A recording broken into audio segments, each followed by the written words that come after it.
You said the Yi family. Besides the head of some sects, I forget what team. The Yi family has several martial arts masters and grandmasters, and the strongest is a martial spirit. So? Wu Yonghong nodded slightly. Yi Feng pretended to ponder. So that's it. In reality, this young Yi Feng didn't understand anything. He just looked wise and nodded so people wouldn't know he was an idiot. Then Yi Feng turned to the side, racking his brains. I don't get it. What's with the classifications of cultivators, martial masters, and martial spirits? But this situation, I'm afraid it's not something mortals like us can handle. The others behind him were covered in question marks. The more Yi Feng thought, the more confused he got.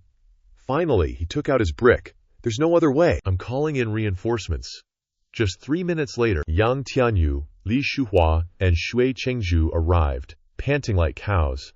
I am, immortal Sir, Yi Feng, thought they had rockets strapped to their butts, and asked, startled, "What? How did you guys get here so fast?" Li Shuhua quickly replied, We were just sightseeing nearby. Yang Tianyu immediately chimed in, Right, sightseeing, Yi Feng joked. You scared me to death, I thought you guys were cultivators. He said the right thing out loud. Yang Tianyu and the others immediately froze. Speechless, Yi Feng looked at them, confused. But soon Yang Tianyu laughed heartily and replied, Immortal Sir, you're joking, we're not cultivators. Then he pointed to the knife on his back. This is just decoration, Yi Feng naively and optimistically thought to himself. That's right, my fans are mostly ordinary people. Wang Duo Yiqian and the old butcher across the street looked at them with eyes that said, You guys better be smart about this. Yi Feng then said seriously, Back to the main point, everyone. I need your help with something, Li Shuhua continued. Immortal Sir, please speak. Yi Feng said straight, I'm planning to steal the bride. Whoops. The others were stunned and confused, thinking, Steal the bride, Yi Feng roared. That's right, the girl my disciple likes, they're really in love. The bride snatching is happening tomorrow. Yang Tianyu was stunned and silently praised, This big shot is really playing for keeps, he's hardcore. This is just inviting us to be actors, right? Background actors at that. But accompanying the immortal Sir to mess with other people is our honor. As soon as he thought of this, the crowd's blood boiled, and they shouted in unison, For the immortal Sir we will not decline. Yi Feng looked at this scene and felt touched. Having fans like you guys is so great. Saying this, Yi Feng suddenly revealed a dangerous expression and said sternly, But importantly, I want to remind you in advance, this matter is quite dangerous, because the Yi family has a martial spirit expert. As soon as he said this, the group was dumbfounded, stunned, and flustered, exclaiming, A martial spirit master? Huh, I didn't hear wrong, did I? Yi Feng thought they were scared and roared. That's right, it's a very scary cultivation. Little did he know that a martial spirit was just at the bottom of the social ladder in this place. Yang Tianyu and the others exchanged glances, secretly understanding each other. Then they immediately played their roles, wailing sadly, tears and snot running everywhere, crying, Right, that's really too scary, that's right, it's really scary. Because the lowest realm in this place was already martial venerable. They should all hold hands and go win a Pulitzer Prize. Yi Feng continued to popularize. Not only that, but besides the martial spirit expert, there are also quite a few martial masters and grandmasters. It's a sure thing. In short, the Yi family is indeed powerful and very terrifying. The group chimed in. That's right. Looks like the Yi family is really terrifying. Yi Feng nodded, lost in thought. Seeing this, the group admired him even more in their hearts. The immortal Sir's state of mind is truly returning to simplicity. He's completely become immortal. After talking nonsense for a while, Yi Feng said loftily and righteously, So, everyone, if you don't want to participate, that's fine. Just help me keep it a secret. But everyone had already been brainwashed by Yi Feng. Hearing this, they shouted, Participate! We must participate! We won't refuse to go through fire and water! Yi Feng was overjoyed and exclaimed emotionally, This is the power of an idol. It's so great to have fans. And then he immediately wanted to get down to business. Since that's the case, we need to quickly discuss our plan of action. Everyone excitedly responded, Yes. Under the dim candlelight, Yi Feng started to speak. Everyone, the biggest variable in our operation might be that Wu Ling guy, he continued. Therefore, to target this Wu Ling, we must have a plan to deal with him. But man, this scene looked like a bunch of martial saints, martial emperors, plus a god, were plotting to ambush a guy in hiding. Shui Qinzhu immediately asked, Sir, what do you need us to do? Yi Feng fell into thought for a few seconds, finally asking, Does anyone have any ability or way to invite a Wu Ling expert to help? The others heard this and froze up again for the second time, then fell silent. They exchanged glances. Ah, about that. They were immediately embarrassed, sweating profusely, thinking to themselves, right, can we even find anyone?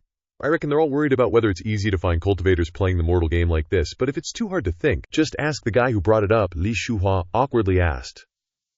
So, can we or can't we? Yi Feng asked back. Why are you asking me that? Ask yourselves. Hearing this, the group hesitated. Oh, right, so we probably can, right? Yi Feng happily exclaimed. That's great, really great. In his heart, he couldn't help but rejoice. These art-loving guys are really amazing. No wonder Peng Ying could handle it before. Yi Feng outside put on a serious face and continued. All right, then I'll have to trouble you all. Quickly invite this Wuling expert over. Of course, it's best if this expert leads the troops. No, unless the situation is too bad, it's best not to have him act. Shui Qinzhu chimed in. Sir, let me contact this expert. She immediately went outside, took out her smartphone, and called someone on the other end, ordering, immediately send a Wuling from the sect here. Remember, it can't be someone who has surpassed the Wuling realm. So that very evening, a young, powerful Wuling arrived. This young man with deeply furrowed eyebrows was named Jian Wuxin and was one of the petty leaders of the Tianmo sect, with first-rate cultivation. From the bottom up, Shui Qinzhu wearily observed him and asked, What are you showing off for? Did you hear clearly what I just instructed? Jian Wuxin gave a confident smile and excitedly repeated, Reporting to the sect leader, this subordinate understands. Everyone here is immortal, and I am the only cultivator. Shui Qinzhu then promised, As long as you can successfully complete this mission, I can specially promote you. Jian Wuxin immediately replied, Yes, thank you, sect leader. Only then did Shui Qinzhu feel relieved and turned to softly say, Follow me. A moment later, Shui Qinzhu returned to report. Sir, the Wuling expert has arrived, Yi Feng hurriedly said. Quick! Everyone, come with me to welcome this expert. Jian Wuxin outside was now certain he was about to score a sweet deal, and secretly smiled to himself. Cooperating with the sect leader's acting can get me a promotion. My luck must be off the charts. Then he curiously wondered, I wonder what the other actors are like. Yi Feng happened to come out at this moment, and asked, Is that him? Jian Wuxin was immediately horrified, his eyes nearly popping out when he saw the fierce characters in front of him, his inner self screaming, What in the world is this? He recognized A, B, and C in the crowd with one glance. Young master of Xueshan Manor, holy maiden of Fengyuan Valley, sect leader of Yujian sect, and the Lian family head. Then he trembled and thought, holy crap, these are all big shots here, and they're all gathered in one place. Yi Feng stepped forward with a warm greeting. Ah, hello, you must be the expert, Jian Wuxin. Still in a state of shock, vaguely replied, yeah, kinda. But before the calamity passed, the Tai Sui arrived. He suddenly went silent when he realized Yi Feng wasn't a stranger either. He recalled the terrifying scene he had witnessed. Isn't this the peerless expert who, along with that mysterious person, destroyed the Yao Emperor and those two martial emperors? Yi Feng bowed respectfully and continued, It's a pleasure to meet you, expert. We'll have to rely on you next. Jian Wuxin looked at the bigwigs fawning over him, his heart even more terrified. Don't mess with me like that, okay? I'm just a low-level Wuling. What talent or virtue do I have? Jian Wuxin was about to burst into tears, now regretting it endlessly. What kind of crazy mission is this? There's no way this will be easy. Mom, I want to go home. Just then, Shui Qinzhu's bullet-like gaze suddenly swept over, causing him to freeze in place, barely managing to hold back his trembling hands. Jian Wuxin's face turned as green as a banana leaf, but he still forced a strained smile and replied, No need for such formalities. Yi Feng didn't notice anything strange and warmly welcomed him. The expert is too polite. Hurry, come in everyone. Let's all help welcome him. Quick. Pour the expert a cup of tea. Expert, please have some tea. Jian Wuxin sat among the group, feeling incredibly tense, sweat pouring down his face, trembling and thinking, how dare I drink this? At this moment, Yi Feng happily spoke up. Expert, thank you for being able to come and help us in this urgent situation. After this matter is successful, just name your reward as long as I can do it. Jian Wuxin immediately replied, Sure, easy to talk about. Yi Feng slammed down a rough plan on the table and seriously continued. Of course, tomorrow, expert, you just need to lead the troops for us. You probably won't need to act personally. This is our plan. A while later, in Jian Wuxin's room, he stepped inside and dropped his sword on the table, plopped down on the chair. And finally, the image of Jian Wuxin slumped in a corner of the room, depressed. He was in utter shock, his mind blank except for one thought. This is outrageous. What a scheme. To call 4 martial sovereigns, 3 martial saints, and 2 martial emperors just to steal oil. The next day, the bustling streets were buzzing with chatter. So lively. It's the wedding day of the Yi family, the top family in Hancheng City, and the second-ranked Yun family. Someone couldn't help but think of a weirdo and chimed in. But the groom is that Ye Wuchen from the Ye family. I heard he has a strange hobby. He's played several maids to death in his house. Another person sighed regretfully. The Yun family is so pitiful. On the Yun family's side, Yun Mengtian was dressed in a crimson wedding gown, but her face was filled with sorrow. Yun Sheng said worriedly, Mengtian, if you don't want to marry, I'll talk to the Ye family, Mengtian replied without hesitation. No, father. If I don't marry, the Yi family will definitely hold a grudge. In the future, there will be no place for our Yun family in Hancheng City. For the sake of the hundreds of people in our Yun family, I must marry. Just then, someone announced, Young miss, the auspicious hour has arrived. Please get on the bridal sedan. The sound of trumpets and gongs resounded. Ye Wuchen rode a horse, leading the magnificent bridal sedan carrying Mengtian through the crowded streets. He grinned smugly, and filthy thoughts popped into his head. It wasn't in vain that I used my father's coercion. This little sister Mengtian is finally in my grasp. How should I play with her? It's so exciting to think about. At that moment, a crowd suddenly appeared ahead. Ye Wuchen asked, puzzled, why is it so noisy up ahead? It was none other than the group of 4, Wu Yongsheng, Lu Dai, Lan Chuxishi Kuang, and Sun Jiaj, having a blast. Ye Wuchen looked at the bunch of dudes wriggling in front of him and exclaimed uncomfortably, What the hell is this? So perverted, he immediately had to change direction and angrily cursed, What a goddamn bad luck, I'll take another route. Wu Yongsheng didn't forget to send him a flying kiss with a love bubble. However, after only a few steps, a scolding voice rang out. Yi Wuchen, your heart is truly wicked. Wang Daxia, an old man with a fiery temper, angrily scolded. You dared to inflate my daughter's belly like a rice sack, and now you want to turn your back and pretend you don't know her. You. Today you must give us an explanation. Cheng Kong cooperated in the performance, looking pitiful. The gossiping crowd buzzed with discussion. Ye Wuchen got another girl pregnant. Isn't he supposed to be impotent? Ye Wuchen panicked and said frantically, Old man, who are you? Don't spout nonsense. Wait, who said I'm impotent? Cheng Kong, fully immersed in the role of a heartbroken maiden, sobbed, Everyone, please stand up for me. Ye Wuchen was furious and jumped off his horse, shouting, Damn it! You dare to ruin this young master's auspicious day. He reached out to grab someone, but grabbed something soft and moist instead. Specifically, a steamed bun. He was stunned to realize it was his kind of stuff. You are. Meanwhile, the young Cheng Kong, while having his fake goods squeezed, made a dazed and intoxicated expression, looking utterly perverted. Someone behind him said anxiously, Young master, the crowd is growing, and the road is blocked. Yi Wuchen bit his teeth in annoyance and cursed under his breath. Damn it! Just then, a copper coin fell straight on his head, startling him. Ouch! What was that? Then, copper coins rained down, causing everyone to look up in astonishment. They're throwing money. On the rooftop, Lao Raozhu and Yun Xian Ke were unloading bags of money. The crowd, seeing their chance, cheered excitedly. So many coins! Grab them! Grab them! Ye Wuchen, being pushed and shoved by the crowd, shouted in frustration. Don't push. Get out of the way, Mengsatian. Inside the bridal sedan, also heard the commotion outside and wondered, What's going on outside? At that moment, Zhongqing suddenly appeared. Very quickly, Mengtian and Zhongqing easily slipped away into the frenzied crowd. And then, amidst the chaos, a small figure clumsily climbed onto the bridal carriage. Lu Banwei, disguised as the petite bride, settled onto the bridal carriage. He couldn't help but mutter gloomily to himself, Why did they make me do this kind of thing? What happened to my glory days? A moment later, Zhongqing arrived with Mengtian and called out, Shifu. Yi Feng beamed and said, Looks like the plan was a success. Just then, the Yan family's wedding procession aggressively charged in. Wu Yongsheng immediately sensed something was wrong. They're here. The group, carrying weapons, shouted madly, disturbing the young master's wedding. And you dare to run. Catch them, Yi Feng carefully instructed. Zhongqing, my disciple, take your wife and run. We'll cover you, Zhongqing immediately replied. Yes, Shifu. Then he added, If we don't deal with these guys, I'm afraid we won't escape, Yi Feng called out. Everyone, I'm afraid we need to work together on this one.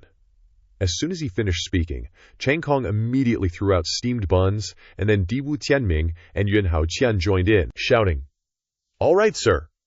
But once they stood up, they all stood there, confused, thinking, But how do we fight? How much force should we use? Just then, the Central Circus trio, Wu Yonghong, Chu Shiquang, and Sun Jiaj, unexpectedly jumped out to make a show of things. One of them aggressively charged forward, mockingly saying, "With your three-legged cat skills, take a hit from my blade." But waiting for these guys to swing their blades was taking too long, so Chu Shiquang just jumped and fell with a thud.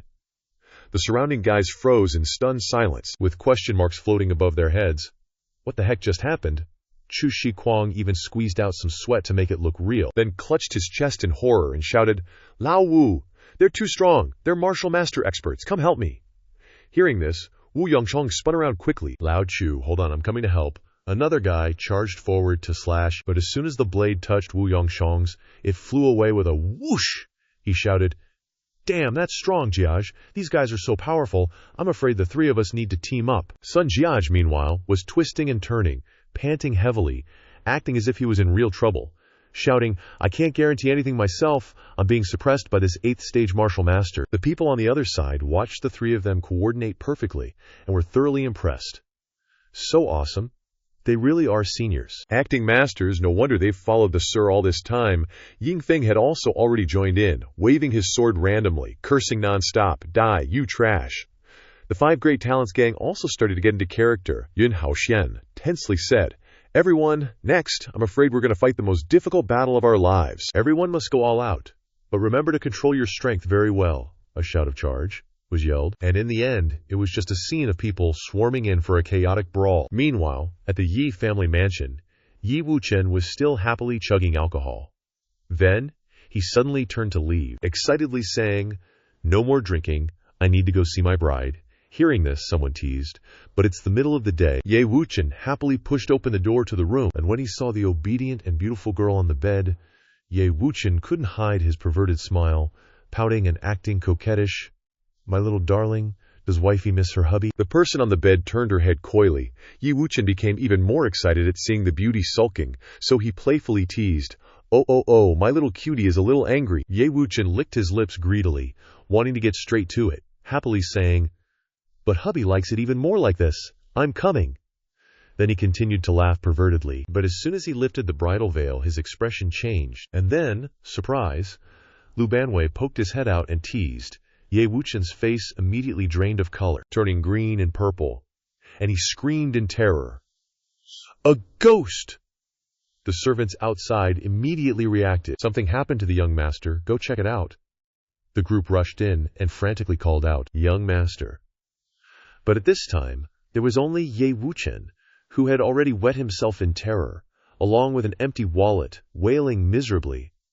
"I saw a ghost. My bride was swapped out, and that ghostly thing even stole my gold coins." Yi Wuchen was still a mess of tears and snot, looking pathetic as hell. He raged, "It's got to be those bastards playing tricks. Seal off the entire Hancheng city for me." His goons scattered, tripping over themselves to obey. Soon enough, a roof-hopping scout reported back. "Found them.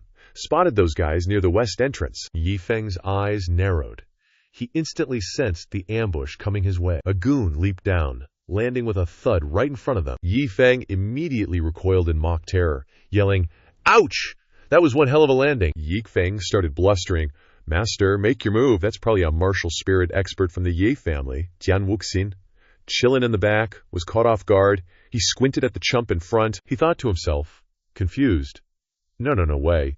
This guy isn't even close to the martial spirit realm." But Yun Haoshan and the gang were totally in character, screaming pathetically, "So scary. Don't come any closer." Jian Wuxin couldn't help but chuckle to himself, thinking, "Damn, these guys are overacting." Ye Wuchen, finally getting his chance to shine, leaped into action. He landed smack dab in the middle of the goons, sending them flying in every direction. The remaining goons panicked, realizing they were in trouble. They have a martial spirit expert. Retreat. Yi Feng watched Jian Wuxin's dramatic exit and exclaimed, "A master is a master, so awesome." Inside, though, he couldn't help but feel a twinge of regret. If it weren't for this ridiculously overpowered system, maybe he could be that strong too. Jian Wuxin, still sweating bullets, forced a smile and said, just the basics. And with that, the whole crew safely exited Hancheng City. Not long after, the group stopped to rest. Meng Tian, overjoyed to see Yun Sheng, burst into tears and hugged him tight, calling out, "Father." Yi Feng, a bit flustered, chimed in, "Clan leader Yun, I'm really sorry for not discussing this with you beforehand." Yunsheng turned to him, cheerfully saying, "Brother Yi Feng, don't mention it. I've been wanting to arrange Meng Tian's escape for ages, but I kept hesitating. You two have actually done it for me." He looked at Yi Feng and Zhongqing sincerely and continued, "I admire your courage. Yunsheng is deeply grateful." Meng Tian suddenly asked worriedly, "Father, but if I leave, what will happen to everyone?" Yi Feng chimed in with a suggestion. "That's right, clan leader Yin. Why not come with us?" Yunsheng sighed. He said somberly, "My Yun family has been in Hanchang City for generations. Where else could we go?" Turning to Zhongqing, he said softly, "Menger, it's because your father is useless, not strong enough to protect you.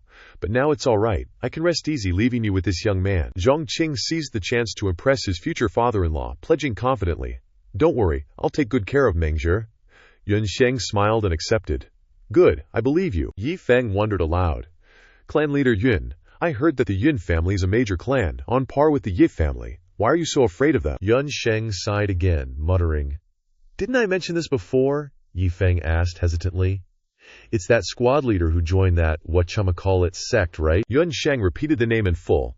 "It's the Shushan, Snow Mountain, sect, Zhangkong and Tianming, who were fetching water nearby, overheard everything." Yi Feng noticed their reaction and asked, "What's wrong?" They panicked, stammering, Nothing. Be careful not to fall. Please continue your conversation." They scrambled away to a corner. Zhang Kong and Tianming were panting, out of breath, then simultaneously screamed in anguish. "Damn it, which brain-dead idiot in the sect did that? Are they trying to get us wiped out?" Tianming fumed. "Immediately send a sound transmission to the sect. Find out who it is and cut all ties immediately." "Expel him from the sect," Zhang Kong replied awkwardly. "Understood." Back with Yi Feng and the others. After hearing Yunsheng's decision to stay in Hanchang City and fight the Yi family, Yi Feng didn't know what else to say. Yi Feng watched them go, offering a quiet farewell. "Clan leader Yun, take care." Meanwhile, back at the Ye family manor, Ye Wuchen was still bawling his eyes out, whimpering. "Brother, you have to avenge your little brother," Ye Tianzi said irritably. This was basically Yi Feng not even putting yours truly, Ye Tianzi, in his sights. And just like that, his anger flared up. He put on a cool guy act and said all high and mighty, Let's go hunt down those ungrateful bastards. After we get back, we'll wipe out the Yun family too." A little while later, Ye Tianzi had plotted his way to a mountain crevice. He said smugly, "If those guys want to leave the city, they have to go through this crevice. We'll just camp out here and wait for the rabbits to come to us." Ye Wuchen gritted his teeth and said, "Those disgusting commoners, they're so hateful.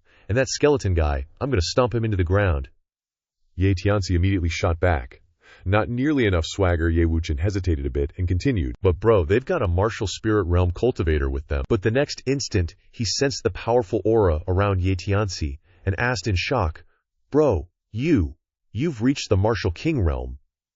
Then Ye Tianzi declared arrogantly, "With me here, I don't give a damn if they're martial spirits or zombie spirits. They're all gonna die." Pretty soon, figures were approaching from a distance. Ye Wuchen immediately grinned excitedly and shouted, "They're here, it's them, it's really them." He observed the caravan below and said smugly, "Let's wait until they get a little closer. When they have no way out, then we strike.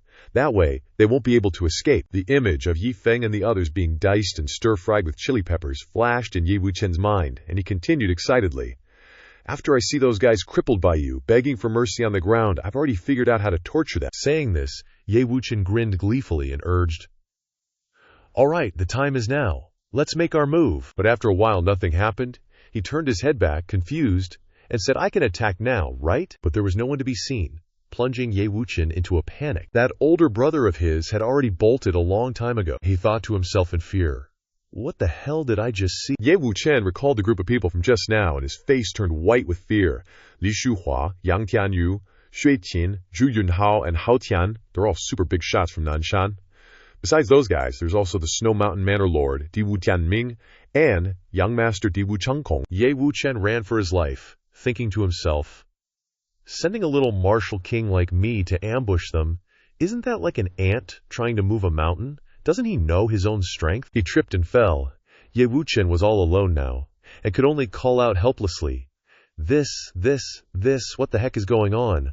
Bro said he wanted to help me get revenge, and then he ran when the time came." Ye Wuchen looked back, but could only regretfully think of running back home.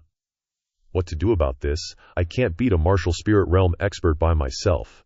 Guess I have no choice but to go home. But he wasn't going to get away that easily. Lu Banwei suddenly jumped out, smiling like a flower. Ye Wuchen was scared out of his wits and screamed incoherently. In an instant, Ye Wuchen was hanging upside down from a tree, crying and wailing weakly, "Help! Help me, Ahaya!"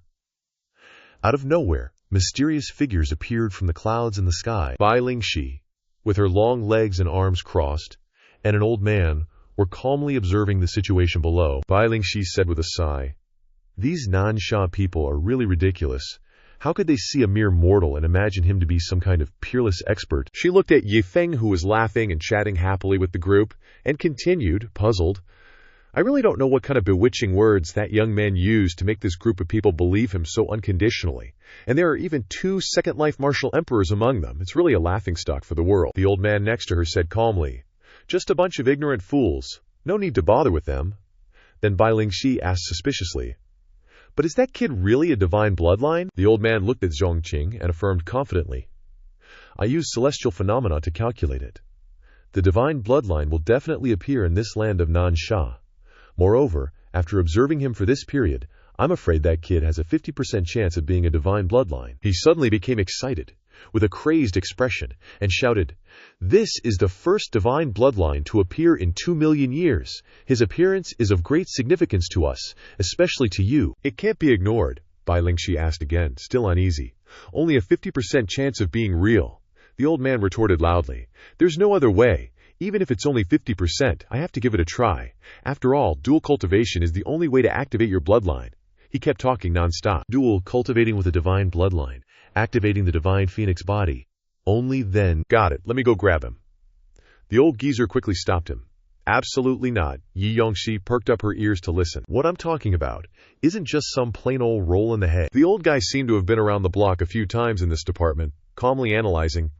"If the other party isn't feeling it intensely enough, you can't activate the bloodline. It only works if both parties are totally into each other, a mutual thing. I call it harmonious dual cultivation." Before he could even finish, Bai Yongxi, totally embarrassed, stuffed her foot right up the old pervert's throat, yelling, "Shut your trap!" But then, she started internally monologuing. "In other words, I have to lower my standards and make him happy. This also means I need those simpleton sect leaders to agree and put on a show, act like a brainless idiot." Bam! A bolt of lightning suddenly struck the ground. Meanwhile, Ye Wuchen, dragging his broken body, finally found Ye Tianzi, stuttering out, "So you were here. Why did you suddenly leave, bro? Weren't you going to help me deal with those trash?" Immediately, a fist landed right in front of his face. Ye Tianzi angrily roared, "Get the hell away from me!" Ye Wuchen took the full force of the punch to the face and cried out in pain. Ye Wuchen stared at his younger brother, who just sent him flying, resentfully adding, "Just looking at you makes me sick." Ye Wuchen pitifully clutched his face, questioning, What's going on? It hurts like hell. Even Dad never hit me." Ye Tianzi viciously snapped back, "And you're asking me what's going on? Do you even know who those people are?" Ye Wuchen, without a second thought, blurted out, "Who? Aren't they just some trash?" That answer earned him another kick. Ye Tianzi just kept stomping and cursing like a madman. "Trash, I think you're the trash. Li Shuhua is trash. Yun Haoshan is trash. Diwu Tianming is pure garbage. Are you freaking brain dead?" Yi Tianzi, tears streaming down his face, screamed in agony. "Of all the people to mess with, you had to go and provoke those deities. Guess what? I just heard the news. I've been kicked out of Zhushan Manor." Ye Wuchen, hearing this, asked in terror, "Bro, what did you say?" Ye Tianzi furiously yelled. "I said the Ye family is screwed because of you." Followed by Ye Wuchen's mournful wail. After a day, news spread like wildfire throughout Hancheng City. The Ye family abandoned all their businesses overnight and fled Hancheng City. According to some people, they left in such a hurry that they didn't even have time to take the clothes drying in the courtyard. But the hottest news was about the Yun family. Ye Tianzi suddenly brought Ye Wuchen and ran to them to kowtow a few times, then left trembling. Yun Sheng lightly said, "Looks like the Yun family hasn't reached its end yet. Is this old heaven's blessing?" Or back to the group led by Yi Feng. Yi Feng was stunned as soon as he arrived in Nansha. He enthusiastically pulled the group to visit their surroundings. He looked around and exclaimed, "I have to say, Nansha is really big, and the customs are completely different from our Chengping River." Wu Yongsheng asked, "Mister, where do you want to go next?" Yi Feng pondered, looking at the map. Then, he decisively pointed to a secluded area on the map, excitedly saying, "Here we go." Also, he marked it as a big deal. Ye Yonghong, Chu Shiquang, Sun Jiaga, and Lu Da's faces changed at the same time. Their expressions immediately changed, secretly thinking, oh, this place is... Wu Yonghong hesitated and asked, Mister, really want to go to this place, Yi Feng innocently replied. It's very close, what's wrong?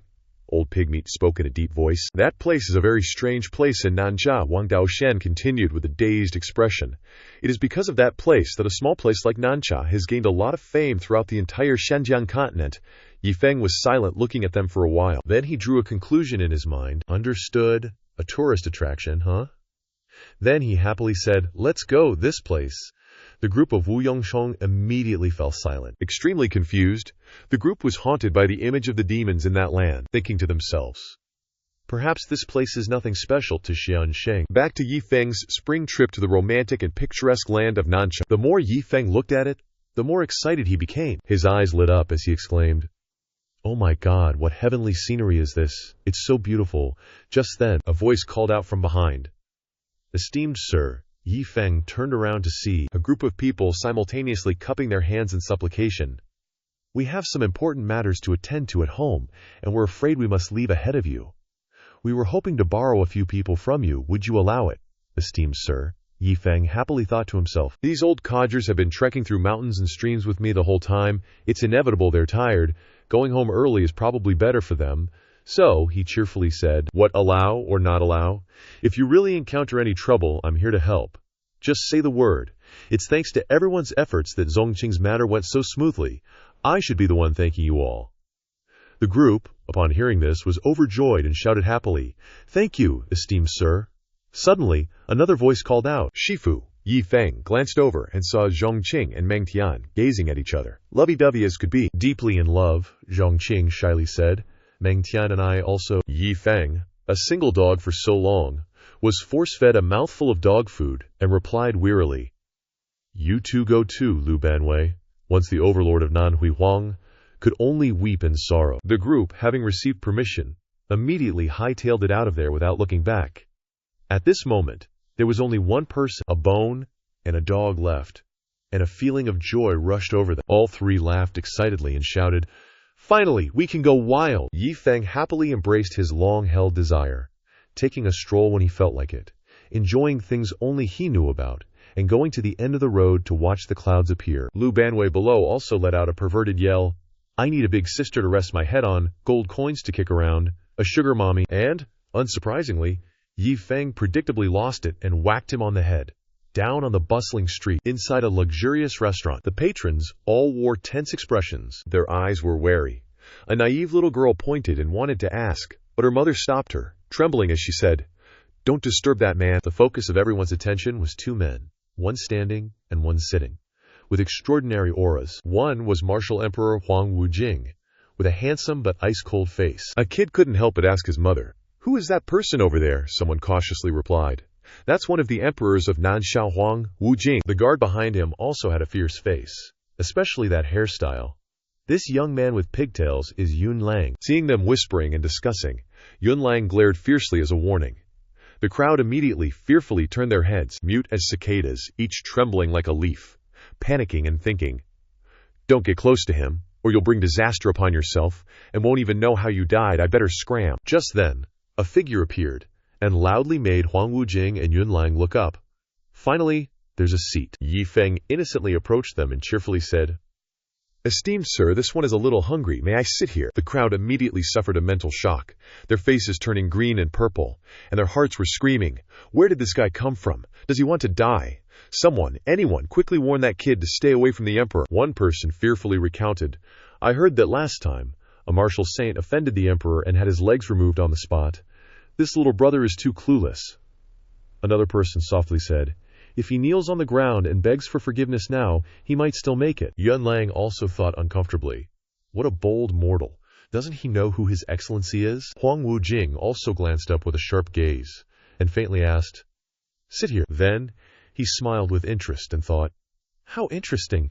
Everyone who has met me is quickly scared to death, yet he dares to sit down and eat across from me. Thinking this, Huang Wujing extended his hand politely and said, sit. Yi Feng comfortably sat down, thinking, so he's a good person, and cheerfully said, then thank you, old brother. The onlookers were shocked. their eyes and mouths wide open. Yunlang also couldn't believe that His Excellency actually. Next was a scene of Yi Feng chowing down like crazy. He cheerfully sucked on a chicken leg. He ate until his stomach was bulging, then let out a satisfied burp. "I'm alive," he exclaimed.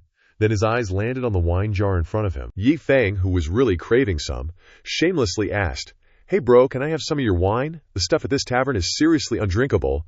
Yunlang froze for a few seconds. He thought angrily, "How dare you! You're already freeloading a seat, and now you want to freeload my wine." He drew his blade, ready to strike, and yelled, "You little!" But Huang Wujing unexpectedly raised a hand to stop him, and called out, "Little brother!" His eyes were unfathomably deep as he darkly continued, "Do you know that my wine isn't something ordinary people can drink?" The crowd looked at each other in dismay, all thinking the same thing. That kid is so screwed. How was he going to respond to such a loaded question? It wasn't really about the wine, but about how he wasn't worthy to drink it. Yi Feng didn't think that deeply. He just kept eating and drinking happily, and casually replied, "Well, I'm actually not an ordinary person either." Huang Wujing grew interested again and asked, "Oh, then tell me, what are you?" He didn't forget to sternly warn, "Remember to think carefully before you answer, or I'll punish you for your impudence." But Yi Feng took those words as just some nonsense, and optimistically concluded, "This old bro is hilarious, talking about punishment and all. He must be drunk." Outwardly, Yi Feng still replied with a smile, and said, "If I were an ordinary person." Huang Wujing narrowed his eyes, waiting. Yi Feng then lightly added the second half, "How would I dare sit at the same table as you, big bro, to eat?" The other two were so shocked they froze in place. But then Huang Wujing suddenly burst into hearty laughter, startling the surrounding crowd. He mused to himself, "This answer not only resolved my difficult question, but also made me sit up and take notice, leaving me no room to refute. Courageous and quick-witted, this person is truly interesting." Huang Wujing happily poured Yi Feng some wine and said with a smile, "All right, for those two words, not ordinary, I'll pour you a cup." Yi Feng gladly accepted. "Thanks, old bro." After 3 rounds of drinking, the wine jar was empty. Huang Wujing praised heartily. "Little brother, I didn't expect you to be a poet too," Yi Feng replied. "It's nothing really." The nearby onlookers couldn't help but admire. They've become buddies. Is this the peak of socializing? Yunlang, watching the two toasting, felt resentful and thought to himself, "Being able to drink with his honor is your blessing from a past life. Why are you pretending to be so nonchalant?" Yi Feng suddenly remembered something and asked, "Right, old bro, are you a cultivator?" Huang Wujing replied glibly, without changing his expression, "No, I'm not. I'm just a, merchant." Yi Feng didn't hide anything, and said directly, "Then it seems like you're the same as me, without spiritual roots for cultivation." Yunlang wanted to say something, but was stopped by Huang Wujing. Yunlang could only suppress his anger and cursed inwardly. "Damn it, your dog eyes are blind. His honor is just being modest. If a small mortal like you knew his honor's cultivation level, you'd be scared to death." Huang Wujing looked at Yi Feng in front of him and thought to himself, "I have to say, it's been a long time since I felt so relaxed," he secretly assessed. "This little brother says what he wants and does what he wants, unlike those other people who are always cowering and uneasy in front of me." Thinking of this, he looked at Yi Feng patting his round belly and asked, "Right, little bro, what are you here for this time?" Yi Feng replied with a smile, "I don't have anything specific in mind. Since it's my first time in Nanxia, I just want to wander around and see the sights, like a spring outing." Huang Wujing suddenly stood up and said enthusiastically, "So little bro is just like me. That's great. Why don't we go together? I can show you around." Yi Feng couldn't have wished for anything better and immediately agreed happily. "That's great. Finally, I don't have to wander around like a headless fly anymore. Then I'll have to rely on you for the tour, old bro." Yunlang watched, feeling jealous and gnashing his teeth. Why did it turn out like this? The surrounding people were equally bewildered and exclaimed in shock, "That was a sharp turn." Someone lowered their head in regret. "Damn it.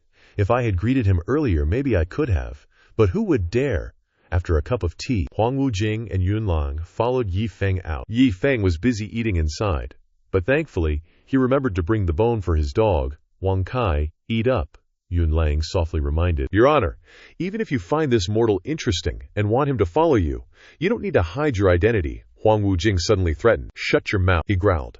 "What I value is the connection between him and me. If you dare reveal my identity and scare him, you'll be in trouble." Soon after, Yi Feng returned, smiling. "Sorry to keep you waiting, Lao Si," Huang Wujing calmly replied. "It's nothing." But his gaze suddenly clashed with Lu Banwei's sullen face below. "And this is?" Yi Feng awkwardly replied. Roughly speaking, he's my bodyguard.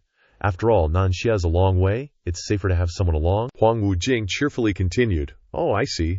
But Yunlang was still irritated, thinking, he wants a bodyguard just like Zun Shang. He looked down at the short Lu Banwei below, clearly showing disdain, no TV, and he's as small as a toy. He dares to call himself a bodyguard, wearing a whole black robe covering almost his entire face, trying to look cool, huh? A while later, at a clear and refreshing lake, Yi Feng gazed at the idyllic natural scenery before him, excitedly exclaiming, "What a place! The scenery is so beautiful, I feel like I'm saying it again." Huang Wujing then asked, "How is it? Are you satisfied, my brother?" Yi Feng grinned, happily replying, "Satisfied, satisfied. Thanks, Lao Ji." Yunlang looked at the two, chatting and laughing from behind, envious. Lao Ji, actually, I still want to go to a very mysterious place. He glanced at Lu Banwei behind him, getting even more pissed off. Damn it, why do I have to be on the same boat as this dwarf? Then he immediately recalled Huang Wujing's blunt refusal earlier. This boat can only fit 3 people. You guys hire another one. Yunlang resentfully thought, based on my status, this kind of lowly mortal doesn't deserve it at all, and he's just sitting there without saying a word. Doesn't Lao Huang sense the cold-killing intent behind him? Now, while rowing the boat, he's humming. The little boat gently floats on the water. Suddenly, Yunlang put on a despicable face, as if plotting some dirty trick. It's because Zun Sheng ordered it, so I can't use my cultivation. But that doesn't affect my methods for teasing him. Watch how I deal with you.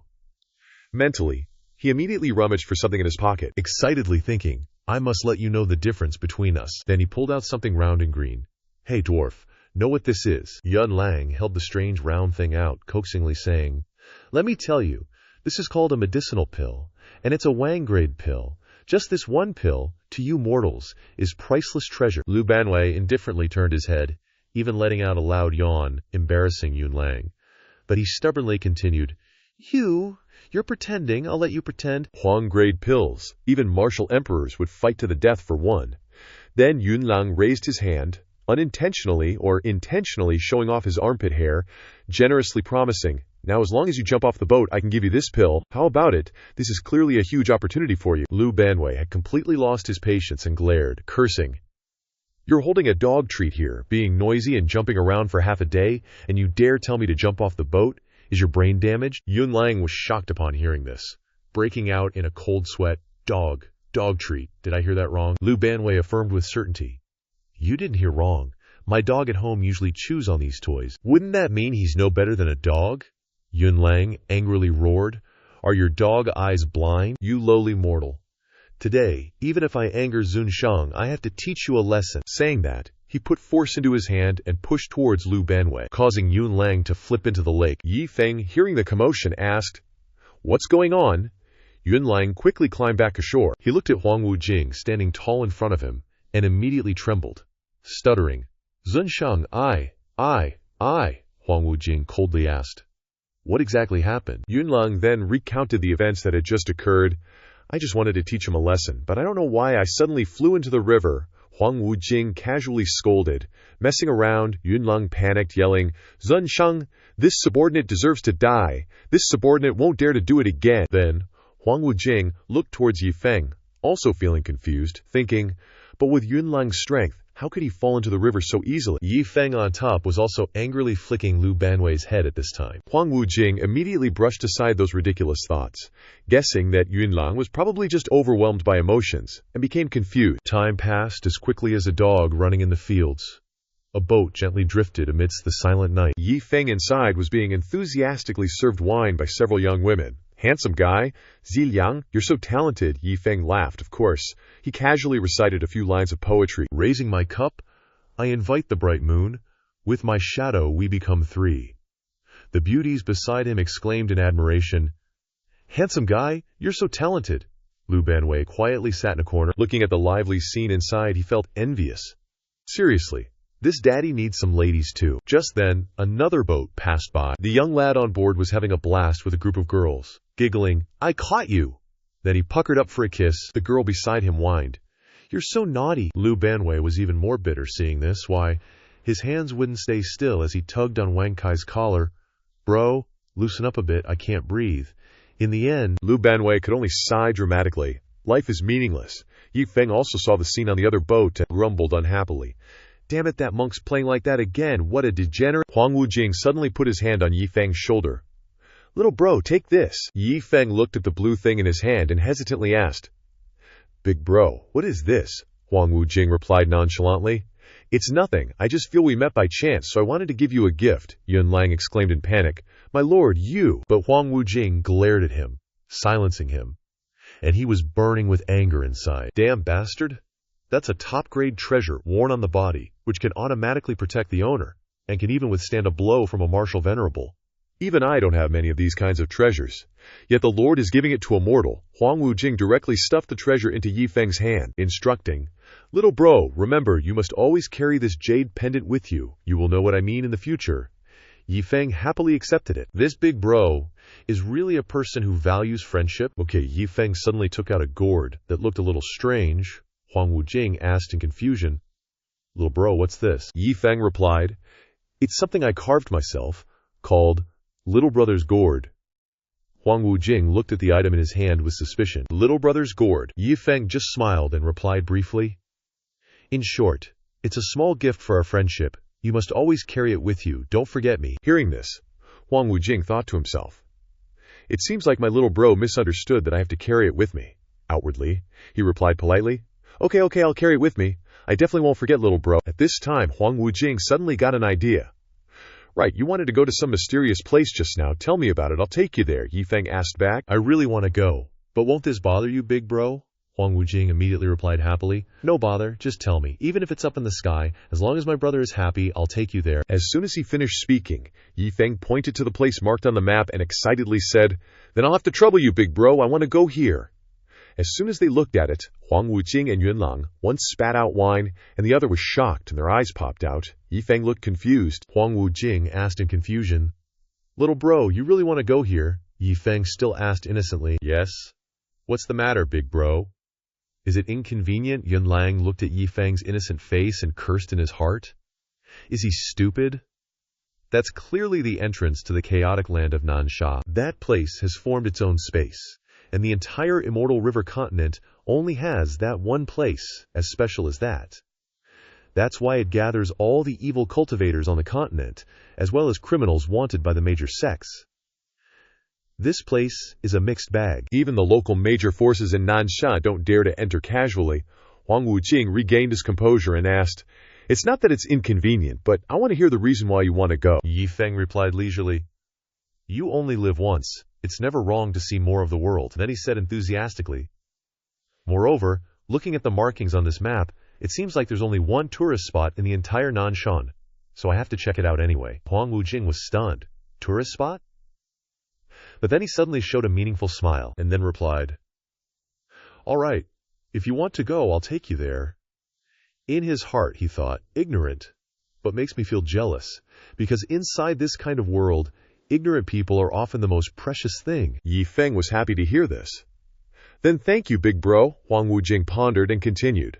Little bro, you don't have to be so polite, because it just so happens that... He suddenly glanced meaningfully and slowly continued, I am from there. I will definitely fulfill your wish. I will definitely take you all over the place called the tourist spot. The next morning, Yi Feng's face was shocked, and he said tremblingly, this fish, this place is the chaotic land of Nansha, Yi Feng exclaimed excitedly. This place is truly the work of ghosts and gods. Yi Feng sniffed and slowly felt relaxed. The air here contains a faint mist, making his spirit feel so peaceful it feels like standing on the clouds. No wonder this place can become a tourist spot. Huang Wujing silently watched Yi Feng beside him. He thought deeply. If you want to talk about beautiful scenery, Nansha really can't find a second place like this. But deep inside, this beauty is always full of murderous intent. Yi Feng happily walked deeper without knowing that hundreds of terrible eyes were staring at them. Huang Wujing secretly assessed. Among these staring faces, there are a few forces from the chaotic lands, some demonic cultivators, and rogue cultivators. Everyone who enters this place is being watched. If you want to infiltrate here, no matter who you are, you have to pass this gate first. The weak are just lambs for the slaughter. These weirdos are eyeing us from behind, grinning like crazy at the juicy prey before their eyes. Huang Wujing quietly ordered Yunlang, Go take care of these guys. Be careful not to cause a ruckus, so you don't scare my brother. Yunlang replied, Understood. With that, Yunlang silently slipped away. Huang Wujing then suggested, "Little bro, there's a city beyond these mountains. I'll take you there." Yi Feng was even more excited. "Awesome! The fog is getting thicker and thicker." Yi Feng looked at the man-eating tree in front of him and curiously patted its head. Lu Banwei and Wang Kai behind him kept glaring, trying to warn him. Huang Wujing cautiously looked around. He wondered to himself, confused. It's been half an hour. Why hasn't Yunlang returned yet? With his strength, he should have dealt with these guys quickly. After all, Yunlang is actually a martial honor, only below Huang Wujing, who is a martial emperor. Huang Wujing scanned the surrounding fog with a probing gaze. "This fog doesn't seem so simple. Something's not right." Huang Wujing then said, "Little bro, my guard hasn't returned yet, which worries me a bit. I'll go find him." He didn't forget to tell Yi Feng, "Listen to your big bro, don't run around. Wait for me here, okay?" Yi Feng, seeing his concern, smiled and replied, "Relax, big bro. I'm actually tired anyway." Hearing that, Huang Wujing quickly left. Standing in the misty fog, he thought to himself, "This fog, although it obstructs my vision, can't block my divine sense." Thinking that, Huang Wujing used his spiritual sense to scan his surroundings, but immediately after, he exclaimed in surprise, "What? This? How is this possible?" All he saw before him was a chaotic mess. Huang Wujing was horrified to realize that this fog actually blocked his spiritual sense. Huang Wujing carefully observed and sensed something ominous. Moreover, this isn't ordinary thick fog, but some kind of forbidden formation, and it's aimed at me. Little brother is in danger. "I have to take little bro away from here quickly," Huang Wujing immediately shouted. "Little bro!"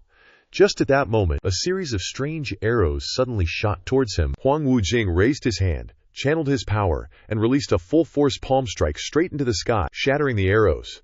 The sky continued to gather fog. Huang Wujing, seeing that Yi Feng was just a blur, made a guess. He's gone. As expected, that's what led me into this illusion realm. The attack just now clearly came from some kind of forbidden formation, and for the attack to be so powerful, it must be a killing array. Huang Wujing instantly became wary and realized something. This wave of attacking aura is 10 times stronger than the last one. No, it's increasing 100-fold. Acting rashly might, he thought in panic. What to do? Just then, a voice suddenly rang out from behind. "Huang Wujing, we've been waiting for you." Huang Wujing was shocked.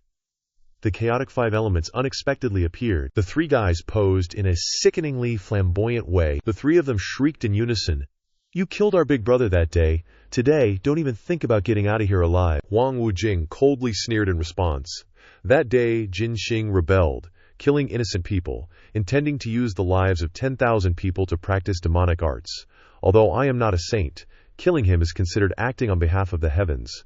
Moreover, the strongest among you, Shui Xing, isn't even here. You 3 dare to be my opponents. As soon as he finished speaking, Huang Wujing jumped high into the air, then unleashed a wave of power downward, striking straight at the 3 guys. But immediately after, Huang Wujing was stunned to realize that they had already erected a sturdy stone wall, with his handprint clearly imprinted on it from his strike. They cried out triumphantly, "Well defended!"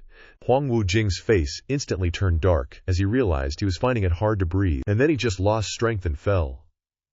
The leafy-haired guy laughed triumphantly and asked, "You feeling tired now, huh?" He gleefully added, "Because this killing formation not only continuously absorbs your strength, but also transfers it to us. Huang Wujing, you're toast." Huang Wujing immediately panicked. The leafy-haired guy continued chanting, "Go die, Woodbind." Instantly, a massive vine erupted from beneath Huang Wujing's feet, tightly binding and immobilizing him. Huang Wujing frantically tried to escape, but could only tremble helplessly. "Too tight. My strength is constantly being eroded." Then, the chubby, rock-headed guy unleashed his ultimate technique. Not done yet? Earth Grand Gravity Art. Huang Wujing, trapped by the vines and crushed by gravity, was unable to resist any further. The fire-headed guy seized the opportunity, creating a massive lava ball, infernal fire hell. Then he yelled triumphantly, "Huang Wujing, go to hell and repent." The 3 stooges, seeing Huang Wujing about to meet his ancestors, laughed even more maniacally. The leafy-haired guy even gave him a friendly double middle finger. In this critical moment, Yi Feng's gourd suddenly reacted. Huang Wujing exclaimed in surprise, "What?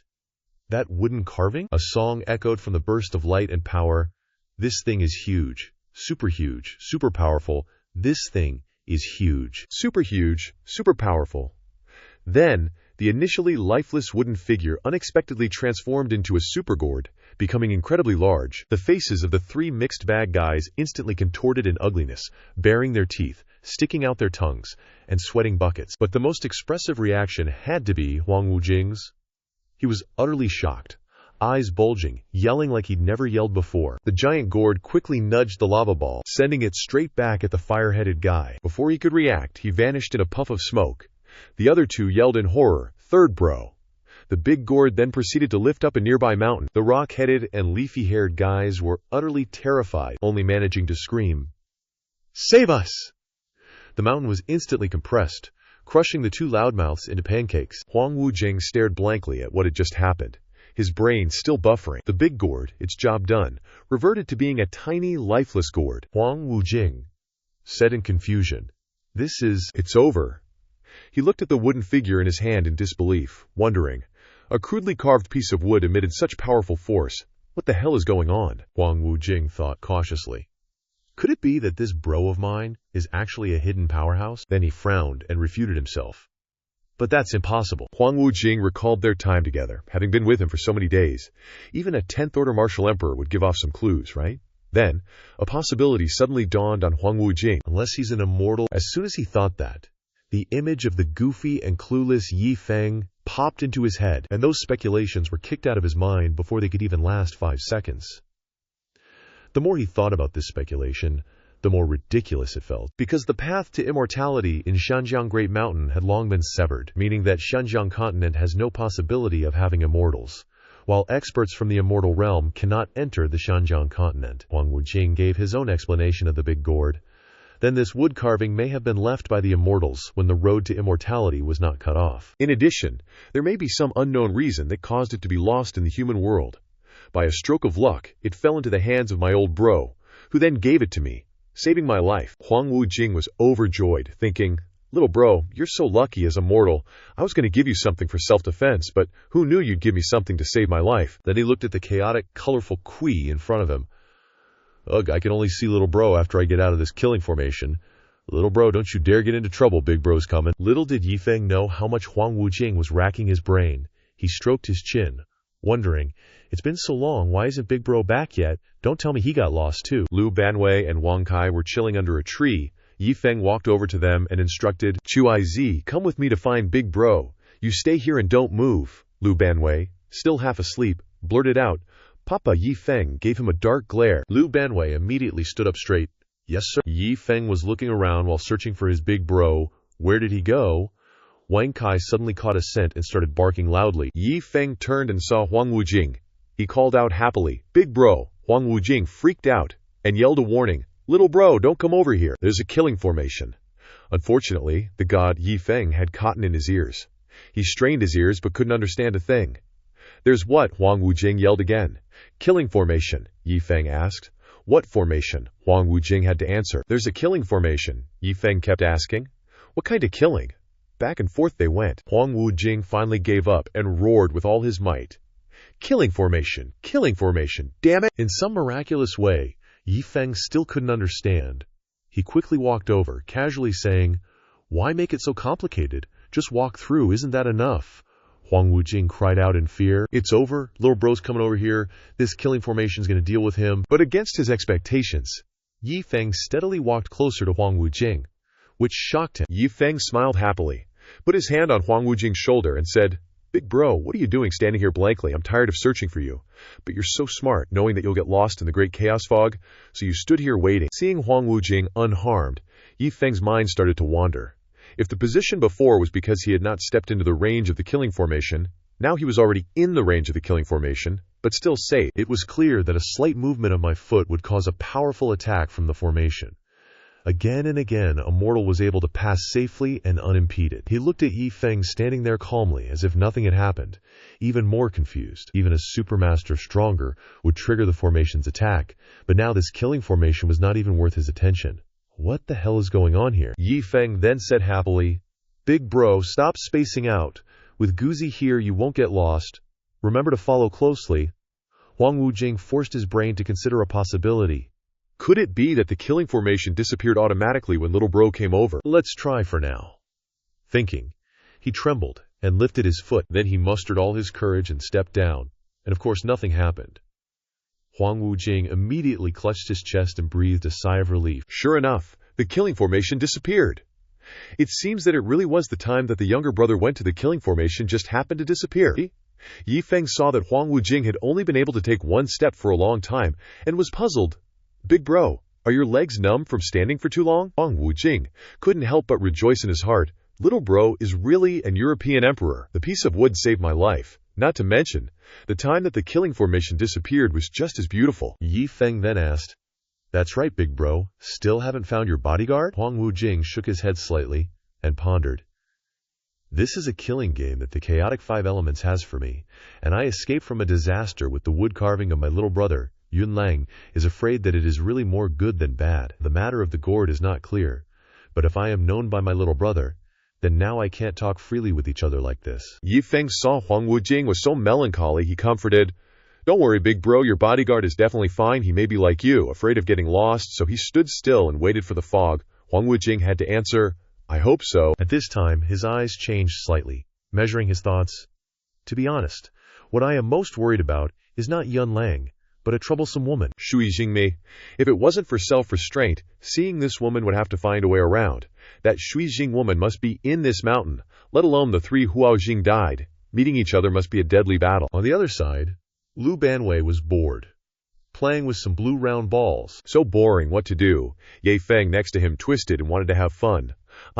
Don't sigh anymore, let brother show you a show. Lu Banwei directly taunted, Yi Feng you are now like a dung beetle rolling shit, what is there to see? Go to sleep. Yi Feng still did not give up, and continued to suggest, this brother, is not because I saw you boring, so I want to play a little to make you happy. If you're really unhappy, play with me. Lu Banwei sat in a corner sullenly, asking back, asking me to play with you is, what do you mean? Then he couldn't help but painfully cry out his heart. What I want are girls, you know. I haven't touched a few girls for a long time. At this moment, Yun Lang suddenly crawled out, panting. Finally found someone. This fog is really unusual. Then he asked angrily, Damn it, short straight, where is my master? Lu Banwei played the old trick, yawned long, ignored it. Yun Lang saw that he was being ignored and angrily pointed, You stinky short man, the matter on the river is over, now ignore me again. Next he wanted to feed Lu Banwei some onions. Today I must let you know the taste of soil. But then he suddenly stopped. He asked, Since when has there been another person? Lu Banwei looked up and saw a long-legged girl with murderous aura standing behind him without him knowing. Yi Feng's face instantly twisted into a grotesque grimace. He let out 2 terrified and horrified yelps. Shui Jing, when the hell did this broad get here? The woman called Shui Jing glanced down with eyes as sharp as knives. Yi Feng broke out in a cold sweat, muttering, This is no time for petty squabbles. He frantically winked at Lu Banwei, signaling like mad, Shorty, you're a freaking liability, let's bail together. But Lu Banwei unexpectedly puckered his lips and awkwardly greeted her. What a beautiful GG. If only I could have you for a night. Yi Feng nearly choked. Speechless, he could only think, Holy crap! Yi Feng immediately wanted to scram. Grabbing Lu Banwei's hand, he stammered, Senior, I'll take him away immediately. Shui Jing's face darkened, and she spoke softly. She coldly asked, You're with that disrespectful wastrel, aren't you? Yi Feng despaired, I'm done for. She recognized me. I'm not getting out of this. Yi Feng didn't turn his head, but quietly said, Senior, it's okay if I stay, but this shorty next to me is just a mortal cornered with nowhere to run. Could you let him go? Lu Banwei silently listened to him for a while. After a moment, he suddenly spoke up. Hey, you! Yi Feng interrupted Shorty. I admit I didn't like you at first, but this has nothing to do with you. Yi Feng's face was as cold as ice as he earnestly instructed.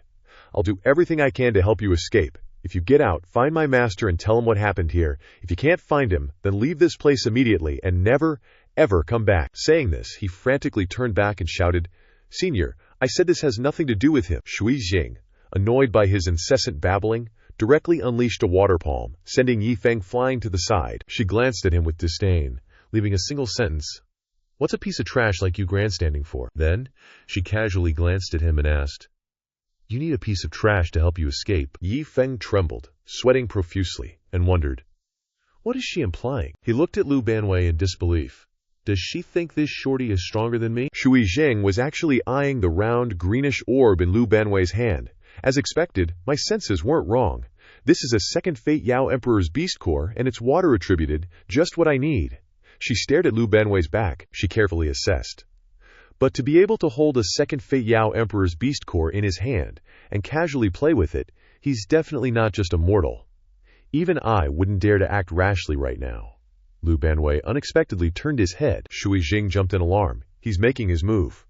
But in that moment of tension, what appeared before her eyes was a bright, fiery red rose. Shui Jing blankly asked, "What are you implying, fellow Taoist?" Lu Banwei, striking the pose he thought looked incredibly handsome, held up the rose and began to speak. "Ah, right, I forgot to introduce myself. I am Chanan Lu Banwei. To a girl I've just met, I'm offering this flower." He even winked. "I hope we can have some fun together."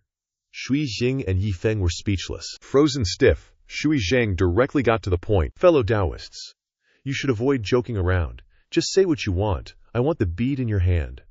She tried to appear calm. "So can you please give it to me?" But in her heart she ruthlessly thought, "If you refuse, I'll just have to snatch it." Lu Banwei looked at the glittering bead in his hand and softly said, "So Miss likes this bead?" He coyly wriggled as he answered, "That's easy. As long as Miss is willing to spend a night with me, share your thoughts, drink some wine, I'll give it to you." Shui Jing was disgusted. That's so weird, she thought. Still, she weighed her options. In that case, might as well play along for a bit. She forced a stiff smile and softly replied, "Okay, I agree. Can you give me the bead now?" Lu Banwei happily blurted. Okay. Lu Banwei casually handed Shui Jing both the flower and the mysterious core. My heart did a little happy dance. I can't believe he actually gave it to me. Awesome. I'm totally gonna break through this time. Lu Banwei, all smooth-like, dusted off a rock and sat down next to her. He was all like, "Hey beautiful, come sit over here." Shui Jing just clicked her tongue a couple of times and shot him down hard. "Nah, you can sit by yourself, buddy." Then she chucked the mangled flower aside and gave Lu Banwei a sarcastic smile. "See ya never, bonehead. Oh, and thanks for the Yao core." Then she just straight up bounced, leaving Lu Banwei heartbroken and alone. Hugging his pink fantasy, Lu Banwei immediately started wailing miserably. "Before our love even bloomed, it was snipped. Son of a..." She said we'd talk heart to heart. Why'd she lie? Why'd she leave? That whole scene could be an episode of Pink Trap Alert, Xiang said, speaking his traumatized truth. It's like the most basic trust between people just vanished. Poof, she's gone. Lu Banwei kept wailing like a banshee. "It hurts. This is heartbreak. This is what it feels like to be burned by a woman. It's like pouring water on Daddy Nan's heart." Yun Lang could only offer a weak consolation. "I told you, to knock it off with the wet dreams. Just being alive is a win, all right?" Lu Banwei suddenly snapped back, pissed. "No way! That damn woman! She said she was mine. I'm getting her back." Yun Lang just stared. "Huh. Did the rain stop all of a sudden?" With that, Lu Banwei raised his hand to the sky and shouted, "Get your butt back to Daddy Nan." Yun Lang gave him a withering look and asked, "You an idiot, bro? You think just raising your hand will bring Shui Jing back? You think you're a god or something?" But just as he finished speaking, a figure zipped over. Yun Lang stared blankly at Shui Jing, who'd actually been yanked back by the head, and who looked just as confused as he was. The two just stared at each other, dumbfounded. Yun Lang felt a chill run down his spine. Holy crap, is this for real? He really just raised his hand and snatched Shui Jing back. Shui Jing was just as lost. He really is. In that instant, both of them realized this skeleton was no ordinary Joe. He was a frickin' powerhouse. Shui Jing, who'd been skipping down the road, all smug and satisfied, was suddenly yanked back in a blink. Now she understood just how terrifying this skeleton was. She knew his tricks were way beyond her comprehension. Realizing she was in deep trouble, she put on her most pitiful face, her voice trembling as she begged, "Skeleton Senior, please, have mercy, I was blind. I'll give you back the Yao core right now." She shoved the Yao core back at the skeleton as she spoke. He took the Yao core and crushed it to dust without a second thought, showing just how royally pissed he was. "You dare mess with Papa Nan's feelings." Super pissed. Seeing the Yao core get squished right in front of her and the skeleton's fiery rage, Shui Jing broke out in a cold sweat and dropped to her knees, begging for mercy. Senior, it's all my fault. I'll do anything to calm your anger." The furious skeleton stared at Shui Jing like he wanted to eat her alive and growled, "I want you to serve me." Seeing he was considering letting her off the hook, Shui Jing agreed instantly, terrified of being killed if she hesitated.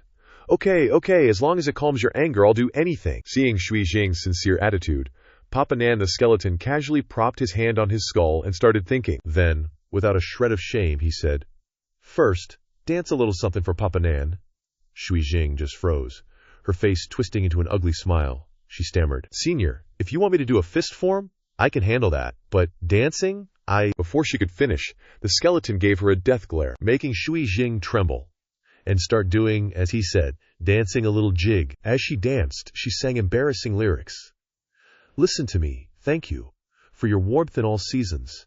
Thank you, this world is more beautiful." The skeleton watched her dance and sing with amusement, even giving her directions. That's right, shake it, shake it. Seeing Shui Jing shamelessly groveling for her life, dancing and singing embarrassing songs to try and please him, Yunlang was completely dumbfounded. This is Shui Jing. The person even sovereigns fear 3 parts. She's actually been reduced to this. The skeleton gave Yunlang a knowing look and asked, "Got any wine?"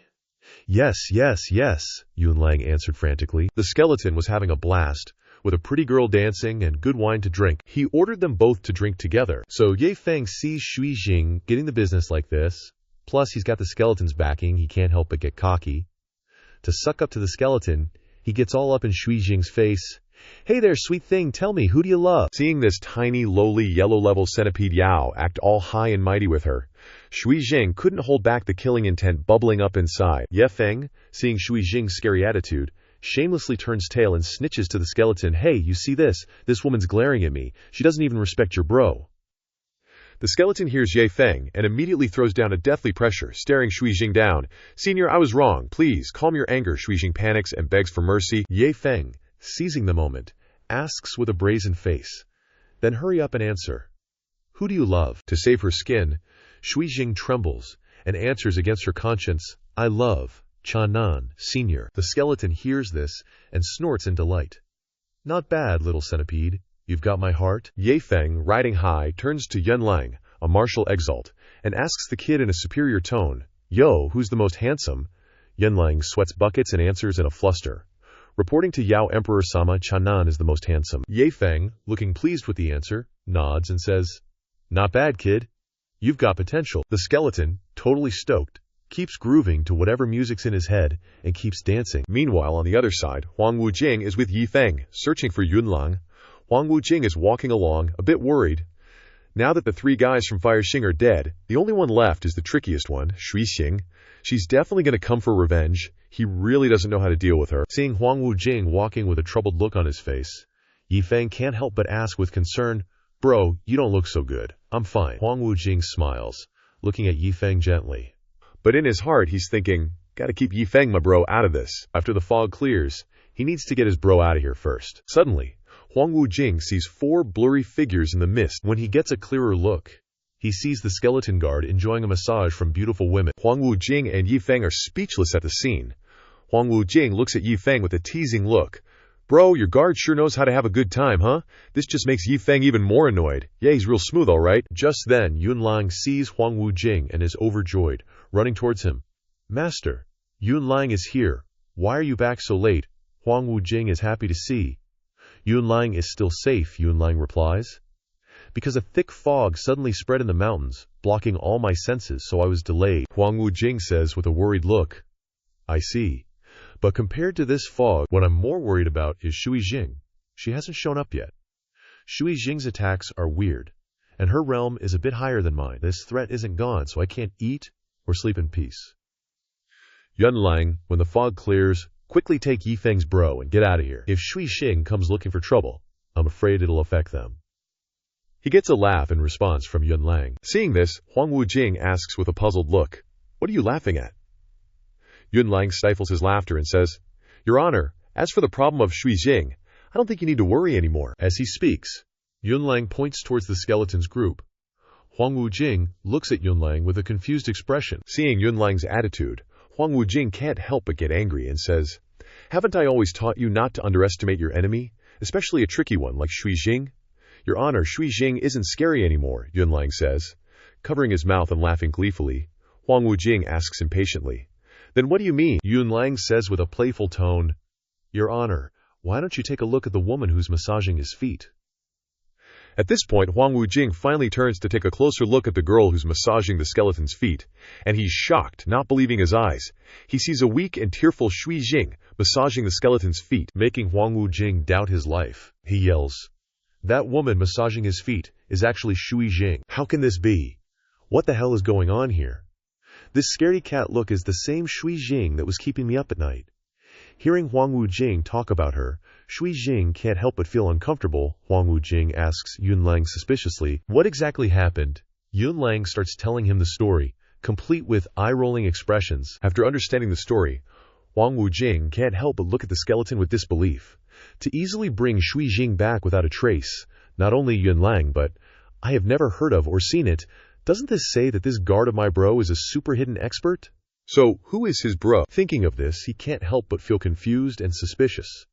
Suddenly, both of them hear Yi Feng's scolding, which confuses them. Turning back to look, "You damn thing.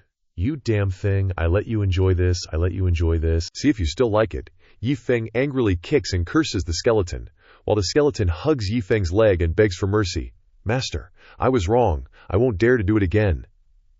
Seeing this scene, Shui Jing can't help but panic and scramble to escape. Not only Shui Jing is afraid, but even Yunlang and Huang Wujing are shocked by the scene. Yunlang is petrified.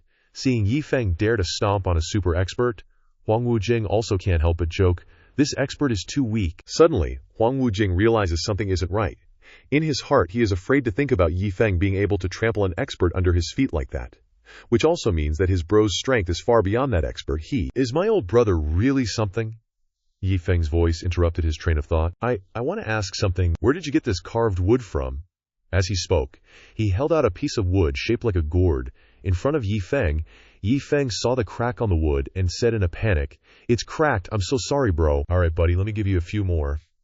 Of course, these aren't exactly rare treasures or anything. I've got 6 of these things, and with the one I gave you, that's a complete set," Yi Feng said, tossing away the cracked piece of wood, reaching into his pocket to pull out more oddly shaped wooden pieces. This couldn't help but shock Huang Wujing, his jaw dropping. You still have those wooden blocks?" Huang Wujing's heart felt like it was in a blazing fire. To casually pull out so many powerful items was truly terrifying. One could be a lucky find, but this many, no way they were just picked up. Yi Feng really is an immortal. I didn't want to reveal my identity, afraid I'd scare him. But looking at it now, I'm the real clown here. I'm the little bro. And Yi Feng was afraid telling me his background would scare a big brother like me. Thinking this, he couldn't help but lament and shed tears. Seeing him cry, Yi Feng smiled, with a puzzled look on his face. "He likes carving that much?" Senior, it's all my fault. Huang Wujing has been blind. If I've offended you in any way, please forgive me." Huang Wujing clasped his hands respectfully toward Yi Feng. Seeing this, Yi Feng couldn't help but ask, confused, "Bro, what are you doing? Why are you suddenly calling me senior? I mean, I do think my carving skills are pretty good. But for our relationship to become like this just because of a statue, aren't you being a little too polite?" Huang Wujing, looked at Yi Feng with confusion. Seeing this, Yi Feng sighed helplessly.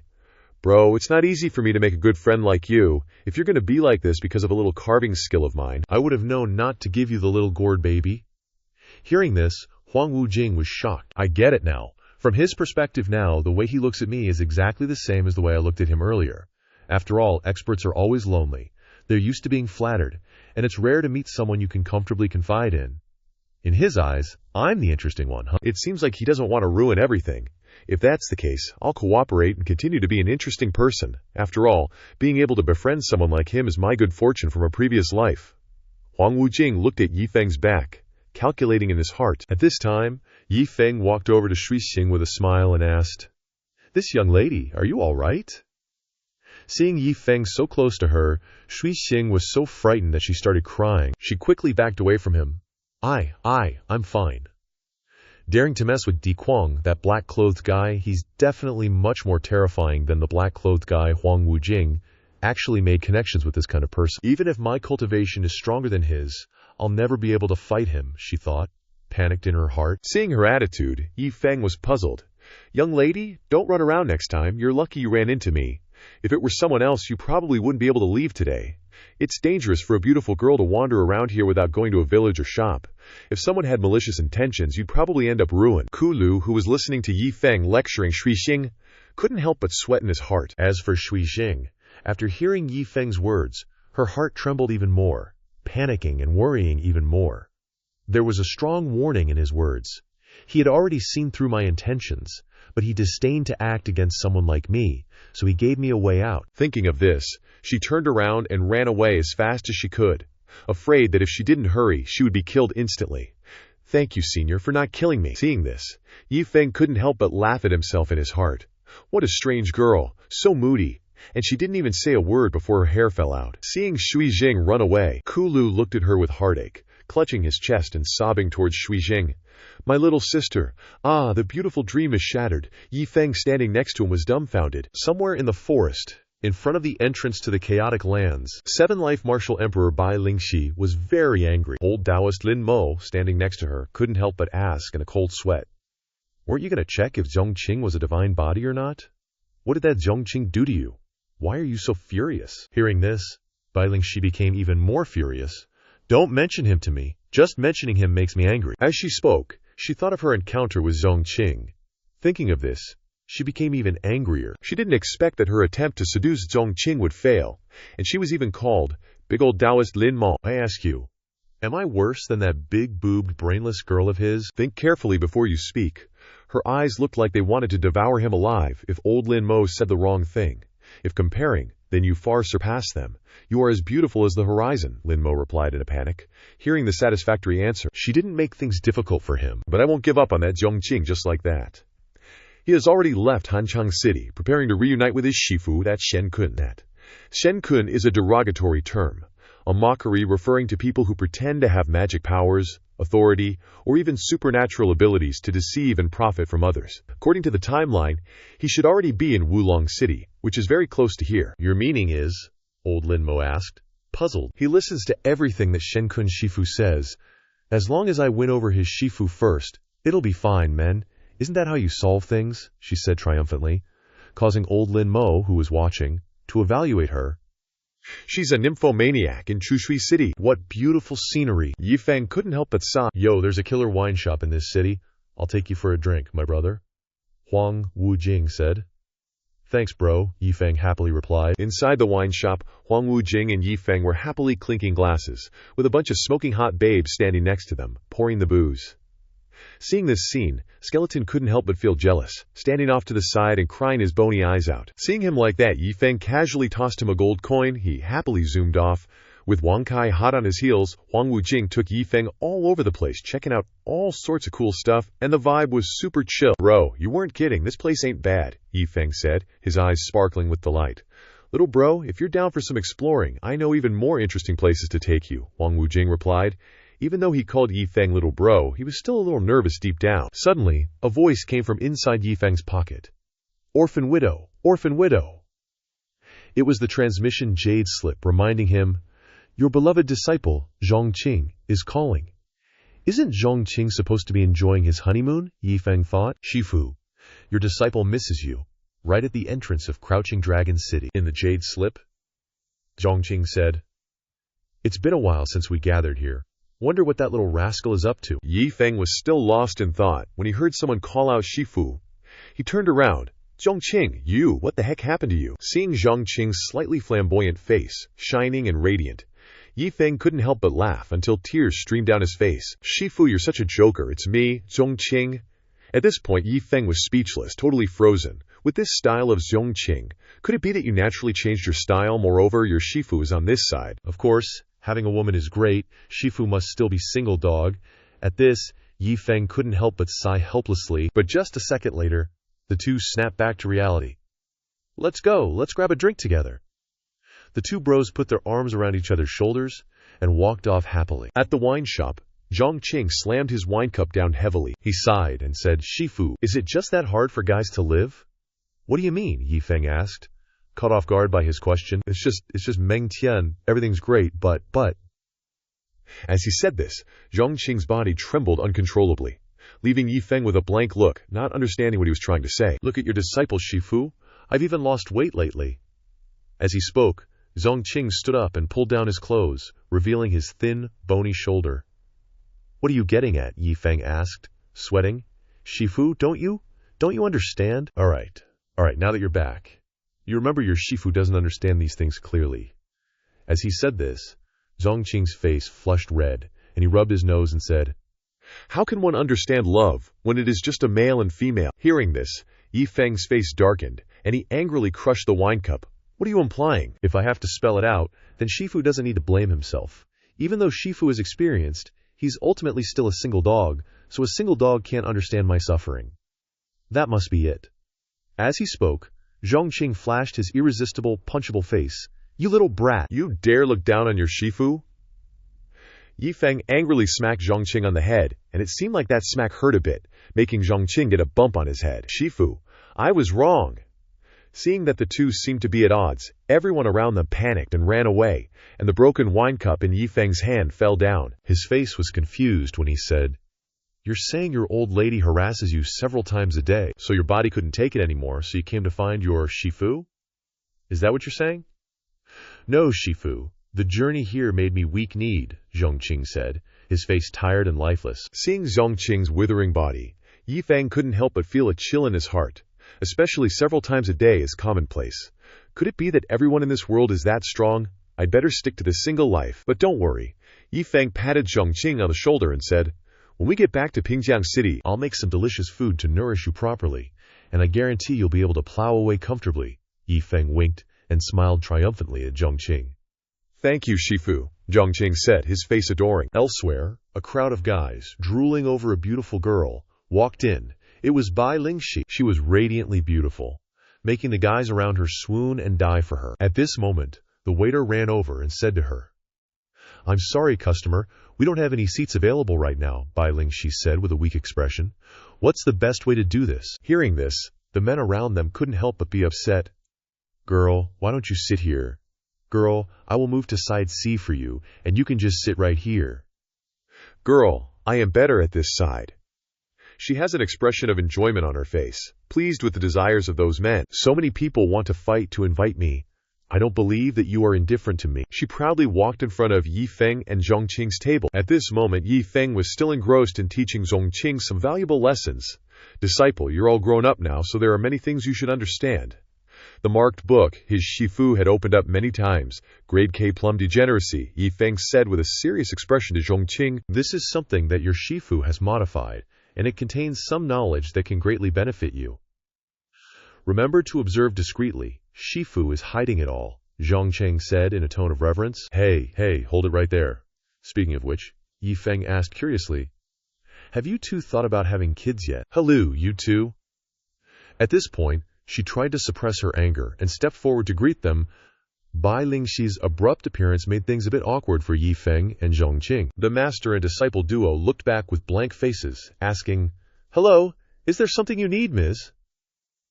Seeing Yi Feng respond, Bai Lingxi seized the opportunity to pretend she was in a difficult situation, saying, It's like this.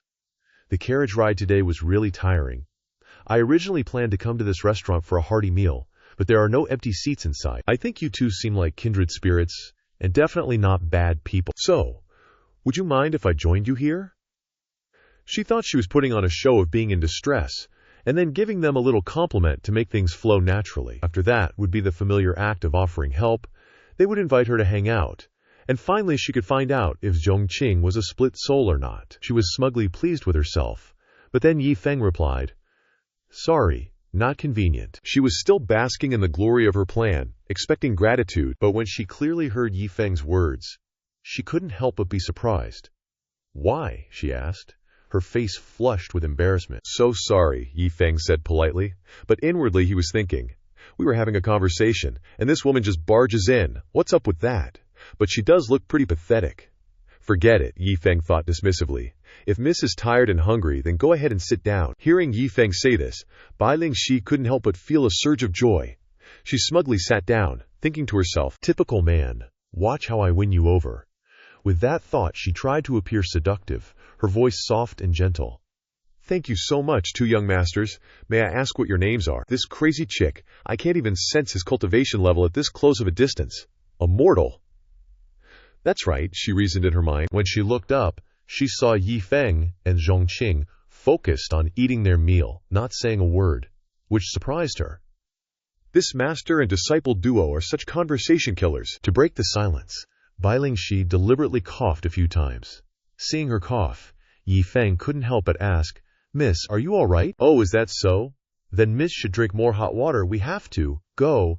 Yi Feng casually stood up and said, "Goodbye." Hearing this, Bai Shi was so angry she almost coughed up blood. I've really never seen a man so oblivious to romance. Like master, like disciple, indeed. Outside the city, in the mountain area, Bai Shi angrily shattered some surrounding mountains, scaring Linmore half to death. What the heck's going on? What happened? I wish I could find a hole to crawl into.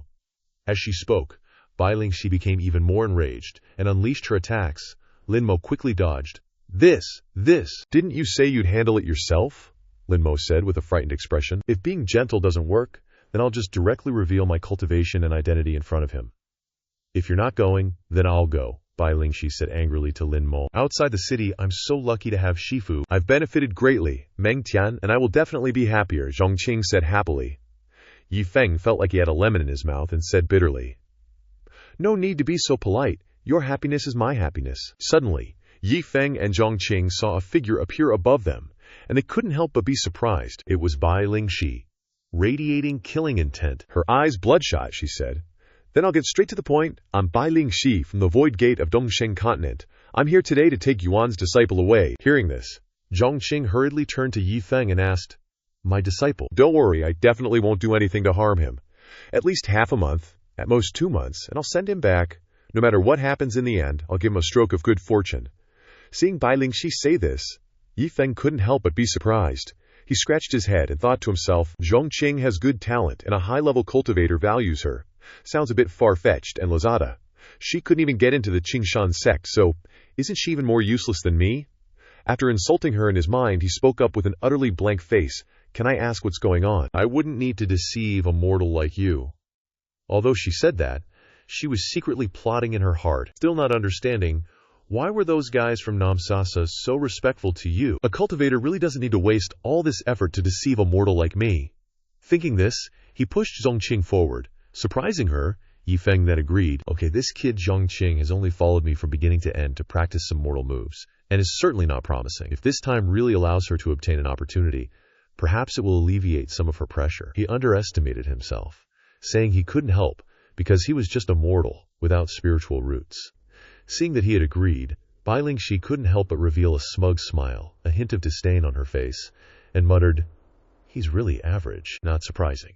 Then, she spoke up and asked, "When would it be all right?" "So what's the deal then?" Zhongqing jumped, startled by someone calling her name. She didn't know what to do. Suddenly, a hand landed on her shoulder, Yi Feng comforting and encouraging her. "Give it a shot. Who knows, maybe you'll become a cultivator and save the world.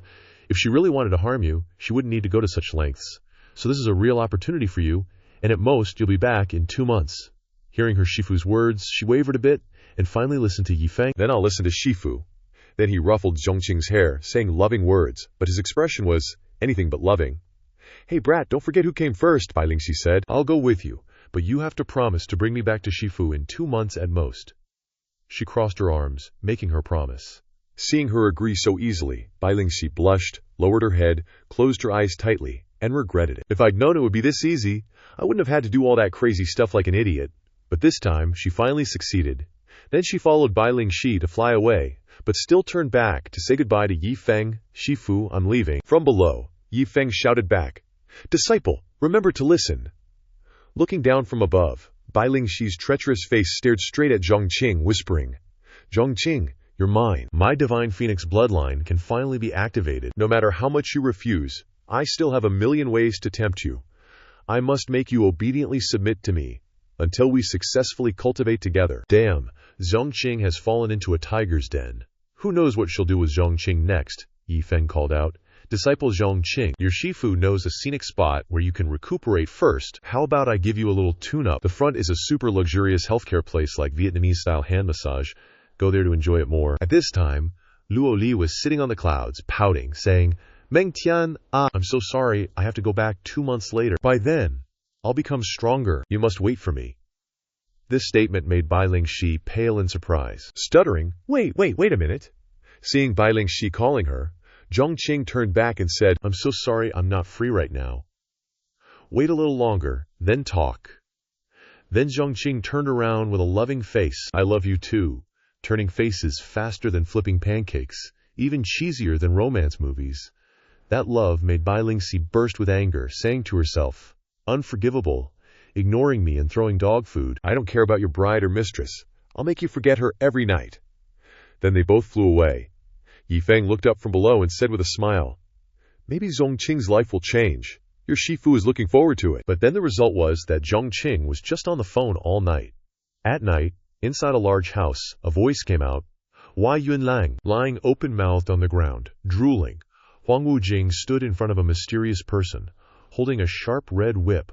Huang Wujing's face looked extremely frightened. Why did it become like this? The mysterious man spoke. Warning, I warn you, Huang Wujing, if you don't tell me his whereabouts today, I won't let you off. Huang Wujing looked at the person in fear and whispered.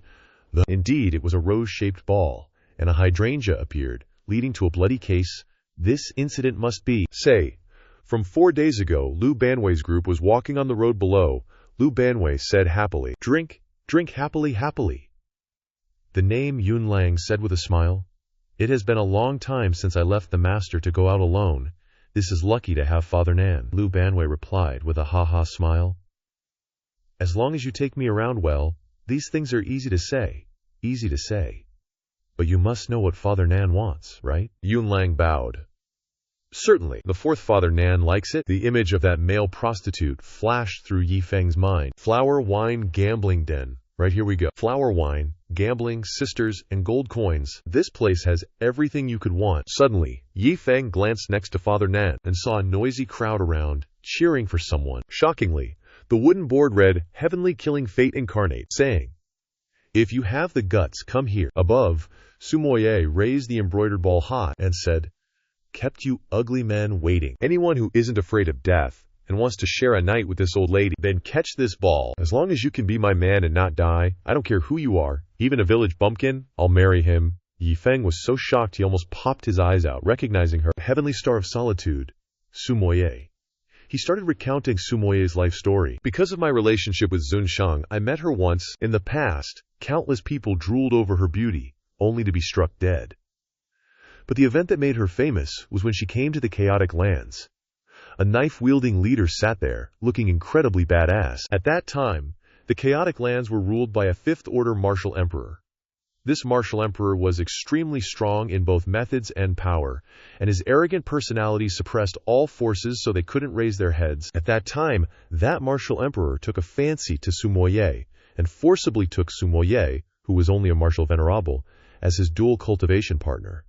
Just as he grabbed Sumoye, an accident happened. A space crack appeared in the air, dragging that martial emperor into the chaotic space. In an instant, he was turned into dust, and his blood-stained blade fell to the ground. So now, Sumoye's name resonates throughout the Chaotic Lands. After all, she's still a woman, using her own strength to change the entire power structure in the Chaotic Lands. Back to the present, many people were fearlessly raising their hands, willing to follow her. Yi Feng turned his head and said, only those whose brains are swimming in sperm would dare approach such a dangerous existence. We better get out of here quick. Then, Sumoye threw the embroidered ball. Suddenly, Lu Banwei flew up and caught it, shouting, this ball is your Father Nan's. This action scared Yi Feng half to death. His eyes were about to pop out of their sockets. Holy crap!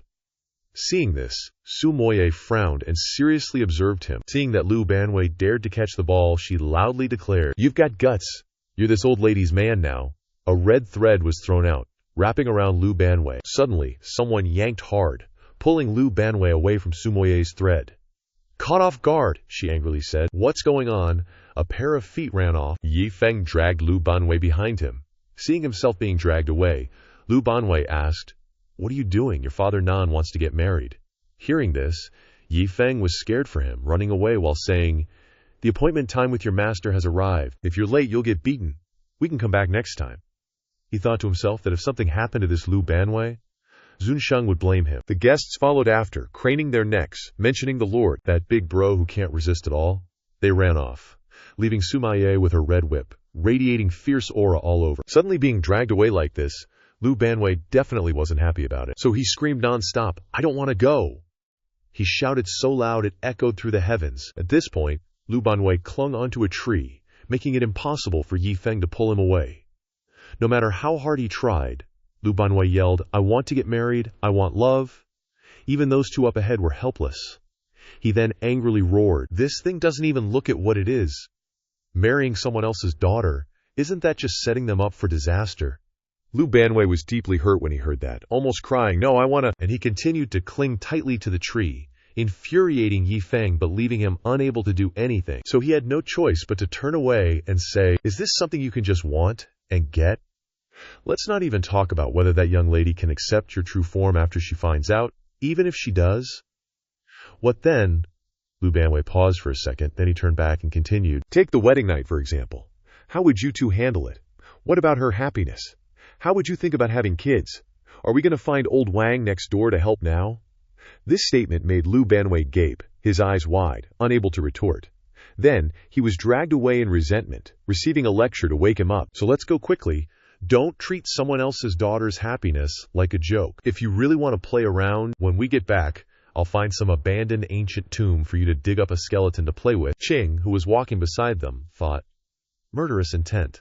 Our master cares." Then he turned around to say goodbye to the two behind him. Huang Wujing turned around to block Sima Ye. While Yuan Lang had already collapsed on the road long ago, Huang Wujing said, "Sima Ye, to be honest with you, the person who snatched your embroidered ball has already left. You can't find them. You should just give up." Hearing that, Sima Ye was immediately furious, gnashing her teeth as she said, "Go.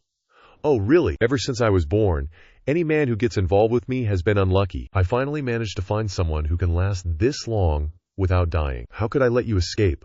Huang Wujing's face darkened as he advised. "Sima Ye, let me remind you, he's not an ordinary person. He's a powerful expert whose strength surpasses your imagination. I advise you not to embarrass yourself," she retorted. "Powerful expert." Looking at the two in front, the sky was already darkening with storm clouds. "Snatching my embroidered ball, even if he's a god, as long as he doesn't die, he'll be mine." Then, she flew past Huang Wujing, soaring into the sky. Huang Wujing sighed. "This time, it seems things are going to be even more chaotic for our little brother." In the sky, sunlight still streamed down through the trees. Lu Banwei was wriggling and yelling, "Let me go, I don't care, I want to find a wife." Making Yi Feng annoyed, he grabbed Lu Banwei by the scruff of his neck and scolded, "Don't be noisy, it's annoying." But Lu Banwei kept talking. Hearing that he didn't want to listen, Yi Feng cursed, "Is your mother a repeating machine?" Annoyed, he punched Lu Banwei on the head. "I'm going to lock you inside the storage ring," making Lu Banwei yell, "I'm really angry. Every time there's something good, it's never my turn, and you always confiscate my spirit coins. This daddy beast has had enough." Lu Banwei poured out his grievances, causing Yi Feng to pause for a few seconds to look at him. Lu Banwei shouted and broke free, tearing off his clothes and yelling, "I'm running away from home," catching Yi Feng off guard. "What the heck?" Molting like a cicada. Turning around, he said to Lu Banwei, "You damn thing, you've grown enough wings, haven't you? Go, I'll let you go. You better not come back." He frowned seriously and said, "If something happens by then, I'll be watching you." That's what Xing was thinking while walking below. Something happening. With Big Bro's strength, something happening is. Suddenly something appeared ahead, making both him and Qing freeze in surprise. Closing his eyes, he said sadly, "Forget it, let's just die." He brought back that unlucky toy, surprising Qing. But Qing still yelled and ran back, whispering, "Master still can't abandon Big Bro, it's just that there seems to be some hidden story here." Lu Banwei then braced his hands on the ground, his arms trembling. "No way, no way." He became completely lost in thought. "This daddy only left Master for 3 minutes," he said to himself. "But this intense feeling is swirling around in my heart." Then, he shouted, spreading his arms, "So refreshing! What is this comfortable feeling?" In his mind, the Statue of Liberty appeared. Lu Banwei blossomed with joy, thinking that even the surrounding air felt so fresh. The flowers seemed to be smiling at him, and most importantly, "My wife." Then he laughed gleefully. An image of Su Moyi appeared. "Incredibly beautiful," Lu Banwei said. "Even though we've only met once, this daddy has already been captivated by your exquisite curves. Happy days are coming." But before he could finish his sentence, a flash of lightning suddenly appeared in the sky and struck Lu Banwei directly. But luckily, he's just a skeleton, so he's fine. Suddenly, a huge rock flew from somewhere, but Lu Banwei easily shattered it with one punch, sending dust everywhere. Lu Banwei was surrounded by rubble. He asked, "What's going on? It's affecting this daddy's mood." Then, from afar, a person appeared and said, "What a big commotion. My husband must be right around here."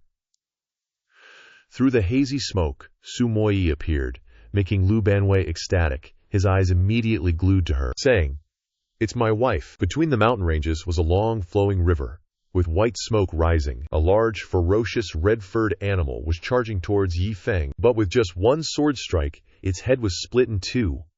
Bloody rain sprang into the air, and falling to the ground, Yi Feng stood amidst the chaos, saying, "There are too many man-eating beasts here. Kill one and another comes. It's endless." Suddenly there was a noise behind him, making Yi Feng alert.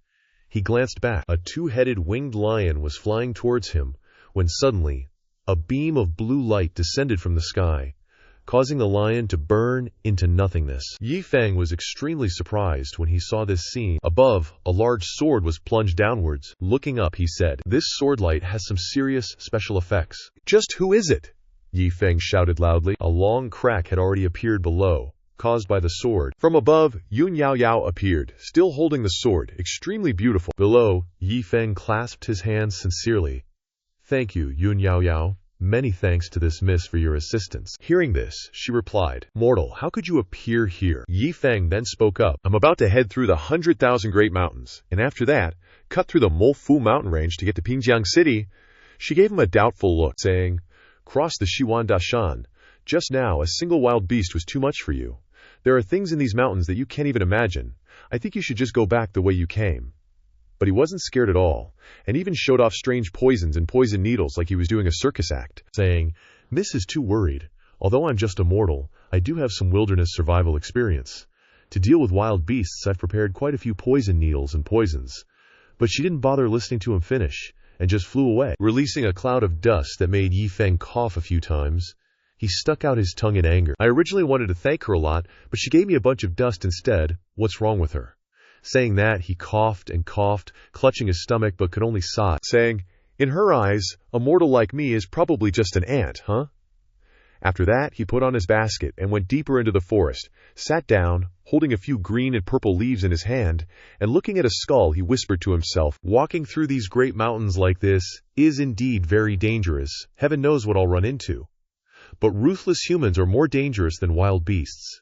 Preparing a little more is still very important." Yi Feng exclaimed happily. "The purple leaf is the venom of the Mo Wu grass. The X leaf is Bai Ye Ku. Rumor has it that a single drop of the liquid can paralyze 10 elephants. When the two are mixed, they'll create a poison to be soaked into bamboo and feather needles made of bamboo." Whooping with delight as they got their hands on the poisoned Qingzhu. It's called the poison dart. But after only a few steps, a bright light appeared in the sky. He looked up and said, "Lightning strike. It's like something is flying this way." Suddenly, a comet flew into the forest, exploding with a boom.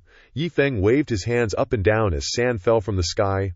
"What the heck is that thing?" From inside the comet, a beautiful young woman emerged, basically like Cinderella coming out of the hazelnut, causing Yi Feng's jaw to drop.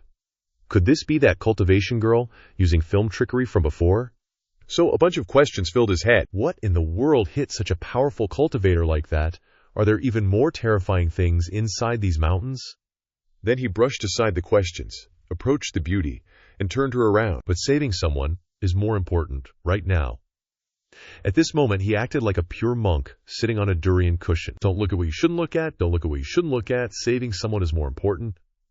On the other side, a shadowy figure stood far away, watching the strange object from dusk. "Such a big commotion. My husband must be right here." It turned out to be the beautiful Sumaye, who was shining and stepping towards him. Lu Banwei's eyes turned into hearts, drooling with a long ee. "That's my wife. Where is all the smoke from?" Who would say that is a kind of dress that cannot be?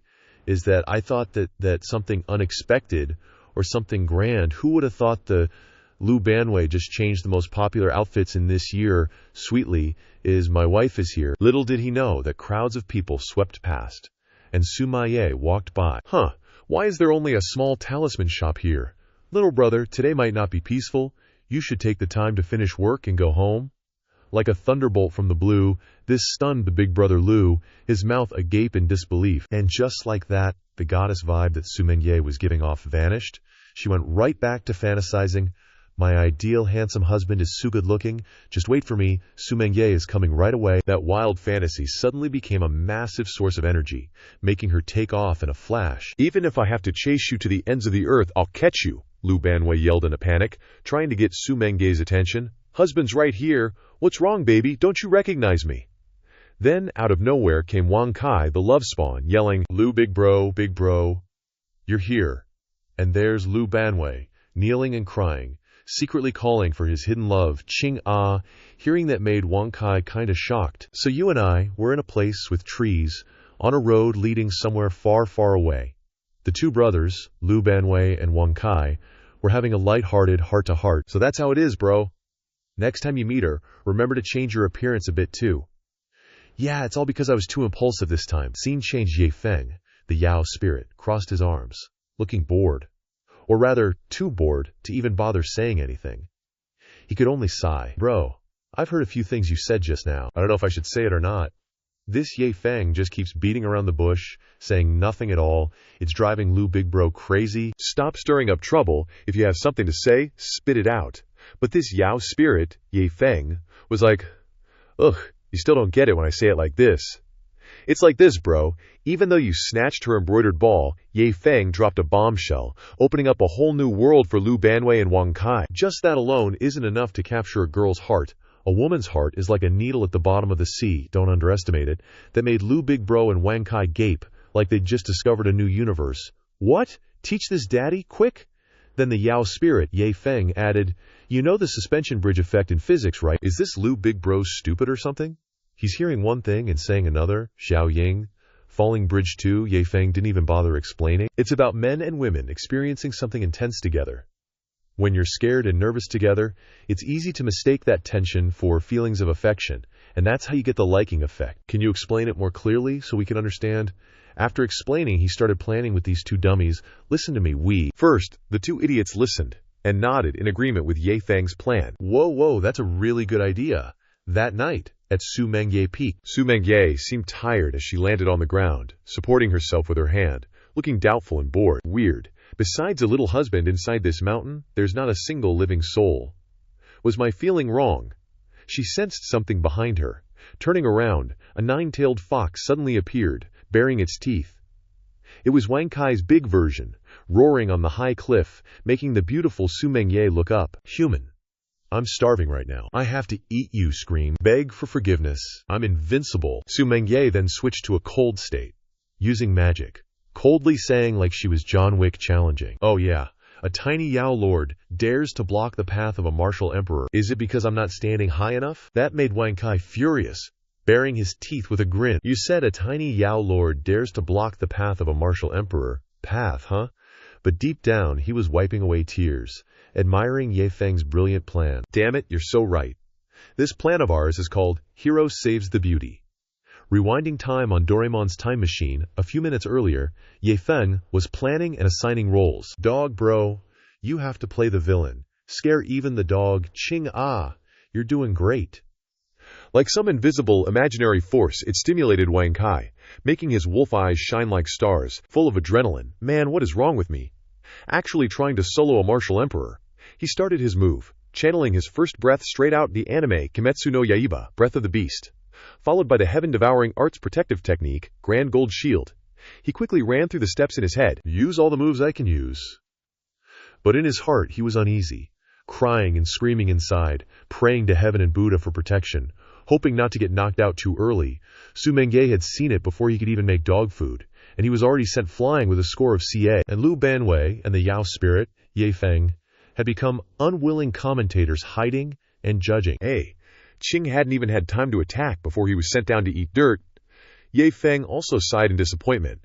So much for the plan he built up, calling himself a planner, and that's all he's got. He's 2 major realms below, bro. This plan doesn't seem very stable. At this moment, Wang Kai's claws slammed into the ground. It turned out Wang Kai was trying his best to get up. Even though a few drops of red liquid were falling, he was still stubbornly shouting, Su Mengye, stop right there. At this moment, Wang Kai was very angry, very crazy. His fire was raging because he was trying for Lu Big Bro's happiness. For the happiness of Lu Bro, I have to risk my life. Su Moye frowned and said, just a Yao Venerable, yet it's actually emitting the aura of a Yao Saint. Saying that, she charged towards Wang Kai with a whip covered in sharp thorns. So you want to die that badly? I'll grant you your wish. Wang Kai looked fierce. No way. Blood can be spilled, but the spirit cannot be shaken. Suddenly, Lu Banwei descended from above, landing right between them with a cool and aloof demeanor, taking them by surprise. Sumaye asked with a slightly tense voice. Who are you? Lu Banwei flashed his pearly white teeth. No need to be afraid, because your hubby is here.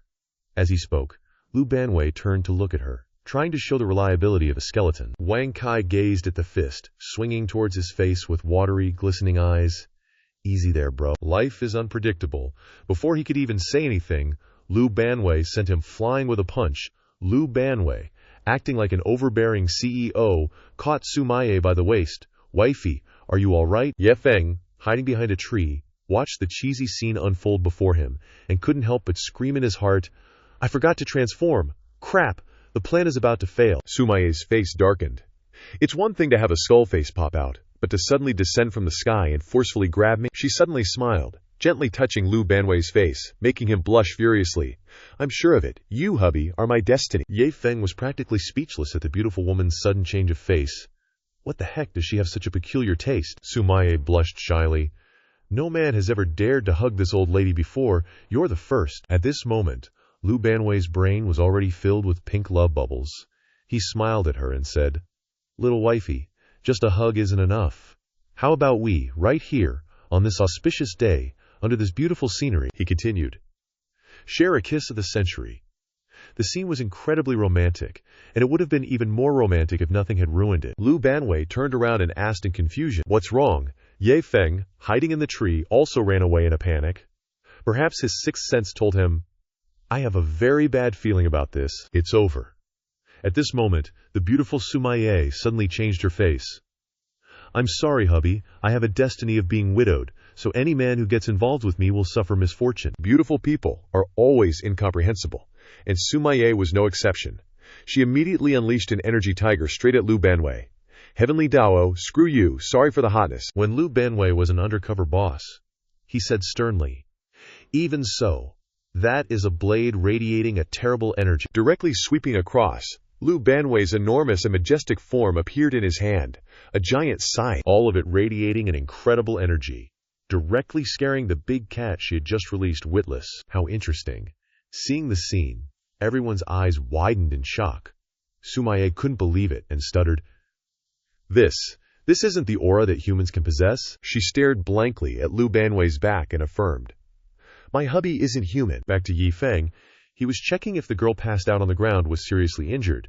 The arm bones are very strong. First, confirm the injuries.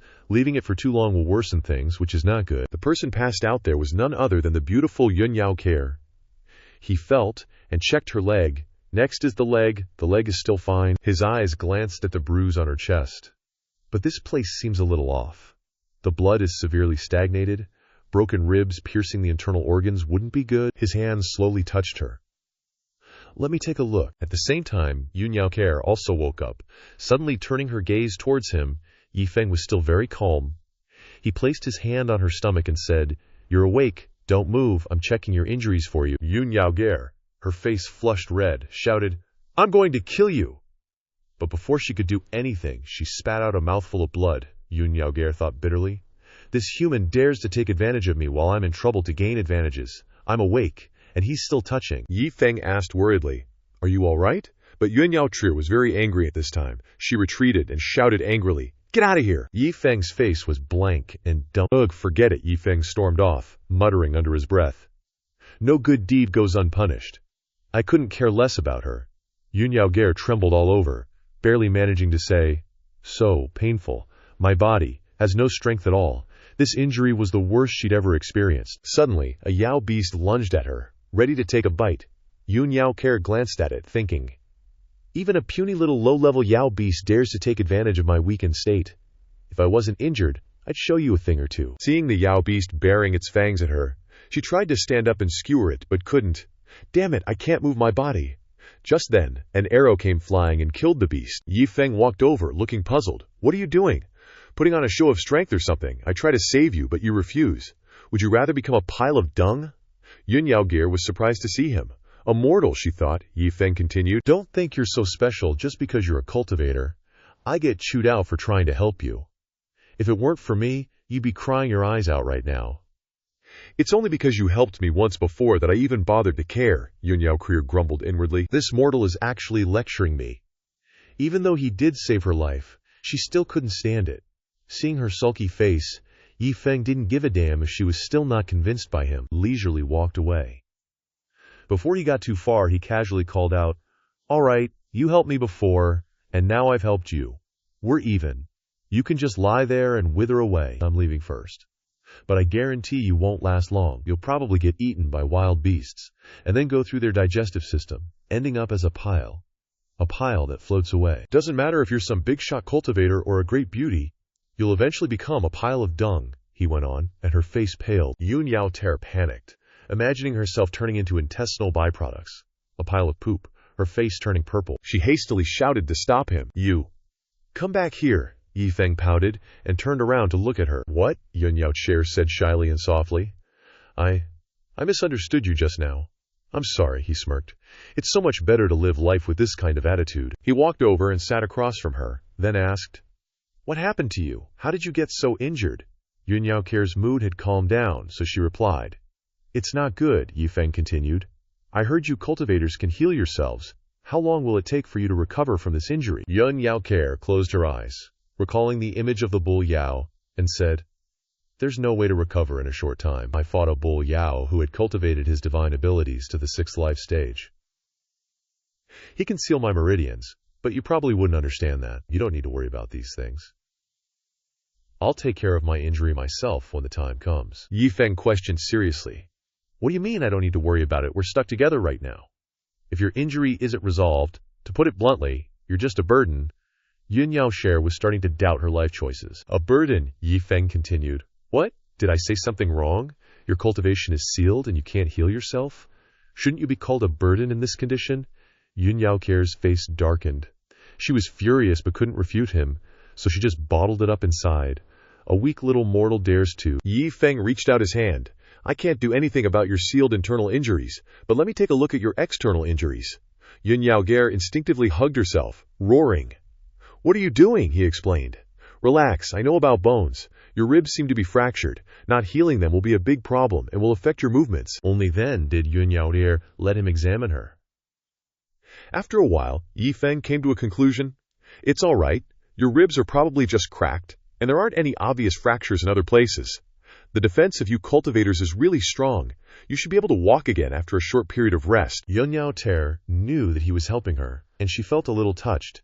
This mortal is really helping me. She shyly turned her face away, softly saying, "Thank you," completely different from her shrewish attitude earlier, which she had to admit was very sincere. Yunyao Ter looked at Yi Feng in confusion as he crouched down, turning his back to her. "What are you doing?" He turned his head and said to her, "There are too many wild beasts here. It's not safe. I'll take you somewhere else. Get on my back quickly." Only then did Yunyao Ter understand a little. "Carry me on your back?" She puffed out her cheeks, turning her head away, not wanting to. Seeing this, Yi Feng twitched his lips. "Can't a badly injured cultivator be a little more straightforward, or do you want to roll your way there?" Yunyao Ter frowned, angrily thinking, "Dares to yell at me. Even martial sovereigns and martial saints wouldn't dare breathe loudly in front of me." In a cold voice, she questioned, "You're just a mortal. How dare you speak to me like that? Aren't you afraid I'll kill you?" These words poked at the crazy blood in him. Yi Feng grabbed her hand and pinned her down, causing Yunyao Ter to shout in confusion. "What are you doing?" Yi Feng glared at her with a dark face. "Threatening.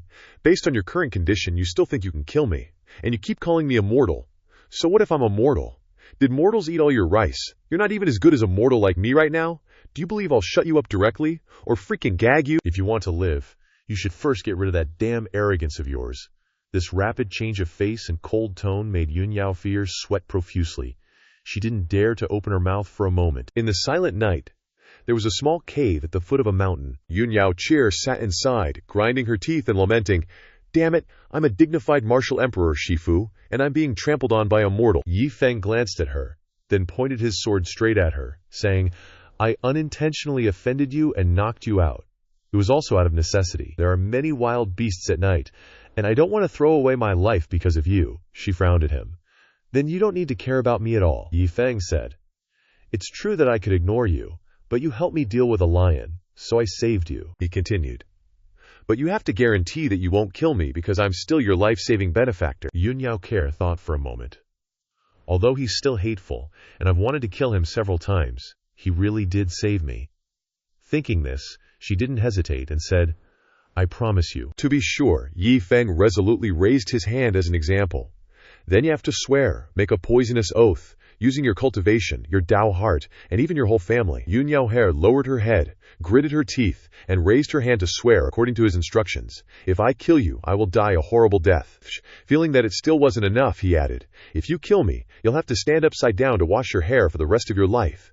She had to comply with his wishes. "If I kill you, I swear to stand upside down to wash my hair for the rest of my life." Only then was he relieved, and let her lean against a rock to rest, while he turned to find some things.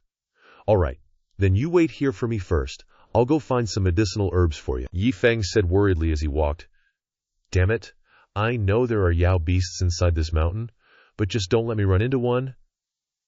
Perhaps it was because his protagonist aura was too dazzling, but high above, there was a faint figure watching him. It had cold eyes and rough hands. That was Lu Ming, the Yao Emperor's only son. You know, the bull demon who fought Yun Xianyer before. He roared, pissed off. "More humans! Since you're here, let's just settle this together." His eyes locked onto the sword in Yi Feng's hand. That's the sword that woman had earlier. He charged down with incredible speed. This one's definitely gotta go. He turned into a streak of light, crashing down and shattering the ground. He charged headfirst towards Yi Feng, died. But as he got close, his body suddenly did a weird shift. Huh, old hag. He instantly turned into a harmless, regular-sized water buffalo. Even he didn't know what the heck was going on. "What's happening?" I reverted back to my original form. Yi Feng chuckled. No wonder there was such a ruckus. Turns out, it's this noisy water buffalo worrying about finding a good supplement for Zhongqing. Didn't expect him to deliver himself right to my doorstep. Gripping his sharp sword, he immediately charged forward. "Then please, accept this." Lu Ming still looked at him with disdain, thinking, the sword's normal, nothing special. So he's a mortal who doesn't know any better. He was super confident when he saw the blade coming, but before he knew it, he got slapped hard in the face, resulting in his death with utter shock. Looking at the fallen buffalo before him, Yi Feng was a little happy, even though I don't cultivate. Killing a buffalo like you is still doable. Then, he licked the remaining blood off the blade with a sharp glint in his eyes. "Cool, huh?" 3 seconds later, he spat it out.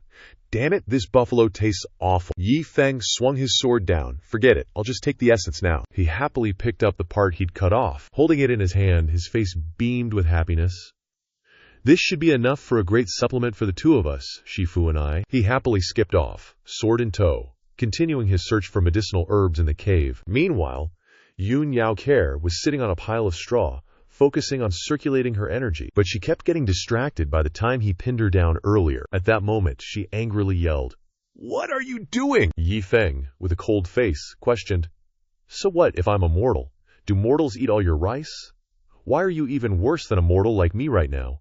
You believe I can shut your mouth?" Gosh, the more she thought about it, the redder her face got. Just then, Yi Feng casually walked in with a basket on his back.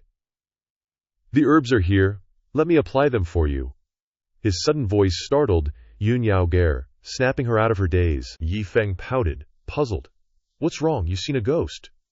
She quickly turned her face away, avoiding his gaze. Nothing, never mind." A moment later, Yi Feng set the bowl of medicine on a rock and turned to ask, "Oh right, I still haven't asked what your name is."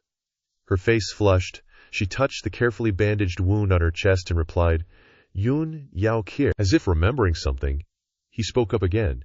"Yun Yao Care. Right, what the heck was it that could beat you up like this?" Yun Yao Care's voice rang out, "Lu Ming, Emperor-level bull demon, Lu Ming."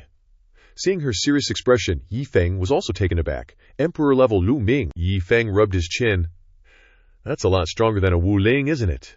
Yun Yao Wei forced a smile, secretly thinking, "I'm afraid that in the eyes of this mortal, the most powerful is Wuling." She explained seriously, "Things are a lot more complicated in these mountains than you think.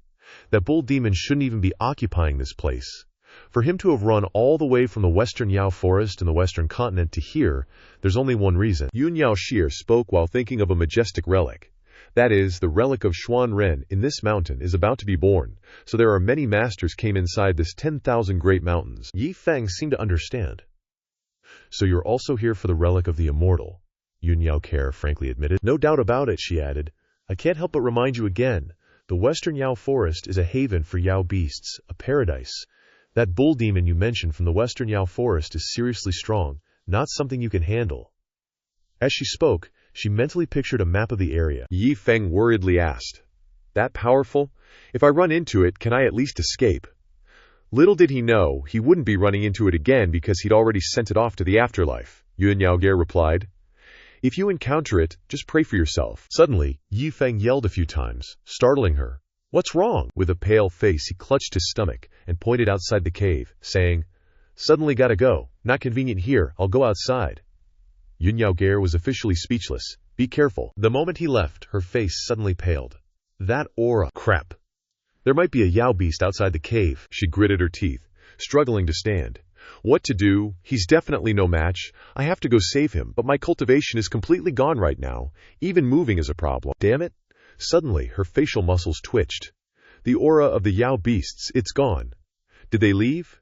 Yun Yao Air leaned against the wall, trying to move. That Yi Feng probably just stepped outside. What greeted her eyes was a blood-stained sword, and Yi Feng's lamenting voice. Damn it, these blind, wild boars dare to attack me? Do they really think I'm a pushover?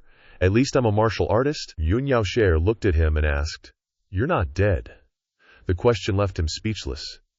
"You were expecting me to die that much. Are women's hearts all this dark?" Yun Yao Fear worriedly thought, based on the aura of those Yao beasts earlier, they couldn't have missed him outside the cave. But they didn't attack him, and instead just left. What does this mean? The more she thought about it, the more confused she got, so she just gave up. Forget it. It's good that you're okay. The next day, he was happily picking fruit, singing the picking fruit song. Suddenly, something zoomed up from behind, startling Yi Feng. He turned around to see Yun Yao Ge. Yi Feng smiled brightly at her. "Your cultivation has recovered."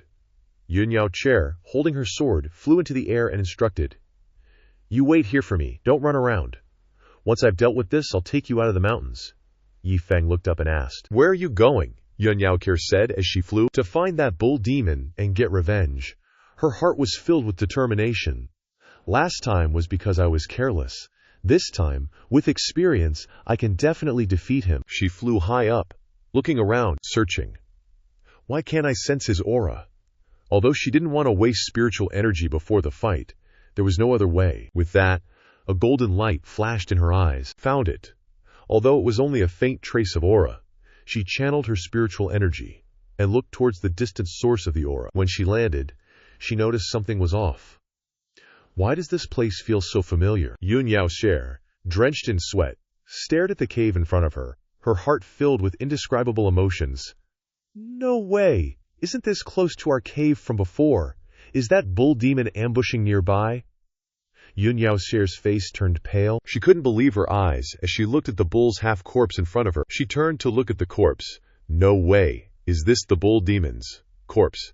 And it's been dead for days. Its corpse was cleaved in two, its eyes were blank white, and flies were buzzing around it. Yun Yao Care almost screamed in shock.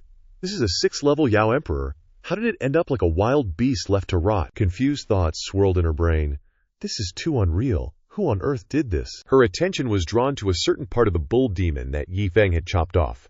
That part, someone cut it off. That's awful. Serves him right, though. She covered her mouth and smirked, but the joy quickly faded. Forget it. Based on the estimated time of death, he must have been killed while I was right there in the cave. But I didn't notice a thing. She recalled the corpses of the Yao beasts around, and the numerous other Yao beast corpses on the ground, all conveniently located near the cave. This sword technique must be from the same person, so why would they do this? The more she thought about it, the more sense it made. If it was him, a lot of things would become clear, including how he, a mere mortal, managed to arrive here unscathed. She had to get to the bottom of this. Yun Yao Yao entered the cave only to find Yi Feng screaming his head off. Help! This thing scared the crap out of me. Seeing him so frantic, she couldn't help but feel a little worried. What's wrong? Yi Feng yelled, pointing wildly. She finally returned. There's a huge caterpillar over there. Yun Yao Yao followed his finger and was so shocked that she nearly fell backward. A caterpillar. She looked at Yi Feng, who was gnawing on his hand, eyes wide with fear. It's looking this way. She felt a bit nauseous and couldn't help but mock herself, afraid of a caterpillar. And here I was thinking he was some mysterious master who one-shotted Niu Mo with a single sword strike. Yun Yao Yao had no choice but to step in and slay the caterpillar, protecting the frail and delicate young man behind her. Right before, did you encounter anyone near the cave? Yi Feng blankly replied. Nope, just wild animals outside, she said sternly. I see. Then she thought to herself, who exactly is this mysterious person? I'll investigate slowly later. Maybe they were just passing by. There's a small possibility. Her strange expression made Yi Feng a bit confused. Currently, Yi Feng was being led by the hand, flying across the sky. He spoke up and asked, by the way, shouldn't there be a lot of good stuff inside that Xuanren's relic? Yun Yao Yao also affirmed, that's right, the owner of this relic must have descended to travel the mortal realm when the path to immortality wasn't yet severed, left behind by immortal Li Yang. As she spoke, she thought of a peculiar artifact with special runes. Rumor has it that he possessed a celestial treasure called the Huntian Stele. It is said that the runes on the Huntian Stele might even record some immortal arts. Yi Feng's eyes widened in astonishment as he listened to the new and strange knowledge Yun Yao Yao was sharing. Even immortal treasures are suppressed and destroyed. Passing through the realm of gods and demons to the level of us, there's no use for opportunity. The reason for our visit is because that person may have left behind immortal artifacts in the relic. After hearing this, his face didn't show any emotion, causing her to doubt, you're not interested at all. From afar, a dazzling beam of light shot through. Even brighter than car headlights. The beam of light shot straight into the sky. The area around it seemed to be enveloped in a dazzling golden energy. The energy that radiated made the animals below gape up at the sky. Yun Yao Yao furrowed her brows and gnashed her teeth. Not good. The relic is opening. This is the unique suppression pressure of an immortal, Yi Feng. Seeing this, worriedly asked, what's suppression pressure? Yun Yao Yao widened her eyes and explained. Suppression pressure means that those below immortals will tremble. Under this pressure, cultivators and Yao beasts will lose all their cultivation. Yi Feng's mouth twitched. So you're saying, just as he said he wanted to play plane crash, Yun Yao Yao and he plummeted towards the ground like birds with broken wings. Fortunately, heaven was kind, and near where they fell was a lake. Both of them fell into the water. Yun Yao Yao struggled to climb ashore, then turned around to find a whirlpool, but Yi Feng was nowhere to be seen. A whirlpool? No, Yi Feng hasn't come up yet, she shouted. Yi Feng! But the only reply was the sound of the churning whirlpool. As fate would have it, when he fell into the whirlpool, he fell into another place. Yi Feng sat on the floor, looking up at the ceiling with an extremely confused expression. Where is this? The sound echoing from a dark room nearby made him turn pale. Crap! I better get out of here quick. The mocking words of an immortal echoed nearby. I didn't expect someone to find this place so quickly. I just hope you won't disappoint me. After wandering for a while, he came to a conclusion. This maze is really tough. His attention was drawn to the pure white wall in front of him. This grand hall is awesome. The immortal saw Yi Feng and secretly smirked in his heart. Next, we'll see if you can break through the threefold barrier within this grand hall of mine in 1 month. He put on a sinister expression and pondered. If you can break through, then I'll have to reluctantly take your body. Suddenly, he saw a very strange scene. Yi Feng gently walked up the steps to stand in front of him, causing him to panic. What's happening? Didn't I set up a triple barrier? How could he thought, eyeing the golden energy surrounding him. The more he thought, the more Yi Feng's sly grin popped into his head. Plus, when I was alive, I laid down layers of oppressive aura. Wouldn't that suppress his cultivation? Without cultivation, how could he possibly? His eyes widened in horror as he saw Yi Feng standing right next to him. He discovered me. No, that can't be. Normal eyes can't see me. It must be a coincidence. Not entirely a coincidence, Yi Feng said, his gaze fixed on the gem embedded there. What a pretty bead, Yi Feng grinned and reached for it. In a flash, he snatched it off with a gleeful laugh and greedy eyes. Bet I can sell this for a good amount of gold coins. The immortal wailed in his heart. Damn it, that's the treasure jade I use as my eye, and my spirit is attached to it. After Yi Feng successfully made him one-eyed, he looked at the remaining jade, scaring the immortal so much that he desperately tried to calm himself. No, surely not. Nah, just kidding. Yi Feng turned around and said with a regretful tone, Forget it, I already got one. A man shouldn't be too greedy. The immortal praised him silently. Right, good lad. But he had overestimated Yi Feng's character. Yi Feng immediately snatched the other one off with the reason, But things come in pairs. The immortal hugged his face and screamed in despair, "Damn it, how can he be so slippery?" The tragic image of a blind old man playing the lute to survive on a snowy winter night flashed through his mind, snowflakes swirling, falling leaves, accompanied by extreme frustration. Snatching even this old man's eyeballs, the spirit attached to them is dissipating too. This makes this undead old man even colder than before. He watched Yi Feng's retreating back, his heart burning with rage. "You damned human! You despicable human! You son of a—" Suddenly, he seemed to remember something, and chuckled, scratching his head. "That's right. I'm an immortal. There's nothing I can do about it." He glared angrily at Yi Feng. Confused thoughts kept flooding in. "This sucks. What's going on? When I was alive, I clearly set up restrictions on this wall. Even immortals shouldn't be able to see through it." Contrary to his anger, Yi Feng was happily admiring the jade in his hand. "Such pretty beads. I bet I can sell them for 10 gold coins each." Yi Feng smiled gleefully. 10 gold coins a bead. 2 beads are 20 gold coins. I can probably get 2 bowls of beef noodles for that. The immortal thought, annoyed, worth a fart. Those 2 beads are enough to buy the entire remaining southern sands. Does this brat have any ambition? He charged madly towards Yi Feng. "You overly despicable human. I don't care who you are or how you bypassed my formations. But now, you can only use your life to pay for the mistake you made." Even though he was the one charging, he still arrogantly thought, "I'll reluctantly accept your body." Suddenly, Yi Feng let out a refreshing sigh, making the immortal confused. Turns out, he farted. But it wasn't an ordinary fart, it was a cannon fart. The immortal was horrified to realize that he had taken a fart head-on. All the essence goes to those behind. The immortal couldn't rest in peace even after death from this attack, his face contorting. Yi Feng casually farted. Poot, poot, poot. He rubbed his belly and sighed. "Back in the mountain cave, I kept eating radishes, had to hold it all in, finally got to let it out." The way he released caused the one behind him to scream miserably. Half his soul dissipated, leaving only a spark. He hid in a corner, crying, not understanding how this could happen, because today he had been planning for 10,000 years, and painstakingly maintained a bit of his remaining soul power to reduce the soul force passing through the river of time, so his soul state was always hidden in the shadows. He even spent a great deal of effort to create those eyes, to reduce the use of his mind, so that his soul would not dissipate. But he never expected that more than half of his soul would be shattered here, and by it the immortal couldn't bear this humiliation. So he shouted, "I don't care who you are, I want you dead." The immortal roared and summoned a snake, ordering it, "Black Kui, kill him for me." The snake was Black Kui, a demonic beast of immortal rank. Although being in the immortal river continent would weaken its strength, it would definitely still be an invincible snake. Once Yi Feng was dead, he would seize his body, but life is not a dream.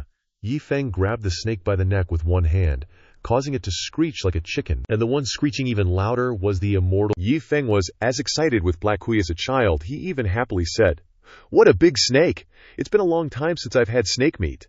I'll use you to improve my meals for once." With that, he slammed it to the ground with a don, sending the snake to its maker. The immortal wailed, "FCK, I swear, son of a BTCH."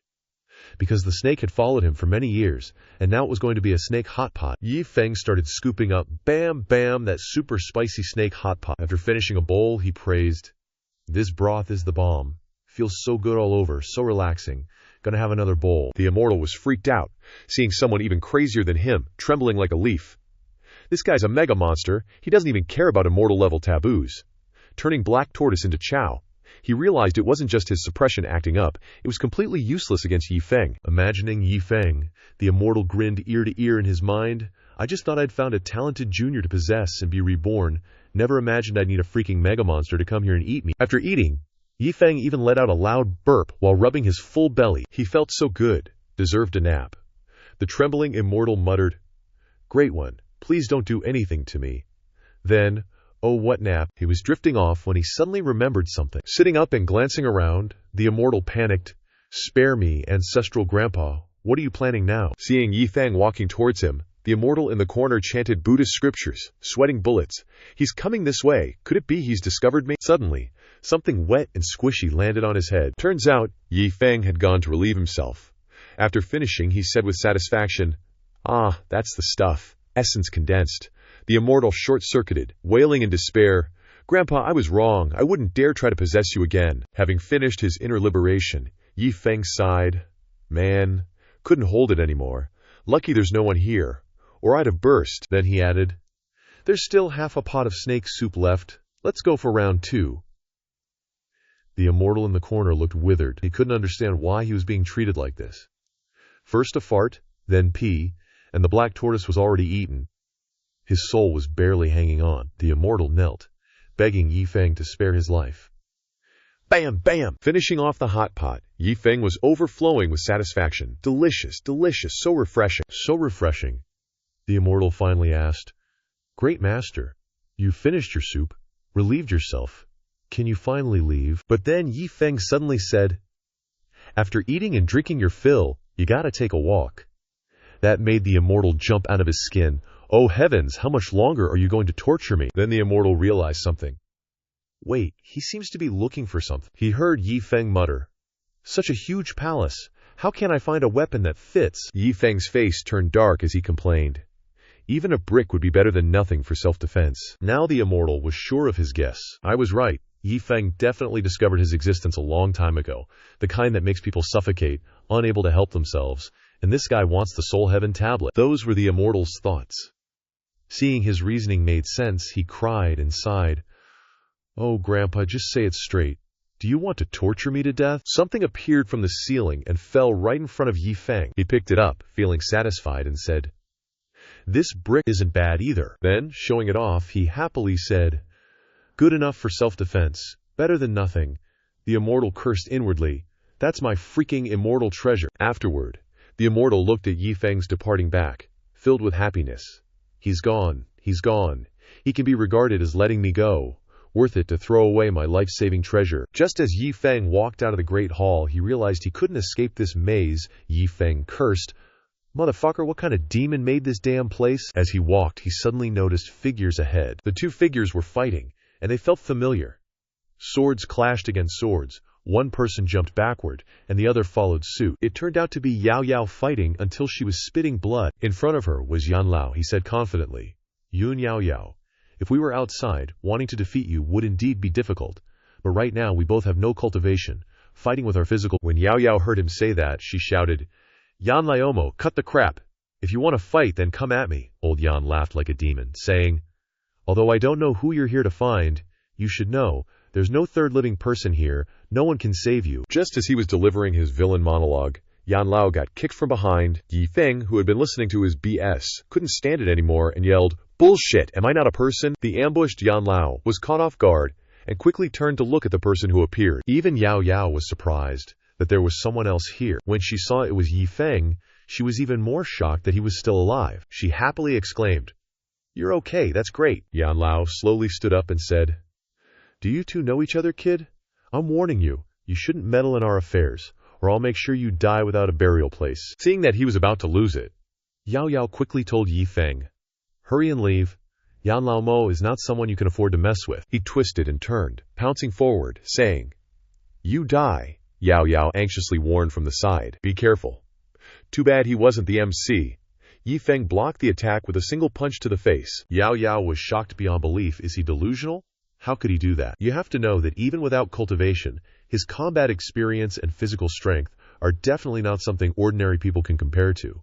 This mortal is too strong. Attacked, Yan Lao clutched his face, enraged by the beating. You little bastard, do you know who I am?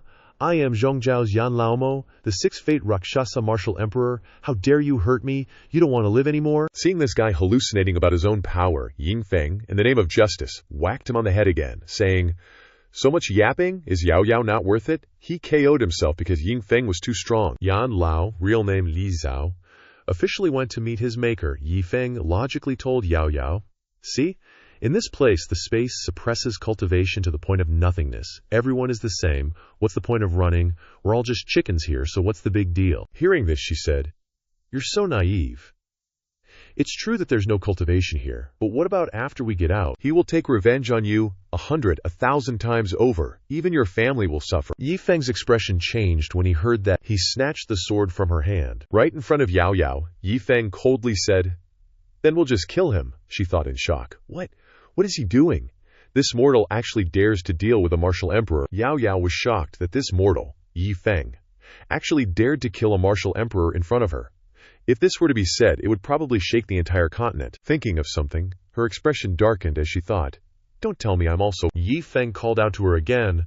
What are you standing there for? Let's go loot his stuff. Then he and she both looked at Yan Lao's bag. He logically said, I killed him, so these things should belong to me, but I can't use these cultivator items. So it's like living just to wait for this moment. Yi Feng pulled out paper and a pen from somewhere and said, let's make an IOU. The items belong to you. In exchange for 2 million. Okay, Yao Yao was startled and flustered. Meanwhile, Yi Feng started manipulating her.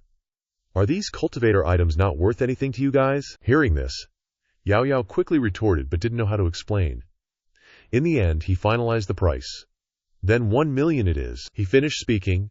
He slammed her hand onto the IOU. Yao Yao looked at her hand with red ink. Yi Feng happily emphasized again. Remember, you owe me 1 million, Yao Yao helplessly thought. 1 million. Is every item in here worth at least that much? How can it only be 1 million? This person is so ordinary, it's unbelievable. A mortal without any cultivation actually did something that even a martial emperor like me wouldn't dare to casually get involved in. Yao Yao smiled and softly asked, what should we do next? Yi Feng assessed the surroundings and said, first, we need to figure out where this is. Inside, Yao Yao replied. If I'm not mistaken, it should be inside an immortal's ruins. Hearing that, Yi Feng realized. So you're saying this immortal left behind some really awesome stuff. Does that mean we can go find treasure? All she could say was, you're thinking too much. Then Yao Yao explained. Being suppressed by immortals, we don't even know if we can survive, let alone treasure. There must be restrictions all around, so let's just focus on figuring out how to get out of here quickly. Yi Feng agreed with her. He cautiously said, all right, let's be careful then. And together, they headed down the maze-like corridor. As they walked, he suddenly noticed someone ahead. Yi Feng carefully called out, who's there? Yao Yao was startled too. The person who appeared was the Sixth Fate Martial Emperor, named Ji Wunyan. He politely said, it's this one, Yun Girl. Behind him were 2 other figures. Yao Yao immediately recognized the 3 of them and was very surprised. Ji Wunyan, Moyang twin sages, how did you guys end up together? She guessed in her heart. For the immortal treasure, have the experts of Eastern Continent and Central Continent joined forces? Yi Feng wondered. Do they know each other? Wu Nian smiled and said, we just bumped into each other and decided to travel together. After all, under this pressure, traveling alone is a sure way to die a miserable death. Yao Yao agreed, nervously thinking. Although Ji Wunian is a Sixth Fate Martial Emperor and has that long arrow making him a fearsome opponent, those 2 old guys beside him are probably at the level of Flame Old Devil. The worst part is that I'm definitely no match for them in my current state. Wu Nian spoke first. Miss Xianyun, since we've run into each other, why not team up? That way, if we encounter danger, we won't be completely helpless. But she skillfully declined. I don't intend to search for treasure, so I'm afraid we're not going the same way. However, contrary to Yao Yao's thoughts, he smiled and said, they're also looking for a way out. After all, under this pressure, you have to save your life before you can even think about snatching treasure. Then he asked again, want to join us? Yao Yao looked at Yi Feng to gauge his attitude, and hesitantly said, this. Seeing her reaction, the 3 of them were surprised. Who is this young man that Yun Yao Yao needs his permission? Wu Nian curiously asked. This? May I ask who this brother is? He replied. This one is Yi Feng. He thought to himself, Yi Feng. Never heard of him. The Moyang twin sages also exchanged glances. The one with the receding hairline asked, could he be a hidden master? The one with more hair replied, everyone is without cultivation. I can't see anything. Finally, Yi Feng said, then let's go together. So they went on, and after a tiring half-month, both Wu Nian and the Moyang twin sages showed clear signs of exhaustion. He couldn't help but exclaim, after wandering around for so many days, we're back where we started. Even Yao Yao was gradually becoming fearful. Only Yi Feng remained unchanged, as if nothing had happened, he said gloomily. All that time wasted for nothing. Yao Yao guessed that because everyone had lost their cultivation, they had also lost the ability to subsist without food. Even those stronger than ordinary people were nearly spent. In the tense atmosphere, Yi Feng suddenly suggested, everyone, how about you follow me? I might have a way out. Someone scoffed at his words. Wu Nian was puzzled. We can't even get out. What can you, brother Yi Feng, a mortal, do? The man who had scoffed earlier, the one with more hair, disdainfully said. Acting mysterious, I thought he was some kind of master. But it turns out he's just a useless bum. Yi Feng's face didn't change as he replied, Wu Nian, I'm not sure either, but it's better than wandering around blindly, so those who trust me can follow me, those who don't can go their own way. After he said that, The entire space fell silent. Yao Yao was the first to decide to go with him. Seeing this, Wu Nian tried to dissuade her. Miss Yun, it's better not to go like that. We've encountered quite a few demonic beasts along the way. Although those demonic beasts also have their cultivation suppressed, splitting up is still very dangerous. However, she still chose to trust Yi Feng. Then she persuaded him and suggested, You should trust my choice. It'll be fine. In her heart, she couldn't help but laugh at how she, a martial emperor, felt a sense of security beside a mortal. Hearing this, he hesitated, and then nodded in agreement. Only the Moyang twin sages refused. The one with more hair contemptuously said, A dignified martial emperor, yet he places his hopes on a mortal. The one with less hair chimed in. Such a ridiculous thing we brothers absolutely cannot accept. Yi Feng finally got annoyed, and he thought angrily in his belly, These two old geezers talk too much. Mortal this, mortal that. Everyone's a mortal now anyway. If it weren't for saving a bit of strength, I would have just smashed them to death with a brick already. Then, the two of them separated and went down another path, while the three of them went straight ahead. Wu Nian still asked doubtfully, Yao Yao, Miss Yun, can he really be trusted? She calmly replied, Although I don't have much faith, I still trust him more than those two old geezers. She still couldn't believe that the strongest powerhouses of the entire Xinjiang continent were repeatedly entrusting their lives to a mortal. 7 days later, Wu Nian, now supporting himself with his weapon, said wearily, I can't go any further. Even Yao Yao was almost out of breath, no better off than him. Yeah, Yi Feng, let's rest a bit. Yi Feng, hearing this, calmly said, All right, 15-minute break, then we move on. Wu Nian, his face gaunt and skeletal, lamented, I thought we'd find some beast to fill our bellies along the way, but these past few days, we haven't encountered a single living thing. Not even a Yao beast. He was now very curious. Even we martial emperors are so weak from hunger, I'm afraid he, a mere mortal, would have long collapsed. How can a mortal like him persevere so much? Are we, existences of such high standing, really not comparable to him? Another day passed, and Wu Nian officially gave out. He yelled, I really can't go any further. It's torture. Every passage and stone wall here makes it hard to breathe. Yao Yao knelt straight on the ground and said, There's no food, and water alone won't last long. Why don't you go alone? Yi Feng said, If you two don't go, you'll die here. Yao Yao didn't understand why the two martial emperors were in such a state, while a mortal like Yi Feng had such great potential. Where did he get it from? Finally, Yi Feng announced, I estimate we're about half a day away from our destination. Wu Nian smiled brightly and said, Really, Yi Feng continued, we've been walking for so many days, and I've never seen anything resembling that grand hall. This likely signifies the special nature of the palace. Returning to the grand hall might offer a way out. And then, Wu Nian officially lay flat on the floor, repeating his old words, I really can't go any further. It's torture. Every passage and stone wall here makes it hard to breathe. There's no food, and water alone won't last long. As for Yao Yao, she was officially hallucinating before she kicked the bucket. Wu Nian anxiously asked Yao Yao what's wrong, but she was lost in a daze and said, Yi Feng, go alone. This story is so effing rigged. In the end, Yi Feng announced good news. You two, look at this. What is this place? Follow me. This grand hall is connected to many passages. I think the way out must be inside. Seeing that only he was normal, the two trembling martial emperors shared the same thought. Yi Feng, is he even human anymore? Still an immortal, the old monster thought, now taking a more definite form. That day, I almost lost my soul because of his pee. After so many days, I've stabilized my soul, finally, but I'm still much weaker than before. So, I should lower my standards for seizing a body. From now on, whoever enters this grand hall, I will seize their body, cancel the second trial formation. The immortal suddenly heard a sound. He excitedly pounced forward, laughing in his heart. Someone's coming to my doorstep. This old man won't be polite. Just when he thought he was going to have a feast, seeing Yi Feng's face made half his soul fly away. The immortal was terrified. Grandpa, my ancestor, why are you back? I gave you my soul stele. I let you eat the black turtle. What else do you want? Wu Nian's body trembled, recognizing the place. Isn't this grand hall the core of the immortal's ruins? Yi Feng sneered. If this is ruins, it's a bit too poor, don't you think? The immortal in the corner felt extremely aggrieved. I let you eat my immortal beast, I gave you my Dharma artifact, and most importantly, I gave you 2 pearls I'd been saving for a special occasion. What exactly do you want? Then, he heard Yi Feng say, Forget about those things. Let's quickly find a way out. The immortal turned pale upon hearing this. Crap, he only came for the way out. Just as the three were searching for a way out, they suddenly felt the grand hall shake. A large door instantly appeared. It was the super shameless immortal who had invited them in that day. "Sir, please, please leave." The three were amazed. Not expecting it to have this function, Yi Feng felt a weak breeze. "It should be the exit," Yao Yao excitedly said. "Then let's go quickly," everyone replied. "Okay." They all ran together, only the immortal politely flew, the three of them, but suddenly Yi Feng said, "You two go first. I'll go back and do something. I'll be right back." The immortal cursed inwardly. He didn't understand why Yi Feng was going back.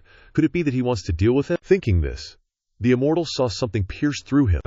It turned out that Yi Feng shot him through the heart. Yi Feng was extremely satisfied, thinking to himself, his soul hadn't even fully gathered when it was about to take flight again. He resented fate, resented everything, but didn't dare resent him. He thought to himself, damn it, is this all life is? So easily dismissed, Yun Yao Yao was completely exhausted. Leaning against the wall, panting heavily, she collapsed to the ground, weakly saying, I can't hold on much longer.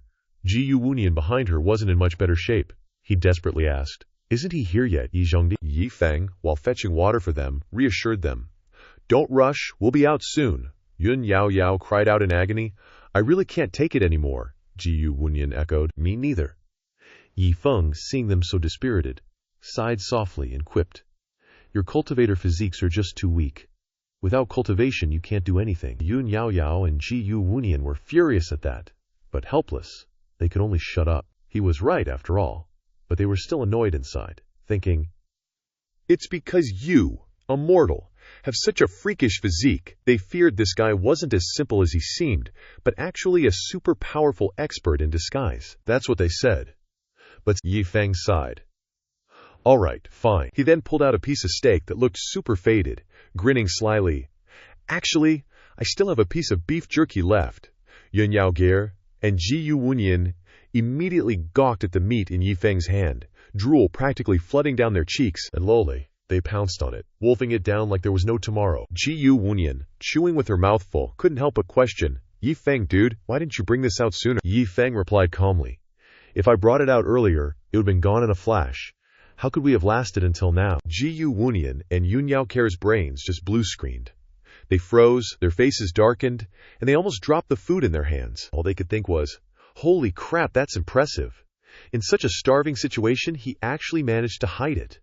If it were me, I would have eaten it all already. This also means that we basically have no way to persevere to come here. Yun Yao Jer had a completely different view of Yi Feng, thinking even deeper. This man is like a treasure chest. He always does something unexpected, always giving us new hope when we're desperate and can't persevere any longer. Yi Feng, at this point, was smugly taking off. "All right, now that we're full, let's get moving." Ji Wunian suddenly smiled faintly and said, "Yun, I feel extremely fortunate about my choice before," Yun Yao Ker happily replied. "Yes, I am also very lucky." The two stared at Yi Feng's super cool, uninhibited back, secretly admiring him. He really is an extraordinary mortal. It's this back that has saved my life many times, giving me hope for survival. Yun Yao Ger even blushed shyly. "It's the first time I've felt what it's like to be able to rely on someone." Little did Yi Feng know, he'd been elevated to a whole new level in their eyes. He just scratched his head, puzzled. Why is my back suddenly so hot? After walking for another 2 days, the three suddenly heard shouting, "Help! Save me!" They rushed over to the source of the sound. Someone was calling for help. Turns out it was the yin-yang duo elders. The two old geezers were haggard, pale, and weakly cried out, "Save! Save us!" Ji Wunian and Yun Yao were speechless. It's them. Then, they simultaneously turned their gazes to Yi Feng. What's Yi Feng gonna do about this? The old man continued to shout commandingly, "Kid, hurry up and save us!" Yi Feng frowned, coldly questioning, "Why should I save you two? I haven't forgotten how you treated me before." The two old geezers, oblivious, shouted threateningly, "We're cultivators from Zhongzhou. If you don't save us, we'll grind your bones to ash after we get out of here." Yi Feng burst out laughing. He then pulled out a few more tempting pieces of meat from his pocket, generously saying, "We're getting closer and closer to the exit, so I don't need to save anymore. Everyone, eat as much as you like." Yun Yao Ter and Ji Wunian's mouths dropped open in shock. "What the funk? There's more?" The two shameless old men also cheered in joy, thinking they were in luck. It's meat. Then, without any extra movements, Yi Feng turned around and gave it all to his two teammates. "Eat up, enjoy yourselves, and then happily go home." This made the two old men scream in frustration. Damn it, what about us? Ji Wunian and Yun Yao Ger immediately started munching on the spot, teasing the two old men. You want some? No way. Only then did these two old Yang dudes realize they were screwed. They cried out, begging, "We were wrong, don't go, please give us another chance." But Yi Feng's group quickly turned around and left, leaving behind only one sentence to the wind. When you're hungry, but if you don't lower your ego, you can only eat dirt, brothers. On the other side, a scream suddenly rang out near Ling Yang. He looked at his hand and frowned bitterly, thinking, "Damn it, my spirit has become completely transparent. At this rate, I'm afraid I won't last a year." After so many years of calculation, it was ruined by 2 puddles of urine. Ling Yang was furious and immediately hardened his face. Screw it, no way, I must find someone to possess immediately. I don't need that damn test anymore, as long as it is human. Then, he shrank and rushed straight to the Yang duo old geezer 2. The old men, starved until they were mossy-mouthed, were overjoyed to see someone and cried out for help. "Immortal! It's Immortal Li Yang! Your great kindness, please save us!" Lil Yang looked at the two in front of him and felt at a loss for words. He thought that the people of the Immortal River continent were too afraid of death. Is this all there is to a relic of an immortal? Not to mention the 2 followers of that big guy? The rest were such useless trashes? The 2 old men were still rejoicing when they were suddenly grabbed by the head. The 2 were lifted up and immediately realized what he wanted to do, panicking and asking, "Don't, Immortal. Why do you want to possess us?" Hearing this, Liang became even more furious and roared, "This old man spent so much effort creating this immortal relic. Did you really think it was for you trash to harvest opportunities? I'm not some great saint." Only then did the 2 realize in horror that this so-called immortal relic was not a place to receive opportunities at all, but to select a target for possession. One old man trembled and asked painfully, "Could it be that the 2 of us are the targets you chose for possession?" Liang immediately showed his contempt. "You 2 old geezers about to die? You think you are worthy?" One old man softened, wanting to reconcile. "Immortal Senior, this time someone entered inside who has more strength, talent, and luck than us." The old man then behaved like a puppy and continued, "If you possess us, you will really lose more than you gain." Both kept talking actively. Yes, especially that white-clothed youth. I think he is the most suitable." Upon hearing this, Liang's expression suddenly changed. He straightaway punched the 2 old men who were talking nonsense straight in the mouth. The 2 old guys were sent flying several meters with the punch, and they started wailing in agony. He asked, annoyed, "Senior, why did you hit us?" Liang roared in their faces. "This is my territory. Do you think I don't know who's here?" "That white-robed young man is someone I can't afford to offend. His strength is 10,000 times greater than when I was alive." The 2 old guys' faces were swollen as they cried out in shock. 10,000 times. Then they immediately fainted from the shock. He imagined Yi Feng devouring people alive and screamed in terror. "Doesn't this mean that Fangai isn't immortal at all? He's an immortal. An immortal 10,000 times stronger than Li Yang when he was alive." Then Li Yang, losing patience, directly sent the 2 old guys to their graves. "Otherwise, why would I have chosen 2 such useless people like you? Enough with the nonsense already. Just go and reincarnate." Yi Feng, on the other side, sighed wearily. "I'm done," and collapsed onto the ground. He whined, "I thought I could get out of this cave in just 1 day, but looking at the way things are now, I guess it'll take 2 or 3 days. Yun Yao smiled encouragingly. Keep pushing, Ji Wunian chimed in. "That's right, let's hurry up. I'll feel more at ease once we're out." Yi Feng remained lying there, complaining. "Why do we have to be so tired to be human? It's a mix of hard work and leisure." Hearing this, the 2 couldn't help but internally express their opinions. Who was it that was rushing us like we were chasing after robbers, urging us to hurry day and night? Yet now, you dare to say such words? Then Yun Yao stepped forward, wanting to persuade Yi Feng to persevere. "We can rest once we're out of food." Ji Wunian also pulled him up, echoing, "That's right, we should make the most of our time and get moving." He couldn't help but regret showing off too early yesterday. If only I had saved some of the beef jerky yesterday. It seems I'll definitely be hungry by the time I reach the cave entrance. Upon hearing that, Yi Feng suddenly pulled open his shirt, revealing a pile of food, and even wine. Actually, I still have some here. The 2 of them were shocked again, exclaiming, "Holy crap!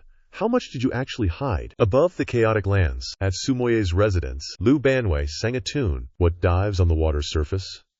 What holds an umbrella to shield the water's surface? What white-haired mandarin ducks on the water's surface? Lu Banwei was immersed in each resonating line. Sumoye suddenly appeared, harmonizing. The duck dives on the water's surface. A big boat emerges from the water. Ha ha ha. The lotus leaf umbrella shields the water's surface.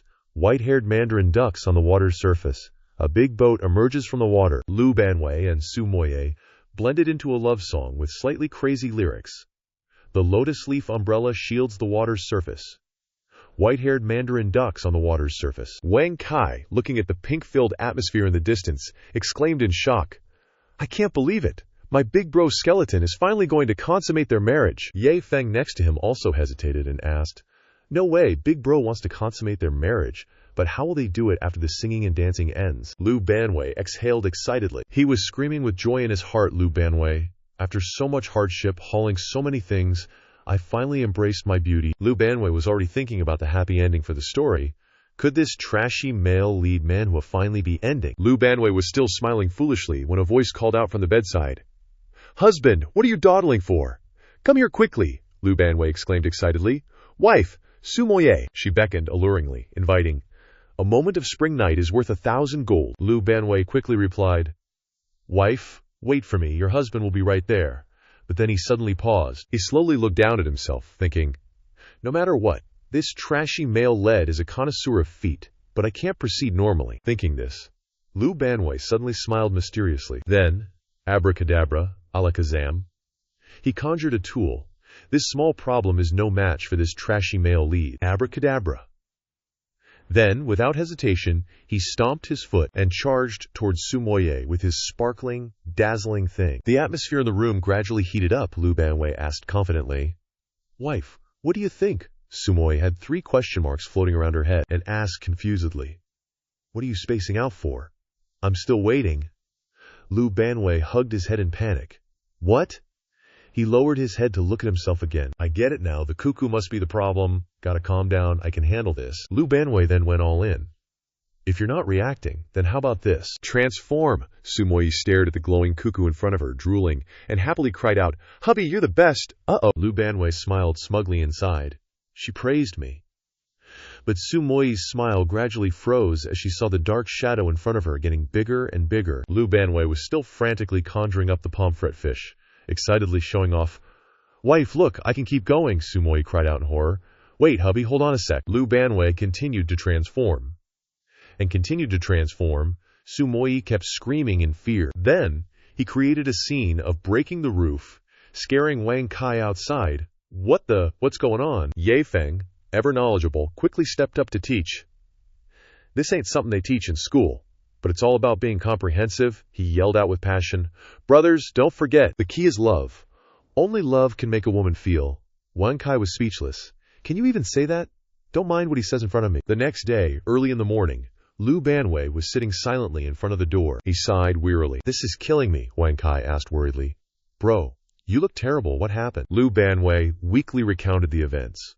Completely dispirited. "Ching, those things aren't as fun as you imagine, huh?" He remembered the moment he was kicked out and said desperately, "I even got punished to sleep outside last night." Yi Feng panicked a bit. "Bro looks weaker than after being beaten by Teacher Yi." "That's even worse," Wang Kai chimed in dejectedly. "This can't go on, we gotta save him." Then Yi Feng blurted out, "I need to wake up, can't give up after one failure." Wang Kai agreed. Right, Yi Feng continued. "This little bro might not know anything about human girls, but I do know a few Yao race beauties. If bro's willing, I can let bro get some practice, and maybe discover a whole new world after that." Lu Banwei couldn't help but ponder upon hearing this. Just then, a sharp voice rang out from behind. "Where did you Yao beasts come from?" Su Moye glared and questioned unhappily.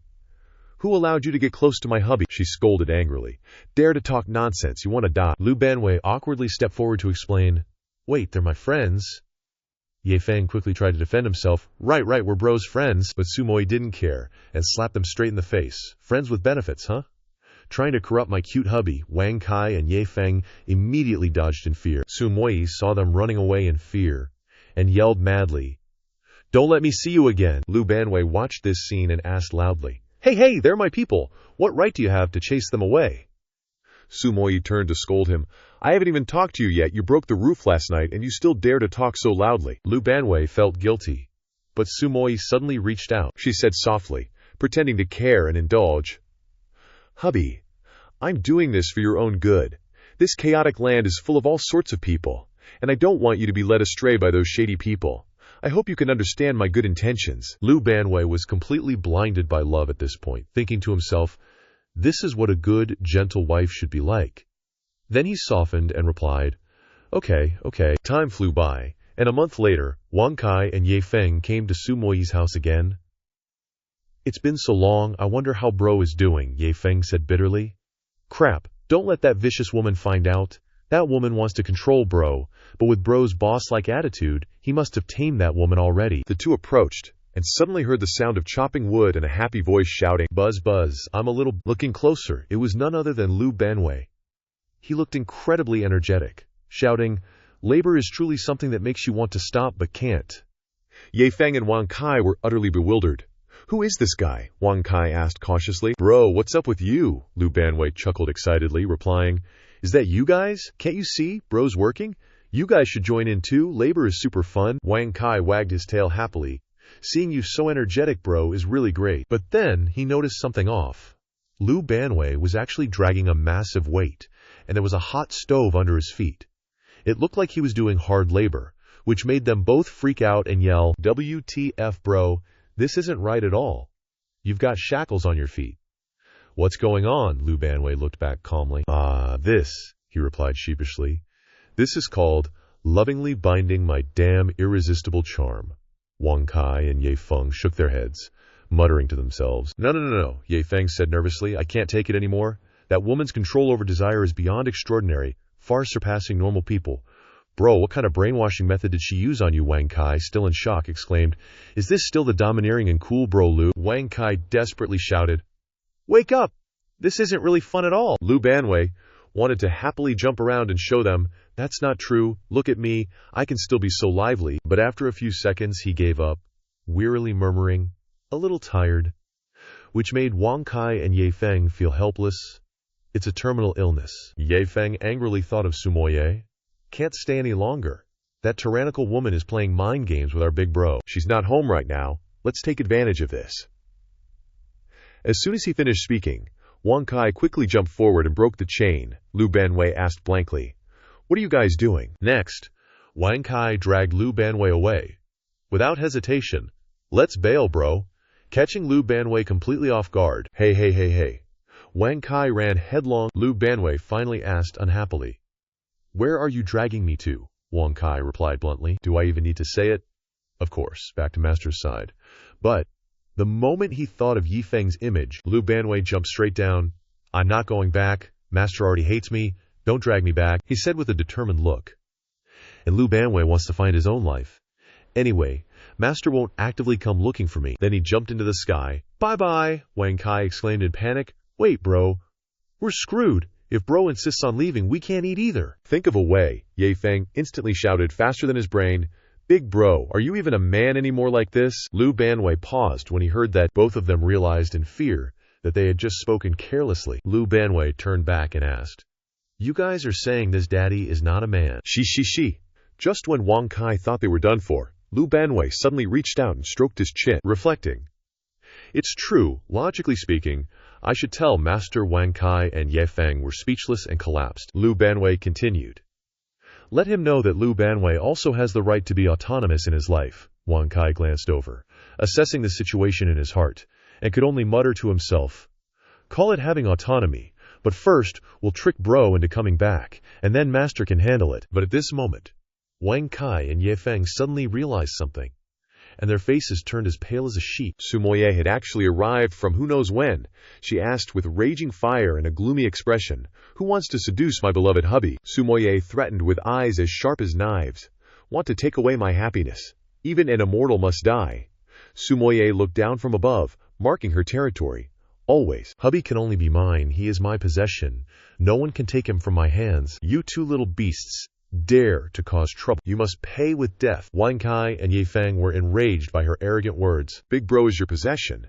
Then Yi Feng, regardless of fear, rushed forward and unleashed his clone shackles technique. Wang Kai also unleashed his devouring sky demonic wolf cannon. Su Moyi immediately jumped back, alert and trying to dodge, but the attack still headed straight for her. Yi Feng, seeing this, cheered excitedly. Got her? But Wang Kai quickly noticed a bizarre vortex appearing in the sky and immediately sensed something was wrong. What the? Did you hear that? From the distant reaches of space, a massive fireball suddenly hurtled towards Earth at warp speed. The meteor carried immense power, smashing straight through the newly formed black clouds. Wang Kai saw it looming in the distance and shouted in panic, "Holy crap, holy crap, holy crap, it's a meteor! Run!" Sumoyi suddenly emerged from the gray smoke, her face terrifying as she said in a deep voice, daring to oppose the heavenly executioner Sumoyi. Prepare to receive a curse from the heavenly Tao. Wang Kai immediately sprinted towards Lu Banwei, hastily saying, "This woman is insane. Let's run." The meteor instantly struck the ground, creating a massive earthquake, engulfing a vast area. Plants, soil, and rocks were all blown away without a trace. Sumoye remained calmly standing in place, a slight smirk on her lips. Then she suddenly burst into laughter as if enlightened, looking up at the sky and shouting madly, "Serves you right. Serves you right. See that? This is the consequence of opposing yours truly." She then landed on the side, reaching out and picking up a bone from the ground. Sumoy looked at the pale white bone in her hand and said softly in a deep voice, "Husband, don't blame your wife for being ruthless. Just thinking about you potentially leaving me, I couldn't help but think this way." Sumoy suddenly stuck out her tongue and licked the bone, her eyes clearly showing a deranged and insane look, like she just escaped from an asylum, and uttered a dangerously scented sentence, "If I can't have it, I'd rather destroy it." But then, very quickly, she showed a shameless smile, muttering to herself, "I originally thought I could last a little longer this time. Oh well, what kind of man should I switch to next?" Just then, a familiar voice suddenly sounded, "You heard everything I just said, didn't you?" Sumoyi was stunned, and turned around to look. Lu Banwei had quickly erected a protective barrier. Wang Kai then loudly condemned, "Sumoyi, that woman doesn't care about you at all. That chick was seriously about to off our bro right here." Yi Feng saw that their first move was to chuck away the bone he was happily gnawing on, which, let's be real, was just some unlucky wild boar's leftovers. She immediately spat and gagged like crazy. Lu Banwei, all gloomy, finally spoke, "Wife, what's wrong?" But suddenly, a hand reached out and grabbed his head. Sumoy yanked Lu Banwei into her arms, bursting into tears and sobbed, "Hubby, you're okay. I'm so sorry I lost my mind for a sec. I shouldn't have treated you like that. Forgive me, wifey. Starting today, you don't have to work anymore. Please don't leave me, Yi Feng." Watching Sumoyi's crocodile tears, cursed angrily, "Bullshit. You think we're gonna believe you? All women are the same. Are you done playing your games?" But Lu Banwei, totally brainwashed by Sumoyi, blurted out something utterly idiotic. "Nah, your daddy won't," Lu Banwei, basking in the embrace of a beauty, said without hesitation. "Fine, I'll trust you one more time. It's always hardest to get past the beauty hurdle." This immediately sent Wang Kai and Yi Feng into a state of depressed agony, and they shouted, "Ah!" Wang Kai was about to step forward, but his feet suddenly froze. At this moment, the sky continued to accumulate a massive surge of energy. "This is..." Sumoyi abruptly changed her tone and spoke, "It's finally here. The strongest origin curse." She quickly took out her ultimate technique, the strongest origin curse, Void Eye. Sumoyi glanced cunningly at Lu Banwei in her arms, and smugly said, "Sometimes, I really feel like you were born for me. Only you are eternal." Wang Kai was immediately affected by the miasma. He had difficulty speaking and said, "What an evil aura." "What is that?" Yi Feng panicked. "I don't know. But this crazy aura, even an immortal would be torn to shreds." Lu Banwei unexpectedly didn't have time to react, and was swept away by the vortex above. Sumoyi coldly said, "This spatial rift will suck in all cultivators outside, except for me, even if my dear husband managed to withstand it once before. Inside this chaotic spatial turbulence, the chances of survival are close to zero." She shed tears for the second time and said goodbye. "Goodbye, my brief love." Wang Kai and Yi Feng looked up from below, horrified. Bro got devoured by that space. Wang Kai immediately gritted his teeth and said, "No way." And then he charged towards Sumoyi without a second thought. "You bitch, give my bro back." Yi Feng, unable to keep his balance, fell to the ground, fearfully screaming, "Holy crap, don't do anything rash." But Sumoyi just glared, and Wang Kai was instantly lifted and dragged into the chaotic space above, unable to resist. Yi Feng, left all alone, cried out in fear, "Dog bro." He hugged his head and trembled, muttering, "Hurry up and wake up already." Sumoye heard Yi Feng's mournful cries, and her face darkened as she spoke up. "Your crying is useless. This is their fate. Everyone in this world can't escape their destiny."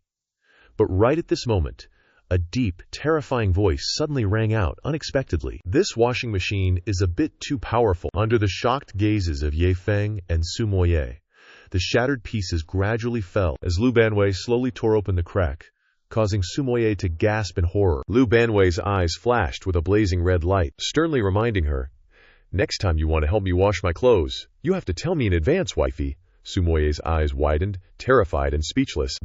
How is this possible? He actually broke the curse from the heavenly Dabio, so even the heavenly Dao can't do anything to him. Just who is he? At the same time, powerful fluctuations appeared above the immortal realm. The immortals all appeared at once, exclaiming in shock, "This energy is," one person quickly realized, "someone has broken the heavenly tribulation of annihilation, and what's more, it's someone from the mortal realm." Upon hearing this, the others incredulously and suspiciously denied it. Impossible. The path to immortality in the mortal realm should have been cut off. That person carefully replied, "The mortal realm seems to have something very troublesome." On this side, Lu Banwei had managed to squeeze his entire body out of that space, and he even rescued Wang Kai in time. Seeing this, Yi Feng was overjoyed and shouted, "Great, great! You're all safe." As expected of my big bro, Su Moye, at this moment trembled as she spoke, "My husband." Then she directly knelt down, submitting, "You are my god. I'm willing to serve you for life, Yi Feng." Seeing Su Moye flip her face so shamelessly, couldn't help but start trash-talking, wanting to argue with her. "Women are all bones. Our bro isn't your plaything. His master is Yi Feng. If he knew your behavior, he definitely wouldn't spare you," Su Moye, hearing this, disdainfully replied, "Yi Feng, in this immortal river continent, I've never heard of this character." Then she impatiently cursed. "A person with no reputation is worthy of being my husband's master. He must be a low-class swindler." But these words immediately ignited the fire of anger in Lu Banwei, and he furiously retorted, "How dare you insult my master?" Su Moye, hearing this, glared and bared her teeth. Screaming in terror, Lu Banwei was even more enraged, scolding her. "My master is a transcendent existence. How could you, a mere martial emperor, compare?" Su Moye immediately panicked, wanting to clarify, "No. It's just that I've never heard of this name. Even if he's a reclusive expert, his deeds should have been spread by word of mouth." Lu Banwei glared and chimed in, "My master's power has long been at a level that transcends your understanding." Su Moye fell into a state of extreme psychological shock, as if she had just been enlightened. What could it be that there really exists a transcendent human, a reclusive expert in the mortal realm? Thinking this, she quickly corrected herself. "Right, I'm really sorry. It was my mistake. I'll slap myself." But before she could even move, Lu Banwei gave Su Moye a super huge ball of energy to eat, saying softly, "Too late." The beatdown landed forcefully on Su Moye. Lu Banwei looked at Su Moye, lying stiffly on the ground, leaving behind a simple reminder. "You can insult my father Nan, but if it's my master, I'll beat even the heavenly immortals back to their mommies." All done, Lu Banwei turned back into his usual chibi cute marshmallow lady little bone self. He said nonchalantly, "Let's go back to Master Wang Kai," and Yi Feng immediately cheered and applauded. Big bro is so wise, bro is so awesome. But as soon as Yi Feng was mentioned, Lu Banwei got all huffy again. He said sulkily, "But I'm still a little mad at Master's attitude." Wang Kai beside him could only smile awkwardly. Saying this, Lu Banwei suddenly got all excited. "When we get back, we have to have a good talk with Master, and try to get some more perks for us brothers, more freedom." Wang Kai and Yi Feng jumped for joy, cheering and supporting him wholeheartedly. The super be-gone-bad duo Wang Kai was overjoyed at that moment, secretly thinking, "This is too good. Dry Bones Bro is finally willing to come back. So glad, so glad." But just then, the clothes on Lu Banwei's body suddenly fell off. Wang Kai asked confusedly, "I don't need to strip even if I'm happy, do I?" Yi Feng laughed when he saw this, but the smile quickly died on his face when he looked directly at Lu Banwei. "Wait a sec, something feels off." The two looked at Lu Banwei, who was gradually becoming blurry, and screamed in horror. "Bro, you seem to be disappearing." Lu Banwei looked at his gradually vanishing body and couldn't help but be surprised, wondering, What exactly is this?" He immediately realized and speculated. "Could it be because I've been away from Master for too long?" Wang Kai and Yi Feng were shocked and scared when they heard this. In the end, Lu Banwei could only accept his fate as he gradually evaporated, embracing the regret from the depths of his heart. Is this the end? Lu Banwei thought. My short life, what a pity. If I had another chance, if I was still around, I wanted to say one thing to Master. I'm sorry. But right before Lu Banwei was about to disappear, Yi Feng suddenly appeared like a god. He supported the little Lu Banwei in his hand and said softly, "Come back. I'll give you one more." "Oh no, two gold coins, okay?" Lu Banwei looked up in a daze for a moment, and his mouth could only say day. Hierda. Yi Feng could only helplessly remind him, "Seriously, don't run away so far next time you run away from home." Luckily, Guzi Liu left a mark so I could find you easily. All right, can you stand up by yourself? Yi Feng turned around, once again creating a super cool and holy back. He said gently, "It's time to leave. Everyone is still waiting for us at the martial arts hall." Lu Banwei, Yi Feng, and Wang Kai nodded blankly. As soon as Yi Feng left, he couldn't help but complain in frustration. It's so far away. Going back and forth several times is exhausting. It would be great to have a mount or something similar. Flashback to a month ago. Yi Feng cheerfully twisted off a button that had popped off and said casually, "Not much, not much. It usually costs 25 taels to feed 3 people. Based on eating like this every few days, I can probably eat until I die of old age." Auntie Wu Nian was shocked when she heard this. Die of old age?" he immediately questioned annoyingly. "Yi Feng had so much food, why didn't you take it out sooner? Quickly hand it over, we're starving, and you only take out a little bit." Yi Feng pouted and reasoned with them. "Isn't this preparing for the worst? At worst, if we get blocked and can't get out, I can die of old age inside. It's better to live shittily than to die, right?" Auntie Wu Nian wanted to continue arguing. "You!" Just then, a voice rang out, interrupting. "Stop talking!" and directly snatched the jerky in Yi Feng's hand. Yun Yao Yao chewed while saying, "Seriously, where do you even get all this food? You guys chat, I'm starving, I'll eat first." Seeing this, Ji Yu Wunyan reacted and exclaimed, "I want some too." Yi Feng then remembered Huang Wujing, awkwardly replying, "When I left Nanche, I called an old bro of mine to help me get some local specialties. He prepared so much for me, he's way too kind, afraid I wouldn't have enough to eat." Just like that, 3 days later, a loud explosion suddenly echoed on the ground, sending rocks and dirt flying everywhere. Gi Yu Wufenian flew out, bursting with energy, excitedly shouting, "Finally out of the range of that damn oppressive force." Yun Yao Yao happily said, "My cultivation's back too." Ji Yu Wunian looked Yi Feng up and down and cheerfully said, "Yi Xiong, never thought you really were just immortal. I was still a bit skeptical before because I couldn't sense any cultivation from you." Hearing this, Yi Feng asked back, "Would I lie to you?" Ji Yu Wunian then sincerely gave a compliment. "To be honest, I haven't admired many people in my life, and definitely never a mortal. You're the first. If it weren't for you this time, I'm afraid I would have died in the immortal's ruins." Yi Feng politely said thanks, but, "All right, we're out now." Yi Feng didn't forget to hold out his hand and ask them, "But you guys ate so much of my stuff in the mountain cave, shouldn't you pay up a bit?" Ji Yu Wunian and Yun Yao Yao immediately froze in place, speechless with shock. This guy, does he always have to be such a mooch? I was just feeling a little grateful towards him, and he immediately starts talking about money. Yi Feng even quickly grabbed a stick as a pen and used the ground as paper, calculating right on the spot. "You guys wait a sec, let me calculate. Yun Yao Yao looked at him, annoyed, and said, finally giving in, all right, don't calculate anymore. I'll give you an extra 1 million gold coins." Hearing this, Yi Feng immediately changed his attitude, gasping in amazement, Sugar mommy. Then he turned to ask the other one. So, Wunian Xiong, Ji Yu Wunian, then stylishly flicked her hair and said a sentence full of money. "I thought it was something important, turns out it's just gold coins." "What? I just so happen to have some stashed away, about 3 or 5 million or so, I'll just give them to you." Seeing a big spender, Yi Feng stuck to her like glue, happily cheering, "So you're the real big shot." Yun Yao Yao hated Yi Feng's shamelessness, but Ji Yu Wunian cheerfully said, "All right, Ying Xiong, I have to go back to Dongxing first. Once I'm done with things there, I'll come find you and bring you the money, by the way." Then she zoomed away. Ying Feng waved goodbye happily. All right, take care on the way. You're always welcome to visit." Then he turned to coax Yun Yao Yao. Looking closely, that so-called model Wunian Shizhong is what you call a model. You can tell she's someone who always does big things. Yun Yao Yao was stunned for a second before immediately bursting out laughing. Yi Feng asked, confused, "What are you laughing at?" Yun Yao Yao teasingly replied, "I'm laughing at how adorable a mortal like you can be."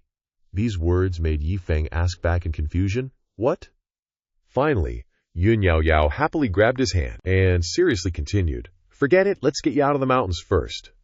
Soon after, outside Pingjiang City, Yun Yao Yao said beforehand, "I also need to return to Dongsheng for something. I'm afraid I can only bring you here," Yi Feng calmly replied. "All right, then take care on your way. This trip to the 10,000 mountains took me over a month. It's really been a long time since I've been back. Bye-bye." But Yun Yao Yao seemed to still have something to say, hesitating. But in the end, she looked at Yi Feng's departing figure and still couldn't say another word. Just like that, Yun Yao Yao had no choice but to turn her head and sigh in regret. Finally, it's one person, one way, I should go too. Suddenly, at this moment, a voice unexpectedly rang out. Big sis. Yun Yao Yao happily looked back. Yi Feng? But she noticed something was off. Wait, big sis. Sure enough, Yi Feng turned his head and shouted, also just to remind her. Big sis, don't forget to pay me. Yun Yao Yao collapsed helplessly, finally accepting the harsh reality. I really shouldn't have expected anything from him. Inside Pingjiang City, man, the world's seriously huge, like huge. And emotions, totally all over the place. My heart's like a freaking tsunami. Yi Feng took a deep breath, then started strolling, with his dog and Bone in tow, soaking up that sweet hometown air. It's so different here, totally chill. Right then, ding, system notification pops up. Congrats, host. Your skills are now God tier. Completed the zither, chess, calligraphy, painting quest. Reward, mount. Yi Feng's all confused. Wait, what? The reward's gonna show up at the martial arts hall? Then it hits him. Could it be? Yi Feng instantly remembered that thing with the old dude last time and blew a fuse on the spot, cussing up a storm. Damn it, of course! This piece of crap system's good at finding trash. Slow to give rewards, and the mount shows up at the hall. Sounds like it's no good. He just happened to pass Old Lie's tofu stand, and the guy beamed and came over to say hi. Master Yi, long time no see, just made some fresh tofu this morning. Here, take some, Yi Feng asked how he was doing. Old Li was all smiles. Thanks to Master Yi's blessing, things are getting better every day. Some guys in the distance cheerfully called out, Master Yi, want to play a game of chess? Yi Feng politely declined. Nah, not today, maybe next time. Gotta head home first. Some of the girls on the street saw him and giggled, calling out, Mr. Yi, haven't seen you play landlord with us in ages. Where the heck have you been? Lu Banwei perked up at the sight of the ladies, but Yi Feng just smiled and said he'd be back in a couple of days. Yi Feng hadn't gone far before he was loaded up with free food. It's still good at home, folks are so warm. Just then, a loud shout rang out. Shifu. Yi Feng saw Zhongqing and Bai Lingxi waiting there, and he couldn't help being surprised. Zhongqing, you little rascal.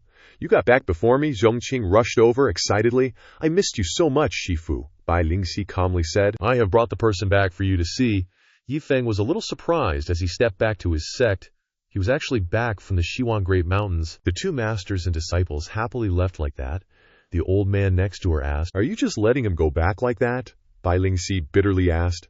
Do you know what I had to live through these 2 months? She deliberately started the conversation to lure Zhongqing. Hey, when you finish your training, I'll take you out to relax a bit, okay? Zhongqing flatly refused. I'm sorry, I don't have time. I have to call Meng Tian. So for those 2 months, Bai Lingxi was force-fed dog food every day until she spat blood. Zhongqing refused in his own way, but overall he was just calling his girlfriend, making Bai Lingxi scream in her heart, Save me! In the blink of an eye, the 2-month deadline arrived. Speaking of this, she discussed again. So how do we confirm that he is a divine body? This kind of thing cannot be forced. And you said that forcing it is useless, the old man asked. So what are you going to do next? Bai Lingxi smiled vaguely, then calmly said her plan. Move to Pingjiang City, gradually shorten the relationship with him step by step, and finally achieve that step. Even if he is a dimwit, there will always be a way over time. This is called a long-term relationship. Yi Feng over here immediately kicked the door open and walked in happily. It's still good to be at home. Finally home. Wu Yangsheng's group was already waiting at the door, and when they saw Yi Feng, they rushed over, tears and snot streaming down their faces. Master, you're finally back. Yi Feng was terrified and backed away in panic. Holy crap, don't come near me, you're snotty. Wu Yangsheng rushed forward and hugged and kissed Yi Feng more affectionately than a mother and child, causing him to cry out in pain. After a while, his face was covered in red kisses. Yi Feng looked at everyone a little surprised. He looked at the land with excitement. Everyone has helped me plant so much, Wu Yanghong smiled happily. It's nothing, I can't let the master down. Chu Shiquang and Lu Daqing exchanged passionate glances. Lu Daqing danced naked in his mind, then muttered to himself. In his mind, it was lucky to be able to work for the immortal, and he received so much martial intent every day. Based on cleaning up the manure, he broke through to martial saint in one go. Chu Shiquang, Wu Yanghong, and Sun Jiage raised their hands high, raising a fruit similar to the devil fruit in an anime that everyone knows, and thought to themselves, not to mention the time when we drank the Yao Emperor's soup and we grew angel fruits while cultivating, thanks to which we broke through to Martial Emperor in one go. I remember that we only had the cultivation base of Martial Sect that day, and today everything is the credit of the immortal. Thinking about it, everyone worked harder and harder. Wu Yongsheng also ran back to work, and he laughed loudly. I have to dig 500 more acres this year. Yi Feng looked at them enthusiastically, so he smiled secretly. Such enthusiasm is a good thing. These old guys wouldn't be thinking about getting a raise to do that, right? Yi Feng jumped away. Now let's see what the hell mount this system gave me. Seeing a huge snail, Yi Feng broke his dream and shouted angrily, "Damn it, just a snail. This. Hearing the name, he knew it was indeed not a good toy at all. This piece of crap system. Can you stop playing with me? Can you give me something reliable? Yi Feng ran back and kicked the snail shell and waved it away. Go die, it's really in the middle of the yard and it's really in the way. The snail sadly made a sound and moved. After the sound, it only translated a small section, which was even slower than a normal snail. Yi Feng was stunned. His eyes widened in astonishment. He thought to himself, what the hell? This thing is called a mount, so it takes half a day to climb half a meter. I'm afraid I'll die of old age on the back of this snail just to go to the market to buy food. I've completely discovered that this broken system is for deceiving people. Yi Feng left in a bad mood, not forgetting to curse. Damn it, Lu Banwei went over to strike up a conversation with the snail at this time. So these two are chatting away in their own private language. Wang Kai and Yi Feng are standing there like, huh. Finally, they gotta ask, hey, what you guys talking about? Lu Banwei winks and gives the snail a little nudge on the nose. This here's an old buddy of mine. Wang Kai's sweating bullets, totally confused. So if you're so awesome, does that mean your old buddy's a total badass too? Lu Banwei furrows his brow and says all serious like, you betcha. This old pal of mine's got this one epic saying. Sticks with me to this day. Wang Kai's all ears. What is it, bro? Lu Banwei repeats the snail's words. He said, sure, I'm slow as heck, but when I finally get big enough, all it'll take is one little twitch from me to shake up the entire continent. Wang Kai and Yi Feng are over the moon, practically doing a happy dance. Score, another big shot to latch onto. Over where Yi Feng is at, he's busy whittling away at a wooden dragon eye. Yi Feng's muttering to himself as he carves. Whatever it is. Carving, brewing booze, making fancy tea. I'm gonna master it all.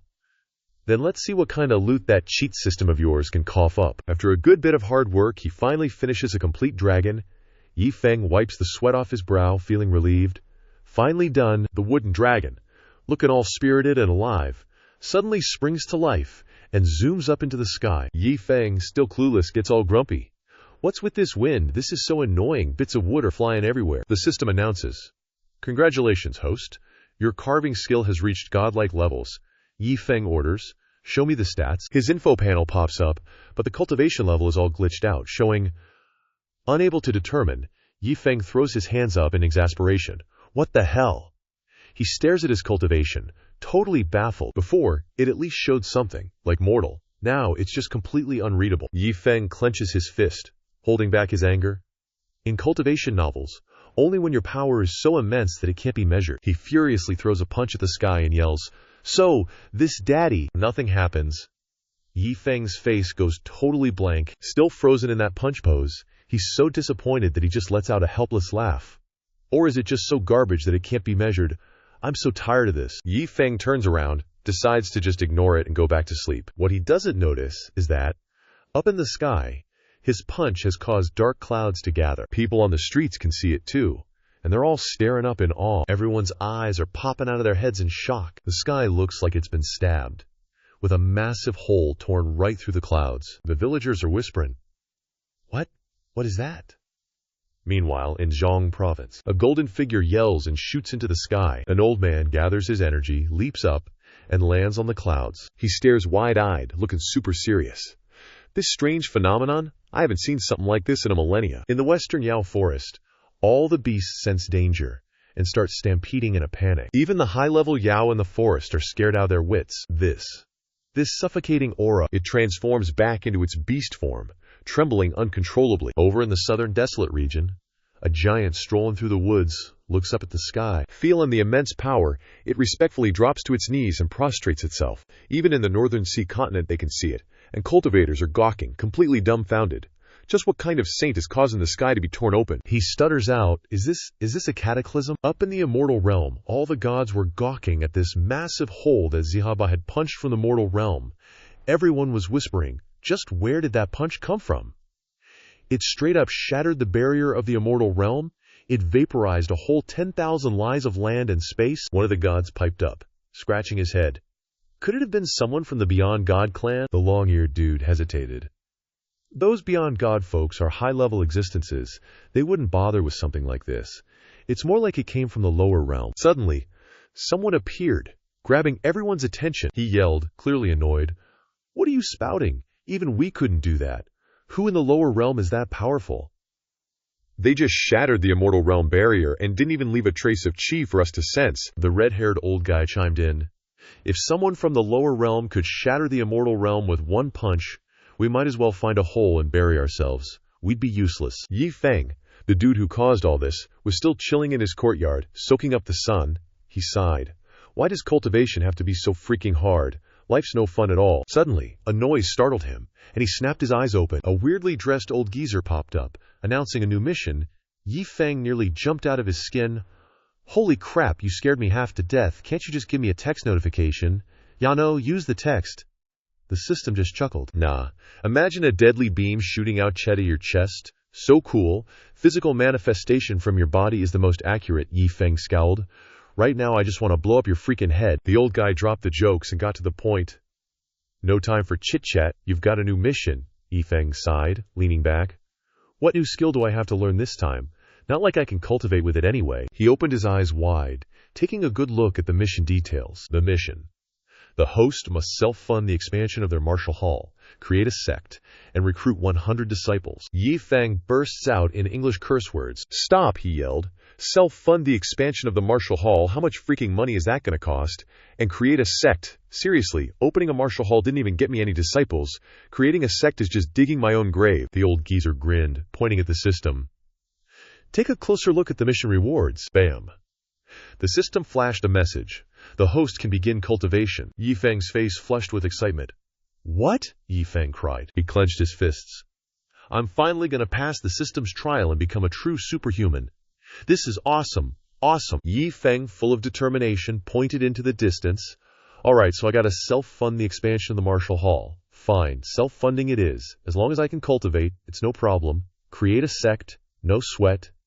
As for 100 disciples, I'll dig them out of the ground if I have to. Yi Feng sank into thought. I've never actually visited a sect in this world, but I've watched plenty of movies and read a ton of novels in my past life. First things first, how to recruit disciples. He rubbed his chin. Looks like there's no other way besides sweet-talking and trickery. So, the sect has to look magnificent, he muttered. If it's too shabby, no one will come. He laid out his plan. First, grab, explore the territory. He scratched that out. Surface work. The surface work has to be top-notch. Step 1. A grand-looking mountain gate and an awesome statue. He imagined a towering city. The mountain gate needs a lot of investment to make it tall. For the statue, let's go with a carved dragon. Put it right in the middle of the sect. Step 2. The sect needs to look like it's floating in immortal chi, with mist swirling around. Yi Feng grinned mischievously. Dump chemicals in it. I still remember a little bit of chemistry from my past life. Who cares if it's real spiritual chi or not? Appearance is the most important thing. Make it like a stage show. Just burn some incense. Step 3. The sect's library. Yi Feng put the pen to his lips to stop it from falling. Well, I was an intellectual back in the day, at least a little bit. As for whether people can comprehend anything, that's anyone's guess. Step 4. The back mountain and forbidden area of the sect. This can highlight the sect's foundation. As for what's in the back mountain, that's not important. Just catch some wild animals and release them inside. They can make some sounds that sound awesome. Step 5. The sect's motto, Guardian Beast and Trump Card Expert. Let's make that snail the Guardian Beast. After all, no one has ever seen such a huge snail. It might actually scare people. Yi Feng remembered Lu Banwei. For the Trump Card Expert, let's use his name. Showing off his skull should scare people, right? He thought about the last problem and felt stuck. The most important thing is, once they come, you still got to teach them something, right? Can't teach them real cultivation techniques. They'll figure out I'm a fake immediately. Better teach them what I actually know. Yi Feng came up with a new plan. Teach him to play music, chess, brew wine, carve stuff. With the pretty name. For self-cultivation and to improve, he smiled faintly, crossing his arms. Such a perfect plan. First, I'll buy a piece of land to get started. With that, he went to buy land. Yi Feng reluctantly handed the money to the dealer, thinking to himself, that's more than half my fortune. I'll have to tighten my belt from now on. Yi Feng grabbed a ladder to take down the dormitory sign hanging on the door. Since I want to start a sect martial arts hall, I'll just make it my own chamber. Next up, finding a large workforce to deal with this land. Mr. Yi. Suddenly, a loud voice called out. He turned around in a flash, overjoyed. Long time no see, everyone. What brings you here? Lu Qingshan, Luo Langshu, and Luo Li came to pay their respects. We heard that you wanted to create a sect, so we came to visit. Lu Qingshan suddenly teared up, choking with emotion. The last few months feel like a lifetime. He rattled off a bunch of flowery words. Today, I finally get to see Mr. Yi. You're still as handsome as ever. You are a god, a rose to me. It's thanks to you shining a light on my dark life that I see the meaning in this world. I'm moved to tears by your handsomeness. From now on, the world will never be short of water. Yi Feng gave an awkward smile, thinking to himself, it's only been 3 or 4 months. Is it necessary to be so dramatic? Yi Feng stroked his chin seriously. Actually, there's a question I've wanted to ask for a while. Lu Qingshan perked up his ears. Mister, please enlighten us. Yi Feng asked directly, what exactly do you guys do for a living? Luo Langshu and Lu Qingshan broke out in cold sweats, thinking to themselves, Mr. calls himself an ordinary person experiencing ordinary life. We haven't forgotten that. If we say we're cultivating, that's breaking the rules. So what exactly do we do? I didn't expect the mister to ask us this directly. Luo Lai quickly raised her hand. I know the answer to that. We're cult. Before she could finish, Lu Qingshan and Luo Langshu rushed over and clamped their hands over her mouth, preventing her from finishing her sentence. Lu Qingshan whispered, Luo Li, have you forgotten what I told you before? Never reveal your cultivation in front of Mr. Yi? Luo Li finally realized, I forgot, I'm sorry. Yi Feng scratched his head. Cultivate what? He thought to himself. It's been so long, and they're still so shy. Luo Langshu noticed the bucket of mortar at Yi Feng's feet, and an idea popped into her head. She excitedly replied, Mister, we're home renovation specialists. Lu Qingshan quickly added, that's right, renovation, a fancier term for construction workers. We're very professional with anything house-related. Yi Feng was delighted. That's great. How many people do you have on hand? Lu Qingshan paused. You need people, Mr. Yi, Yi Feng asked. That's right. Can you call up a lot of them? Lu Qingshan confidently replied. However many you need, Mr. Yi, we've got them. Yi Feng laughed loudly. Awesome. Come on over and sit down. I just happen to have some things to discuss with you all. Yi Feng made tea and poured it for the 3 of them. Here, have some tea. Lu Qingshan burst into tears of joy as he picked up the teacup, thinking to himself, I never thought I'd get to drink tea personally brewed by Mr. Yi in this lifetime. He drained the cup. I could die without regrets. Yi Feng looked at his actions, puzzled. It's just tea. Why is he so emotional? I'm afraid they can't even drink water because being construction workers is too hard. I'll give them some more later. Lu Qingshan's eyes suddenly widened, his whole body feeling a surge of abundant energy. How is this possible? It was exploding inside him, purifying the impurities in his body on one hand and refining his cultivation on the other. My cultivation has reached its limit. Now I want to break through. Luo Langshu was also acting abnormally in her mind. Me too, Yi Feng gave a forced smile. Take your time, everyone. No need to rush, he wondered. Aren't they afraid of burning their throats since the water just boiled? The 3 of them nodded and smiled like madmen. Yes. Yi Feng stood up. To get back to business, I want to discuss something with you two. He seriously discussed. Since you're construction workers and can call up quite a few people, and I just happen to have a lot of houses I want to build, I plan to hire you all to help me build them. What do you 3 think? Lu Qingshan understood the issue and was overjoyed. So it's building houses. That's definitely possible, he thought to himself. Don't even mention building houses. Even carrying manure here would be. Okay, Yi Feng was delighted. Great. Then let's discuss the specifics of the job next. Time flew by like a dog running in a field, and they finally finished discussing everything. Yi Feng was secretly pleased. That's great. It's so easy to settle such a big matter. I've even hired a team to do the construction. Looking at the 3 of them leaving, he felt hospitable. Everyone, why don't you stay for a meal? Yi Feng said. I was just about to make ox treasure soup. I can't finish it all by myself anyway. How about we eat together to nourish ourselves? The 3 of them excitedly agreed right away. Thank you, mister. Yi Feng ordered Zhongqing. I'll go pick some stuff first, Zhongqing. Go get some medicinal ingredients here. Zhongqing obediently said. Yes, Lu Qingshan admired in his heart. Mister is truly immersed in the mortal world, doing everything himself. Lu Qingshan stepped forward to offer his help. Mister, do you need any help? Yi Feng pointed below. Really, too much trouble. Please, everyone, help clean this ox treasure a little. The 3 of them agreed immediately. Okay, mister. When they peeked into the basin, they were shocked. The ox's thing was so big that they had to lower its specs, Lu Qingshan exclaimed. This thing is too big. Luo Langshu was surprised. This part is connected to the meridians. Luo Li was surprised. There's still undissipated ling qi inside these meridians. Luo Qingshan couldn't believe his eyes. What exactly is this? All of this has ling qi, and it's extremely extraordinary and dense. The 3 of them fell into thought. They imagined a powerful ox, and thought to themselves, "This isn't a normal ox treasure at all. It's from a powerful Yao beast, with at least emperor-level cultivation. Using the stuff of a Yao emperor to nourish the body, unimaginable." The three of them huddled around the pot. "We gotta drink a lot later, like 2 bowls each," Yi Feng sweated awkwardly. Are these guys really that hungry? The food was quickly cooked, releasing an incredibly fragrant aroma.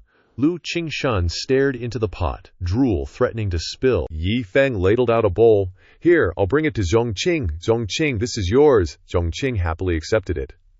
"Thank you, Shifu." Zhongqing gulped it down and then asked, "Shifu, I'm going outside. Bai Gunyang is still waiting outside." Yi Feng frowned. "What's she waiting for you for?" Zhongqing happily ran to the door. "She said she has a way for me to cultivate, so she wants me to go see her every day. If I become a cultivator, I can protect Shifu." Yi Feng teared up, deeply moved. "Good kid, be careful out there." A few miles outside the martial arts school, 2 figures were on a rooftop. Bai Lingxi, report. The closer I get, the better my relationship with him becomes. He's not hostile towards me anymore. The old man with the bun was still a bit worried. "That's good, but we still can't be careless." "Are you really sure he's a divine body?" Bai Lingxi smiled. "Confirmed. His divine body has shown special characteristics and unusual phenomena during this period, thanks to the stimulation of Ling Qi. When he comes later, as long as I infuse special Ling Qi into his body, a golden illusion will appear above his head." The old man with the bun looked at Bai Lingxi. "Then I really want to see what's so different about a divine body favored by heaven." At the same time, someone ran over Bai Lingxi, and the old man landed. "You're here," Zhongqing panted.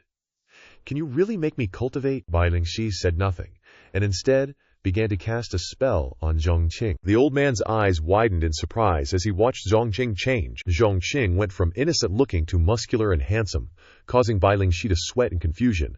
The old man was also stunned. "What the hell? Where's the golden-colored special phenomenon? This is just becoming more handsome." Bai Lingxi refused to give up and continued to use magic.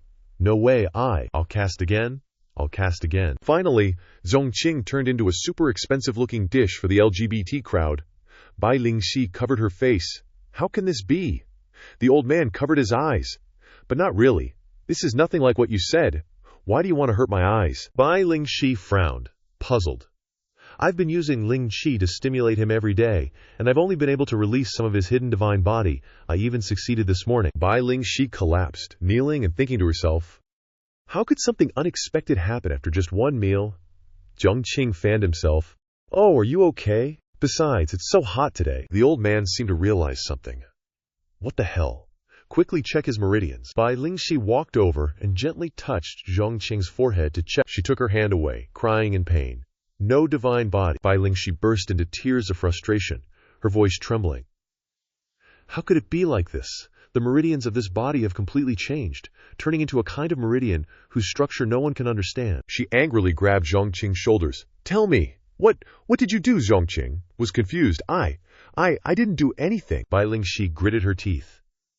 "Did you have contact with anyone today?" Zhongqing replied. "No, only my Shifu." She was confused. "Then what did you do? Or did you eat something strange?" Zhongqing remembered. "Oh, I drank 2 bowls of Niu Xian soup that my Shifu gave me." Bai Lingxi paused. "Niu Xian soup from your Shifu," she thought. There is indeed a warm current in his body, changing the structure of his meridians, and also changing his physique. I went through so much hardship to find a divine body, and spent so much time. She remembered Yi Feng's hateful face and became angry. "Zhongqing, cultivation is over, you can go," she cursed inwardly. Just because that damn mortal gave him a few bowls of soup, one have to kill him. Zhongqing was confused. "Why did you change your mind?" At Yi Feng's place, he was serving soup to everyone. Lu Qingshan received the bowl and teared up as if he were holding gold in his hands. "This bowl of soup is much more precious than any spiritual elixir," Yi Feng chuckled inwardly. "Just one bowl of Niu Xian soup and they're this excited. They really are all poor." He remembered the difficult scene in the freezing winter. Yi Feng sighed. Remembering when he first came here, he didn't know where his next meal was coming from.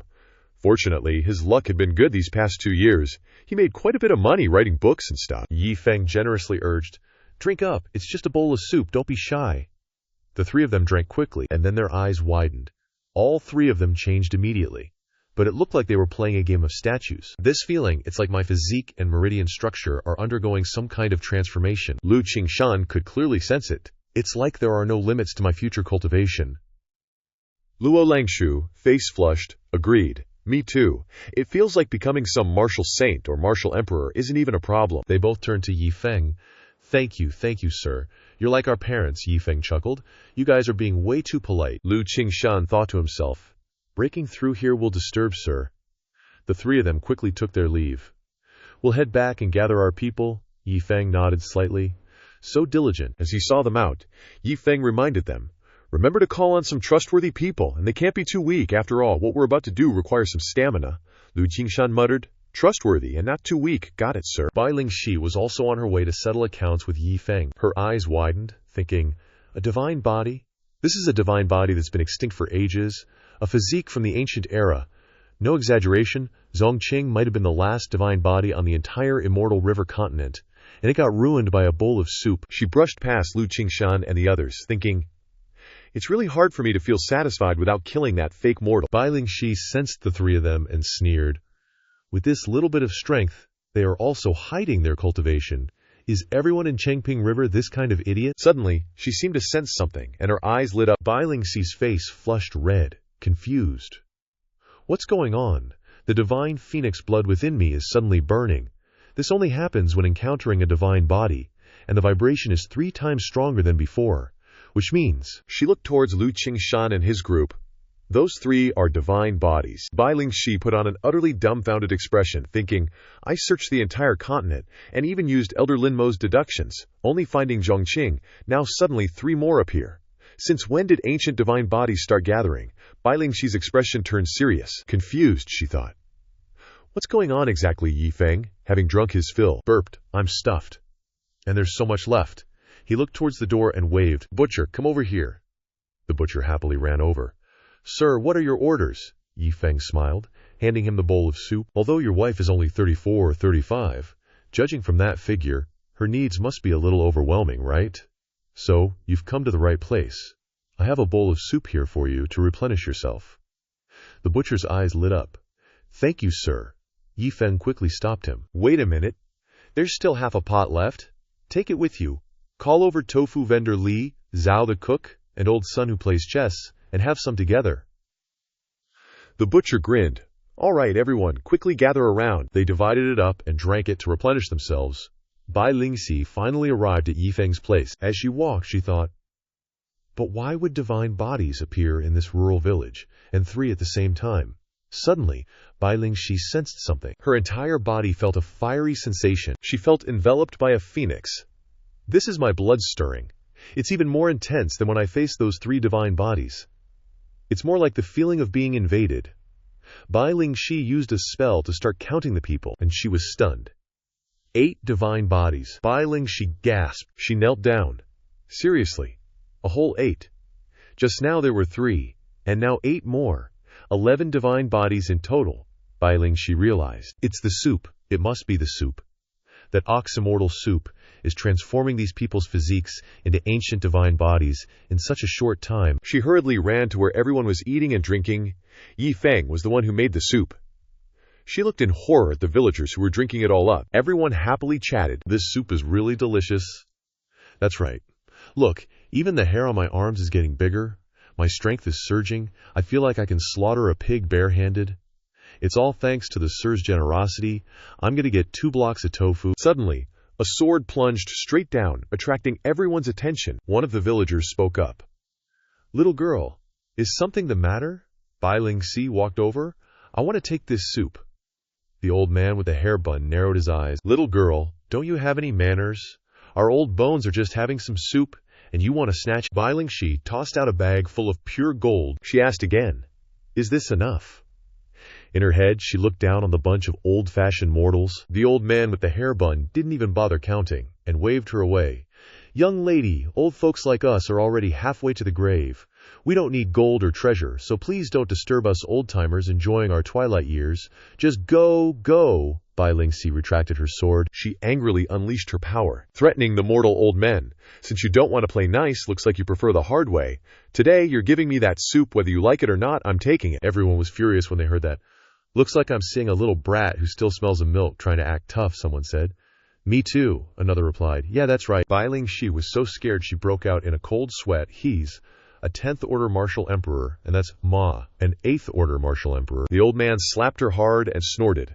A little 7th order martial emperor dares to throw her weight around in Qingping River. Bai Lingxi knelt on the ground in pain. Senior, spare me. I didn't recognize Mount Tai. The painful blow made her realize. For 8 10th order martial emperors to be hiding out in a place like this, and I just had to run into them all. She thought, when did 10th order martial emperors go out? The whole continent will shake. The old man poked his nose and said, let's see how we should deal with you. Bai Lingxi trembled and begged. Please, seniors, forgive me, I was blind. Spare my life. The old man snorted disapprovingly. Offending us is a small matter, but you dared to act tough in front of Mr. Yi's martial arts school. That's not something we can just let go. Bai Lingxi was stunned. Mr. Yi's martial arts school? She asked in surprise. Yi Feng. How could you refer to Master Yi as a mere Mr. Yi? Don't tell me it's that mortal I know. If that's the case, then wouldn't I be? Bai Lingxi hurriedly asked. May I ask, senior, who is he exactly? And is this soup made by his hand? The old man snorted. In this world, who else but Mr. Yi could make such a soup? He clenched his fist and said, I would gladly be a cow or a horse for Mr. Yi, then glared at her. As for Mr. Yi himself, how could a small 7th order like you even dare to ask about him? Bai Lingxi sniffled in fear. Could he be an immortal? Who could have thought? Yi Feng is such a terrifying existence. The butcher beamed and said, Zhong, young Master Zhong. Bai Lingxi was dumbfounded. Her expression suddenly changed. Zhongqing. He stepped out. Old Ba. She stared at him in disbelief. What virtues does Zhongqing have to be fawned over by a 10th order martial emperor? Impossible, Bai Lingxi thought. I've been with Zhongqing from morning till night for several months now. I know his situation better than anyone else. He's completely immortal without any cultivation. Could it be because Zhongqing is Yi Feng's disciple? Zhongqing suddenly made a suggestion. Old uncles, are your hands itching? Help me practice a little. Same rules as before. The 8 of you team up and hit me so I can improve my reaction speed. Everyone agreed. Okay, same rules. Bai Lingxi was completely dumbfounded. Zhongqing rushed to grab his wooden stick, and everyone laughed and joked with each other. Young Master Zhong's hands are itching again. If you don't mind us old, useless geezers, we'll spar with you a bit. Same rules. Every time we spar with young Master Zhong, it's a valuable experience. Zhongqing gripped the stick tightly. Old uncles, I'm ready. Everyone charged forward at the same time. Here we come. Bai Lingxi watched the match in astonishment. This posture, the butcher ran behind him and launched a surprise attack. Everyone else was filled with murderous intent as they rushed forward. Bai Lingxi realized. They looked like mortals fighting without any strength on the surface, but actually, every move, she was horrified, and contains dense power of the great Tao. How can Zhongqing withstand such attacks? Zhongqing silently observed everyone. The butcher's strike caused the ground to crack and shift, but Zhongqing quickly dodged it. There was still another person charging forward. Zhongqing simply shouted and chopped down, blocking the opponent's attack. Everyone around was affected and knocked backward, and the person facing him directly had his clothes torn apart. Revealing his polka-dot red underwear, Bai Lingxi stared in disbelief, dumbfounded. Breaking the formation. He can break the formation. The smoke dissipated, and Zhongqing was still standing unharmed in the middle of everyone. Bai Lingxi couldn't believe her eyes. What am I seeing? Zhongqing used a wooden stick to shatter attacks containing the power of the great Tao. The old man forced a smile and scratched his head. Young Master Zhong, we lost again. Zhongqing smiled lightly. Old uncles, you're too kind. But he frankly pointed out, but you guys have to try harder next time. Although this time your siege was much more skillful than the last time, it's still very easy to break. Everyone happily accepted his advice. Okay, we'll do our best. We'll definitely do our best. Bai Lingxi was sweating buckets. Thinking back, she was like, I always thought Zhongqing was just some puppet I bossed around, a total airhead. Never thought he'd be someone you'd actually look up to. Hold on a sec. If Zhongqing is this strong, then his Shifu must be. She imagined Yi Feng up on high, fearing he was at least a true immortal. Zhongqing, after finishing his business, waved goodbye. All right, uncles, you guys keep chatting. I'm heading back to the martial hall to help my Shifu tidy up as soon as Zhongqing left. Everyone changed their tune faster than you can flip a pancake, and they all stared at Bai Lingxi. The old man glared down at her. Get it now, Bai Lingxi forced a smile. Got it, the old man continued. So, someone as pathetic as you, a mere 7th-tier martial emperor, what gives you the right to act all high and mighty here? Bai Lingxi gritted her teeth. Regretting her behavior, I'm so sorry I was so blind. Not letting her say another word, The old man smacked her so hard her face twisted to the side. The old coot, seeing his guest off with no ceremony, "Get lost," he warned her. "If we ever see you show your face in Pingjiang City again, we'll wipe out your whole clan. Here at Qingshan Sect." Zhu Yun chimed in. According to what Mr. Yi said, besides trustworthiness, their strength can't be too weak. So I'm guessing the minimum cultivation level is probably at least Martial Venerable to qualify, Luko Langshu thoughtfully added. With Mr. Yi's skills, ordinary workers would probably be stifling for him. Lu Qingshan nodded. True, but Martial Venerables aren't easy to come by, Luo Langshu then said. Plus, the total number of Martial Venerables in the entire Eastern Victory continent isn't actually that many. Zhu Yun. Oh yeah, now that I think of it, I've become acquainted with some good friends over the years. Some are sect leaders, some are elders. I'll try inviting them to come have a look. Lu Qingshan immediately agreed. Not bad. I also know a few sect leaders. I'll go drag them over and see what's what. Back at Yi Feng's house, he was busy whittling wood, making something. After a while, Yi Feng beamed. Yes, a new bow and arrow. Perfect. Time to catch some wild animals and lock them up behind the mountain. He turned away. But before that, Yi Feng channeled his energy, staring straight at Zhongqing, the system announced. Commencing scan of subject, Zhongqing, talent, ordinary. Yi Feng's eyes lit up.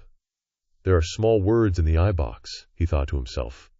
Just recently, that damn system of mine seems to have noticed my efforts, so it unlocked a new function.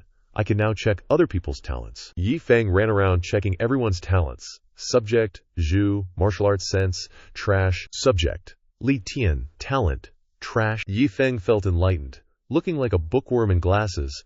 I thought Zhongqing's talent was decent, but turns out everyone in town is just trash. He sighed in frustration. Looks like true cultivators are 1 in a million.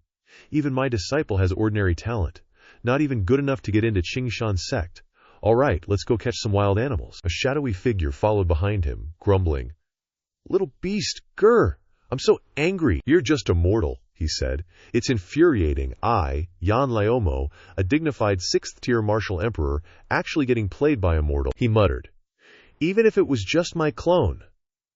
He then recalled the moment Yi Feng kicked him, and he died instantly. Lai Zhao shouted, Little punk, stop right there. He smacked his lips smugly.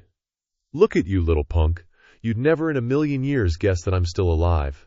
I died that day because I was careless and underestimated you, he declared. So today is the day you die? Yi Feng's eyes widened. Who are you? He asked blankly. Lai Zhao face-palmed, speechless. God damn it, I'm Yan Laomo. Are you senile or something? Yi Feng asked, confused. What's an old coot? He didn't say any more, and charged forward. Forget it, you're gonna die and go to hell anyway, so try to remember. Yi Feng's eyes widened, activating the system to scan. Subject, Yan Laomo. His talent panel showed super trash talent. Yi Feng grinned, immediately understanding. Seriously, a super trash talent exists. He drew an arrow and placed it on the bow. Damn bird, Yi Feng aimed precisely at him and fired. You already have such trash talent, yet you dare cause trouble. Lai Zhao coughed up blood, his eyes rolling back.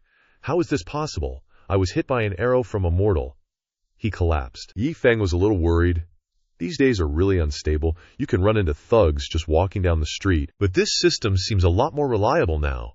At least this cultivation check function looks legit, he mused confidently. All these years I've been honest because I was afraid of running into some hidden grandpas and digging my own grave. But with this check function, I can at least see the other person's talent before I get into trouble. Yi Feng laughed like a villain. From now on, as long as the enemy's talent isn't excellent, I'll keep them. That's it. Finally, I don't have to be afraid anymore. After all, anything below excellent is just a useless piece of garbage you can't cultivate. In the depths of the Mofu Mountains, where peaks pierced the sky, a gentle female voice echoed. I really didn't expect that such a small place like Dongsheng would give birth to a demonic beast at the level of a Yao emperor from the West Yao Lake. A Shi-Chi, she muttered to herself as she walked, and a young devouring heaven wolf cub with innate heaven and earth anomalies. Since I'm already here, I must take those wolf cubs away. Suddenly she noticed something and looked into the distance, thinking, this demonic beast aura, this beast's aura is a bit special.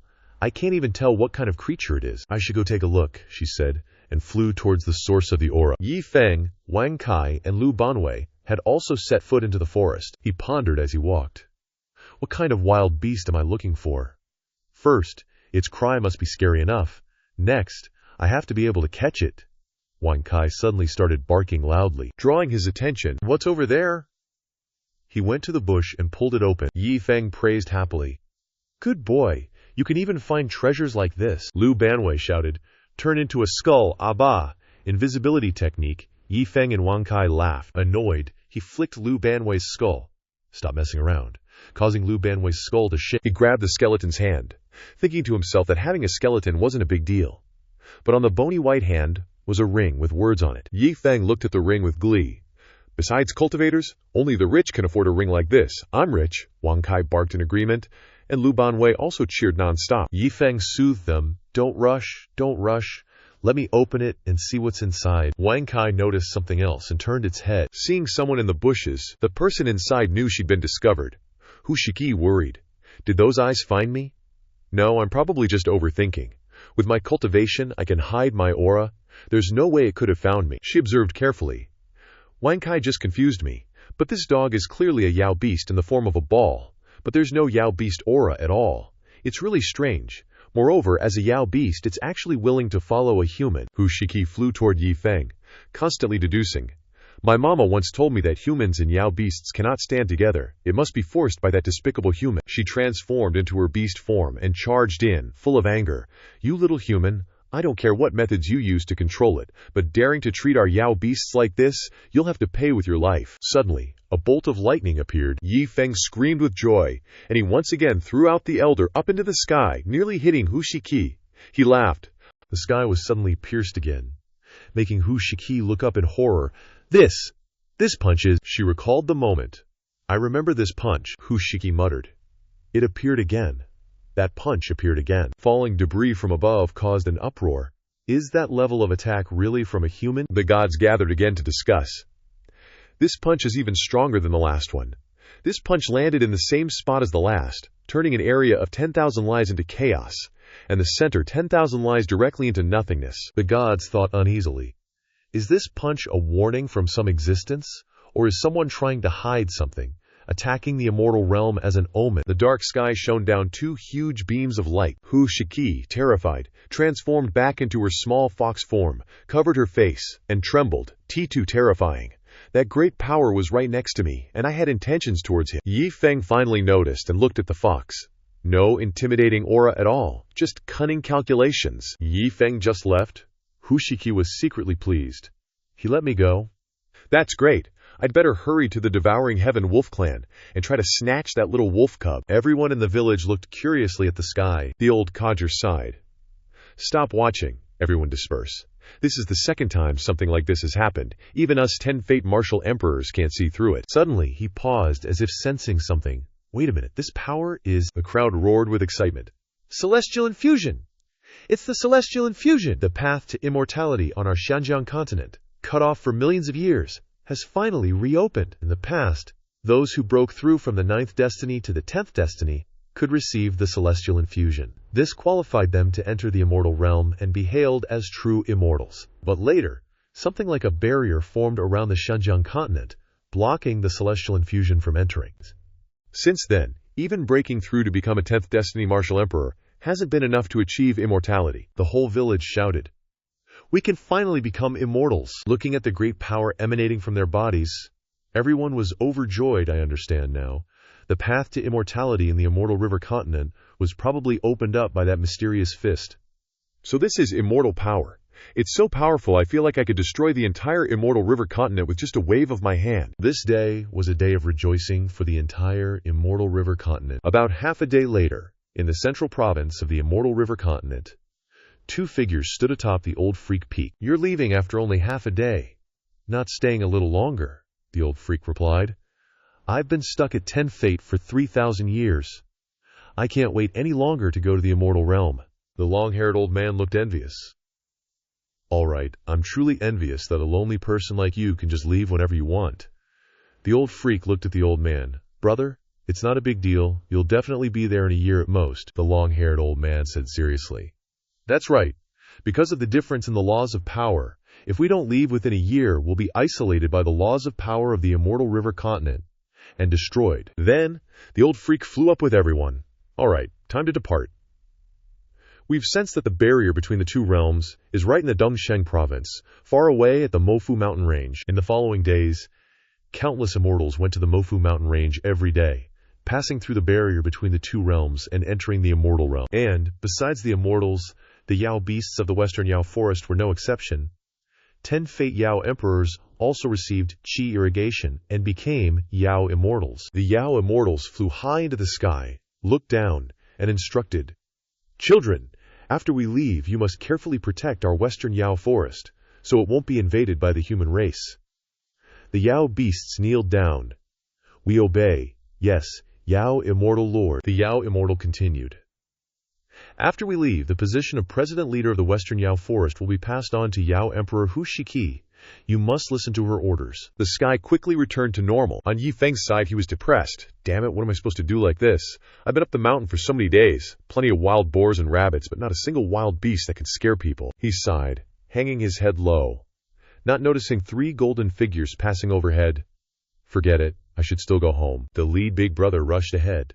"The barrier is right in front. Listen to my orders. Carefully pass through. We must be vigilant." The 2 subordinates, "Yes, sir." "Yes, big brother." Just as he was rushing forward enthusiastically, he suddenly stopped. The 3 suddenly transformed into ordinary animals and cried out, "What the heck is happening?" The 3 fell behind Yi Feng. Yi Feng shouted, "3 big wild beasts! Just what I needed." He raised his bow, ready to shoot. All 3 of them angrily unleashed their attacks. "Stupid humans! You want to die?" Their attacks rushed forward to block Yi Feng's arrow, but his arrow easily pierced through. The lion's eyes widened. What's happening? The aura of immortality, Yao, devil, and demon energies are useless. Seeing they couldn't win, the 3 tried to bail, but the arrow was like possessed, relentlessly chasing them, leaving them dumbfounded. "Can't even dodge. This is going to be a laughable death. Even a 10 lives martial emperor couldn't scratch our immortal hide." The arrow flew and struck right at their vitals, causing them to scream in agony. Birds, startled by the roars of the 3 ferocious beasts, scattered everywhere. "Get lost!" the eagle snapped angrily. "We were about to enter the immortal realm, and this mortal messed it all up." The lion roared. The huge elephant bellowed. "He'll pay dearly." Yi Feng, hearing the satisfyingly loud roar, rushed over, grinning slyly. "That roar's wild enough. So satisfying, I love it." The 3 beasts angrily lunged to tear him to shreds. "We will tear this human into pieces." Suddenly, all 3 fell flat on their backs, unable to get up. The lion panicked, not understanding what was going on. "What the hell? Who am I? Where am I?" It looked up at Yi Feng, who was holding a stick, ready to strike, and panicked to the extreme. "Did I run into something, Chan?" went the stick. Yi Feng successfully tamed 3 super OP Pokemon from the immortal realm. The Heavenly Zenith Immortal Palace, a towering place above the sky where immortals reside. The immortal realm is divided into 108 immortal provinces. The immortal realm possesses a supreme imperial city. Below the managers of each immortal province are also immortals, holding sway over a powerful region. Among the strong, Qingyu Immortal Province is considered mid-tier compared to other immortal provinces, also governing over 100 lower realms. Because so-called beyond the heavens there are heavens, so are the immortals. Within, the majority of ordinary immortals of the common immortals are those who ascended from the lower realm, that is, human immortals. Those at a deeper level are earth immortals. There was a mysterious man sitting on the throne. This is the earth immortal. If you were next to the immortal here, you would discover that the flesh in this person's hand emits a dense aura, at least from the corpse of a once peak common immortal, that is, a celestial immortal. The man with such heaven-defying methods is a man with a haggard face, generally not a good person. He is the province lord of Qingyu Immortal Province, Su Xuanju. His subordinate came to report. Reporting to the province lord, a lower realm called the Xianjiang continent has recently been continuously ascending to our province. Su Xuanjun asked back, "Xianjiang continent?" He pondered for a moment. "I remember several million years ago, wasn't there a ascender from this so-called Xianjiang continent who refused to listen to my management and I punished them for never ascending? Why can ascenders go up now?" The subordinate continued. "I don't know what the reason is, but the Xianjiang continent has once again been bathed in immortal power. So there must be an incident that appeared from someone." Su Xuanjun was confused and completely did not believe it. "Is there anyone in the lower realm who can break that seal? To them I am the sky, and they cannot disobey. It is impossible for someone to cause a change. On the contrary, other changes may not be known." He turned to look at his bird. "Hey you," the bird chirped. Su Xuanjun ordered, "Go and see what's going on. Return to report. Hey Yu screamed, and then flew away to see the situation. In the gloomy sky, Hey Yu flew quickly down through layers of clouds. It observed two people flying up and despised. There are still people continuing to ascend. The black-haired man smiled and looked at Red Hair. After tens of thousands of years of cultivation, finally bearing fruit, I really want to immediately see what the immortal world is like. Red Hair was excited. Yes, but I'm a little luckier than you. I ascended in less than 10,000 years. Before the two could reach the place, Hey Yu used its sharp claws to cut them in half. Stop dreaming, Red Hair exclaimed with regret, even in death. Immortal realm. It didn't take long for Hey Yu to reach Xinjiang continent. It talked to itself as it walked. Really weak AF, this low level, can be destroyed with a wave of the hand. Hey Yu was observing below and stopped, noticing something. As soon as it arrived, it spotted a Yao insect, the painted scorpion. It also noticed Hey Yu and looked up at it. It boomed. Showing off your might? You insignificant vermin! I'll show you the vastness of heaven and earth. With that, Hey Yu emitted a sound wave that shook the entire forest. The scorpion clutched its head, screaming in pain.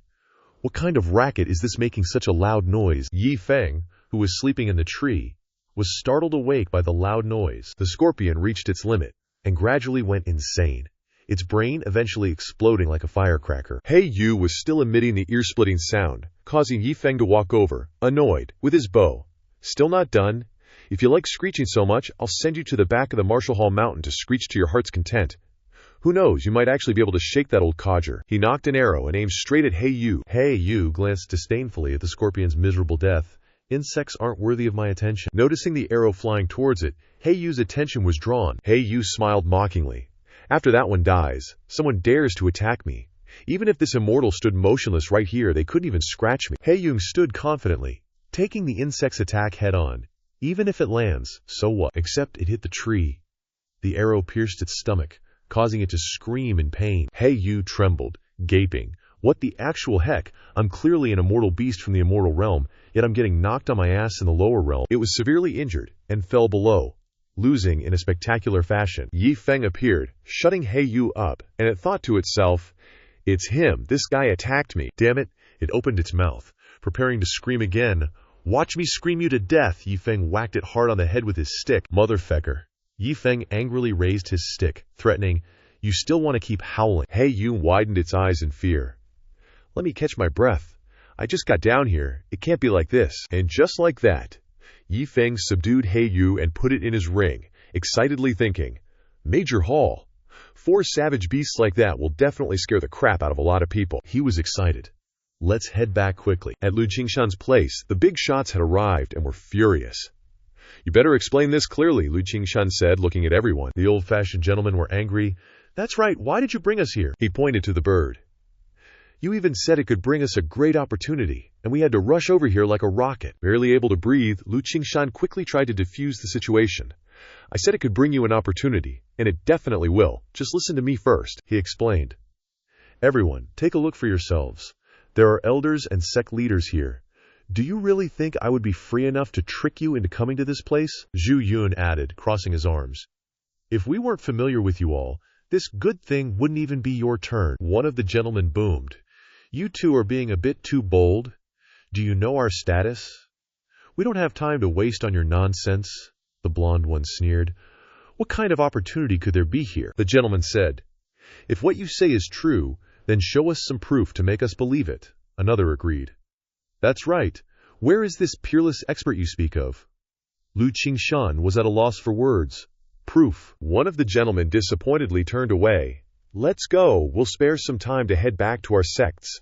The green-haired one yawned. A great opportunity. What a waste of time. Lu Qingshan panicked, thinking. It was so hard to find these people. It's not just that we wasted our energy, but if they all leave, and the senior... Luo Langshu immediately chimed in sarcastically. Short-sighted. If you guys ever met Yi Feng, I bet you'd all be scrambling to stay here. She successfully grabbed everyone's attention. A moment later, everyone gathered to wait for Yi Feng to return. The master is back. Luo Langshu instructed everyone from behind. He's back! He's back! Remember, the maester's experiencing life as a mortal, so absolutely no breaking the rules or revealing your cultivation in front of him. Got it, the blonde guy muttered to himself. This gig doesn't seem like a scam, the masked guy thought. Could this place with no bird poop actually be hiding that great expert? Yi Feng approached. Is that everyone? Lu Qingshan looked at him happily. Reporting to the master, we've brought the first group of workers. He turned sharply, growling, hurry up and greet the master. All eyes turned to Yi Feng, scanning him from head to toe. After a while, they realized this guy was ordinary, nothing special. Yi Feng scratched his head. No need to be so polite. All right, I'll take you all on a tour of the construction site. Everyone was disillusioned. This is the Grandmaster. Lu Qingshan was furious. What exactly do you old geezers want? The top-knot elder raised his hand. You're asking us what we want? Didn't you say it was an unparalleled Grandmaster? Green hair pointed at Yi Feng, confused. This guy, Lu Qingshan, was helpless. We only discovered it after knowing him for a long time, and yet you're so ignorant. Do you think you can see through the master? Trust me, he'll definitely surprise you. Green hair refused. No thanks, farewell. The top-knot elder also left. Sorry we couldn't help.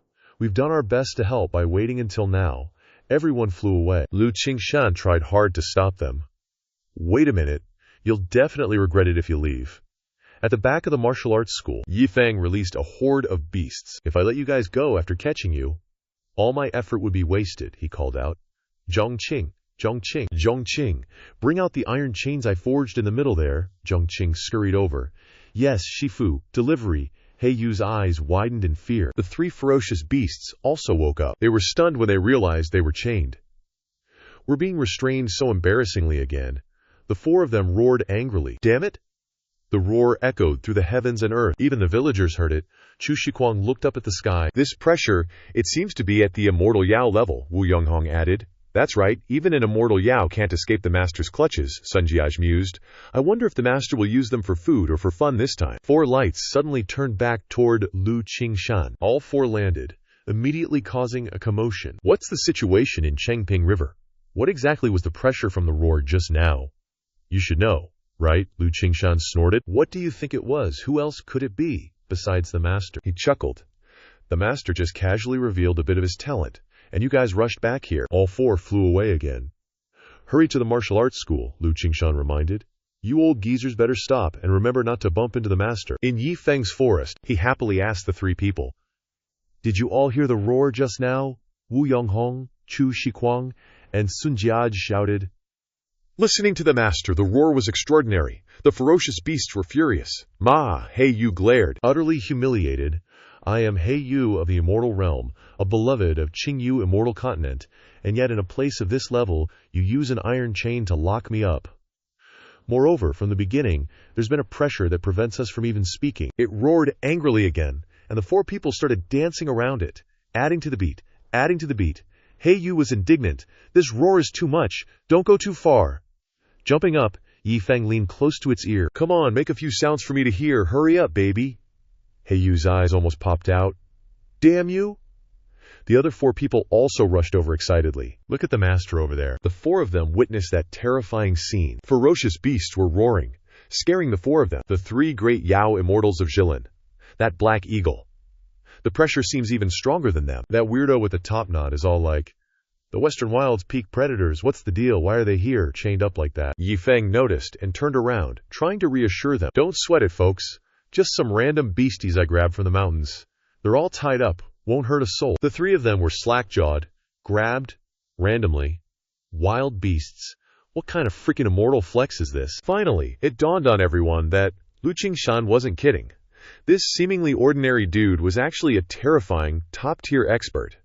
Those weren't just any demon beasts. They were the three great demon lords of the Western Wilds, now his prisoners. Yi Feng cheerfully pointed at the empty space. This is where I want to build. Take a look around. Lu Qingshan chimed in. Sure thing, you do your thing and I'll show him around. Yi Feng excused himself, saying, just shout if you need anything. The elders watched Yi Feng leave. Then they rushed over to butter up Lu Qingshan. We were just being emotional. Please don't take it to heart. We wouldn't dream of holding it against you. They eagerly offered spirit herbs, hoping to please Lu Qingshan and his crew. Gifts weren't enough. They started name-dropping relatives. Old buddy, remember that time at the Yangshao secret realm 50 years ago? We forged a bond.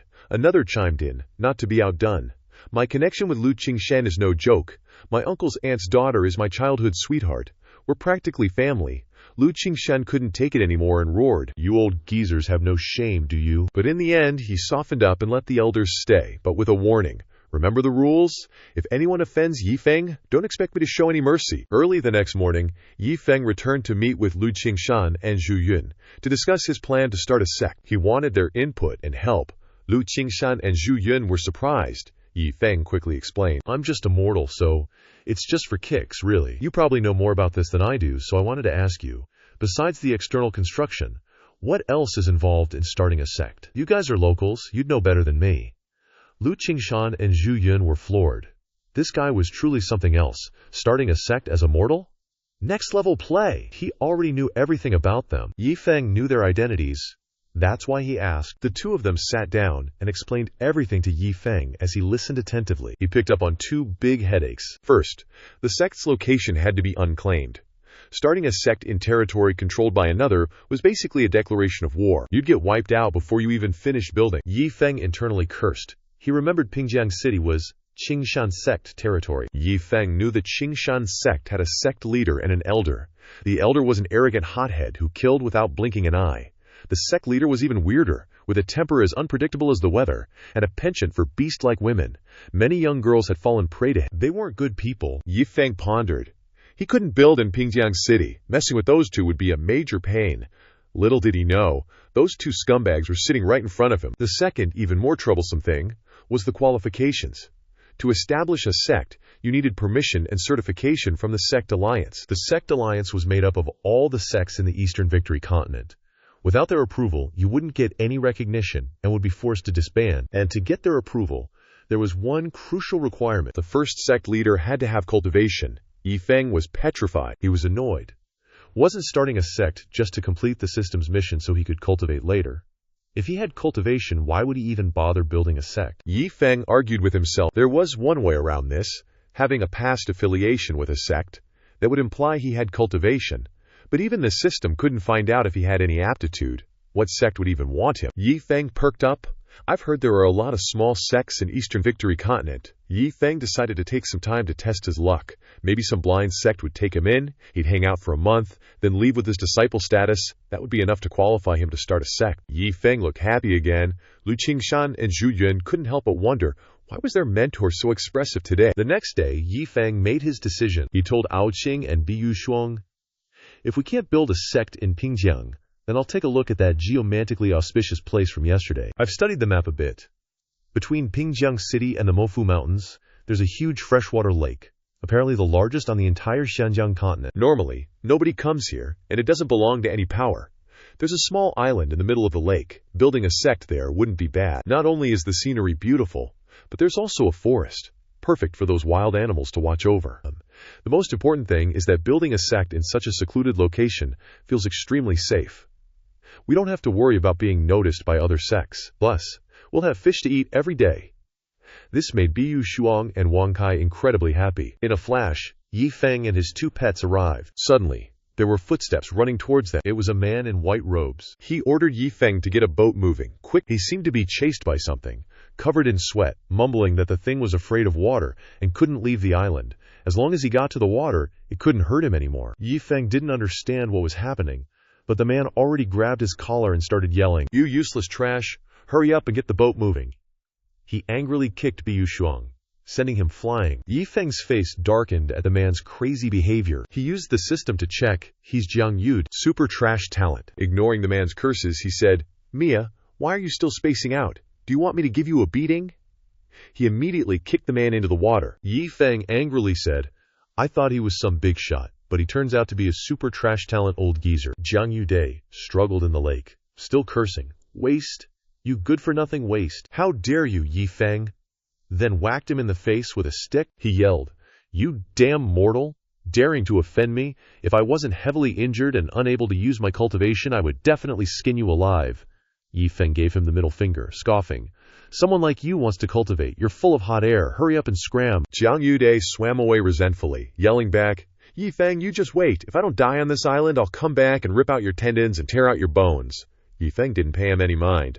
A super trash talent guy acting so arrogant, he calmed down and began to explore the new territory. This place has wild game and fish to catch, and it's also extremely close to Pingjiang City. This island, I seriously dig it. Yi Feng stood on the hilltop. He enthusiastically declared, From now on, this little island is mine." After Yi Feng spoke, a beam of light suddenly shone down from the sky. The people who followed Yi Feng to the island were stunned. They thought Yi Feng's realm was indeed more transcendent than they had previously guessed. Just a declaration had turned this place into a small world. Everyone seemed enlightened. The light within the scope of this island.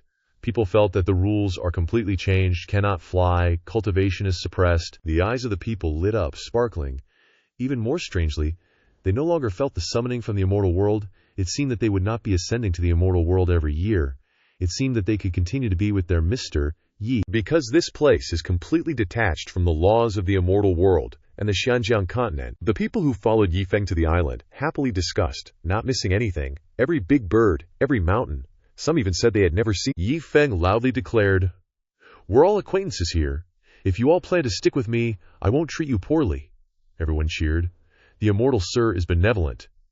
They started planning for the future, some wanting to open tofu shops, others beef noodle stands, and some even wanted to sell fireworks to show their respect to him. Yi Feng spoke up. "Opening shops isn't possible right now. There aren't that many people on the island yet. For now, take up positions in my sect. We'll talk about opening shops when there are more people." The crowd unanimously agreed. "Immortal Sir, don't worry. We have no objections to your commands." They all praised Yi Feng as someone who thought deeply and planned carefully. Everything was within his schemes, and great things were on the horizon. Yi Feng stood there, feeling like this scene was something he had dreamed of when he first transmigrated. If things didn't work out, even if the sect didn't succeed, even if he didn't get any disciples, and even if he couldn't cultivate, he could still turn this little island into a tourist trap. He could be the local tyrant, raking in rent and marrying 2 little mistresses. Chuckles. And the people who followed him were both idle and easy to feed. Yi Feng designated Zhang Lao Tai as the sect's cook, plus a man to take care of cleaning, one to guard the gate, and a few others to man the boats. Everyone was fine with it, ready to serve him wholeheartedly. After Yi Feng took everyone around the island, he gave a basic overview of his plans. The mountain forest in the north of the island would be the sect's back mountain. There would be some small animals inside, nothing too dangerous, but the old geezers shouldn't go there. Their sect would be built close to the back mountain, complete with a mountain gate, training grounds, living quarters, and a scripture pavilion. Then, Yi Feng assigned tasks to them. First, they needed a huge log, but he didn't know where to find one. He sent 2 experienced elders to help. It not only had to be huge, but the wood quality had to be good so he could carve it. Those 2 had seen Yi Feng's carvings, so they should know his standards. Yi Feng's plan was to make an impressive great dragon to attract disciples to the sect. The 2 of them saw his expression and secretly guessed that the standard was equivalent to a tree trunk that could be used to make a divine artifact. They said, "It'll be difficult to meet Yi Feng's standards." But they knew where there was such a log, but they were afraid it would be difficult to obtain. Yi Feng trusted them, saying that whether it required money or whatever, spare no expense, he would back them up, so there was nothing to fear. The 2 were burning with passion. Immortal Sir is the best. With the Immortal Sir here, they would spare no expense to bring the log back. On the other hand, Yi Feng told Lu Qingshan that the people he found weren't up to par. Lu Qingshan was shocked. The lowest level among these people was Martial Venerable. Many sect leaders and elders had been dragged here like this, and if they weren't satisfactory, only Yi Feng, the Immortal Sir, could say so. Yi Feng whispered, "Need to find people with a bit of quality, like that little brother carrying wood over there." He pointed. Lu Qingshan thought to himself, "That person must be extraordinary. Could he be a martial emperor?" Finally, Yi Feng had one more issue to discuss. The transportation and materials on this island weren't ideal, so he planned to teach everyone how to fire bricks. He wouldn't allow shoddy construction, so he would give everyone a finished product as a standard. Yi Feng showed the finished brick, and everyone felt that it radiated a strange aura. It was immortal qi. They thought to themselves, with Yi Feng's cultivation, it's not strange for him to produce immortal qi. But do they have to use immortal qi all the time? What kind of immortal standard is this? I'm afraid even the immortal realm is not as good. The 2 who were sent to get the log originally thought that their task was difficult, but compared to the others, it was really child's play. Yi Feng said, "Luo Longshu will go to the kiln to make bricks with me, Lu Qingshan. Go find workers, paying attention to their health, and they shouldn't be too old." After hearing this, Lu Qingshan and Zhu Yun thought of one person at the same time. They ran to the wood-carrying little brother Yi Feng had pointed out not long ago to ask about his cultivation. The little brother said shyly. They didn't laugh at him after hearing this. When Lu Qingshan heard what he said, they thought that his cultivation wasn't too high. Certainly not a martial emperor. That little bro chuckled sheepishly. "To be honest, I'm kinda useless. It took me a year and a half of following Sir to go from Martial King to a 6th Fate Martial Emperor. Lu Qingshan and Zhu Yun almost popped their eyes out. That's insane. A 6th Fate Martial Emperor. Lu Qingshan and Zhu Yun, after hearing what the little bros said, stammered as they asked him again. Why, you said, what cultivation level? He replied innocently. 6th Fate. Just a tiny 6th Fate. Even though my cultivation is a little low compared to you two. Please don't laugh at me. Lu Qingshan, upon hearing him say that, immediately gave him a thumbs up. Yeah, a little low. So, the criteria for us to find workers isn't just that they can't be too old, but they also need to be at least 6th Fate Martial Emperors. Turning the entire Immortal River continent upside down might not even yield that many. Even if there are, at that level they'd be the cream of the crop. How are we supposed to recruit them? This mission is way too heavy. Faced with Sir's assignment, no matter how difficult, they had to put in their best effort. On another side of the island, Cha Nan called out to Ao Qing. Ching, this is so boring, it agreed. Yeah, boring. Yi Feng popped up with a suggestion.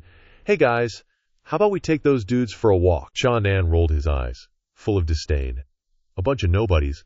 What's interesting about trash? Cha Nan then saw a huge creature struggling to move out of the cave behind them. It wiggled its plump butt out of the cave entrance, crying, Why are there so many terrifying things on this little island all of a sudden? They can't see me, mama. Cha Nan kicked it out with a palm. It turned out to be a big bear, it stammered, looking at Cha Nan and the others. Hey! The big bear waved its paws around in a panic. Don't come here. I'm very powerful. Be careful. I'll put you in a headlock. Looking at Cha Nan's expression, the bear immediately changed its tone. Big bros, I'm just a harmless little bear. I was wrong. Don't come here. Wah, I can't. It flopped to the ground, playing dead. I'm gonna die. Yi Feng was covered in question marks. WTF? Is he acting? Yi Feng, I have to admit you are strong in this area. Cha Nan turned to signal Ao Qing. It immediately stepped forward. Hey idiot, get up. Playing dead in front of my big bro is useless. If my bro wants you to live, you live. If he wants you to ascend, you ascend. The bear heard this and immediately jumped up, crying and kowtowing. I was wrong. I'm just a little bear sealed in this place. As soon as I saw you big bros with your boundless aura and golden light descending from above, I knew you were unfathomable big shots. I was just afraid of bumping into you, so I hid here, but I still got caught. Ao Qing pressed him. Then tell me, what kind of big shots are we? The bear hurriedly tried to flatter them. It pointed at Yi Feng and said, Just look at this guy. Although he's short, the cunning in his eyes is enough to make people feel that he's a person with top-tier intelligence. Then it turned to Ao Qing. This one is even more awesome. His stern expression and gestures scream military. His identity must be extremely important. Finally, it ran to Cha Nan. This last one is the most unfathomable. His kingly aura eclipses the mundane. What kind of military service did he have to do to get like this? If it weren't for the clothes hiding this peak, one would lose control. Cha Nan praised him with satisfaction. Well said. That's us. Ao Qing happily said, This little guy has good eyes. How about I take him in? Yi Feng also chimed in. Bro, I think so too. This bear has potential. Cha Nan immediately agreed to take in the bear. It never expected that it would go from almost losing its life to getting a lucky break. The bear immediately kowtowed, since it had a strong sense of danger. Big bro has boundless blessings. May you live for 10,000 generations. Cha Nan crossed his arms and looked at it. From now on, aside from that money-grubbing man and that motionless snail, you don't have to fear anyone else in this world. The bear was stunned and asked. The money-grubbing man and the motionless snail, Cha Nan emphasized. Don't mess with that money-loving guy. If you do, even the heavens can't save you. Ao Qing coughed a few times. The bear hurriedly turned to him, and Yi Feng, kowtowing. Greetings, second bro, third bro, Ao Qing said. He is pretty good. Follow us, and we'll guarantee you'll eat and drink your fill. And no one will dare to look down on you in this life. Suddenly, the mark on Ao Qing's forehead glowed. He noticed something and told Cha Nan, Hey, my tribe seems to have people looking for me nearby. Cha Nan quickly told Ao Qing to go. Then he turned to the bear. Hey, got any fun activities to recommend to your bro? The bear started sweating bullets. Big bro, please forgive me. I was sealed here 10,000 years ago and haven't left since, so I don't know. Cha Nan was shocked. What? You've lived for 10,000 years, aren't you dead? The bear explained. I'm not sure either. Anyway, I've lived for over 1,000,000 years now, and my lifespan isn't over. You can't even kill me. Back then, my enemies couldn't kill me, so they sealed me away. But 30,000 years ago, my descendants told me that the people who sealed me are all dead now. Cha Nan pondered. Even a martial emperor only lives for a few thousand years. It's impossible for a Yao beast to live for tens of thousands of years. So this kind of thing actually exists. While Nan was still contemplating, Ao Qing frantically ran over from behind, yelling, "Something big happened!" He hurriedly announced, I have a son." Nan and Yi Feng's jaws almost dropped. "What are you saying?" Ao Qing stammered. "Well, last time at the martial hall, Master forcefully gave me 3 Ao Qing Cheng. Then she went back." Nan understood. "So that's what happened. So that means he has a grandson too." The bear quickly flattered, "Congratulations, big bro, second bro." Nan laughed heartily. Happy days, happy days. Aren't these your grandnephews too?" He and Yi Feng happily high-fived. Right, we all have grandnephews." Ao Qing was troubled. "Why is everyone so happy about this? Why can't I be happy? I'm actually panicking." Nan quickly comforted him. "Calm down. Normal people are like this. Just stay calm, like what happened to Snail Bro back then. That guy was like this too. But he was even more hardcore than you. His wife directly gave birth to a world with 3 trillion people, and he was still okay. So just stay calm." Ao Qing wiped his sweat. "Okay, in that case, I need to go back to the Devouring Heaven Wolf tribe first, because the tribe members said my kids have innate strange signs, and people from the Western Yao Forest want to take them away. They said sending them to the Western Yao Forest would be better for their training or something." Nan was furious. "Bullshit. Those nobodies from the Western Yao Forest don't know what they're talking about. Let's go find them and bring my grandkid back. I'll train them myself," Yi Feng agreed. "That's right. Let's go together." At the same time, Yi Feng walked over to them and asked, "Want to go out?" Nan nodded enthusiastically. Yi Feng agreed. "Go ahead, but you have to take them with you and keep an eye on them. If possible, it'd be best if you could also catch 2 more that are similar to these guys for me. I think the little brat likes playing with animals, so we can maybe get more powerful ones. As for the wood carving materials, the old guys can rely on Lu Qingshan. For now, I just need to stay here and oversee the overall situation." After hearing Yi Feng, Nan turned to Ao Qing. "See, Master usually doesn't let us run around, but this time he actually agreed. He must know about your situation. So don't think Master is stingy. He actually cares about everyone in his heart." Ao Qing quickly said, "Even if Big Bro didn't say it, I remember it clearly. Master saved me from danger and helped me become a great Yao. More importantly, if it wasn't for Master, how could I have met Big Sis?" Nan exclaimed. "Well said." Then they dragged the beasts and set off to the Devouring Heaven Wolf tribe to pick up Ao Qing's kids. The beasts had lines all over their heads. They couldn't use their cultivation and couldn't break free, all because of that damn human. They couldn't beat him, so they had to endure. But damn it, even those raggedy snakes and insects dared to bark at them. The dignity of a demon beast wouldn't allow ants to trample on them. The beasts angrily struggled, thinking that when they heard these roars, Nan and Ao Qing would be scared and obediently kneel down. But unexpectedly, they didn't react at all. They even asked each other. Hearing this, Nan put on a menacing look. "It's just a small matter. A good beating will do the trick." The beasts got angry. "What? This bunch of grasshoppers dares?" Before they could finish, Nan, Ao Qing, Yi Feng, and the bear pounced on them, beating them to a pulp. The beaten beasts cried out in their hearts, Damn it! Damn it! They, the overlords of the Western Forest, had never suffered such humiliation. They looked at the big bird, reassuring themselves. "But it's all right. We have Lord Heiyu here. After a few days of interaction, we know that Lord Heiyu is a big shot from the immortal realm. So at this moment, as long as Lord Heiyu prepares to burn his life force and cultivation to counterattack, we will advance without hesitation." But suddenly, Heiyu knelt down, shocking them all. The big bird glanced at the remaining beasts. "Remember, if you want peace of mind and a broader perspective, you must bow your head first, and then find an opportunity for revenge later." The 3 remaining beasts saw the light and quickly accepted this. After finishing off the beasts, Nan prepared to leave on the raft, becoming smarter after a beating, As they were leaving, they saw the bear trembling at the dock. It turned out he was sealed and couldn't leave. I have a seal, I can't leave." Nan jumped over and kicked him off the raft. The bear was still trembling. "What? I really have a seal? If I don't get back on the shore quickly, I'll be struck by lightning?" Ao Qing said. "Hey bear, it's a small matter," Yi Feng added. "That's right, from this moment on, you're not the same you anymore." The bear was still scared, but said, "Okay."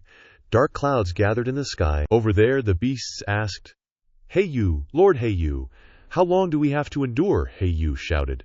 "Don't be impatient. There's a reason why I did that just now," he said. "To tell you the truth, I bowed down just now not because of this broken skeleton, but because of the other people on the island. Try to take a look at that old man punting the boat over there. Then turn your head and look at that old woman scooping water, preparing to cook on the island over there. And over there, those fishing by the river, all of them were once 10th Order martial emperors, now they are human immortals. Hey Yu was sweating profusely and asked the beasts, "Now do you know why I had to bow down just now?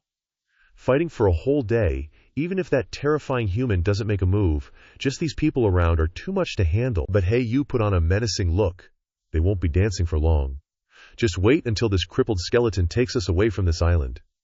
Then we'll settle both old and new scores together." The beasts thought about tearing that skeleton who dared to offend Lord Hey Yu into pieces later. Over here, the bear was overwhelmed with emotion and nothing happened to him. "I really am fine. The seal must have been too old and lost its effect," Ao Qing joked. "That's rare, isn't it? Even if the seal is still there, with Big Bro here, could it possibly harm you?" The bear quickly nodded and asked, "Then, bro, how do we cross over?" "Fly over," Chanan pointed to the beasts. "With these 4 big, dumb guys, do we even need to fly?" But Yi Feng wondered. "Big Bro, these 4 have their strength sealed by their master. How can they be used as mounts?" Chanan thought it was something big. He immediately lifted the seals on the 4 beasts. The beasts instantly surged with power when their seals were released. This skeleton not only has no flesh and blood, but also no brains. We'll immediately smash this skeleton to pieces. But Hey Yu hurriedly stopped them. "Even though our cultivation has been restored, we are still too close to this small island. It's not too late to act when we are further away from the island." The others hurriedly praised him, as expected of a big shot from the immortal realm. Whether it's temperament, cultivation, or ambition, they are all things that we cannot compare to. Hey Yu instructed them, "Try to learn. If you don't have knowledge, in the immortal realm, people will deceive each other, and you won't be able to survive." No sooner said than done. The Cha-Nam crew hopped onto their rides and barked orders. Go fetch the Qing squad." Those beasties, though humiliated, swallowed their pride. Especially the brown bird, practically spitting feathers with that big bear riding shotgun. The other critters chimed in, trying to cheer him up. "Hang in there, Lao-san. Old Geiju here's got a heart. He was going to swap ya for the Cyan Lion." But the Cyan Lion bolted ahead. "I think I hear Lord Hey Yu calling me up ahead." So one step at a time, they finally made it to the Swallowing Heaven Yao Wolf tribe. Ao Qing lingered, flashes of the past popping into his mind. Back then, he bolted as just a lowly, unloved third prince, the tribe's joke. But today's him, this tiny Swallowing Heaven Yao Wolf tribe, wasn't even worth a second glance. Ao Qing started to thank his master and Cha-Nam, but Cha-Nam shot him down with a gross, "You're being way too sappy." They waited a sec, but still, no sign of the big bear. Where the heck is that bear? Just then, the brown bird crash-landed into the tribe from out nowhere. The big bear had squashed him flat on impact. The other Yao beasts rushed to the brown bird's side. Lao Sen, Lao Sen." The bird wheezed, "Big Bro, second bro, I'm good. Don't sweat it, I just need a sec." Hey, you turned serious. "Alright, enough messing around. Attack." Those 3 beasts perked right up, Lord Hey Yu. "Just chill here for a sec. Let your 3 bros here go smack some sense into these 4 ants." Thud. Right as they geared up to attack, a fierce, crazy powerful blue energy wave came crashing from the sky. Hey Yu figured it had something to do with that bear dog's seal. But how could such a tiny seal trigger such a huge lightning tribulation? The seal target was just a run-of-the-mill black bear, which made 0 sense. Hey Yu muttered under his breath.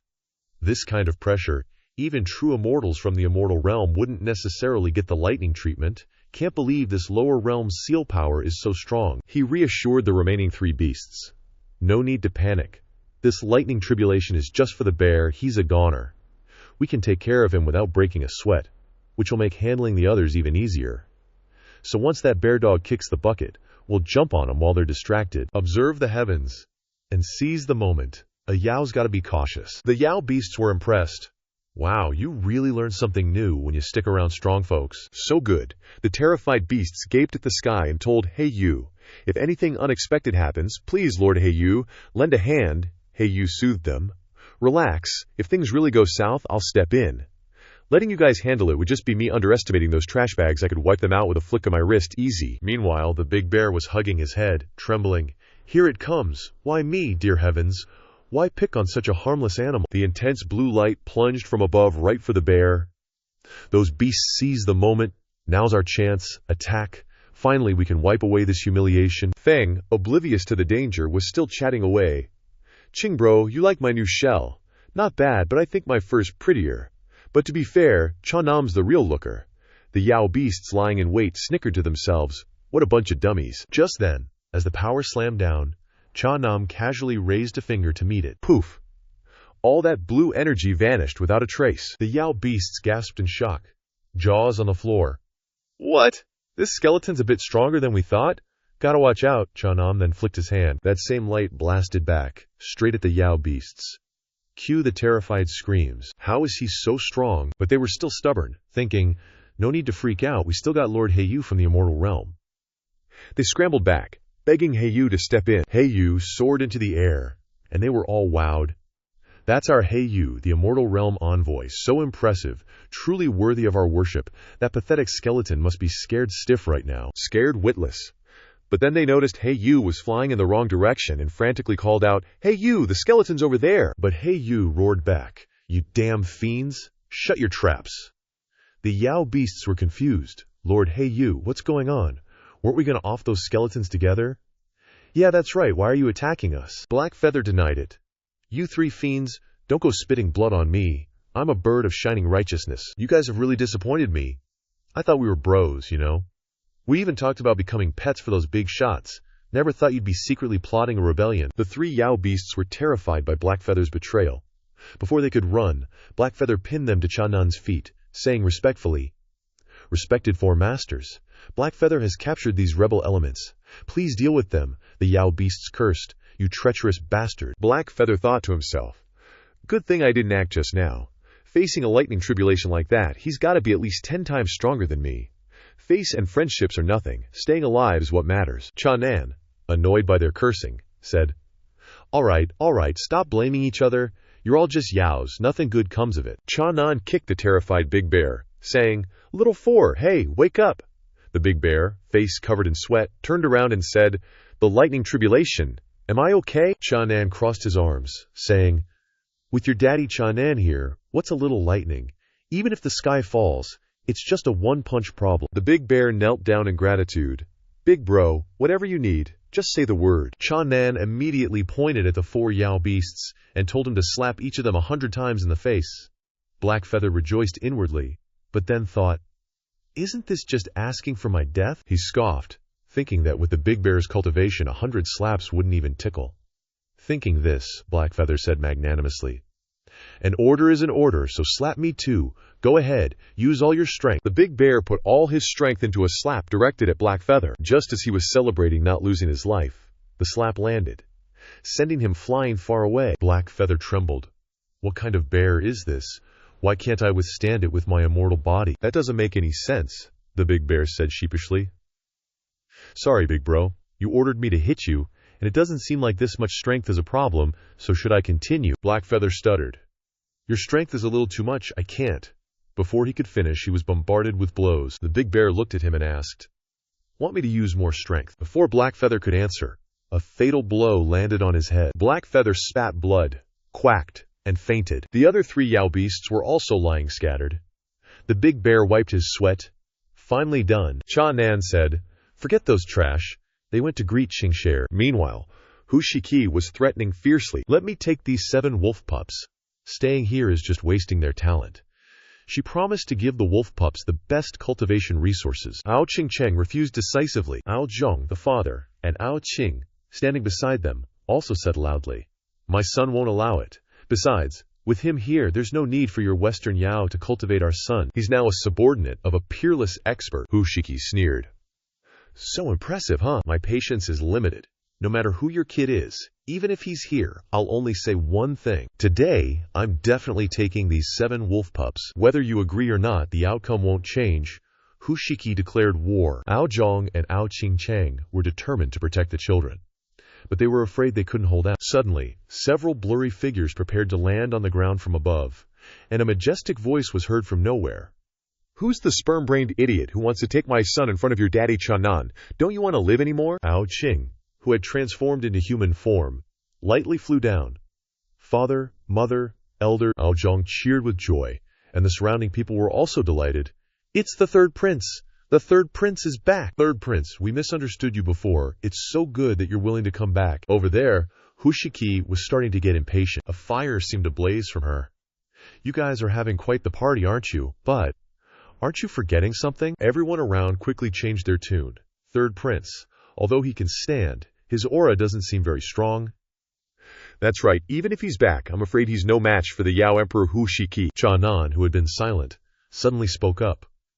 What should we do to fix this? You little lizard, you've been yapping non-stop since the beginning. Did this Father Nan give you permission to speak? Listen to the skeleton's loud tone. The elders hurried to ask Ao Qing. Third prince, who is this? Ao Qing replied. He's my big bro. Everyone fearfully advised the third prince.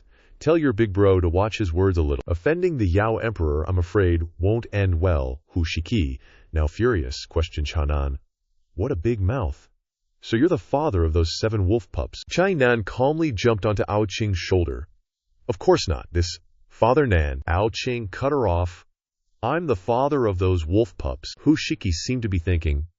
This name seems familiar. Ao Qing Cheng, standing behind, pleaded with Ao Qing. No matter what, I beg you, don't let her take my children away. Please. In truth, Ao Qing's feelings for Ao Qing Cheng were complicated. Towards someone who was once cruel and an ice-cold woman, he no longer held affection, and even had some contempt. That day, in the martial hall, even though he had taken Ao Qing Cheng's body as he wished, his state of mind had already changed when he messed around at the martial hall. But at this moment, seeing the tears in her eyes, Ao Qing's heart suddenly felt a little moved. Softened, he turned back to reassure Ao Qing Cheng. Don't worry. Ao Qing Cheng nodded slightly. Hushishiki informed him one last time. All right, if you're indeed the father of those brats, then I'll announce it one last time in front of you. These 7 wolf pups. Today, whether you agree or not. Hushiki looked straight into Ao Qing's eyes. Thinking hard, she thought. I seem to have seen these eyes somewhere before. She remembered the day she saw Yi Feng, remembered the red-gold eyes of the Yao wolf beside him. She remembered now, he was the dog beside that one, the one with the sky-splitting punch. Hushiki broke out in a cold sweat and knelt down hurriedly. Everything just now was a joke. Everyone present paused, with question marks all over their heads. What's going on? Why did the Yao Emperor suddenly kneel? Ao Qing Cheng, standing behind, noticed that just now, she merely looked at Ao Qing for a moment, and she immediately went from being a Yao Emperor to such a pathetic state. What kind of power is this? In just 1 year before, he not only wanted to destroy the Hongri lineage's plot alone, but now he's even made the Yao Emperor kneel. Ao Qing, what exactly have you been through? What exactly are you now? Ao Qing just looked at Hushiki and said, Good, you still recognize me, Hushiki quickly clarified. That day's expression is unforgettable for life, of course I remember. Ao Qing then asked. Then what about my child? She said awkwardly. What virtue or ability does the Western Yao Forest have to nurture the son of a senior? Of course, it's better for the senior to nurture him personally. I apologize for my previous offenses, senior. That word senior directly stunned everyone. The Yao Emperor, who rules the Western Forest, is actually calling the third prince senior. Then what is the third prince's cultivation level? Ao Qing Cheng also blushed as she looked at Ao Qing. The villagers of the tribe all cheered. The third prince just said a few words and made the Yao Emperor kneel. Doesn't that mean our tribe doesn't need to fear the Yao Emperor anymore? I wouldn't even dare to dream of this. From a distance, 7 children ran chattering towards Ao Qing, shouting, Dad, you're back. Which one is the dad? Here, Ao Qing asked, stunned. Are these little ones my children? An elder quickly replied, Yes, they have powerful talents. They were born with Yao King cultivation. Heavenly geniuses! The children rushed forward, hugging Ao Qing tightly, kissing him, and constantly calling him Dad. They asked, Dad, you're not like us. Who are they? Then they looked at the group of skeletons. Ao Qing happily introduced. This is Dad's big brother. You have to call him Big Dad. And this is third uncle, fourth uncle, the innocent child asked. Big Dad's skeleton looks the coolest. Did you bring gifts for the babies? The skeleton laughed loudly. Yes, of course, but before that, I want to ask them a question. That is, who do they think is the most handsome person in the world? The children said in unison, Of course Big Dad is the most handsome. Big Dad is the most handsome in the world. The skeleton puffed out its nose with satisfaction. If these little guys are so lovable, I will immediately help them become immortals. Everyone discussed. The story of becoming immortals is something everyone likes to hear. But even if the kids are gifted, they are still far from becoming immortals. How can they become immortals immediately? Dad Nan pointed to the sky. A bolt of heavenly lightning appeared. The golden light shone down on the children. Truly an enlightenment. In an instant, the 7 children went from Yao King to Yao Emperor, then Yao Ancestor, Yao Saint, Yao Emperor, first stage Yao Emperor, second stage Yao Emperor, 10th stage, up to the human immortal realm. Ao Zhang gaped. I had to cultivate for thousands of years and still needed to borrow spicy sticks to reach the Yao Ancestor realm. Just like that, 7 kids, just like that, became immortals. What kind of damn immortal technique is this? Hu Shiki over there was shocked. Made 7 immortals in the blink of an eye. We have spent thousands of years of tempering, eating countless heaven-defying treasures, to barely reach this realm, and they, just out of the womb, are already enough to crush me. Excitedly hugging his wife, Ao Zhang declared, our sky-guarding demon wolf clan begins its rise today. Wife, you did good bearing me this son. We absolutely have to celebrate big later, and hey, while we're at it, let's make another good kid just like Ching. The crowd stared wide-eyed as they cheered for Dad Nan. It's really better to see once than to hear 100 times. What a powerful expert! Yes, yes. One hand probes the sky and pulls down immortals. Just enlightenment. Dad Nan puffed out his nose. Actually, helping these little fellows ascend to immortality consumes quite a bit. I guess I need a night of wild fun to make up for it. Ao Zhang quickly said, don't worry, I'll arrange it. Then, he turned to Ao Qing and asked, right, Qingwei, is this the peerless expert you mentioned before? Ao Qing replied, this is my big brother, not my master. Dad Nan also said, that's right, I'm just my master's servant, #1 lackey. My name is Dad Nan Lu Banwei. Everyone was surprised. What? Another completely different person? Moreover, this guy who creates immortals with one hand is just a servant. They were all embarrassed. What must the master be like? The children were happily calling out to Big Dad, playing with Yi Feng's scales and Big Bear's big belly. Third uncle, your scales are so beautiful, yes, yes, and fourth uncle's big belly too. We want to play, we want to play. They kept chanting about wanting to play, so Yi Feng indulged them. All right, you two have some good eyes, huh? Climb on top of your third uncle's head. I'll give you a roller coaster ride. With that, Yi Feng immediately enlarged himself, letting the kids sit on his back. He soared into the sky, and the kids cheered with delight. Big Bear wasn't one to be outdone, so he puffed out his big belly, yelling for the kids to jump down. While the 7 kids were innocently playing around, the adults behind them were all shocked. What kind of tiger-wolf friends are these? With these 2 powerhouses around, who in the immortal river continent would dare to cause trouble? Ao Zhang was so moved that he gave Ao Qing a thumbs up. The kind of friends your father had, if they were even half as good as yours, I wouldn't be in this state now. At this moment, in Qingyu Immortal Continent, a place in the immortal realm, everything was unusually quiet.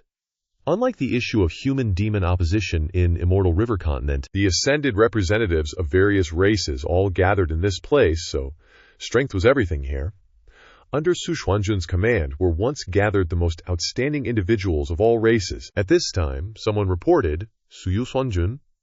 Hey Yun, always had a weird temperament. It's been so long and he hasn't returned. Isn't he using the excuse of investigating the lower realm to betray the continent lord and join another continent? Su Xuanjun was certain. That won't happen. Hey Yu has been with me for 10,000 years. I know he likes to eat fresh meat, so I feed him immortal meat every day to nourish him. He knows I treat him well, so our bond is very strong. It's probably just an unexpected incident. Down in the lower realm at that time, Hey Yu was shamelessly crying to Father Nan. Big boss, I am indeed a confidant of the Qingyu Immortal Continent Lord in the immortal realm, but I'm really just helpless. That old bastard basically doesn't treat me like a bird. He's been forcing me to eat fresh meat for 10,000 years. But I'm clearly just like you, Father Nan, big boss. I like to drink wine and eat cooked food. So I came down here to escape that bastard's clutches. You can't doubt my loyalty, he thought to himself. What is Qingyu Immortal Continent Lord? Following this Father Nan and that terrifying master is the real grand finale. Father Nan coldly snorted. You want to follow me? You're not worthy. At most, you can only be a pet bird behind the mountain for my master's sect. Hey Yu thought, this is a good thing. As long as I'm in the same place as that human, I can definitely develop. So he has to be the vanguard. Hey Yu hurriedly hugged Father Nan's leg. I agree. But Father Nan had conditions, which was that the master wanted a few more small animals to stuff into the back of the mountain, and Hey Yu had to go find some that weren't too different from him. Hey Yu hurriedly guaranteed, this is no problem, but please, big boss, wait until I bring them here and chain them up for 2 months first. Father Nan praised Hey Yu for being promising. In that case, if you can find them, you'll be the boss in the back of the mountain. Hey Yu thanked him and flapped his wings, flying away. Over here, Ao Qing sat in contemplation beside the kids playing in the open space. Yi Feng suddenly appeared, mocking him. No pole dancing last night. Big Bear also joined in the teasing. But Ao Qing looked serious. Don't joke around. Scram to the side. Ao Qing snapped. What kind of person do you think Gao Ji is? If you want to ask, it should be like swinging those poles hard. Yi Feng didn't believe him. Really, looking at you, Gao Zi, you're probably just self-practicing. That person doesn't even pay attention to you. Ao Qing felt embarrassed, but he still put on a brave front. What nonsense are you talking about? She has to be obedient as hell in front of me. With that, he waved to Ao Qing Cheng in the distance. Hey woman, come over here. Ao Qing Cheng blushed. What did Ao Qing want to say to her by calling her over? How should she face him? Your man told you to come. What are you dawdling for? Ao Qing shouted when Ao Qing Cheng walked over shyly. He pulled her into his arms. Yi Feng gave a thumbs up, saying, Awesome. Then he went to report to Father Nan. My mission is complete, Father Nan sighed. Meanwhile, Ao Qing Cheng, flustered by the embrace, abruptly pushed Ao Qing away and ran off. Ao Qing hastily chased after her, calling out, Wait. He said, I think we should really consider how to eliminate the distance between us, to let bygones be bygones. Ao Qing Cheng teared up, thinking to herself, This Ao Qing is no longer the Ao Qing I knew. She trembled as she asked, So you don't hold a grudge against how I treated you before. You've really thought it through. Ao Qing replied, I've thought it all through.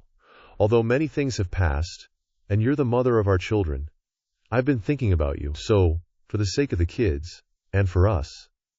Ao Qing Cheng suddenly thought, Now Ao Qing is strong enough to support the entire devouring wolf clan, someone I can rely on. Isn't this what a man who bears all the burdens looks like? Ao Qing Cheng stepped forward and embraced him. Then have you thought about how to reduce the distance between us? Ao Qing stammered. Tathis, Ao Qing Cheng suddenly felt something touching her and looked down. She was embarrassed. It was that thing of Ao Qing's. Ao Qing, emboldened, blurted out, This, Jummy Big Brother taught me, a round of bumping uglies can wipe away all grudges. It's definitely effective. Ao Qing Cheng blushed crimson, awkwardly asking, Do I need to turn back into a wolf? Ao Qing quickly said, No need. Let me transform. After a series of AWOO sounds, the two of them reconciled on the Azure Jade Immortal Continent. He Yu stood before Su Xuanjun, tears streaming down his face. Continent Lord, He Yu misses you so much. Su Xuanjun looked over at the protector beside him. Do you have anything to say? I told you. He Yu could never betray us. From now on, if anyone gossips behind his back, don't blame me for being unforgiving. He Yu knelt down. I owe Su Xuanjun so much. Even though he said he was relieved, Su Xuanjun still wanted to know why He Yu had been in the lower realm for so long, and what kind of incident had finally occurred. He Yu hastily reported, Continent Lord, a major event did occur on that immortal river continent. This time, he returned to request assistance. The Continent Lord appeared grave. To make a golden immortal seek help, just what happened? He Yu said, Continent Lord knows that the battle on the immortal river continent caused internal damage, dragging the immortal river continent down from a high-level plane to the bottom, resulting in the fragmented state it is in today. Su Xuanjun agreed. Indeed, there is such a history. But what does it have to do with this? He Yu reported. The root of this incident lies within the ruins of that battlefield. During the war, many great figures died, and over countless years, a number of powerful, vengeful spirits gathered within, giving birth to new undead. These powerful undead directly broke the rules of the immortal river continent, and also shattered the seal of your immortal chi reservoir. I was besieged by the undead there, 1 against 8, holding out for 7 days, nearly kicking the bucket. But I couldn't die. Bearing the responsibility of the Continent Lord, I had to report this incident. If we wait for that undead to grow stronger and stronger, it will become a trouble for the Continent Lord. He Yu continued with some flattery. Su Xuanjun reassured him. You've worked hard for the Azure Jade Immortal Continent. Take a good rest next, and don't worry about other things. Leave the Immortal River Continent to me. He Yu knelt down again. No, Continent Lord. Just give me a task, and He Yu swears to complete it even at the cost of my life. Just send some reinforcements for me, and I will immediately lead those people back to the Immortal River Continent, eliminating this hidden danger for you. Su Xuanjun was touched, giving He Yu the privilege to choose people before leaving. He Yu had 2 more requests. The first was a bit of immortal medicinal pills as bait, to use multiple people to ambush and defeat the opponent. Su Xuanjun agreed. Second, since these undead are souls, they are difficult to kill outright. So he wanted to borrow the immortal artifact soul-seizing blade, which not only could easily kill them, but also absorb their souls. Su Xuanjun hesitated. Immortal-grade medicinal pills were rare treasures, and the soul-seizing blade was an immortal treasure among immortal treasures, the most powerful Dharma artifact in his hand. However, Su Xuanjun ultimately agreed. Meanwhile, Ao Qingcheng rushed over in a panic. "It's bad. Something seems to have happened to the kids," Ao Qing asked. "What's wrong?" So, Ao Qingcheng was like, "Those guys went to confiscate a sect 1,000 miles away, and they took turns being the sect leader for a day. Now they've run off to another part of Dongsheng." Ao Qing laughed his head off. "Haha, that's my sons." "All right." Ao Qingcheng scolded him for not worrying. She was worried the little ones would run into bad people. Ao Qing was confident. What bad people would dare mess with them? They're not going to destroy the continent, thank heavens. They're 7 little wolf cubs after all. Ao Qing instructed Ao Qingcheng. "Let them play first, but you got to seize the opportunity to absorb all the medicinal pills I gave you. I'm even going to take you to see." Master Ao Qingcheng was worried. He left in such a hurry. His brother, Ao Tiai, is still eyeing the throne. Ao Qing just thought, it's just the throne of the devouring heaven wolf. How can that compare to the vast sea of possibilities? Ao Qingcheng's eyes were filled with admiration for Ao Qing. He wants to go that far. "Esteemed seniors, are we setting off now?" Hu Shiki asked curiously. Ever since they met that day, Father Nan noticed she was super clingy. "Little fox, you're really sticky, huh?" Hu Shiki brought her belongings, begging to come along. Although Father Nan saw that her strength was a bit lacking, he just shrugged it off, figuring she could add to the numbers. "Senior, you're so handsome, wise, and divinely powerful. You're 1 in a million. Please, take me with you." Ao Qing waved goodbye to the people of the devouring heaven wolf tribe and set off with the group. Meanwhile, the 3 demon beasts were still sealed in the border plains. They muttered to themselves, "Hey, Kulu and that human are strong, but I will never submit," another agreed. "That's right, I refuse to be their toy." Suddenly, one of them had an idea. "If I remember correctly, Hu Shiki seems to be in Dongsheng." The lion chimed in. "That's right, big bro. We just need to release our aura to Hu Shiki, and she can bring people to rescue us from that Kulu's clutches. Second bro, you really do have a brain." With that, they immediately acted, releasing their auras. Little did they know that Hu Shiki had happily joined Father Nan's group and left Dongsheng. She was busy fawning. "Master, does this amount of strength feel comfortable?" Father Nan replied contentedly. "Not bad. You can add time." Suddenly, she sensed an aura. This is the call of the 3 commanders. Weren't they going to the immortal realm? Lost in thought, her massaging movements slowed down. Father Nan reminded her. "Hey, you're slowing down." She flusteredly replied, "I'm sorry, Master." She thought, "I can't go now, and I don't want to go either. In that case, I'll just let them come find me. Then we can all rely on Lu Banwei together." Sharing the fun is better than having fun alone. Following someone who can create treasures out of thin air and shatter the heavens with a single punch, we can quickly reach the peak of demon life.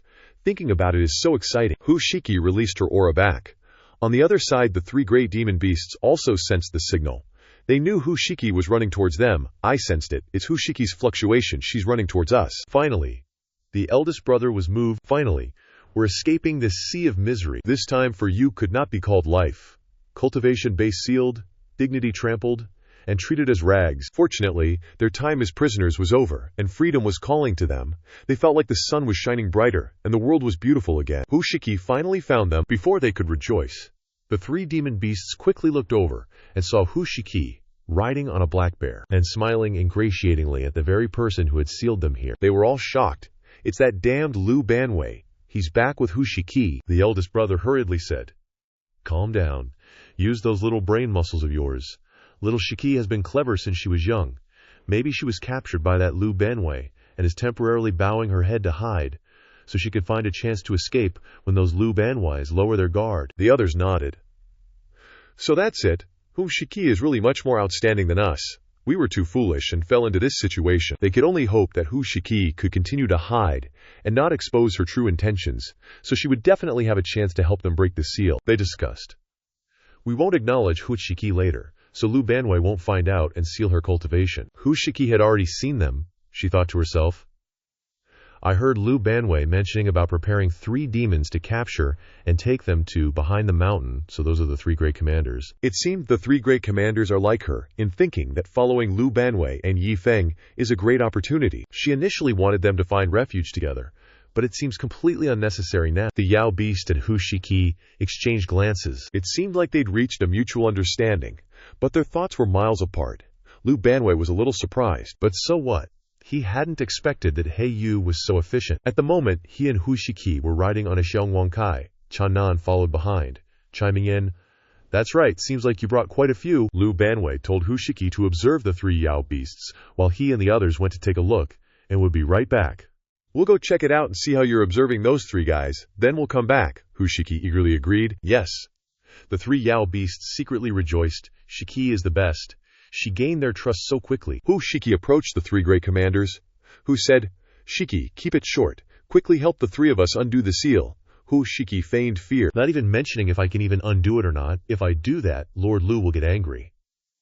The 3 thought Hu Shiki was joking and urged her, "Shiki, stop joking around, hurry up and try to break the seal for us." Hu Shiki's expression changed. They continued, Yeah, we were just pretending to be obedient to that shorty for the sake of the bigger picture. Don't tell me you actually think of yourself as his subordinate, Hu Shiki sternly replied. So what were the 3 great commanders implying just now? Are you guys not sincerely surrendering? The 3 Yao beasts widened their eyes. Surrender? Impossible.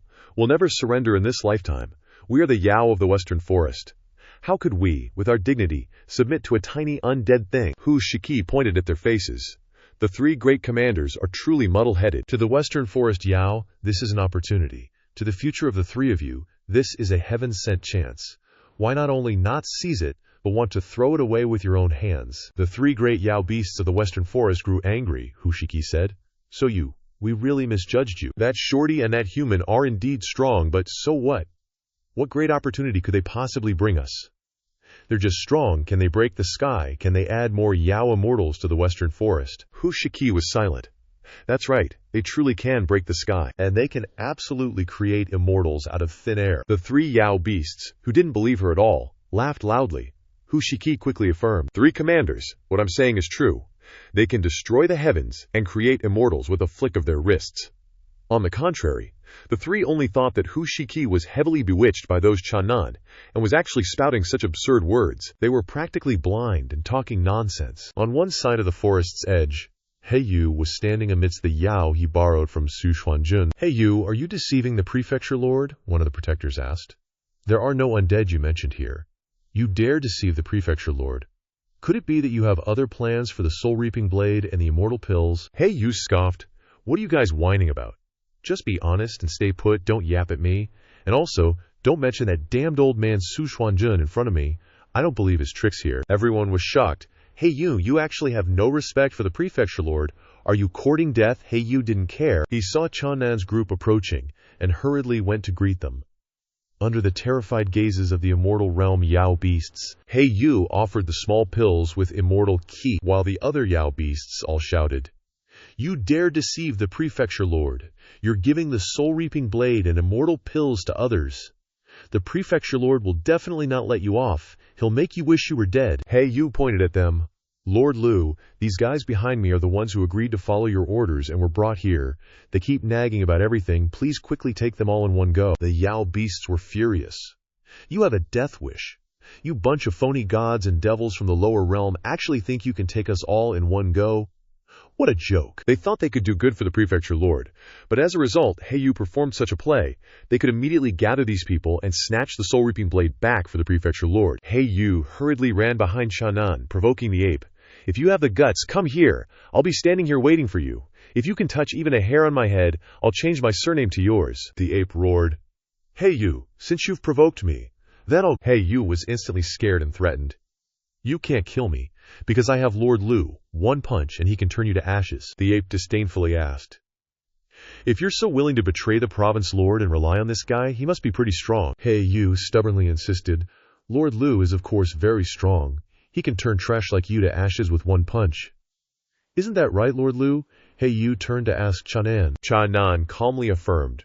One punch is impossible. He Yu was petrified. That ape laughed mockingly at Chanan.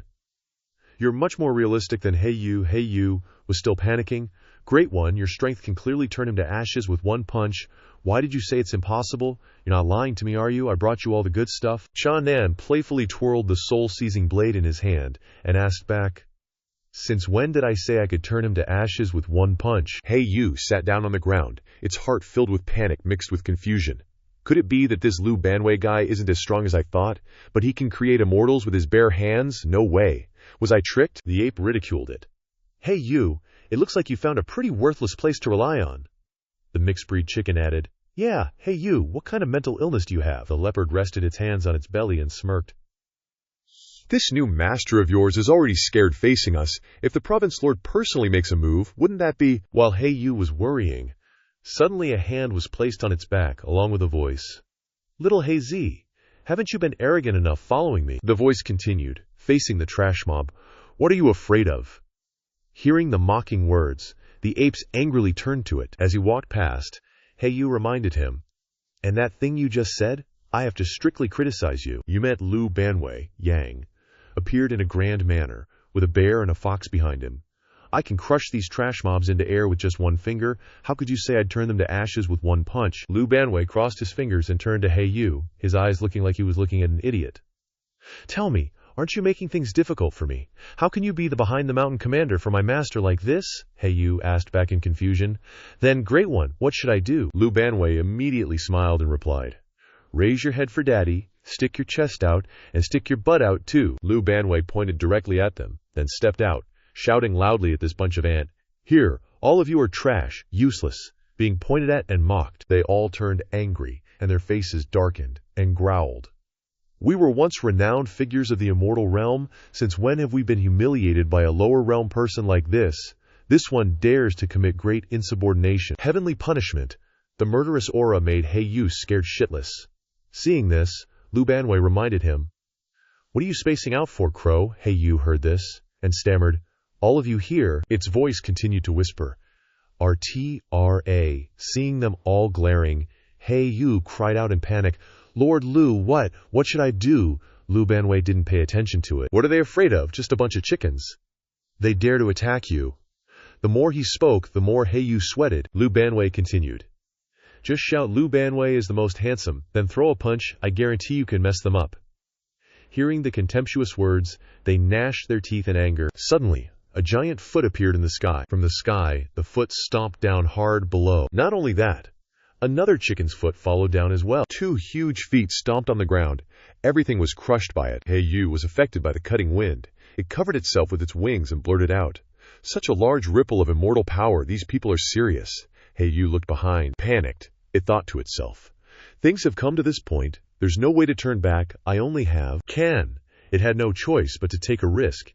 Hey Yu stepped forward, making a punching motion, as Lu Banwei said, and shouted loudly, Lu Banwei is the most handsome. The ape laughed loudly at its antics. Laughable. You 2 small fries. You actually think you can challenge us by pairing such childish tricks with a slogan. Today I will judge you on the spot. It hadn't finished speaking when Hey Yu rushed over and punched it lightly in the face. The ape's face widened in shock. Suddenly, images of dog food exploded in its head. If you suddenly sneeze, it must be because of me. You're walking alone in a dark alley. It hugged itself and pondered, What is this power? The ape's mind fell into complete chaos. A higher dimension than I know. Outside, it fell to the ground in front of many other animals. When the ape fell to the ground, its hand even made a heart. Everyone who saw it defeated exclaimed in surprise. What? Yun Yuan was dealt with, and even posed in such an alluring pose. Seeing his victory, Hey Yu jumped down, unable to contain his laughter. He landed, spread his wings, and smugly asked, Esteemed Lord Lu, may I continue to use this power? Lu Banwei stepped forward and replied, Of course. The louder you crow, the stronger you'll become. He practically had Invincible plastered across his face. This is so awesome. Like a Pepsi ad. Hey Yun turned and clenched his fist, secretly rejoicing. Perfect! Just perfect, he boasted. Then please, Lord Lu, watch from the sidelines and see how I deal with these guys. Screaming ants. The mixed-breed chicken tiger's face was a little panicked, but before they could react, Hey Yu charged forward, taking them out one by one. First the chicken tiger, then the tiger, and finally the rhino.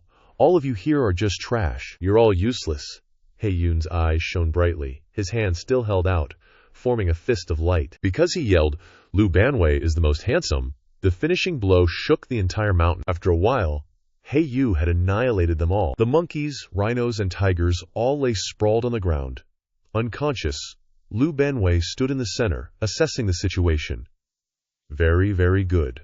A bountiful harvest. Lu Banwei took out a chain and ordered him to put it on them and follow after them. Bring them back to our master. He Yu happily took the chain and replied, Yes, Lord Lu. The next morning, the sky was clear, and the sunlight shone down on the mountain. Waiting from afar, Hu Shiki, seeing their figures, exclaimed, My lord is back. Looks like the harvest is quite good. The elephant was a bit disgusted with her. Hu Shiki, since you've betrayed us, we don't expect much from you. But considering our past relationship, could you find a chance to release us?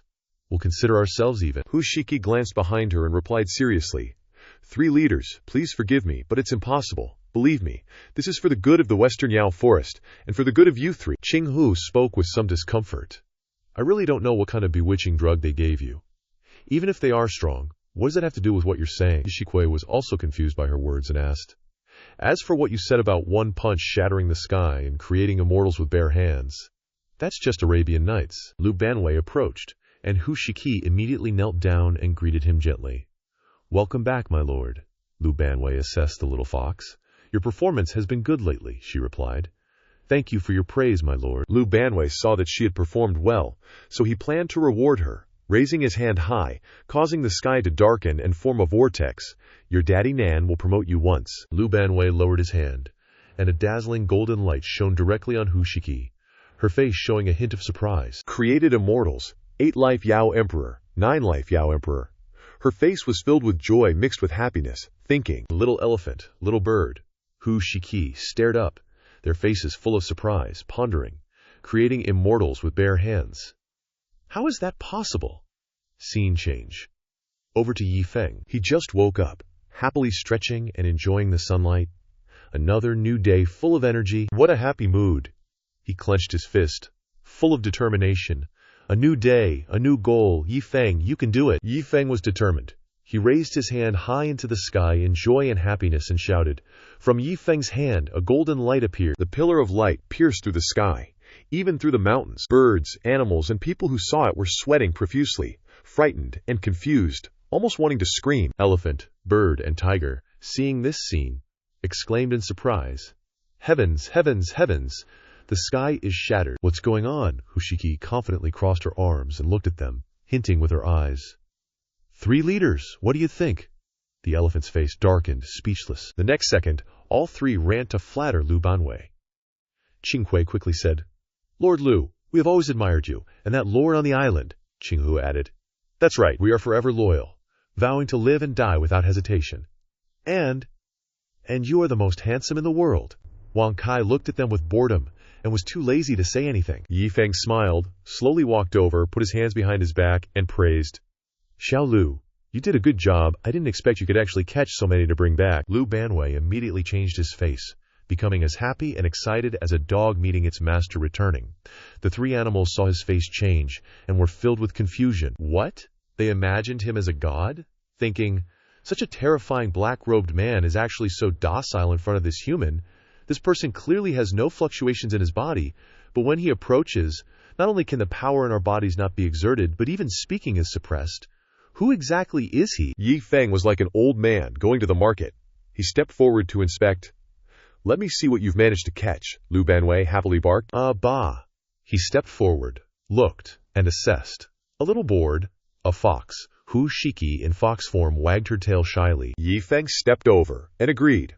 All right, fine. I'll reluctantly accept this one. Hu Shiki, upon hearing this, was so happy that she jumped up in tears. And then this dude, Yi Feng, just swiveled his head back to where the elephant crew was chilling, and they were all kinds of shook, like bam! In a hot second, these 3 big guys turned into little, well-behaved critters. Yi Feng didn't even bat an eye, just strolled past them. He scoffed. Those 3 chumps we caught earlier looked way too weak and stingy. Toss them to the curb. That bruiser Brownie the dog and Lu Banwei were on those elephants faster than lightning, yanking their necks and dragging them off. The 3 big fellas just had these blank stares, like they couldn't process what in the 9 heavens was going on. Gao and Big Bro Star were ruthless, shoving the elephant away, and it went tumbling to the ground in tears. The 3 of them sat there, all sulky and muttering, Ugh, so not fair. He totally dissed us because we weren't loyal enough before, didn't jump at the chance to submit. Now it's too late. The heavens dropped a golden opportunity. And we blew it, grr, so annoying.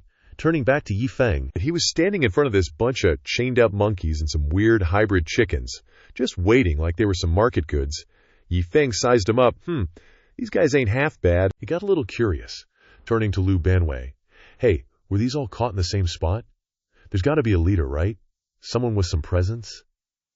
Didn't you catch them? Lu Banwei hunched over, his face all gloomy, and whispered, Nope, didn't catch them. Yi Feng didn't really care, shrugging. All right, whatever. Let's lock these guys up first, and we'll take another trip someday. Gotta nab that leader too, need a plan B and all. Lu Banwei slapped his forehead like he got it. Abba, roger that. The big ape behind Yi Feng flinched a little when he heard that. The beasties were gaping, their minds racing about Yi Feng's real target. This guy's aim is actually Lord Su Xuanjun, the prefecture lord. Gotta get the intel from this place to the lord, pronto. Suddenly, Yi Feng spun around to look at the ape. He gave it a good once-over, then scoffed, Keep the other weaklings, but this gorilla looks way too dumb, chuck it.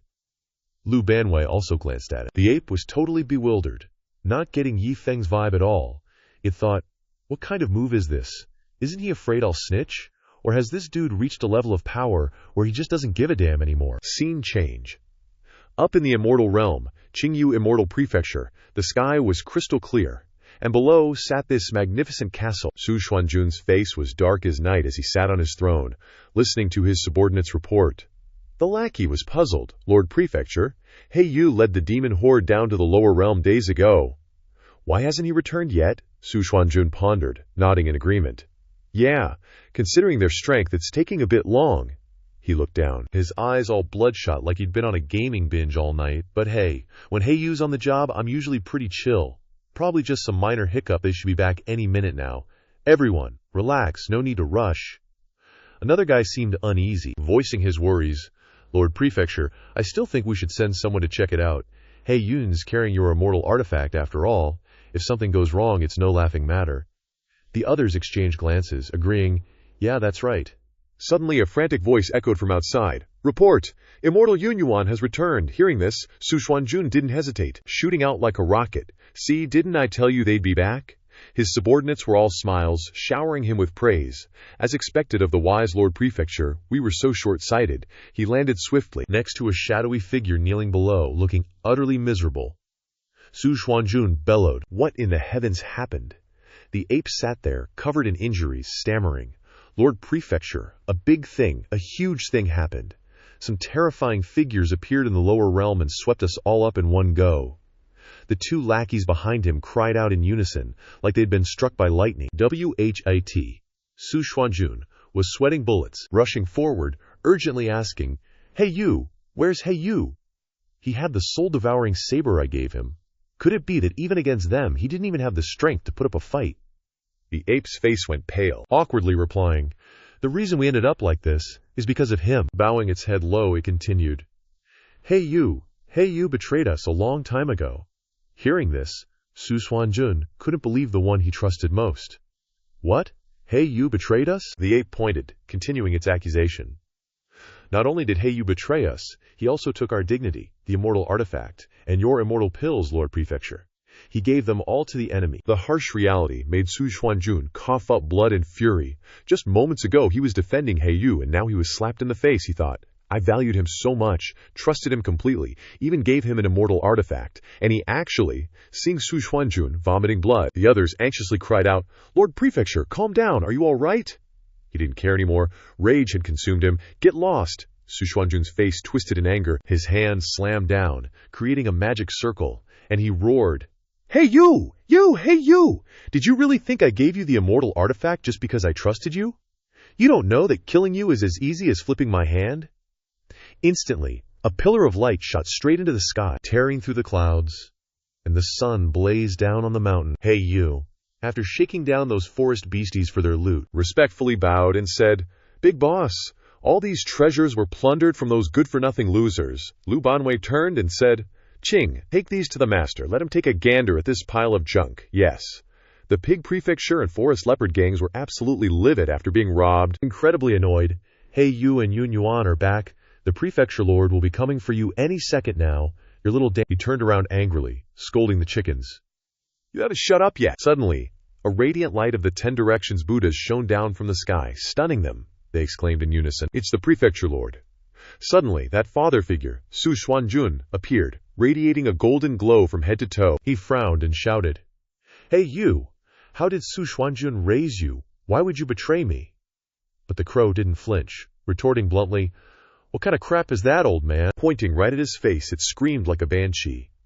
"You bastard, you dare to boast about how you raised me. I spit on that. You fed me fresh meat for 10,000 years, treating me like an animal." He couldn't believe his ears, trembling with rage. I don't care what your reasons are, return the immortal artifacts and pills to me, and I'll let you keep your whole corpse. Otherwise, Yu immediately challenged him. Otherwise, what are you going to do? Its face was full of challenge, looking downright punchable. Raising its eyebrows, "Come on, you come here, you want to try killing me? I'm begging you to kill me." Unable to bear it any longer, he raised his hand, saying, "You damned thing, today even if I don't get the immortal artifacts, I'll kill you on the spot." But before he could do anything, something suddenly appeared, forcing him to pay attention. It's actually the ferryman of the Dao River, the one who's been following Yi Feng for years, Su Xuanjun thought to himself. Just seeing the guy made his whole body tremble, and sweat poured down. He turned to the side. There are so many customers who have been following Yi Feng for years, like the passerby doing housework, the passerby cleaning dung, and passerby B. In his head, at this moment and over here as well, he was so scared he couldn't calm himself down, terrified he was about to pee his pants. Why are those two here? With their cultivation level, they actually... And beneath his feet was a dragon statue. He was dumbfounded. That's the statue of teacher, gotta carry it carefully. But that statue was the real deal. It opened its huge mouth, baring its sharp teeth and hissing at him, making him jump out of his skin. What the F? But then it turned back into a regular statue. Yi Feng was standing to the side, directing everyone. "Slowly, slowly, don't let it bump into anything. Yes, brother?" He turned to the boatman and said, "Row faster, stabilize the boat first." The old man replied cheerfully, "Yes, immortal sir. Truly the diplomatic war god named Yi Feng, he can talk to anyone. Do some chores and clean up the piles of rocks a bit. Don't let anyone trip over them." All right? Meanwhile, that cowardly Su Xuanjun was hiding behind a tree, peeking out. "That statue can actually suppress my divine soul. Moreover, that group of people who disappeared for so long are all here. I absolutely can't let them discover me." Suddenly, the scene before him was unbelievable.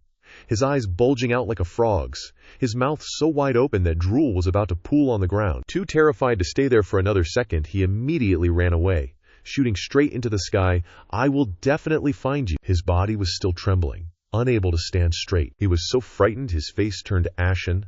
That feeling of just being stared at, was it an illusion? Right, it was an illusion. There's no way they could have discovered me. Suddenly, a voice rang out. "Prefecture Lord, you've worked hard," a delighted ape-like demon said. With the Prefecture Lord personally taking action, Yu must be dead meat for sure. The Prefecture Lord possesses heavenly might. Yu must be regretting it like crazy now. Hearing those flattering words, his heart twinged. "All of you, shut up." He grabbed the ape demon's shoulders tightly and shouted, "Report quickly. Tell me, who exactly caused Yu to betray me?" "Yes, it's..." After some questioning, he couldn't believe it and yelled, "Yi Feng." Hearing the name Yi Feng, his face fell like an old woman's. "The Yi Feng you're talking about, is it the old lady or the old man?" The ape demon was scared just looking at him. "Neither. It's a young man in white robes." He immediately realized, terrified, it's him. I completely overlooked someone. Piecing together what he had seen today, it could only be him, the one who possessed the statue. Those terrifying guys are all so respectful towards him. Even the old lady listens to him. He is Yi Feng. He's the real boss. Suddenly, the ape demon remembered something. Laughing so hard he farted and tears streamed down his face. "Oh right, there's also this really funny thing, Prefecture Lord. That Yi Feng guy even casually said his target seems to be you, Prefecture Lord. Said he wants to capture you." Hearing that, he was struck by lightning. What? The target is me. Yet the ape demon kept laughing, instead begging the Prefecture Lord not to take it to heart. This kind of small fry is nothing more than a grain of sand to you, right? He quickly fainted with a thud. "Prefecture Lord, what's wrong? Prefecture Lord, are you..." Dude's just sitting there spaced out like a total hermit, tears streaming down his face. No way I misheard. Or it's a coincidence that was totally meant for me. Su Xuanjun slowly gets up, eyes super deep and all, trying to act cool, but deep down he's a mess. "Send people to keep a close eye on the entrance to the Xinjiang continent, leading to our Qingyu immortal prefecture." That monkey-looking dude got scared and stammered, "Yes, leave it to me." "Prefecture Lord, rest assured, nobody from the Xinjiang continent will get past, not even a single bird." He's scared already, and now he's got to deal with a motor mouth. He couldn't take it anymore and smacked him upside the head. Flying my ass, you just sit there and stand guard. Have someone tell me if anyone comes. Who told you to start crowing? He blankly hugged his swollen cheek and said, Yes. But what about the immortal Qi and the other subordinates of the prefecture lord? He growled. I know what to do. Meanwhile, in some corner of the tiny island, where the sunlight shimmered so dreamily, Yi Feng was there muttering, Yeah, no matter where you're hiding, I'll definitely find you. You'd think it was a solemn vow, but turns out Yi Feng just lost his wallet, so he was bawling his eyes out by a tree, asked all the workers, nobody found it, and he couldn't have lost it himself, right? Blue skies, white clouds, golden sunshine. On the groundbreaking day, the sun kept on blazing down super hard, bricks piled high, all messy on the ground. Everyone crowded around a little girl with a mountain of bricks. The others' eyes lit up when they saw them, like they struck gold. Lu Qingshan and Zhu Yun, along with the others, gave them judgmental looks. We found these guys, at least 6th Order Martial Emperors, so we didn't let Mr. Xiansheng down for his mission. Of course, look at them now. They remembered the past and smirked smugly. Back then, how indifferent and cold were you to us? Now you must be regretting it like crazy, huh? Getting to see the knowledge from this Xiansheng's handwriting. You can't stay calm. Can't stand being in awe, right? We're the management team personally appointed by Xiansheng, you know? 6th Order, 10th Order. On this island, you're all trash. Everyone turned to Yi Feng and excitedly said with smiles, Xiansheng, seeing this moves you to tears, huh? We did great. Immediately, Lu Qingshan and Zhu Yun whispered to everyone, What are you guys making a racket for? Never seen the world before. When you get here, you got to give up your past identities and learn to be quick on your feet. Got it? They were sweating bullets, nodding like crazy. Okay, this guy flips faster than a pancake. He immediately turned around and said, Now listen to Xiansheng. Yi Feng stepped forward with a smile, clearly saying, If everyone's so motivated, then let's start the groundbreaking. Hearing that, they immediately rushed forward.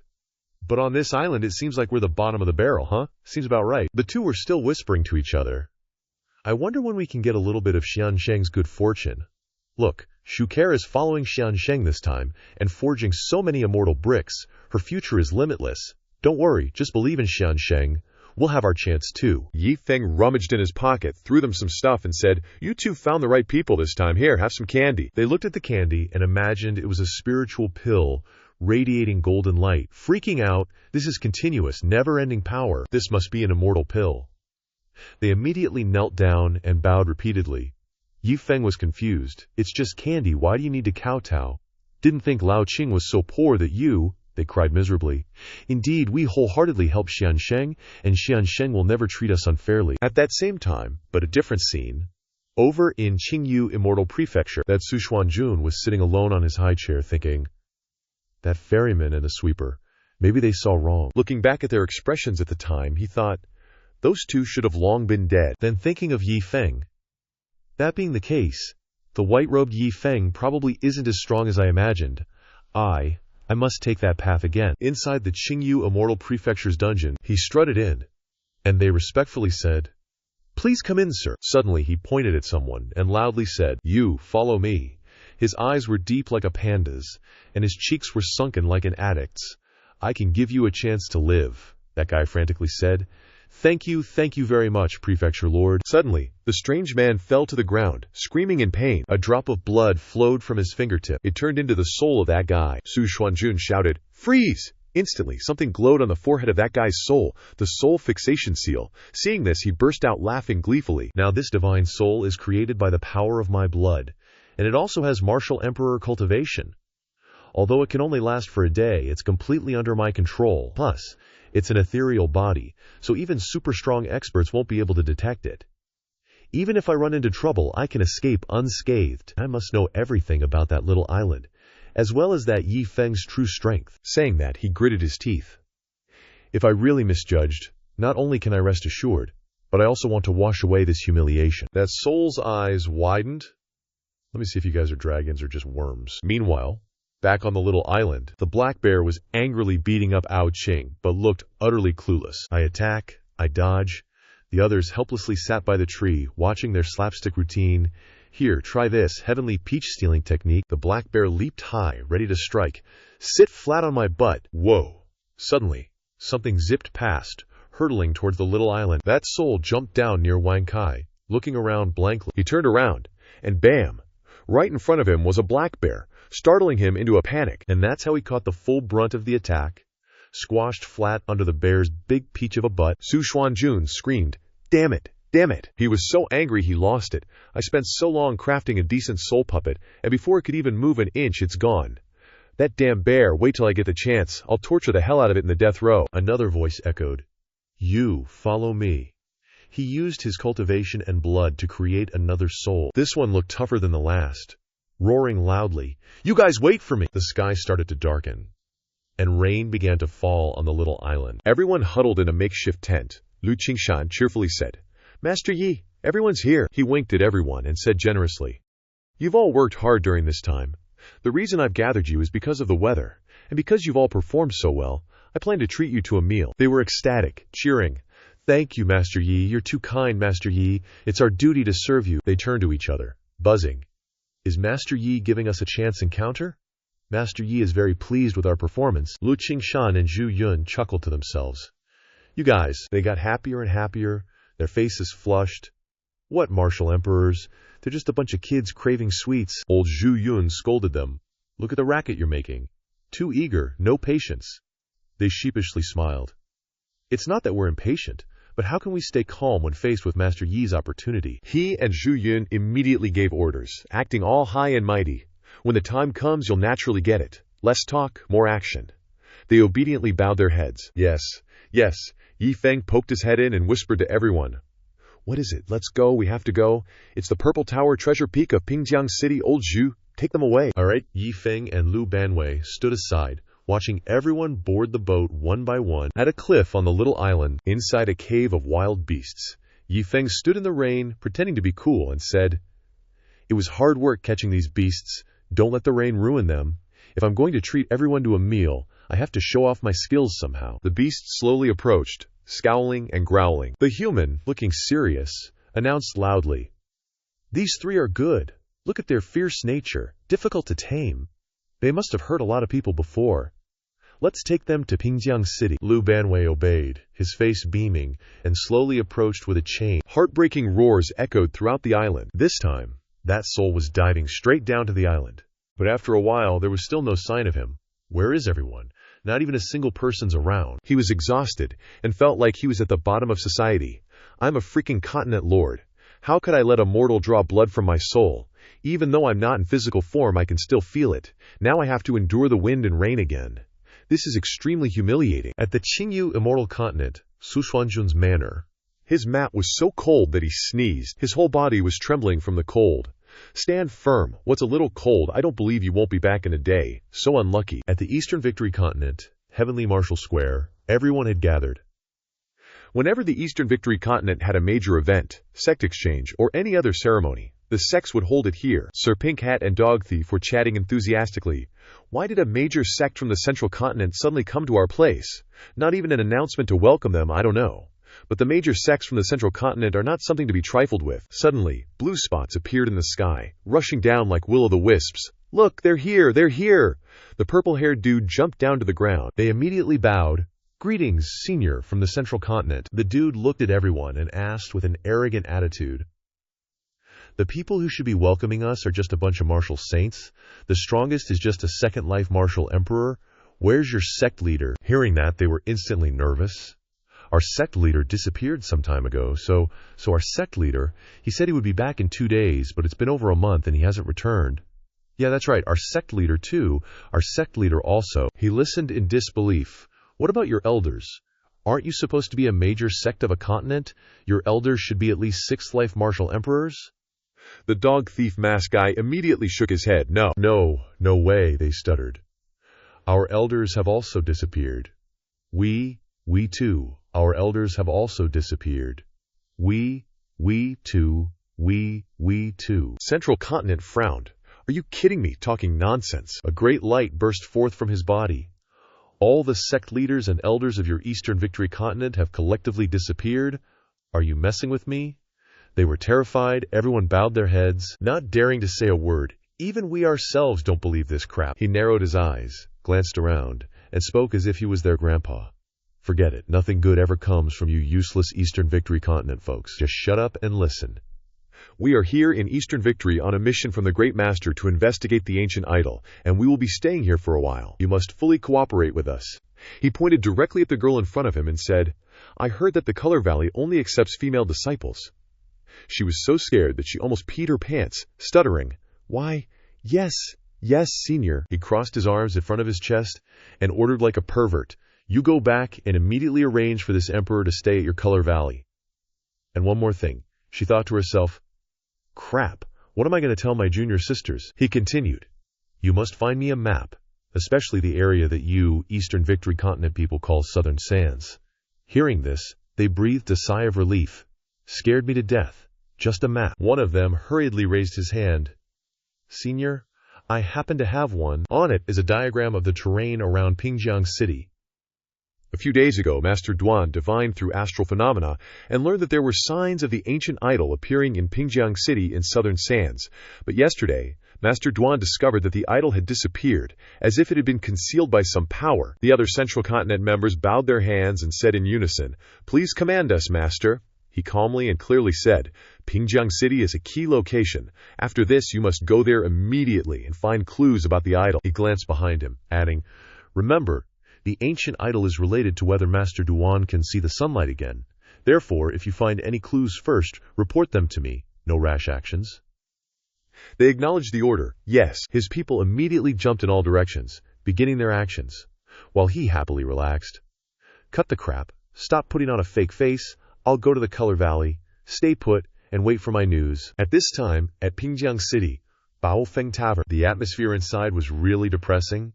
No one said a word. Ling Yaowei cast a listless, tired gaze, sadder than her little mink, and asked her master, Master, why do you keep frowning and looking tired lately? Ning Xuanwu's face was more miserable than a pancake. Linger, don't say such stupid things. Isn't this obvious? He recalled his past humiliation and said, Since the plan to curry favor with Mr. Yi failed, the Xuanwu sect has slowly declined, existing only in name.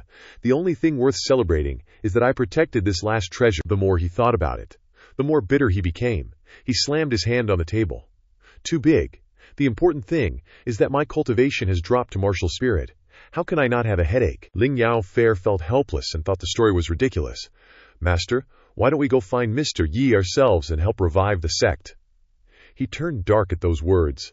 Little girl, you're just a little girl. The two imagined their idol in their dreams and longed for him. Who is Mr. Yi? How can we ever climb that high? Suddenly he turned to look at her and said, Disciple, I know what you're thinking. I've seen you many times hugging Mr. Yi's books and spacing out, often pouring your heart out on the side of Xuanwu Mountain. But this matter is simply impossible. Give up. Being hit where it hurts. She was also extremely sad, I understand. Suddenly there was a commotion outside. Manager, entertain the guests. Big business. And there he was, Yi Feng, leading his whole crew in. The two guys couldn't believe their eyes. It's him. They were all flustered seeing their idol right in front of them. Addicted much. Shifu, what do we do? Should we go say hi? Hold your horses. Look at the crowd behind him. As Shifu explained. Those guys aren't as simple as you think. I bet there are a dozen martial emperors back there. The disciple freaked out. What? The Shifu glanced at the grinning Lu Qingshan and said, full of caution, Besides, I used to be sworn enemies with Lu Qingshan, and Yi Feng's entourage is full of martial emperors. While we're stuck at this level, how can we even approach him? Suddenly, Yi Feng spotted them and waved. Super friendly. Cute, it's you two. Long time no see, so you guys are together. As soon as he said that, Yi Feng's eyes landed on Ling Yaoshi, and he did a double take. His brain flashed back to that steamy 18+ scene, the holy cow moment still crystal clear in his mind. They jumped up and bowed respectfully. Master Yi. He scratched his head, a bit embarrassed. We're practically acquaintances, no need to be so formal. Since we're fated to meet, let's have a meal together. Seeing Lu Qingshan and Zhu Yun's unimpressed expressions, the Shifu hesitated. This might be inconvenient. After all, you have so many people, and I'm just a martial spirit. But Yi Feng immediately went over and pulled him along. Old man, don't be so polite. Actually, I wanted to apologize for what happened before. My old fogey family members look down on you. Besides, I'm pretty familiar with your daughter. The Shifu's daughter smiled firmly. We're all just unlucky folks at the bottom of society, the real deal, not like you. We don't do that whole high and mighty thing here. We're all the same, just friends. Come on, let's eat together, he thought to himself. One was bullied by my family's old guys. One's disabled. One's cough, well, a few are. All pitiful people, no need to compare. Then he announced loudly to everyone, I'll go with the manager to order food. Everyone, just wait a bit. So at that moment, it was just his group and Lu Qingshan. Ning Xuan's whole body trembled as he thought, This suffocating atmosphere is killing me. Since Xuanwu's sect declined, we haven't had a chance to meet.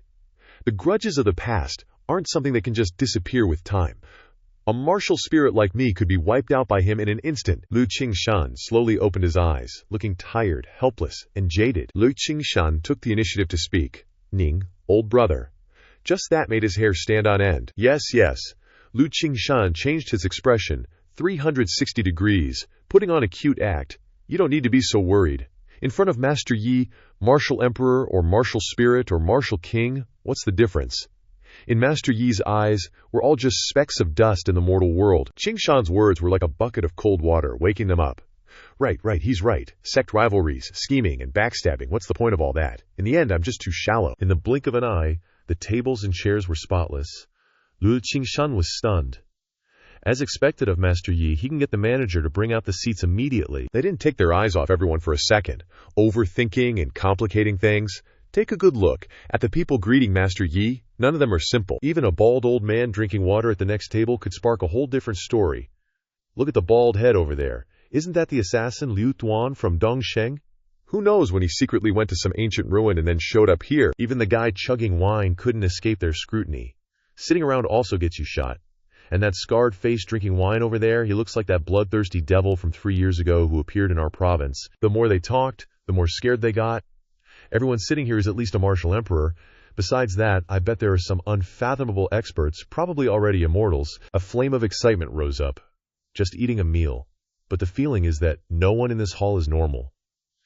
There's a city like this in Dongsheng, and I didn't even know. While they were nervously watching others, Yi Feng suddenly appeared, shouting, All right, everyone sit down. Everyone's worked hard these past few days. Eat whatever you want. Everyone replied in unison. Thank you, Master Yi. Yi Feng excitedly pulled out his guitar and said, All right, before we eat, I'll play some music for everyone. Let's add to the fun. He loved singing and playing guitar. Back in his previous life, he often went to parties with his bros, guitar on his back, drinking some booze, chatting nonsense amidst singing and cheering. Even after transmigrating here, he still cherished this activity. Everyone looked at him with anticipation. Sit down, everyone. Opportunity is here. Yi Feng sang his heart out, and they cheered like crazy. Outside, someone was secretly watching, poking their head in. Peng Xianker leaned against the door and said, The immortal river continent is getting more and more interesting. It seems like the old geezers, who were always silent before, are all sticking their heads out here. Looking at his enthusiastic singing, she added, Who knows just who this young man is? Suddenly, Lu Banwei spotted her, and even sent her a flying kiss. She stubbornly glanced over. Caught me, huh? Interesting. The waiter brought up the wine. Yi Feng perked up. Bring up the wine. Peng Xianhe immediately disappeared like a gust of wind. Outside, the group from Zhongzhou had arrived. They were anxiously searching all over Pingjiang City but couldn't find any news about the ancient statue. What to do? If they can't complete the handover, they can't turn it in. So they decided to go to Bao Fengzi restaurant to see if they could get any information. The restaurant was their best bet to try their luck. As soon as they stepped inside, the owner said, Sorry, esteemed guests, we don't have any vacancies. Please try another restaurant. She angrily raised her fist. Get lost. She saw Yi Feng and his group partying and having a great time. They swaggered over and shouted, You guys get out of here. But they looked at each other with confused expressions, not knowing. Where did these crazy people come from? Seeing that they weren't reacting at all, she got even angrier and yelled, Get out! Didn't you hear me, you ants? Don't make me say it twice. The pink-haired girl immediately stood up and retorted, Ladies, I suggest you go back where you came from. This isn't a place where you're qualified to throw your weight around. She immediately raised her fist, rolled her eyes, and said, These little ants are really something. Let's see what you ants can do. And so, the battle between the two women erupted. The pink-haired girl frowned, realizing, This power is the 8th life martial emperor, 2 levels higher than me. Unable to resist, the pink-haired girl was quickly knocked flying in front of everyone's eyes. The food went flying too. Yi Feng didn't say anything, just silently stared, speechless. Seeing this, everyone was terrified. Oh no, something big is about to happen. A great wind arose outside, and the dogs barked loudly.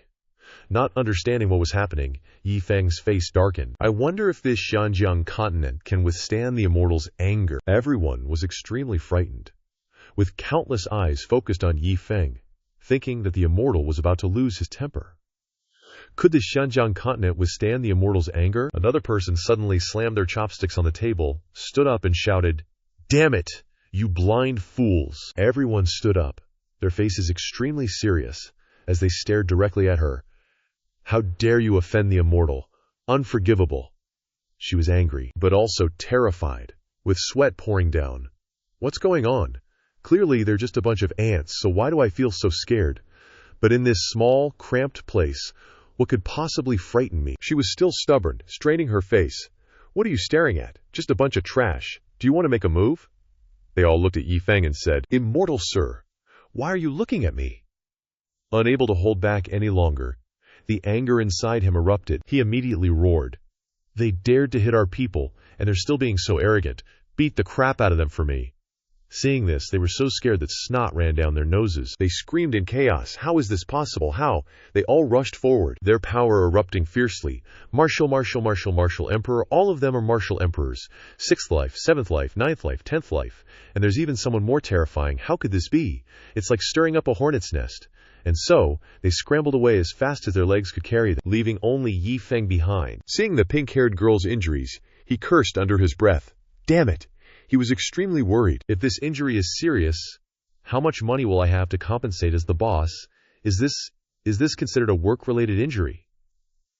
He shook her and asked, "Are you okay?" She weakly said, "Reporting to Immortal, sir. It's just a fatal wound." Not only that, but the food and dishes were also smashed like a battlefield. "It seems that I have to compensate more than just medical expenses in this situation. Ololian has a head, debt has an owner. I don't have time to vent anger," he immediately ordered. "Old bro, hurry up. Tell them to capture them alive." "Yes, yes, yes," Ning Xuanwu immediately shouted loudly, shaking the earth and sky. Remember, Immortal Yi Feng, standing right next to him, was getting an earful.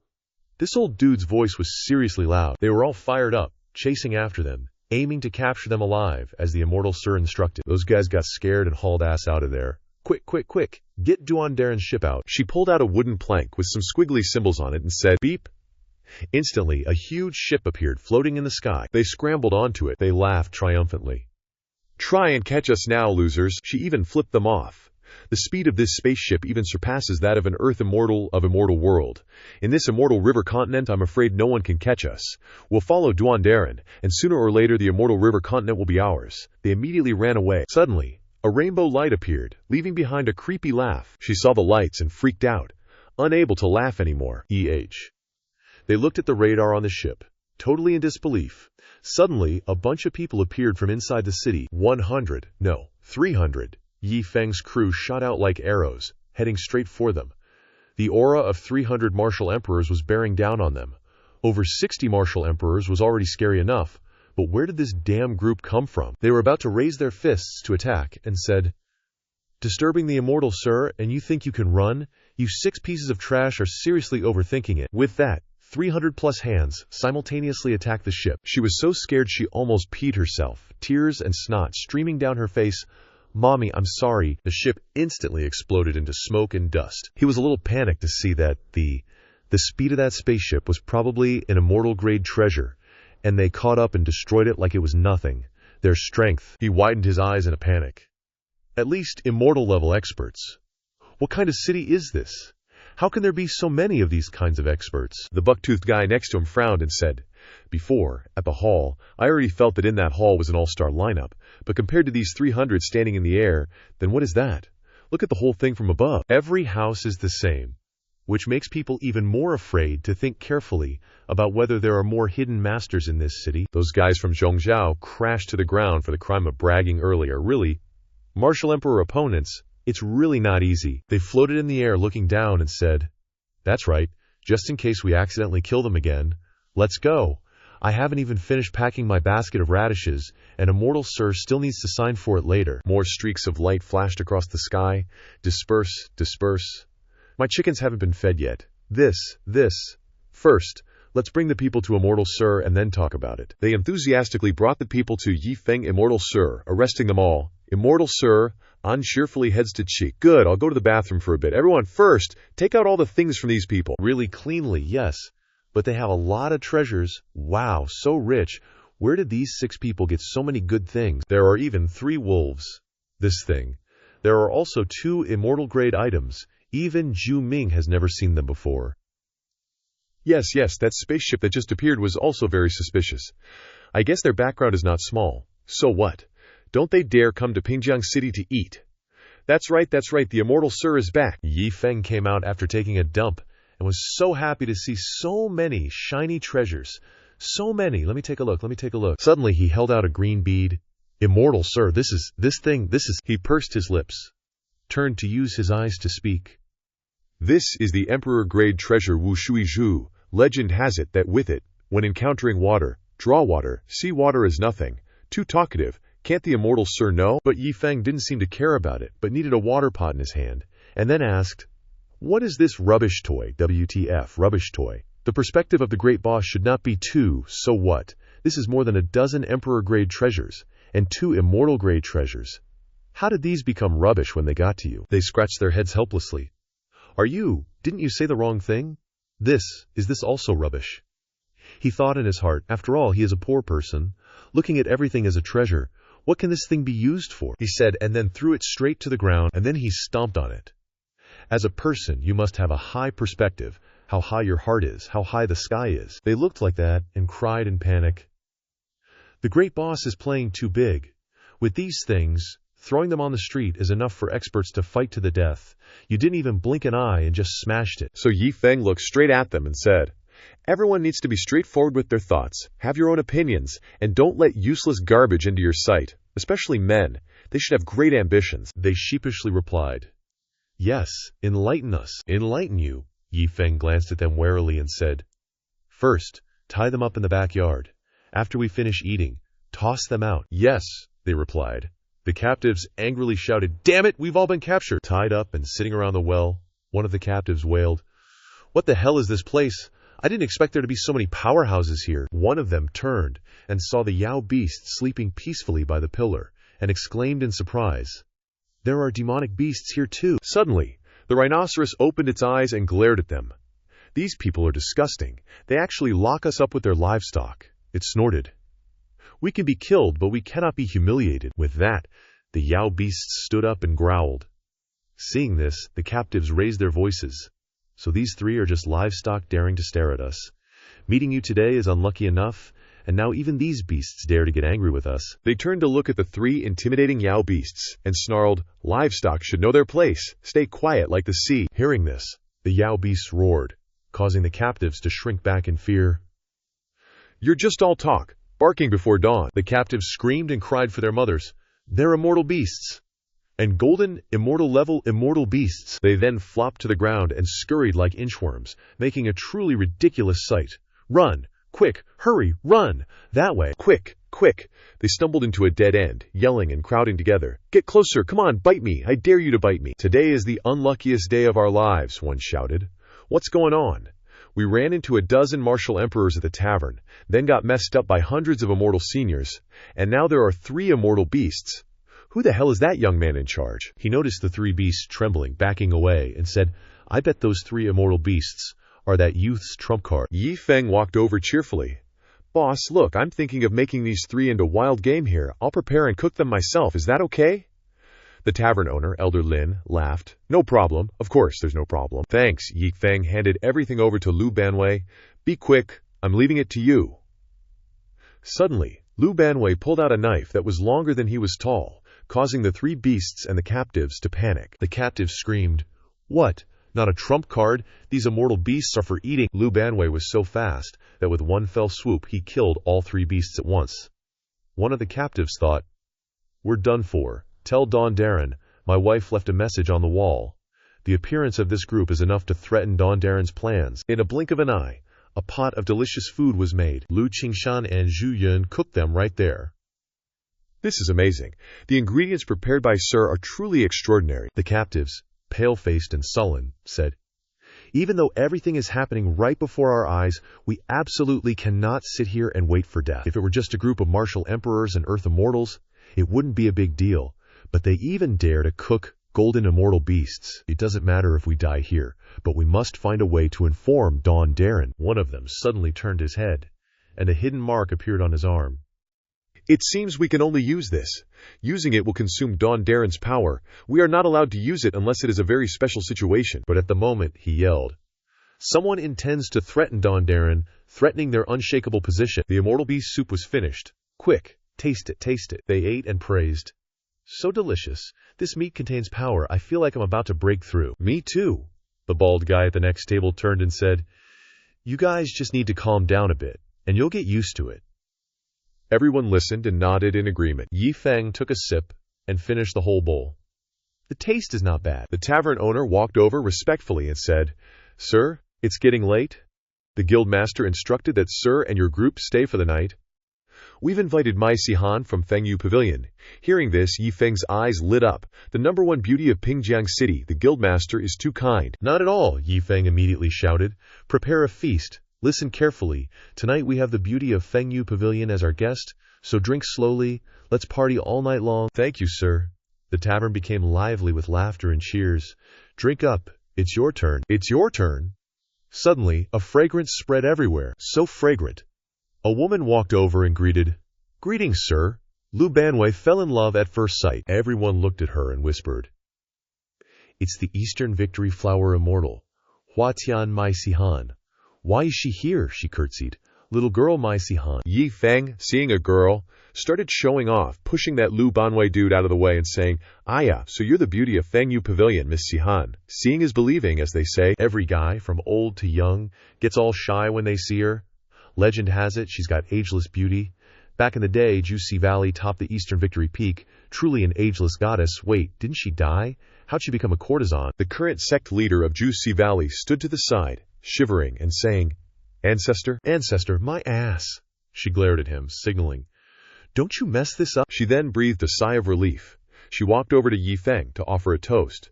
"First, allow me to offer this cup to the honored guest." All right, she offered to play a tune for him, and he sat down, smiling and enjoying it. The rest of the people could only stand behind. Next, Sihan will perform a song for the honored guest and everyone else here, with your permission. He listened and watched her, admiring her with a smile. She really was beautiful. But in this world, he probably wouldn't dare to try and win her over. She started playing. In just a few seconds, he immediately recognized it. His whole body trembled. This song. How many years has it been since I last heard this tune? The melody continued to resonate, yet he was hearing this song here. He was startled and panicked. It's Jay Chou's Yi Kui Nocturne. In this world. I can actually hear it. Could she also be a transmigrator? The song ended, and she bowed, asking for forgiveness. "Thank you all for your encouragement." Everyone behind slowly clapped and cheered. "Is this the music of heaven? So pleasant to listen to." He immediately went up and asked, "May I ask, miss, how did you learn this song?" She was startled, looked up, and said, "Regarding that, honored guest, I acquired this tune through a lucky chance. I don't know where it originated." He was so shocked he gaped. From a lucky chance? Could she not be a transmigrator?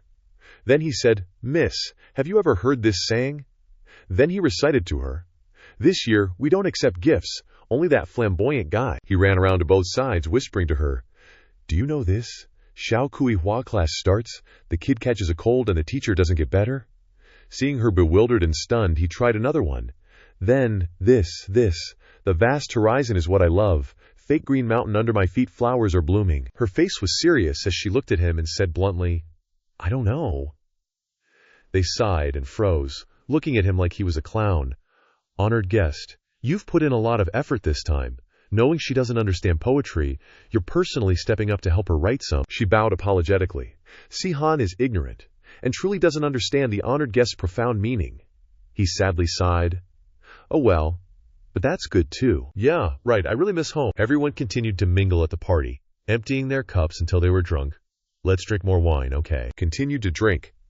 Outside, thunder rumbled, whitening the sky. Where did all the dead people go? The soul borrowed from that Sichuan Jun guy was still on that small island, sulking in a corner. Not only was there no one on this broken island, but there weren't many things to be seen either. Apart from a few torn tarpaulins, They were only some immortal beasts, but a divine soul like him couldn't do anything to them. He raised his head to the sky and moaned, "Oh, what a fate! Stand firm, Su Xuanjun. You're a continent lord, for crying out loud. What's a little rain and wind? You're just having a bit of bad luck." After a while, a long night passed, the rain stopped, and the sun rose. He couldn't fall asleep. Just sitting like that by the tree on the boat, Lu Qingshan, Zhu Yun, and Yi Feng were talking to each other. "Honored guest, those 6 guys ran away. Are we just going to let them go? They're just some chickens. Let them run if they want. I wasn't even paying attention to them. I'm worried about something else." What I'm most concerned about right now is that Yi Kuo, Nocturne. Even if Mai Sihan isn't a transmigrator, she must have met one. They were on the boat, preparing to return to the small island. Where exactly are those transmigrators? Seeing the silhouette of the boat in the distance, the soul jumped out and laughed loudly. "They're actually coming back. Finally, this continent lord is tired of waiting." Seeing them, he couldn't hide his joy. "This time I must find out clearly who exactly you guys are. What is your level of strength?" But he was out of time. God damn it. The spirit's time is up again. The soul instantly returned to Qingyu Immortal Continent. He roared angrily. Another wasted trip. He gritted his teeth, trembling with anger, his mouth out of control. God damn it. Always giving me a hard time. Not finding anything in the end. I just don't believe it. He stormed straight into the dungeon again. Continent Master is here again. Scram. This time he grabbed another one about to turn into a soul, his angry flames blazing. Burn! Kaiyopeng's fire on the second day. On the small island, he stood tall amidst a mountain of gold. "Treasure? The sun's not bad. All the stuff I had stored before got soaked in the rain. Gotta air it out a bit." At this moment, on the other side of the small island, the soul had arrived. He stood before everyone, laughing like a pervert. "Finally, without any surprises, you're all here. This time I have to observe you carefully." He looked around at each person. The martial emperor is still the martial emperor. He didn't believe it, so he went up close to their faces and judged, "It's a human immortal." He stood there looking for a good 5 minutes. The others are also martial emperors, mostly martial emperors. He pondered in his head. This lineup is indeed very good in the lower realm, but to me, they're just a bunch of mice, not even worthy of being shoes. Am I being too careful? Suddenly, the person in front of him startled him greatly. It was the old fisherman. Seeing this, he quickly hid behind a branch. It's him. Sure enough, gotta be careful. He was so scared that he broke out in a cold sweat. "Qing Huang General." Let me see if it's really him. He peeked out like a rogue thief. If it really is him, then if I look straight at him, he'll probably notice. But the old man was fishing and fell asleep, snoring on the boat. He's just putting on an act, didn't notice anything. Could it be that I was wrong last time? This is just a normal old man. He jumped out angrily. "Let's test it. How about this?" The old fisherman didn't care, yawning widely. He rubbed his head, laughing in bitterness. Ridiculous. Ridiculous. I actually scared myself, thinking an old man was him. He quickly changed targets, running around the small island searching. In that case, the only uncertain person on this island is that young man. Swoosh! He found Yi Feng. Found him, the young man within 100 zang. If you're really that strong, even if you don't notice my existence, you should be able to sense the fluctuations. He tiptoed closer. The distance at this time was 100 zang, but Yi Feng was fumbling around looking for his wallet. The distance gradually shortened. 80 zang, then 20 zang. His whole body trembled like a leaf. I wasted so much time, more than a closed-door cultivation. And I haven't been out. Yi Feng reached out and yawned, causing him to fall on his ass. God damn it, they're all a bunch of chickens. He was furious, his eyes filled with murderous intent. I, a continent master, am being humiliated like this, truly bestowed by these rags. He immediately jumped into the air, a large blue light streaking across. He was so angry that he couldn't control himself. "You ants are wasting my time, wasting my essence, capturing my subordinates, taking my immortal energy. Such disrespect is unbearable. Unbearable. Today I, this venerable one, will personally come and destroy you all." He landed right next to Yi Feng. A bunch of ants, sigh, pointlessly delaying so much of my time. Today this venerable one will personally take action to eliminate you grasshoppers. He was about to attack. Suddenly something appeared under his feet. That's just a normal kitten statue, nothing special. And it's covered in mud. Why would someone just throw it away like that? Suddenly the cat statue moved. A light flashed instantly and it turned into a fierce cat hissing, causing him to fall flat on his ass. As he was still freaking out about the cat, his hand suddenly brushed against a scythe. The scythe slashed at him repeatedly, scaring him so much that he ran away. Holy moly! He lay there motionless, trembling all over. feeling like thousands of ghostly hands were reaching for him. Su Xuanjun's eyes widened. The stuff scattered on the ground was all top-grade immortal artifacts, as if they were junk he tossed aside, without even bothering to set up any protective formations. On this island there really is some terrifying existence that I haven't discovered yet. He was sure that no one would dare to mess with these things. A voice rang out beside him. I thought my coin purse had fallen into this pile of stuff. Whatever, let's think about happy things. Hang in there, Yi Feng. Work hard to complete the mission so you can become a cultivator. Unexpectedly, he immediately regained his spirits and shouted his determination. A beam of light suddenly shone down from the sky, startling Su Xuanjun behind him. His eyes and tongue popped out. Unable to believe it, he couldn't even speak. I am witnessing, it's him. He's immediately struck by a bolt of lightning. Ah, no. That terrifying name. It was as if something was being opened up in the sky. Qingyu Immortal Pearl. It's him. So, the punch that caused the tremors in the immortal realm, which even the Heaven's End Immortal Palace couldn't trace the source of, was from him. His face darkened, and he stood there motionless. A question popped into his head. Who exactly is he? What's his purpose? Was that punch aimed at the immortal realm or at me? With his strength, he definitely knew I was nearby. If it was aimed at me, then why did he let me go? The more he thought, the more terrified he became. Suddenly, a voice rang out from behind. You're the master of the Qingyu Pearl, right? The mysterious figure floated in the air and continued. I am an envoy from the Heaven's End Immortal Palace, here specifically to investigate the punch shadow. I have some questions to ask you, and I hope you'll report everything in detail. He nodded. Yes. He gritted his teeth, dreading that suffocating feeling of oppression again. The gruff voice asked, Did you just witness the appearance of the punch shadow? Did you discover any clues? Or did you notice any aura or clues? Sweat poured down him like a river. I did witness the punch shadow, but could this junior ask a question first? He stared him straight in the eye, said, Su Xuanjun, get straight to the point. If you compare yourself to the master of that punch shadow, who's stronger and who's weaker, telling you won't hurt. The strength of that punch has reached the sky-piercing realm. I'm just an envoy. To be objective, it would at least take the strength of those old geezers from the heaven and earth. Hearing that answer, he was just frozen in place, speechless. He lowered his head. If the envoy understands how powerful this person is, then how can relying on my strength here find any clues about this person? Well, I figured you'd say something like that. He also turned to leave. As the saying goes, when gods fight, mortals suffer. Even though I don't know why he let me go just now, if I were to reveal his clues now, I'm afraid I'd be walking right into a trap. If I tell the truth, I don't think the immortal realm can protect me, let alone stop him. Time flew by. Half a year later, small island completion rate, 45%. Plus a martial arts training ground, completion rate, 55%. Yi Feng walked over tiredly to inspect. Once those two old guys find the wood, I'll replace this place with another statue. A dragon, maybe? He went to another place. Plus a library, completion rate, 65%. Diamond Sutra, classic of mountains and seas, 3-character classic, Dao De Jing. Those are pretty essential. I'll add a little more flashiness to fool a few more people. Many other areas had also been built, plus an armory, plus a martial arts pavilion, plus an entertainment area, completion rate 98%. Yi Feng was extremely happy and satisfied. Finally, it's not too different. Next, I have to go trick some chickens into becoming disciples and get the qualifications to build a damn sect. The sky was clear, and the sea was calm. He rode the groaning snail, riding the wind and waves. Except for the sitting part being a little weird on the butt, I thought the system was trying to trick me again, but I didn't expect the speed to be pretty good. Not much different from a donkey. The key is that it's amphibious. He was moving from the small island to Pingjiang City. He finally arrived. Yi Feng and Lu Qingshan met, and he greeted politely. Greetings, sir. But Yi Feng seemed very anxious. All right, don't be so polite. I came this time specifically to find you. I didn't expect to run into you right at the city gate. He frowned and went straight to the point. Old man, what did you say were the requirements for building a sect last time? Lu Qingshan replied. Yes, sir. Each regional sect community on the continent has a management and approval organization. He explained further.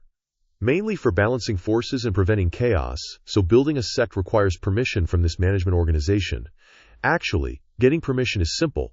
The most basic thing is that the person who wants to build the sect must have cultivation, or that the person building the sect has a background in other sects. Hearing that, his face turned green. Damn, Yi Feng cautiously asked.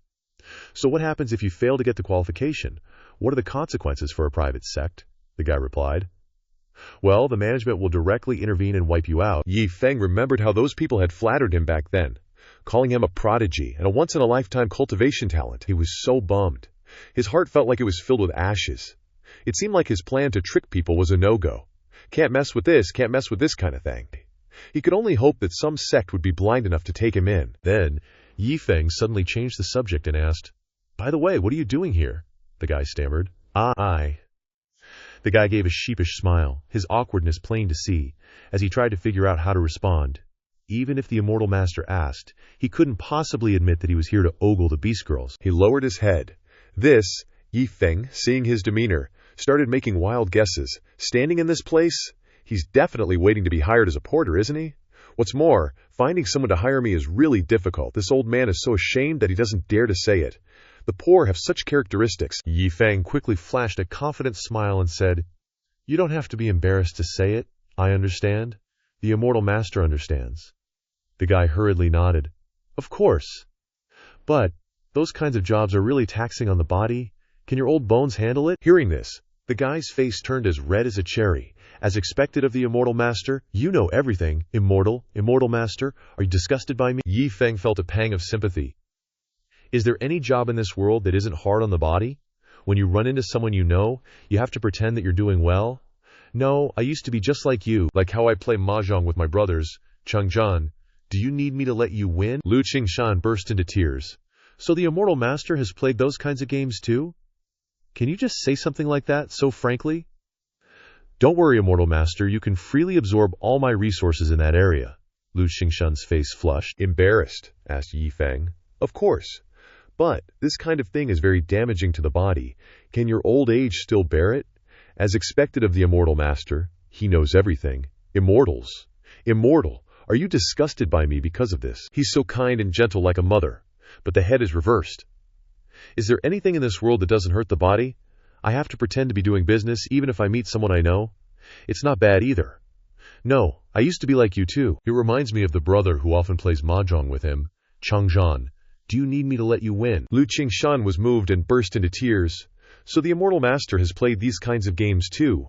Can this kind of thing be said so frankly, Immortal Master? Don't worry, you can absorb my resources in this area to your heart's content. And so, the two came to an agreement. When I have time, I'll head over to the management office. Thank you, Immortal Master. Yi Feng quickly returned to the small island from Chengpingjiang. Yi Feng began to ponder, searching for a place with a few blind people.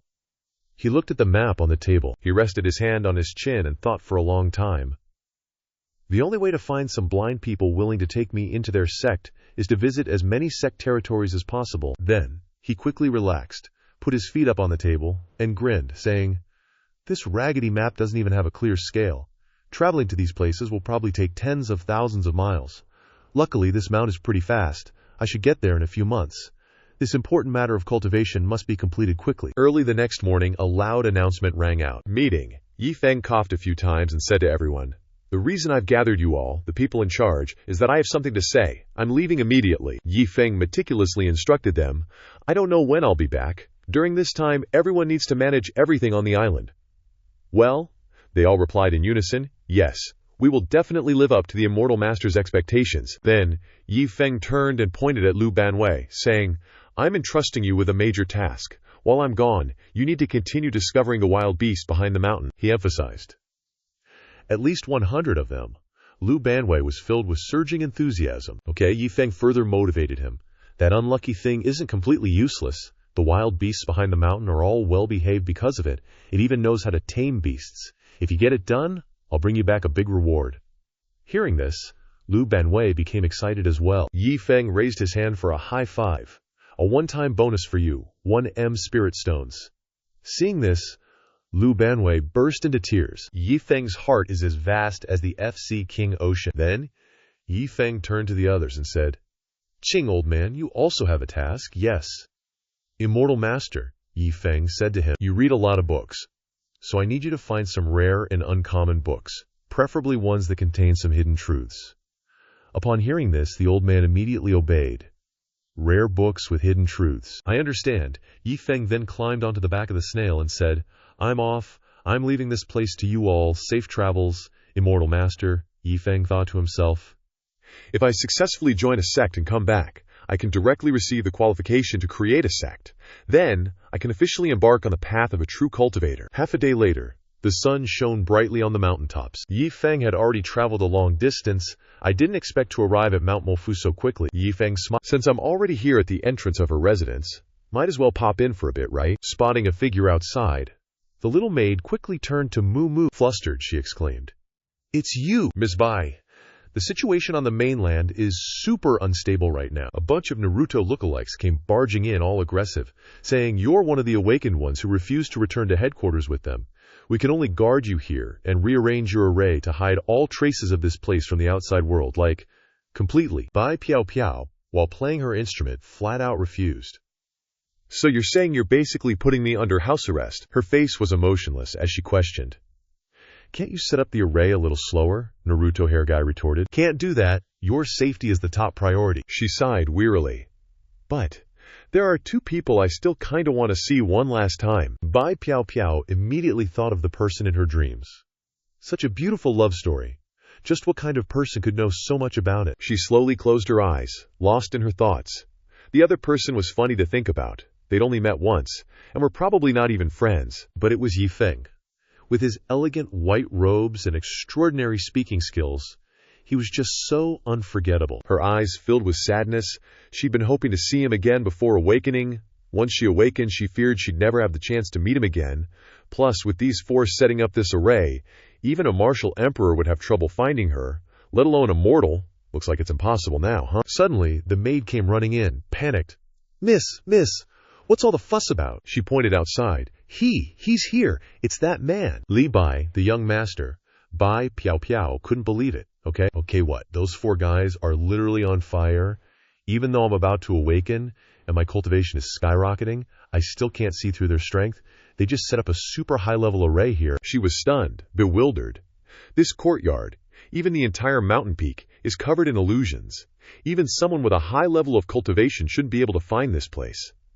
How did a mortal like the young master find his way here? But she didn't overthink it, and immediately rushed out. "Moo Moo! Hurry and greet the young master." The four Naruto wannabes turned to blame each other. "Someone found us. What happened? Did you mess up the array?" The ninja cosplayers were still confused. "Impossible, sir. Unless the core of the array is found and destroyed. You personally chose the location of the core. We absolutely trust you. It's impossible to be discovered. Let's go see who this person is first." Bai Piao Piao, full of curiosity, ran out and saw a familiar figure, which stunned her in surprise. Yi Feng saw Bai Piao Piao running over and grinned broadly, greeting her with a hearty voice. "Long time no see, Miss Bai." Recognizing Yi Feng, Bai Piao Piao couldn't hide her joy. Her face flushed as she softly said, "Yeah, it's been a while." At this time, two strangers appeared. Only their legs can be seen as they are running over. Yi Feng stepped forward, smiling warmly, and asked, "How have you been lately?" Piao Piao gently replied. "Thank you for your concern, young master. Piao Piao is doing great." On the other side, the Naruto wannabes arrived and saw Yi Feng and Piao Piao chatting happily. They suddenly stopped in their tracks. They recognized Yi Feng. What the heck, he's just a mortal. A special flower with the word array core engraved on it is right there.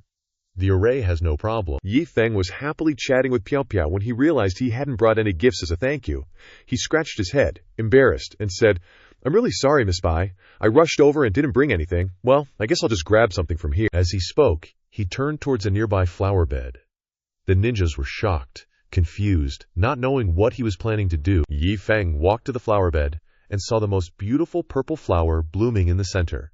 Delighted, he reached out to pick it. The onlookers couldn't help but break out into cold sweat at his action. Before they could even shout, Yi Feng gently snapped off the blooming branch.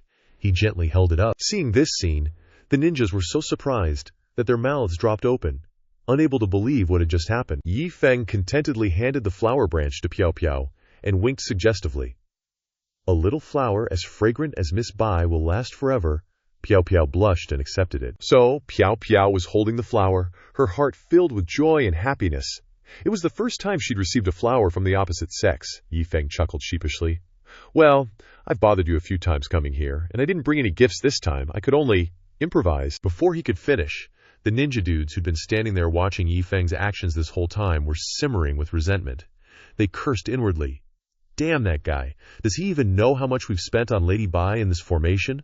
Whether you did it on purpose or not, Redhead is getting too salty. Redhead couldn't take it anymore and flew at Yi Feng.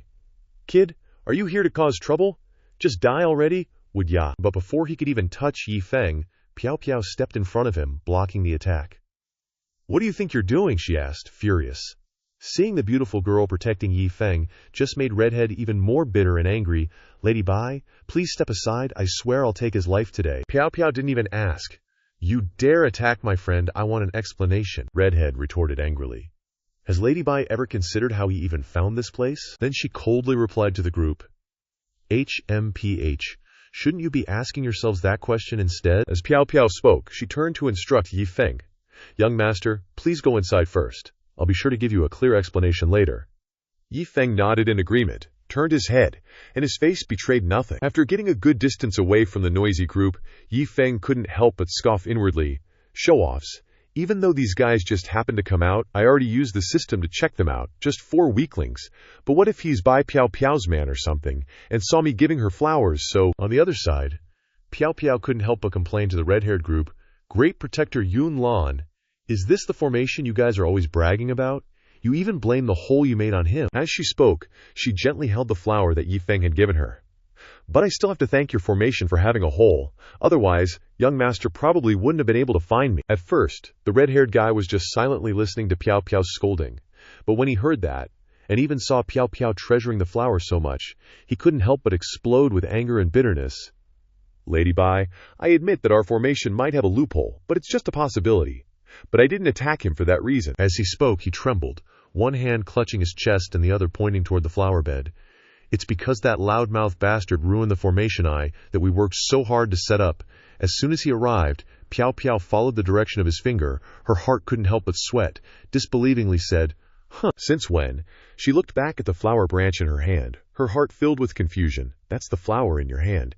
Hearing that, her heart was stunned. That's the formation Bai Piao Piao tried to cover for Yi Feng. This is a misunderstanding, right? You just saw it. Young Master Li just picked it casually. He didn't intentionally destroy your formation Piao Piao gave an awkward smile and said, Otherwise, I'll return this flower to you. The red-haired man looked at the flower branch being offered to him, so angry that he couldn't say anything. He took the flower branch Piao Piao offered and threw it down. Then he turned around and said softly to his companions, Let's go. We won't pursue this matter this time, but in the future, please cooperate with us, Lady Bai. After speaking, he stomped on the flower. Piao Piao stood there, stunned, watching the flower branch she treasured being crushed by them. Her heart ached. Let's go back to the room to rest first. They just left, leaving the maiden, Yi Feng. Her voice startled her, and she turned to look at him. Lady Bai, what's the matter? Bai Piao Piao returned to reality and replied, Young master, don't worry, it's just a misunderstanding. On the contrary, I've offended young master. No offense, that's right. Yi Feng asked with an uncertain face. Is he your man? Piao Piao blushed and waved her hand in denial. How could it be? How could he be my man? Piao Piao said gracefully. Although I am like this, I have never had intimate contact with any man. Yi Feng smiled shyly. That's good. Piao Piao, her face flushed, looked at Yi Feng with blurry eyes full of playful interest and said, Piao Piao has never had contact with men. Is that very good for young master? Yi Feng decisively raised his index finger. His expression replied, Of course it's good. In his heart, he couldn't help but rejoice. After all, how can a man bear to see his woman being given flowers by others right in front of him? Yi Feng chatted while thinking. But since he is not Lady Bai's man, then that Yun Lan guy, if he dares to make a show with me again, then there is no need to be polite anymore. Piao Piao happily asked, How long does young master plan to stay this time? Yi Feng replied, I'm afraid I have to leave at dawn tomorrow. This time I have something to do far from home. Piao Piao shyly said gracefully, If that's the case, can Piao Piao still talk with young master all night tonight? Yi Feng's heart couldn't help but beat faster. Is she asking me out? What do I do? It's the first time a girl has asked me to chat. Yi Feng scratched his head shyly and said, This is not very good. You and I are a young lady and a young man. Late at night, Piao Piao shyly asked. A young lady and a young man. Not knowing when, Mao Mao stood next to him and asked sinisterly, What are these two lovebirds thinking? Mao Mao is also here. Mao Mao looked at Yi Feng with penetrating eyes. You revealed your inner thoughts, young man. Yi Feng couldn't help but freeze at that look. Right. Yi Feng tried to emphasize the words tried. and tried to put on a gentle smile on his face. That's good. Then tonight I'll wait for Lady Bai in my room, together with Miss Mao Mao. Piao Piao shyly nodded. Okay. As for Mao Mao, her eyes sparkled, jumping up and down, only thinking about having grilled chicken drumsticks tonight. Night arrived with a mystical moonlight. Under the moonlight, the two looked like a couple in love, the atmosphere thick with romance. Mao Mao stood watching them, gnawing on her chicken drumstick, judging that the two were really a good match. The next morning, the sun was past its peak. Yi Feng prepared to set off again. Many thanks, Miss Bai. Please return. I'll visit you again when I have time. Piao Piao didn't say anything. She smiled as she bid farewell to Yi Feng, her heart content. She stood there waving goodbye to him. She walked to the side of the Yunlan group, her face serious. She said, Yunlan Protector, next. I will focus on cultivation and try my best to awaken soon. Thinking of this, Yunlan ordered his subordinates. You guys quickly prepare to set up the formation again immediately. The subordinates received the order. Yes, Yunlan continued, in order to avoid the same problem as before, this time I will personally oversee the formation arrangement. The subordinates chattered. As expected of the pride of the family, the adult personally oversees the formation, so when the formation is arranged, it is definitely super pro. Yunlan shouted. That's for sure. I'm not like you bunch of trash, letting a mortal in directly. Hurry up and prepare, yes. At the waterfall, under the waterfall, Bai Piao Piao was sitting cultivating. Yunlan came to instruct. Ms. Bai, the formation has been rearranged. In the next period, Ms. Bai only needs to stay here in seclusion and directly advance to awakening. Piao Piao asked, Is it definitely stable this time? Yunlan said smugly. Miss Bai, please rest assured, this formation was personally arranged by me this time, and there will absolutely be no problems like last time. Yunlan had just finished speaking when Yi Feng shouted from afar. Unless it's an immortal descending from the sky, otherwise you can't find our place, Miss Bai. Can you hear me? I'm here. Yunlan couldn't believe that this unexpected event would happen, his mouth agape. As for Piao Piao, hearing that voice, she couldn't help but feel shy, her face flushed red. Yunlan, angrily, surprised and incredulous, said, No, impossible. I clearly arranged the formation again. How could this kid still find it? That's basically impossible. It must be an illusion. Yi Feng scratched his head sheepishly. I'm so sorry. I think my money bag fell at your place. Yunlan angrily grabbed Yi Feng's collar and shouted back at him. Why? What kind of heretical technique did you, a mortal, use? Piao Piao warned sternly. Yun Protector, why can Li Gongzi get here twice? I think the person you should ask is not him, she said sternly, continuing. Besides, Li Gongzi is my friend. I absolutely will not allow you to harm him. If anything happens to him, I will absolutely not cooperate with you. Hearing this, Yunlan reluctantly let go of Yi Feng. Yi Feng dusted his chest and said impatiently, not disturbing everyone's work anymore. I'll just go to the room myself to get it. Hearing Yi Feng say that, Piao Piao couldn't help but panic. She tried to hold him back. Gongzi, don't be in such a hurry, Yi Feng said impatiently. How can I not be in a hurry?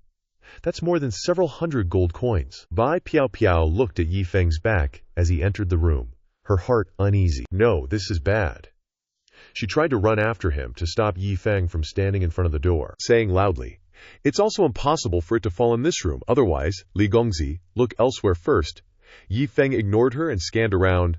I only came out of this guest room. If this room doesn't have it, then it's even more impossible for other places to have it. Surprised by the messy commotion on the bed, he asked a bit surprised. I remember when I left, the blankets were all folded neatly, weren't they? Piao Piao said awkwardly. It's possible that Gongzi remembered wrong. Yi Feng moved. After that, Yi Feng, as if nothing had happened, gave a silly smile and agreed with Piao Piao. Maybe. Hearing this, Piao Piao breathed a sigh of relief. But before she could relax completely, he asked, Hey, what's this? Yi Feng picked up a woman's undergarment, looking confused, and asked, Why are there women's clothes on this bed? Seeing Yi Feng holding her lingerie, Piao Piao froze. Then her face flushed crimson with embarrassment. She berated herself inwardly. Bai Piao Piao, you stupid woman. How could you be so thoughtless? Why did you forget to put away the nightgown after changing last night? As she scolded herself, she recalled her foolish actions. If Li Gongzi finds out I secretly slept on his bed after he left, what will he think of me? Piao Piao stammered, Li Gongzi, This is, it seems. Yi Feng looked at her confusedly. Bai Gunyang, calm down a bit. What's wrong?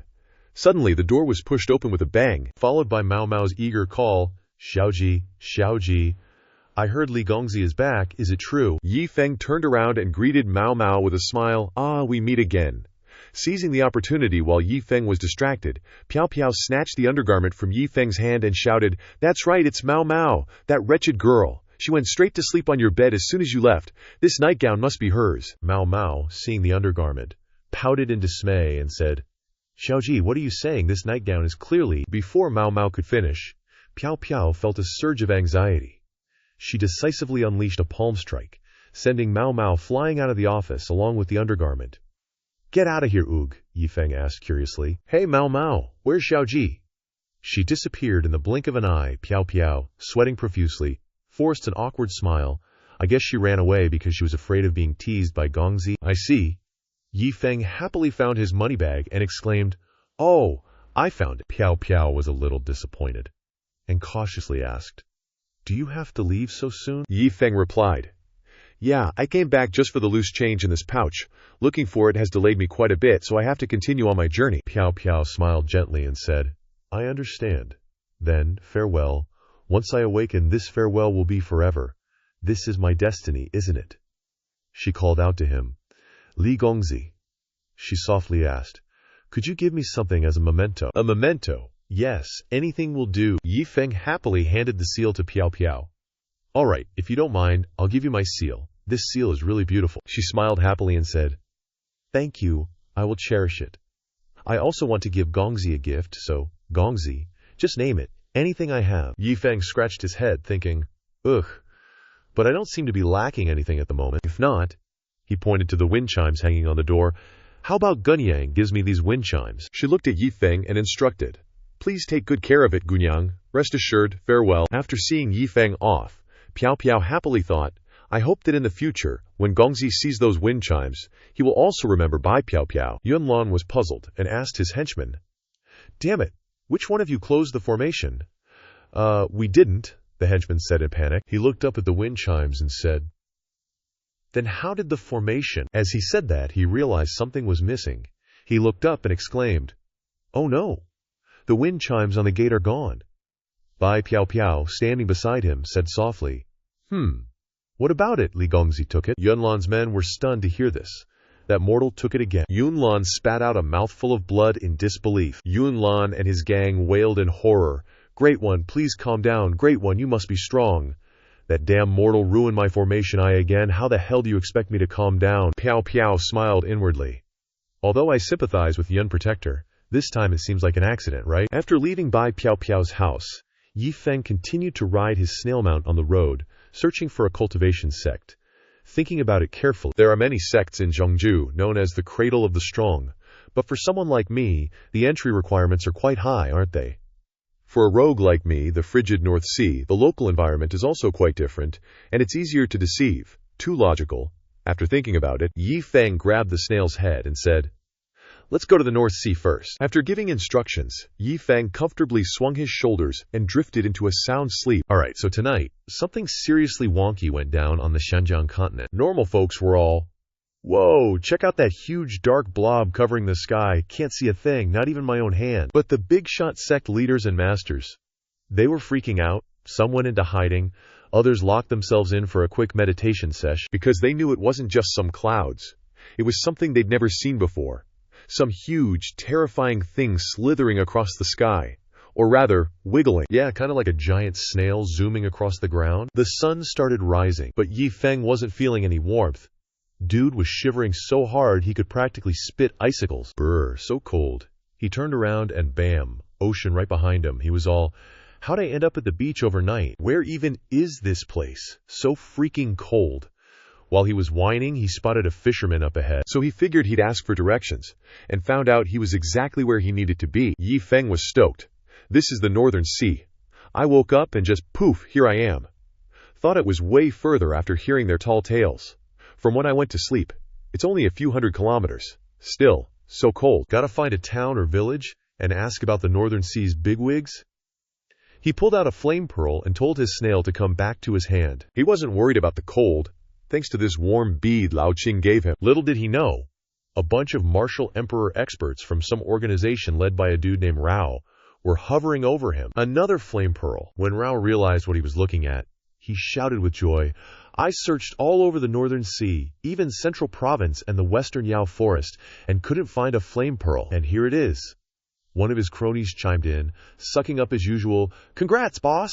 Talk about searching high and low for nothing, and it just shows up on its own. Rao immediately ordered his goons to move out. 7 figures swooped down and surrounded Yi Feng. By the time Yi Feng noticed, they were already right in front of him. He glanced at them. Bandits, huh? So many jumped out this time. The scarred leader, eyes bloodshot, glared at Yi Feng like he was a snack, and bellowed, Kid! He unleashed his aura, trying to force Yi Feng to hand over what he wanted. I don't know how a mortal like, you got a flame pearl, but it's mine now. Hand it over, or you'll regret it. Yi Feng wasn't having it. I want to use this crystal to warm myself. Why should I give it to you?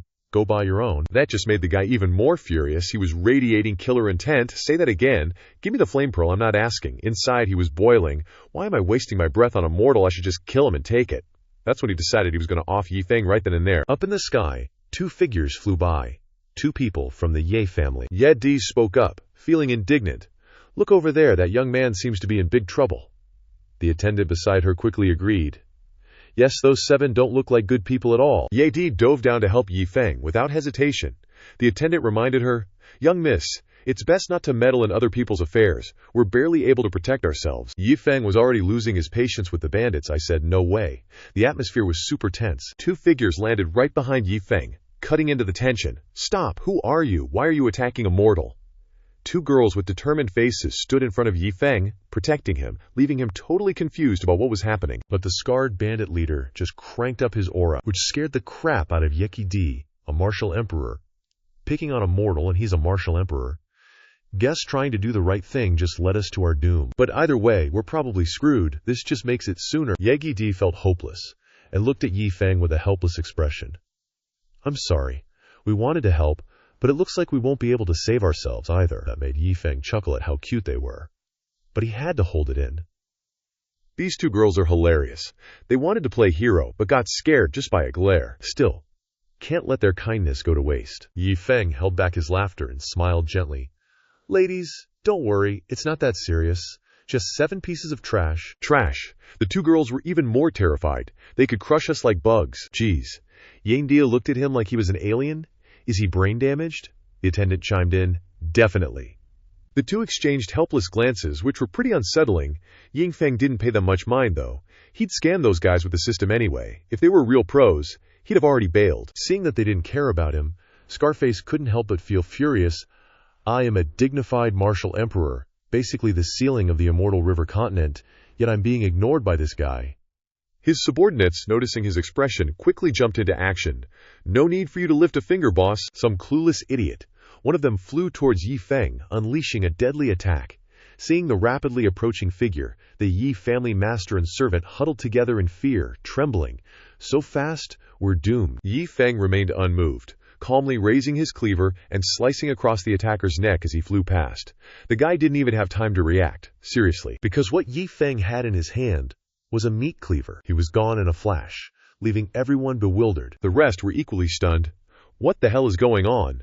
A mortal wielding a cleaver killed a martial emperor. Yi Feng kicked the corpse and said mockingly, Damn, your moves are like a bunch of dogs, charging in head first without a plan, and you think you can kill me. He raised the cleaver, wearing a face that just begged to be punched, and said to them, Are you 6 gonna keep talking trash? Stop yapping and come at me. The group was so enraged that blood rushed to their brains. Veins popping on their foreheads. Bursting with murderous intent, they unleashed their aura, pushing the Yen family master and servant back. But Yin Feng remained unaffected. The group formed hand seals and launched their attacks. Die. Take your death. But before they could finish, Yi Feng's figure flashed, delivering a single strike that sent them flying. Fighting is one thing, but the hand seals. Are you guys watching too much Hokage or something? The remaining guys couldn't dodge in time and all got their necks sliced open, dying instantly. The Yi family master and servant were utterly shocked, unable to believe what they were seeing. We were just thinking of protecting him. But he solved it with a cleaver. Is this crazy? This mortal is way too strong. In the blink of an eye, they were all sprawled on the ground. Yi Feng, holding the cleaver, stood before Scarface, who was crawling and begging for mercy. You thought you could act tough with a group, huh? Yi Feng ignored him and turned away. Trash. Seeing Yi Feng turn away, Scarface realized there was an opening and plotted to teach him a lesson. He gathered his ki, created a massive pressure, and formed a seal to strike at Yi Feng.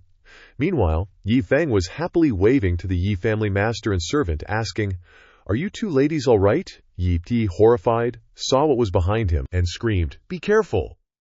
But Scarface was ready and unleashed his palm strike. And so, Yi Feng took the full force of Scarface's palm strike to the chest. Yi Feng's face darkened, and he stood motionless. Seeing this, the Yi family master and servant were struck dumb, watching Yi Feng in horror. This is it, taking an unblocked, fatal blow from a martial emperor. Scarface, having succeeded in his scheme, gloated, "You should have just killed me, now you'll regret it." Yi Feng's cold voice cut through his laughter, confusing him. "You dare touch me," followed by a slap from Yi Feng that sent him flying.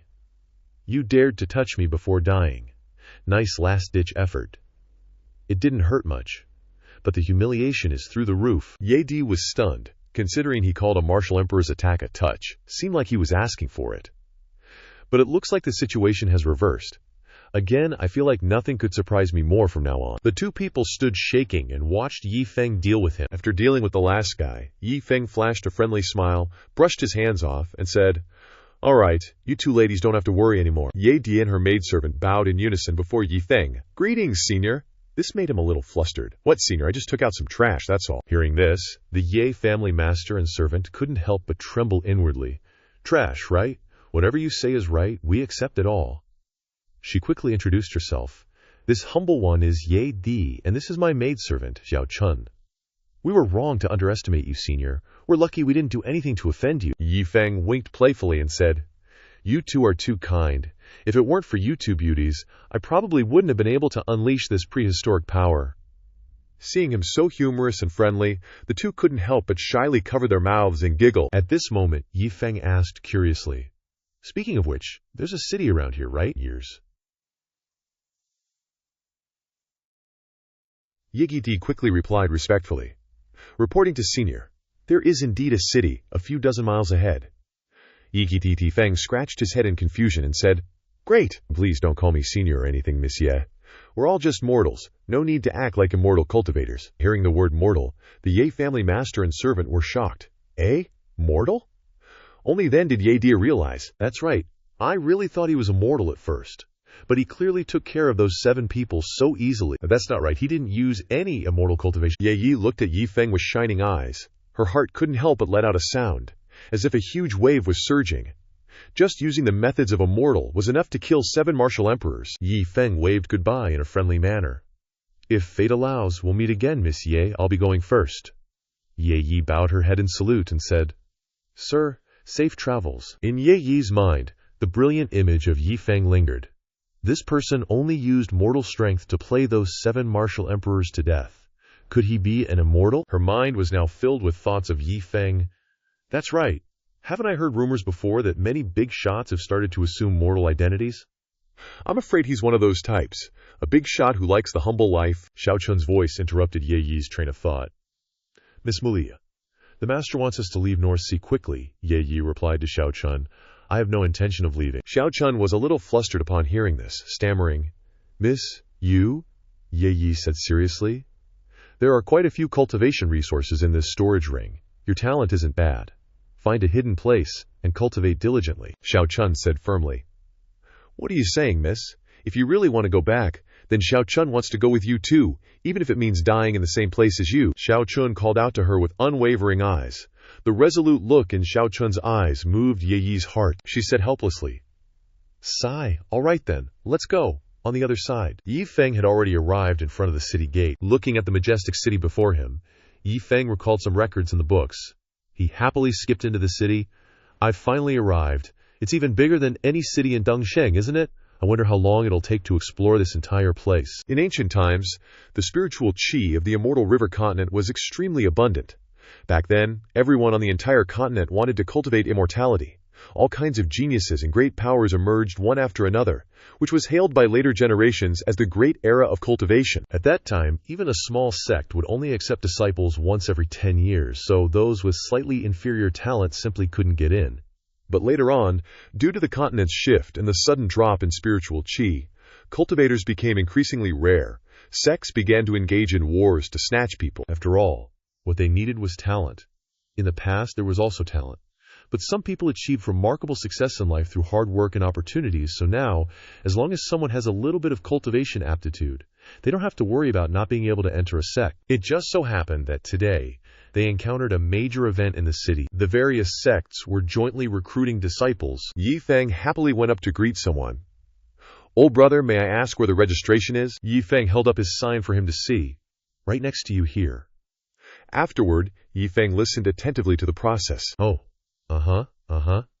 After understanding the process, he went to fight for a place in line, to wait for his turn. A person standing in line before him lamented, "If I could be selected by a sect, I wouldn't be abandoned like this anymore." The person next to him said helplessly, "Until now, it seems like the number of successful candidates doesn't even reach 10 people.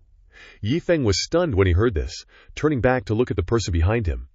That person also scratched his head tiredly and said, "That's right, isn't it? Actually, I'm just here to try my luck." 2 hours had passed, and it was finally Yi Feng's turn.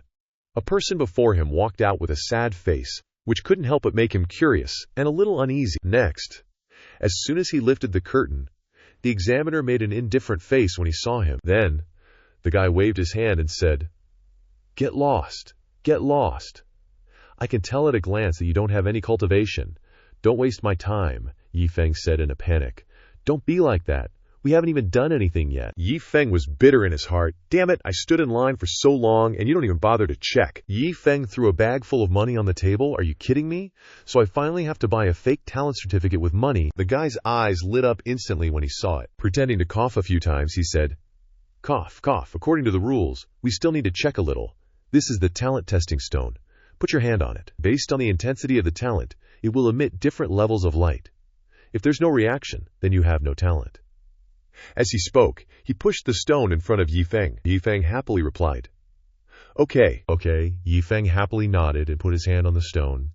The air was silent for about 3 seconds, and then there was the sound of the stone shattering into pieces. The examiner was surprised and didn't understand. Hey, why did this stone suddenly break like this? As for Yi Feng, he was so bitter and angry that he roared in his heart, "The guy who made that stone is driving me crazy." The uncle examiner had a helpless face and impatiently brushed away the clouds of immortal aura in front of him, saying, "Young man, being immortal is also very good." But Yi Feng didn't care and continued to throw a bag full of money on the table. Seeing this, he immediately became angry and said, "I am an upright person with principles. The test has been done, so if you don't have it, you don't have it." Interrupting him, 1 or 2 bags of money fell on the table in quick succession. Seeing this scene, he was stunned, and then his anger erupted to the extreme. I'm testing talent," he said angrily. "If it's impossible, then it's impossible. At worst, if I get caught, I'll just hug it and not be able to eat it." Yi Feng wasn't about to be outdone. Putting on a defiant act, he suddenly tossed out a mountain of money pouches. Gotta grab 'em. Seeing so many pouches, the appraiser couldn't resist the allure of cold, hard cash. He threw his arm around Yi Feng's shoulder and said, "Can't eat 'em, but I can sure hug 'em. Lad, the moment you walked in, I knew you were a talent. Just as I suspected. Before the stone cracked, I think I saw a glimmer of light." "You're qualified. Quite the opposite of before, huh?" Although Yi Feng got what he wanted, the exorbitant price left him unable to muster a smile. Leaving the testing tent, Yi Feng was completely drained, muttering to himself as he walked. So it seems like every time the aptitude stone breaks, it really is just a coincidence. Not because my talent is too high. I've even tried cultivating all those generic techniques on the market, and now it seems like I really don't have a spiritual root at all. Meanwhile, inside, the testing continued. It was now that Yi Feng finally noticed the whispers around him. How can I do something like that? Another carp leaping over the dragon gate. The beautiful, vibrant young women flashed alluring smiles at Yi Feng, causing him to break into a smug grin, a confident smile, no, a sweet smile. This is what a man should enjoy. He carried himself with the confident swagger of a famous movie star walking through a crowd of adoring fans. Although he was considered respected in Pingjiang City, those were all old hags and decrepit geezers. How could they compare? I definitely have to become a cultivator. He smiled smugly, as at the same time, at the North Sea Yi family. The scene was one of desolation and ruin. Our Yi family is one of the great families of the North Sea. Ye Neng's face darkened. Never would he have thought he'd be at his wit's end today. He turned to his disciples and said, "If any of you still want to leave, just go. I, Ye Neng, won't say a word." The crowd was fired with enthusiasm, replying resolutely, "Where the Yi family is, we are. If the Yi family falls, we fall with it. We swear to follow the Yi family to the death." Hearing those words, Ye Nang couldn't help but be moved, saying, "My Ye family has you all. I have no regrets. Please, everyone, stand with me in solidarity and face the enemy together." The entire Yi family shouted in unison, "Face the enemy together! Face the enemy together!" Suddenly, 2 spots of light shot towards the crowd from the sky. "They're here." Everyone prepared for battle, but Ye Nang realized something was off and quickly said, "Wait, those 2 are Di Cher and Zhao Chun." It's Dinker. Just then, Ye Di and Xiao Chun landed on the ground, hurrying to say, "Greetings, father, elders, uncles." Seeing Ye Di, Ye Nang said, "Dinker, why did you run back?" Ye Di said seriously and firmly, "The family is in danger. As a daughter of the Ye family, how could I be afraid of death? Moreover, how could the entire Ye family be destroyed in a single night? And I still don't know what's going on. Father, did you ever think what would happen to me later if you let me go like that?" Seeing his daughter with such bearing, Ye Nang couldn't help but look at her with different eyes. "Diker." "Sigh," Ye Nang said to his daughter. "All this is because our Ye family has been targeted by a mysterious organization," Ye Di asked in disbelief. "Mysterious organization? Why?" The Yi family head recounted helplessly, "I don't know the reason either. They only said that the time for your Yi family to be destroyed has come." Ye Di cursed inwardly. "Want to destroy my entire Ye family for no reason? How outrageous. They don't take my Ye family seriously at all." Yan Di asked seriously, "Could that just be to scare us?" Yan Nang said. "Before that, the Fang family and the Yun family were destroyed, and it was them. That group calls themselves the Congregation of Disturbance." Hearing disturbance, Ye Di panicked. "Disturbance?" the Yi family head said angrily. "There are 7 of them in total, and each of them has reached the peak of the martial Dao. With their martial emperor strength, annihilating any force in the North Sea together wouldn't be a problem." Hearing her father say that, Ye Di couldn't help but be afraid. No wonder father insisted I leave. Facing this kind of enemy, even if father is a martial emperor, he can't fight 7 of them alone. Is my Ye family really going to die like this? Suddenly, she snapped out of it. "Wait, 7 people? What, 7? Martial emperors?" It felt like she was thinking of something. Could it be? Could it be? Yan Di suppressed her emotions and asked, "Father." Seeing his daughter's attitude, Ye Nang panicked and quickly replied, "What's wrong, Diane?" Ye Di smiled. "The Congregation of Disturbance you're talking about, are they the ones wearing black robes, and the leader has a scar on his face, right?" Ye Nang asked in disbelief. "You know that congregation?" The Ye family head asked frantically. "Dinger, what do you mean?" Ye Di calmly replied. "Disturbance. They were all killed by a seemingly mortal senior." The surrounding people clamored. "Is this the time for this kind of joke?" "That's right. How is that possible?" Ye Di smiled confidently and said, "This is naturally not a joke. The disturbance you're talking about, he's really dead." The shocking news left everyone in the Ye family in disbelief. Ye Nang, his head spinning, stammered, That's good. For now, I'll trust what Dingyer says. I can't believe it. I just can't believe it." Ye Nang's face darkened. "So how exactly did they die? And how did you even find out?" Ye Di and Zhao Chunmei said seriously. "We saw it with our own eyes, Chunmei and I. We both witnessed it firsthand." Ye Di continued, "And the one who killed them, he used an extremely simple method. He's an unparalleled powerhouse."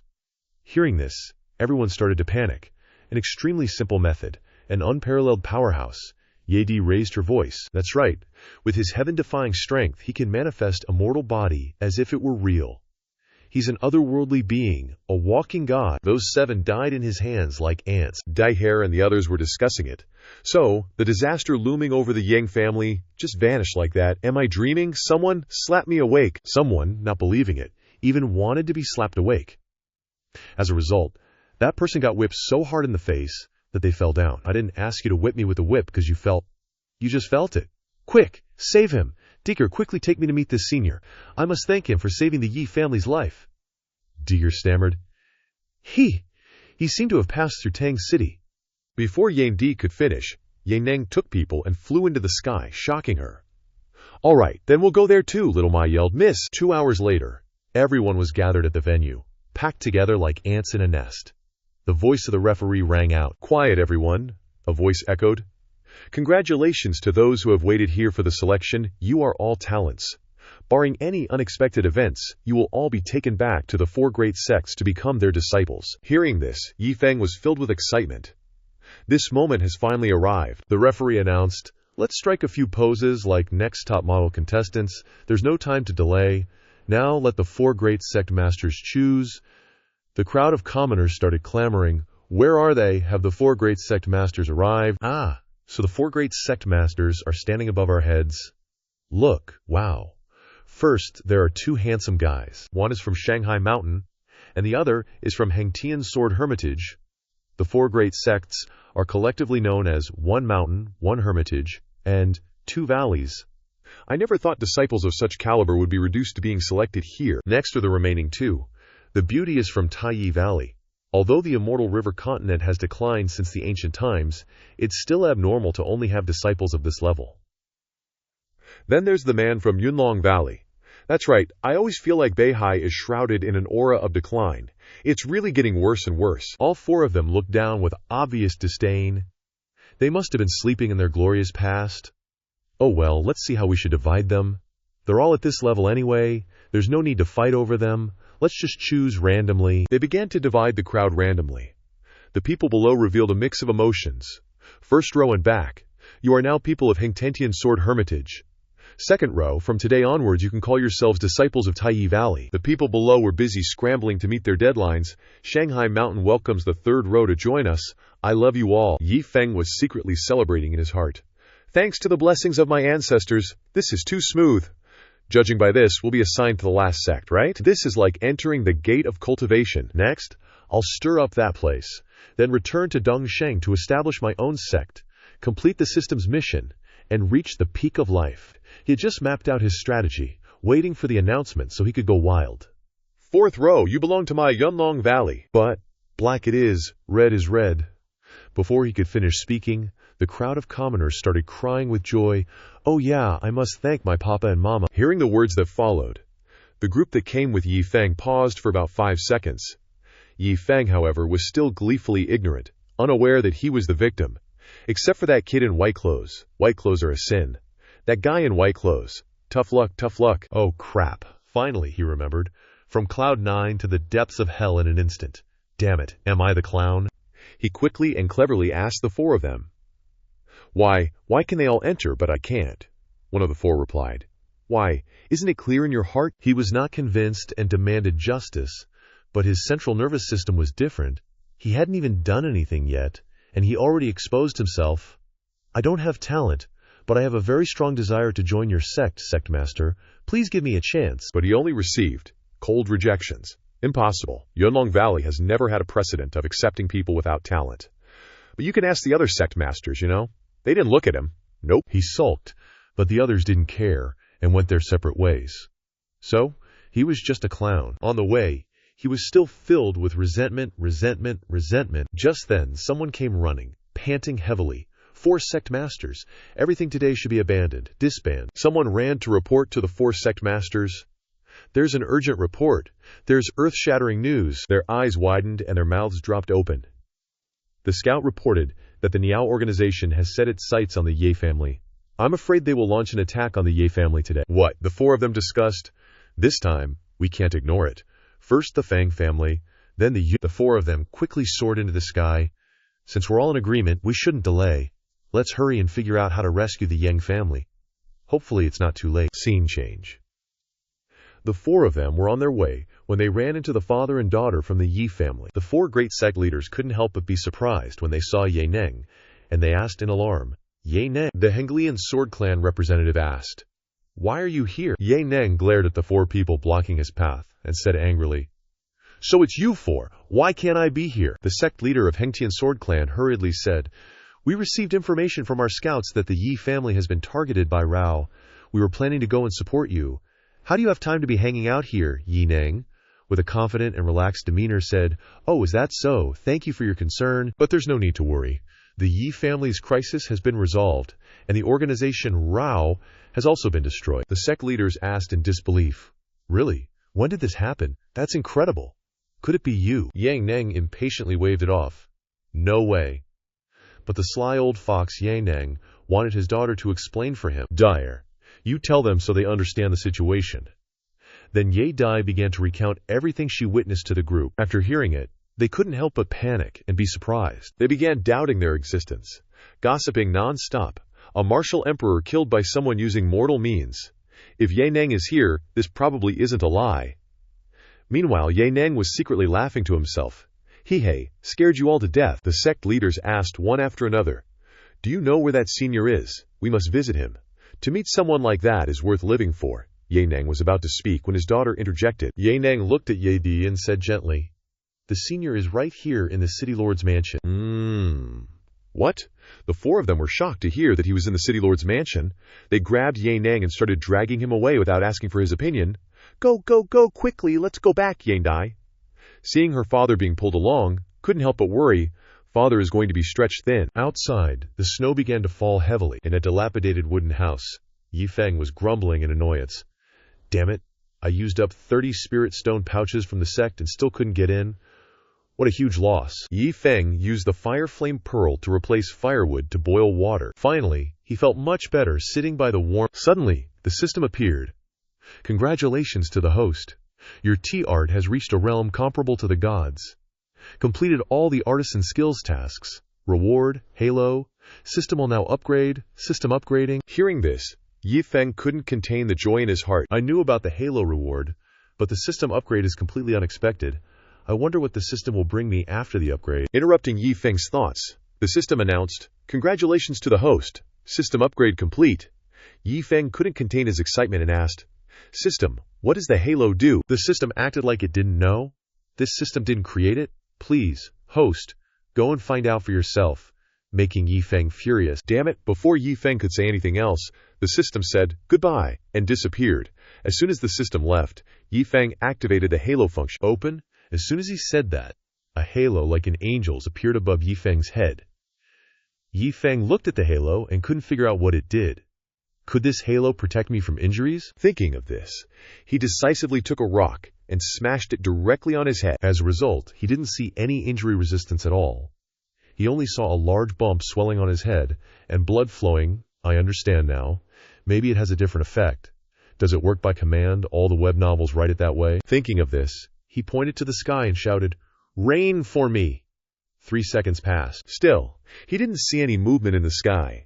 Damn it, I knew it. This bastard is lying to me again. But immediately after, dark clouds began to gather in droves. A torrential rain poured down. Seeing this, Yi Feng was extremely excited. It's real. It really works by command. This halo is awesome. I am invincible now.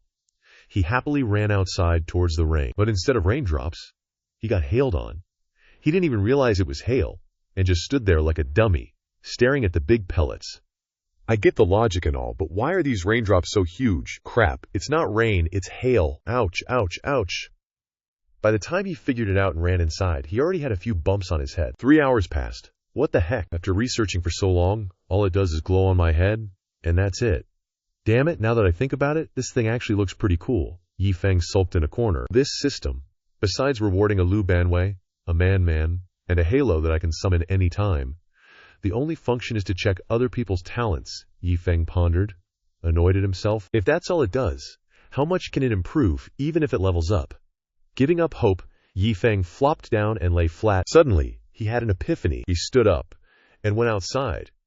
Maybe after leveling up, the detection function also leveled up. Like maybe it can also detect cultivation levels or other people's secrets. Just then, 6 beams of light flew past Yi Feng's head. His eyes lit up as he realized they were a group of cultivators. Look at that. A bunch of cultivators passing by. Let me use them as test subjects. Right away, he tried to use the system to scan. Lazy to scan. The system beeped. Lazy to scan. Use scamming system. I'll kill your whole family, Yi Feng was so angry he jumped up 100 meters. Meanwhile, the sect leaders and the Yang family father and daughter were still searching for Yi Feng, completely unaware that he had just been passed by them. Still no sign of the senior. Is Miss Yang sure she didn't see wrong? The Hengtian sword sect leader asked uncertainly. Definitely not. I remember the senior's appearance and demeanor very clearly. If I see him, I'll recognize him immediately, Ying Dai answered confidently. Suddenly, she realized something. I get it now. That senior always calls himself an ordinary person and told me not to call him senior. That proves he doesn't want to reveal his identity. We've been flying around like this, which is against the senior's wishes, so he doesn't want to meet us. So that's it, hurry, let's go down. The group exchanged glances and then descended to the ground. Suddenly, all the sect leaders received an unexpected signal. Ye Nang saw this and asked, "What's wrong? What happened?" one person said. There's an unusual phenomenon in the sky. If I'm not mistaken, it might be a rare treasure appearing in heaven and earth. The Hangnation sword sect leader said, Yes, we received the same news. This time, the celestial phenomenon has caused quite a stir, and many hidden forces are appearing one after another. I'm afraid the four of us have to go. Seeing the situation was serious, Ye Nang didn't intend to keep them. He quickly said, Important matters come first. Go, go. If you find the senior, please say hello for us. When you become familiar with him, remember to introduce us. Remember, definitely remember. The sect leaders clamored like they were at a banquet, not caring about their image, causing Ye Di and her father to doubt their sanity. Helplessly, they said, We know, Dad. How should we find the senior? Ye Di innocently asked. Sincerity will prevail. If the senior has such heaven-defying abilities like you said, then if he doesn't refuse to see us, we should be able to find him soon. Yang Nang said. As the two were chatting, Yi Feng's voice suddenly rang out. Young lady, what a coincidence. Hearing Yi Feng's voice, Yang Di was stunned. She quickly turned around and saw that it was indeed Yi Feng. She hurriedly bowed respectfully and said, Yang Di greets senior. Yang Di thought with emotion. As expected, hiding one's cultivation allows one to meet the senior. So this is the peerless expert we've been searching for so hard. Indeed, his white robes exudes an otherworldly aura, and one can't detect any cultivation at all, just like Ye Di described. Ye Nang glanced and sighed in admiration. Look at you. All I did was kill a few pieces of trash in front of you. You keep calling me senior, but I'm just an ordinary person. Between ordinary people.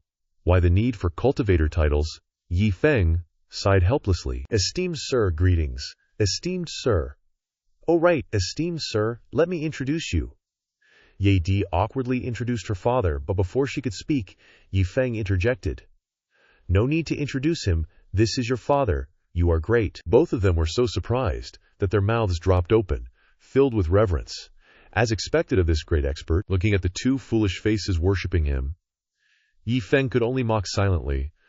The two of you look so alike, isn't it obvious? Anyone can tell. Do you know, Ye Dine said happily, we came to Guangdong town to bring my father to greet, esteemed sir, and thank you for saving our lives. Ye Nang happily chimed in. That's right, esteemed sir. We came especially to thank you this time. You not only saved my daughter, but also saved our Ye family. Yi Feng helplessly said. The two of you don't need to be so polite. That's all in the past. Don't mention it again. Seeing Yi Feng was so humble, the Yang family father and daughter were even more worshipful. A great figure is indeed a great figure. Even though he destroyed the Niao organization and saved our Yang family, it's nothing big to him, not worth mentioning. Let's sit in this dilapidated temple for a while. I'm out of money, so I can only stay here, Yi Feng said cheerfully. They're staying in a ruined temple. This must be the style of a big shot, the Yi family father and daughter exclaimed in the temple. Yang Di couldn't help but ask curiously. Say, mister, you're probably not from the North Sea, are you? Of course not. I'm from the East Victory continent, Yi Feng replied. Mister, you're truly amazing, coming from such a faraway place. Such a long journey must have been difficult, Ye Nang said with a touch of sympathy. Far. It was just a night's trip, Yi Feng replied nonchalantly. A night's trip. Both father and son of the Yi family were stunned by this answer. Ye Nang couldn't help but feel a sense of dread in his heart. Not to mention the distance between the two places was hundreds of thousands of miles. There was also the treacherous Black Sea. The dangers of the Black Sea were frightening to even hear about. There were also countless taboos on the sea that could leave people lost in the middle of the ocean. Therefore, in the history of the North Sea, very few people could directly travel from the North Sea to the East Victory continent. Similarly, historically, not many people from the East Victory continent made it to the North Sea, yet this mister in front of him spoke as lightly as a floating cloud, saying it only took him one night. Ye Nang couldn't help but break out in a cold sweat of fear. Looking at the sky filled with snow, Yi Feng said with emotion. The weather in the North Sea these days is changing a bit abruptly, quite erratic. Hearing Yi Feng say this, the Yi family father and son listened attentively. Is this mister revealing some information to us? Yi Feng closed his eyes and said seriously. This sudden wind and snow has frozen many people to death. Even in the world of cultivation, there are still many poor people in the end. Hearing this, the Yi family father and son thought he was alluding to the situation in the North Sea. It struck them like a bolt from the blue, causing them to panic. The sudden wind and snow have frozen many people to death. Could the mister be alluding to the situation in the North Sea? A force that no one has ever heard of, yet is unbelievably strong like the Nuisance Organization, suddenly appeared. Isn't this just like a sudden rainstorm? That's right, the Fang family and the Yuan family died in this rainstorm, and the Yen family. if it hadn't been for the appearance of the mister. Thinking this, they couldn't help but wonder what Yi Feng thought of this matter. Then, according to the mister's view, how long will this rainstorm last? Yi Feng said calmly. It will probably last a very long time. Moreover, a bigger rainstorm is probably coming. Can't you see the hail? It will last a long time. So what should people like us in the North Sea do? If the mister has revealed such important information, will you also offer some guidance? Ye Neng couldn't help but feel a bit doubtful in his heart. While engrossed in burning the wood, Yi Feng realized he had burned all the firewood. Although he could use the fireflame pearl, it was best not to use it now. Using it would invite disaster. If that's the case, Yi Feng took out a few ordinary gourd carvings to kill time. To Yi Feng, they were just wooden gourds, but to the Ye family father and son, they were precious treasures. Seeing him casually throw them into the fire to burn, they couldn't help but panic, feeling it was a waste of heavenly creations. Ye Neng couldn't help but ask, "It's such a waste of heavenly creations. Why is the mister burning these wooden figurines?" Yi Feng didn't understand what these two people meant, and replied calmly, "Well, I ran out of firewood, so I can only use the failed products that I used to practice making before." In his heart, he couldn't help but curse, "Are you an idiot?" The Yi family father and son felt that anything was possible in this world. Something that could casually be a wooden figurine made by an expert was unexpectedly called a failed product. Yi Feng casually said, "Feel it carefully." The Yi family father and son were shocked and dumbfounded upon hearing Yi Feng's words. "Feel what, Yi Feng?" Couldn't help but complain inwardly. "Trisk, it's so cold, aren't you going to warm yourselves?" Suddenly a surge of abundant energy from the burning wooden gourds flooded into their bodies. The martial intent is so strong, it's rapidly penetrating into our bodies, this abundant energy. A person's innate talent is predetermined. Unless they obtain some heaven-defying treasure, it can't be changed. Unexpectedly, the mister is so capable. This feeling is like a dwarf over 40, suddenly growing dozens of centimeters taller. The shackles are about to break. At this point, the two of them began to tremble, thinking in panic, "What the mister told us to feel carefully is a great opportunity." So the father and son were so excited that they started crying, kneeling down to thank Yi Feng with endless gratitude. His kneeling confused him, not knowing what to say to these two people. "There's really no need to be so polite." I said, "There's no need to be polite. If you are really grateful to me, then spread this kindness and help more people," Yi Feng said seriously, patting them on the shoulders. Hearing Yi Feng tell them to spread the help, they were so moved that they burst into tears. Then they stood up, said goodbye to Yi Feng, and left. Seeing this, Yi Feng happily waved his hand. "Well said, spread the love, you can do it. Use your love to illuminate the North Sea." On the surface, he happily said words of encouragement. But in his heart he thought, "I told you to leave. Bye-bye, goodbye." The two people stepped out of the dilapidated temple. Shivering from the cold, Ye Neng said, "If I'm not mistaken, the mister must have the heart of a bodhisattva. He couldn't bear to see the North Sea covered in darkness, so he came here to choose someone who could save everyone. And we are the people the mister chose," Ye Neng said with certainty. Hearing what they said, Yi Feng couldn't help but feel a chill in his heart, grumbling, "Won't these two ever stop?" Although it was very cold, it still couldn't extinguish the will of the father and son.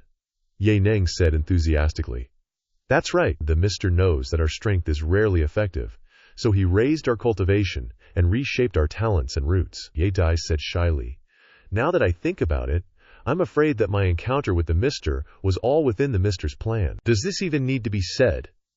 Now it seems that the mister is so entangled with the nuisance organization, it must... I suspect that the strange phenomenon at Yixian Valley was also caused by Senior, with the main goal of getting those four to leave," Ye Neng said, looking like he had it all figured out.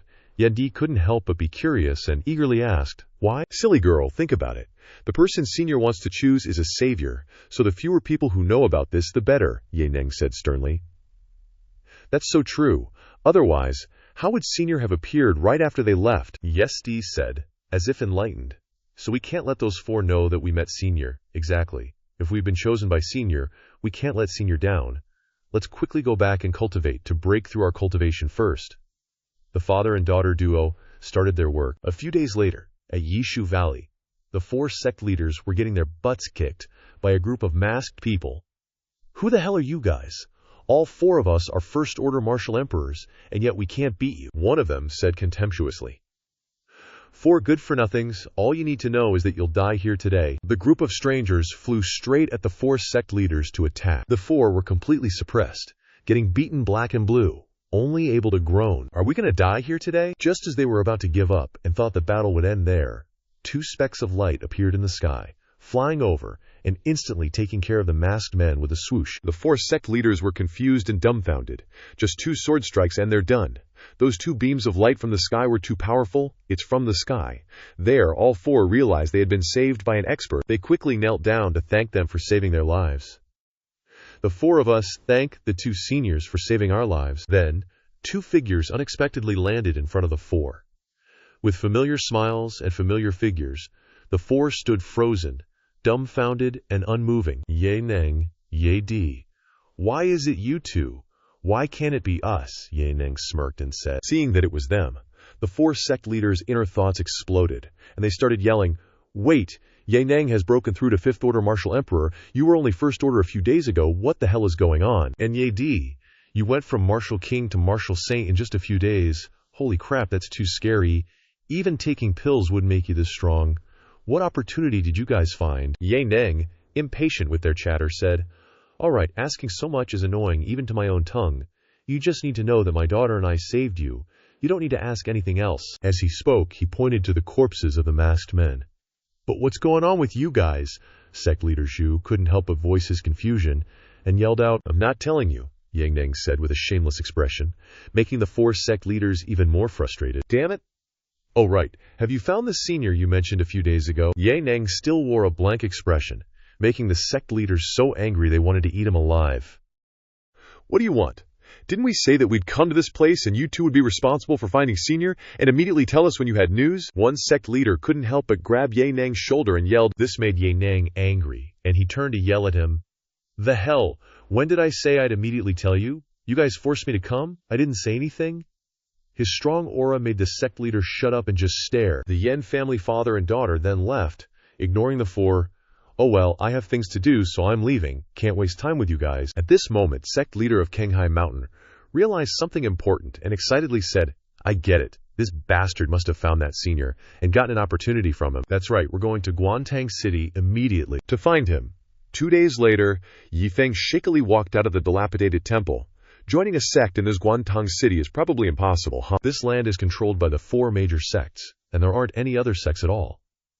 If I want to find a smaller sect, it's best to go to a smaller town.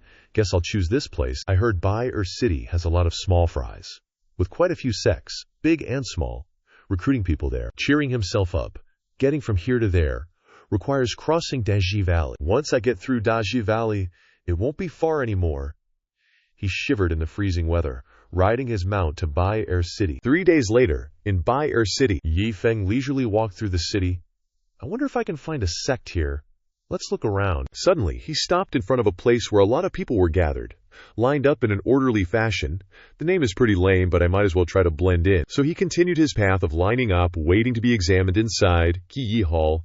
The 4 sect leaders were grumbling about still not finding anyone. "We've been searching for 3 days, and we haven't heard even a bit of news about that. Senior, we're too unlucky. Forget it. Since we're here, let's rest first. But no matter what, we have to find that senior and beg for a chance," sect leader of Kenghai Mountain said resolutely. I peeked at the recruitment list, and there's not a single decent one, sect leader of Yunlong Valley said. This situation in Binary City is to be expected. Sect leader of Taiyi Valley sighed. "Ever since we established the Giyi Hall in Baier City, we haven't recruited any outstanding disciples. Let's just disband this place, no need to keep it up. Even if it just becomes a pit stop for us, it would be nice to get at least one good disciple," said the sect leader of Yunlong Valley. Suddenly, a ruckus outside made the 4 big shots inside yell, "What's all the noise out there?" A family servant ran in to report. Reporting to the 4 sect leaders, "There's a mortal outside, without any talent, who insists on joining one of our 4 sects, and he won't listen to reason." Another mortal, sect leader of Yunlong Valley, asked in surprise. "We already had a shameless one in Guantang City. What's going on?" Taiyi Valley sect leader said curiously. "Go, shoo him away," Hengqian sword sect leader said angrily. Ye Feng's voice echoed from outside. "Fine, don't let me in, I don't care. Don't touch me, I'll leave myself." Hearing this, the Hengqian sword sect leader couldn't contain his anger and roared, "Oh God, this damn brat! A mortal dares to be so audacious, I'll beat him to death." "Why bother with a mortal when you're a dignified sect leader? Exactly, look at yourself." The 2 sect leaders of Yunlong Valley and Taiyi Valley stepped forward to dissuade him. "Mind your own business," Hengqian sword sect leader snapped. "And who do you think is going to clean up the mess after you go messing with a mortal?" The Taiyi Valley sect leader retorted without backing down. "I don't care. Once I complete the system's mission, I can start cultivating. I'll definitely become famous throughout the world, and then I'll kick these guys to the curb, Yi Feng said furiously as he strode away. After walking around a bit, could it be that no one really needs me? Yi Feng despaired, feeling gloomy. Suddenly, an old voice called out from behind. Young man, although your talent is lacking, your temperament is steady. If you work hard, you can still succeed. The old fart looked at him and said gently, Would you like to join my Qingniu sect? Yi Feng was overjoyed to hear that a sect wanted him, tears welling up in his eyes, but he quickly composed himself. This is too unusual. There's got to be a catch. Your Qingniu sect is a sect for cultivators, right? Yi Feng asked, waving his hands erratically. The old man smiled kindly. Of course. Moreover, the background of my Qingniu sect is enough to scare the pants off anyone. Our founder was a Wu Wang powerhouse, Wang Qingniu, with a glorious reputation. Hearing this, Yi Feng couldn't help but get excited and exclaim, A Wu Wang powerhouse? This Wu Wang sounds legit, super cool. I am the third-generation sect leader of Qingniu sect, Zhu Xingguang. The old man stroked his beard, his eyes gleaming, and introduced himself. So you're sect leader Zhu? You must be at least in the Wuling realm, right? Yi Feng asked, his eyes shining. Yes. This sect leader is indeed at the Wuling realm. Hearing this, Yi Feng couldn't help but jump for joy internally. A sect guarded by a Wuling powerhouse can't be bad, right? I hope those black-hearted bastards who tricked me into mining are dead already. Cutting off his thoughts, Yi Feng resolutely bowed respectfully and said, Disciple greets sect leader Zhu. And Zhu Xingguang, having snared someone into his sect, was overjoyed, tears welling up in his eyes. Finally, I tricked someone. This year's sect assessment still has hope. The Immortal River Continent's sects are ranked through this annual assessment. Within the rankings, 1st grade is the highest and 9th grade is the lowest. For a 9th grade sect, they must have at least 100 disciples, and they must recruit at least 10 new people each year. Qingniu sect, under the leadership of the 1st-generation sect leader, reached 8th grade at its peak, but after that, it never even reached 9th grade. Now, they don't even have 100 people, and the sect is facing disbandment. This forced the sect leader himself to go down the mountain to recruit people. Who knew the competition would be so fierce? Anyone with a bit of talent is snatched away by the 4 great sects. We can't even get a sip of soup. Immortal is still immortal. Furthermore, I absolutely can't let this kid know about our situation, or he might run away. What would I do then? He looked at Yi Feng with shining eyes, like a hunter looking at his prey. Well, let's go. I'll take you back to the sect, Zhu Xiguang said. Go. Shouldn't we fly back? I saw other disciples being carried by people from their sect. Of course, before Yi Feng could finish, he interrupted, saying that they would fly back to the sect. He had no choice but to fly, dragging Yi Feng along. But because of his old age, he didn't have much strength left, and it seemed like the flight couldn't maintain its balance, constantly swaying as if he was about to fall. He tried his best to fly, exhausted. As for Yi Feng, he was relaxed because he was being carried, so he was very comfortable. But he still couldn't forget his foul mouth and said, May I ask, sect leader, why is it a bit shaky? The air currents are too strong, Zhu Xingguang said tiredly. How about we go a little faster? It's getting late, Yi Feng said anxiously. This sect leader is terrifying when I speed up. You can't even handle this little bit of shaking. He said that, but in his heart he couldn't help but grumble. I want to go fast too, but my strength doesn't allow it. The Wuling realm is the threshold for aerial flight. I'm not nimble to begin with, and now I'm dragging you along. Damn it, an hour passed. And Zhu Xingguang was starting to lose strength. His feet were starting to lose their balance. Then, suddenly, he fell. But luckily, he managed to pull Yi Feng up in time, but he was out of breath. Yi Feng was peacefully enjoying the scenery. Although the movement was a bit slow, it didn't affect his mood. But this near-death experience made his heart want to jump out of his chest. His face turned pale with fear. Zhu Xiguang was trying to muster his last bit of strength to resist falling and ruining his plan. He had to resist. He couldn't ruin it now. He absolutely couldn't let this kid see through him. But man proposes, heaven disposes. His strength was limited, so he went one way, and Yi Feng went another, falling straight to the ground. But he tried his best to fly over to Yi Feng to catch him so he wouldn't fall. He hugged Yi Feng's neck and shouted, With this sect leader here, don't be afraid, I'm about to die. Yi Feng struggled to wiggle and speak, but in the end, they both inevitably crashed to the ground with a loud thud and a terrified scream from below. Panicked, Yi Feng shook the unconscious Zhu Xiguang, sect leader. What happened? Why did we fall mid-flight? The old man, terrified and not knowing what to say, suddenly had an idea. He said, Just now, someone attacked us. What, someone? Where? Yi Feng stood up in confusion, looking around. You didn't see them. They use space to attack. Don't you know? They hit me with that, he stammered, his face darkening. Spatial attacks are very advanced. It's normal you don't know about them. They can kill invisibly. Moreover, just now, 3 experts attacked me with space. I was flying you, fighting them, and simultaneously protecting you, while also using heaven-defying methods to deal with them. Falling was unavoidable. Sect leader, you're a paragon of righteousness, Yi Feng said in a flustered, respectful tone.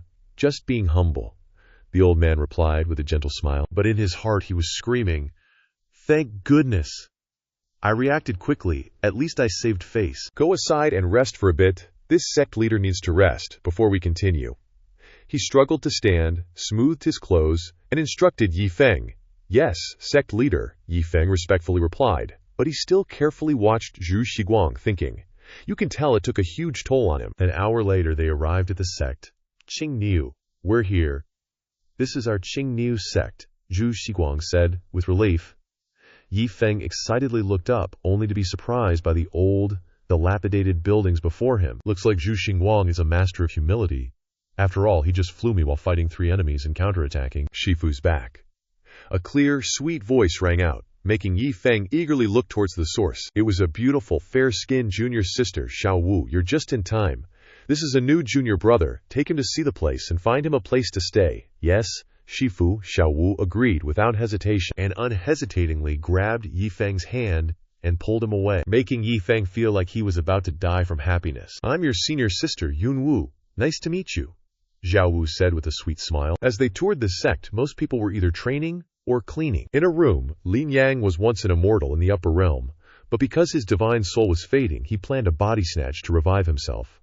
But just as he was about to take Yi Feng's body, the guy made him go poof twice, leaving his divine soul extremely weak. Now he is Wu Chang'an. No, now I am Wu Tao, hiding in this small sect in a barren, remote place to avoid being hunted down, changing my appearance and hiding my name as a handyman disciple. Although all my body-snatching formations were destroyed, the underground palace overturned. At least I didn't drown in urine. Luckily, I met 2 old guys, so I could have a new life. He sat in the room, constantly recalling the terrifying image of Yi Feng. Although he lost his high cultivation, as long as that man doesn't find me again. If I cultivate modestly, I will definitely be able to achieve high cultivation. You can't find me anymore. This is the place. Wu Shidi is a nice person, but you have to call him senior brother. Yes. The conversation outside interrupted his train of thought. He recognized it as the new junior brother and planned to give him a head start to establish his authority. I have to show him who's boss, so he'll obediently listen to me later. Wu Shidi. Yunwu called him that. The new disciple will be living with you. He didn't refuse, enthusiastically opening the door to welcome them. No problem, and loudly said, Senior sister, rest assured, I will definitely discipline junior brother well for you. Before he could finish, a familiar figure appeared before him, cheerfully greeting him. Hello, senior brother. Recognizing who was in front of him, he was so shocked he wanted to gouge his eyes out. He felt a chill down his spine and stumbled backward. Seeing him so panicked and frightened, Yi Feng was confused and stared at him, making him even more terrified and on the verge of crying and screaming for his parents. This guy, this man, how on earth did he find me? Yi Feng stepped forward to support him. Why did you fall? This made him even more terrified. He looked at Yi Feng as if he were a vicious villain, holding him captive in the palm of his hand. No matter how much I struggle, I can't escape. I've changed so many faces, but he still sees through me. What do I do? What do I do? That's right. I also set up a formation. I always thought about what if an accident happened, so I arranged a teleportation formation here, and it's a solo teleport. After using it, it will automatically destroy itself. To prevent him from chasing me, his eyes are sharp, calculating, looking at the formation. Man proposes, heaven disposes. Just then, Yi Feng accidentally kicked a pot of plants, which was the eye of the formation, causing the formation to activate and teleport the guy, and he happened to fly by. Yunwu, sweeping up the mess, broke the awkward silence for Yi Feng with a laugh. Why put a flower pot at the entrance? But it's okay, senior brother Wu won't mind. Yi Feng scratched his head and forced a smile. So sorry, I was too careless. Yi Feng's unintentional act made Wu Tao realize something. You old monster devil, why do you keep pushing me onto the road to death? Before he could recover, Yun Wu said, I have work to do. You two nurture your relationship, Yi Feng cheerfully replied. Yes, senior sister, go ahead and work. In contrast to him, Wu Tao was about to freak out. Nurture our relationship, my ass. It was so hard to escape his pursuit. According to the plan, after living for 10,000 years, I can return to the immortal realm. I can't give up. The fact that he didn't kill me right away is my chance. His eyes became even sharper. In the courtyard, there's a chess game that reflects my life's wisdom. Inside, there are many formations. By playing the corresponding chess moves, I can easily activate the formation to protect my life. It's just that everything has flaws. This game only has one key piece. Once it's changed, it will ruin the entire game. Moreover, if you don't have top-notch chess skills, you can't see through it at all. If I had to say, this person, probably not even in the entire Xinjiang continent. Before he could get smug, Yi Feng walked to the chessboard and said, This doesn't really count as an endgame, but look at this. Solved. As Yi Feng picked up a chess piece, his formation, renowned for his life's wisdom, was destroyed as well. Yi Feng, unaware of what happened, smiled at him, solved it, but he was no longer calm, roaring fiercely in his heart. You treat my chess game like a rag, and say you've solved it, and it's all solved. This guy is taking everything from me again. All the setups were seen through instantly, I finally understand. The reason he didn't kill me was to play with me in the palm of his hand. Terrifying, despair, shattering everything I did, tormenting me. It's all because I offended him when I tried to possess someone else's body before. Offended this scary man. He was terrified and desperate, his face lifeless and purple, looking at Yi Feng with tear-filled eyes and 2 streams of tears running down his face, shivering and curling up. Seeing this, Yi Feng couldn't help but ask, Are you afraid of me? He just used the system to check this guy, and unexpectedly he's just a mortal. He probably thought I was a cultivation expert and tried to bully me. Yi Feng couldn't help but click his tongue in amazement. Seeing him like this, Yi Feng approached and asked, Brother Wu Tao, no need to be afraid. In reality, we are the same kind of people. And some small fruit. Yi Feng smiled and handed over a wooden carving in the shape of Superman.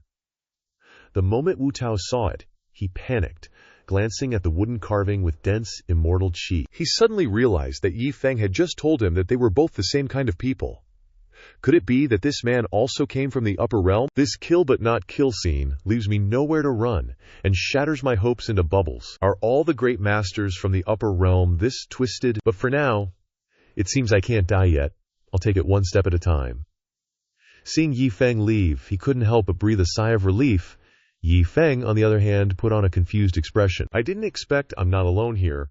We're all pitiful people. I must build a good relationship so we can support each other. At Gu Yi Hall, the 4 sect leaders were still arguing fiercely. The Ye family, father and son, destroyed a mysterious organization. Ye Neng alone dealt with 3 10-fate martial emperors. Ye Di received an ancient inheritance in the North Sea, and his cultivation soared. The Ye family, father and son, have broken through to immortals, reaching the Earth Immortal realm, and are also the #1 sect leaders. Hengstian sword sect leader, now irritated and unwilling to listen anymore, shouted, Before, this Ye Neng was still a realm lower than us. Now, what is he relying on to be so strong, do you even need to ask? He must have been guided by that senior in Guantang City, the Yunlong Valley sect leader replied. That selfish son of a bitch. If I meet him, I will definitely burn him to death, the Kanghai Mountain sect leader said extremely bitterly. Can you even beat one of his fingers now? The Taiyi Valley sect leader retorted. No way. No matter what, we have to find that senior.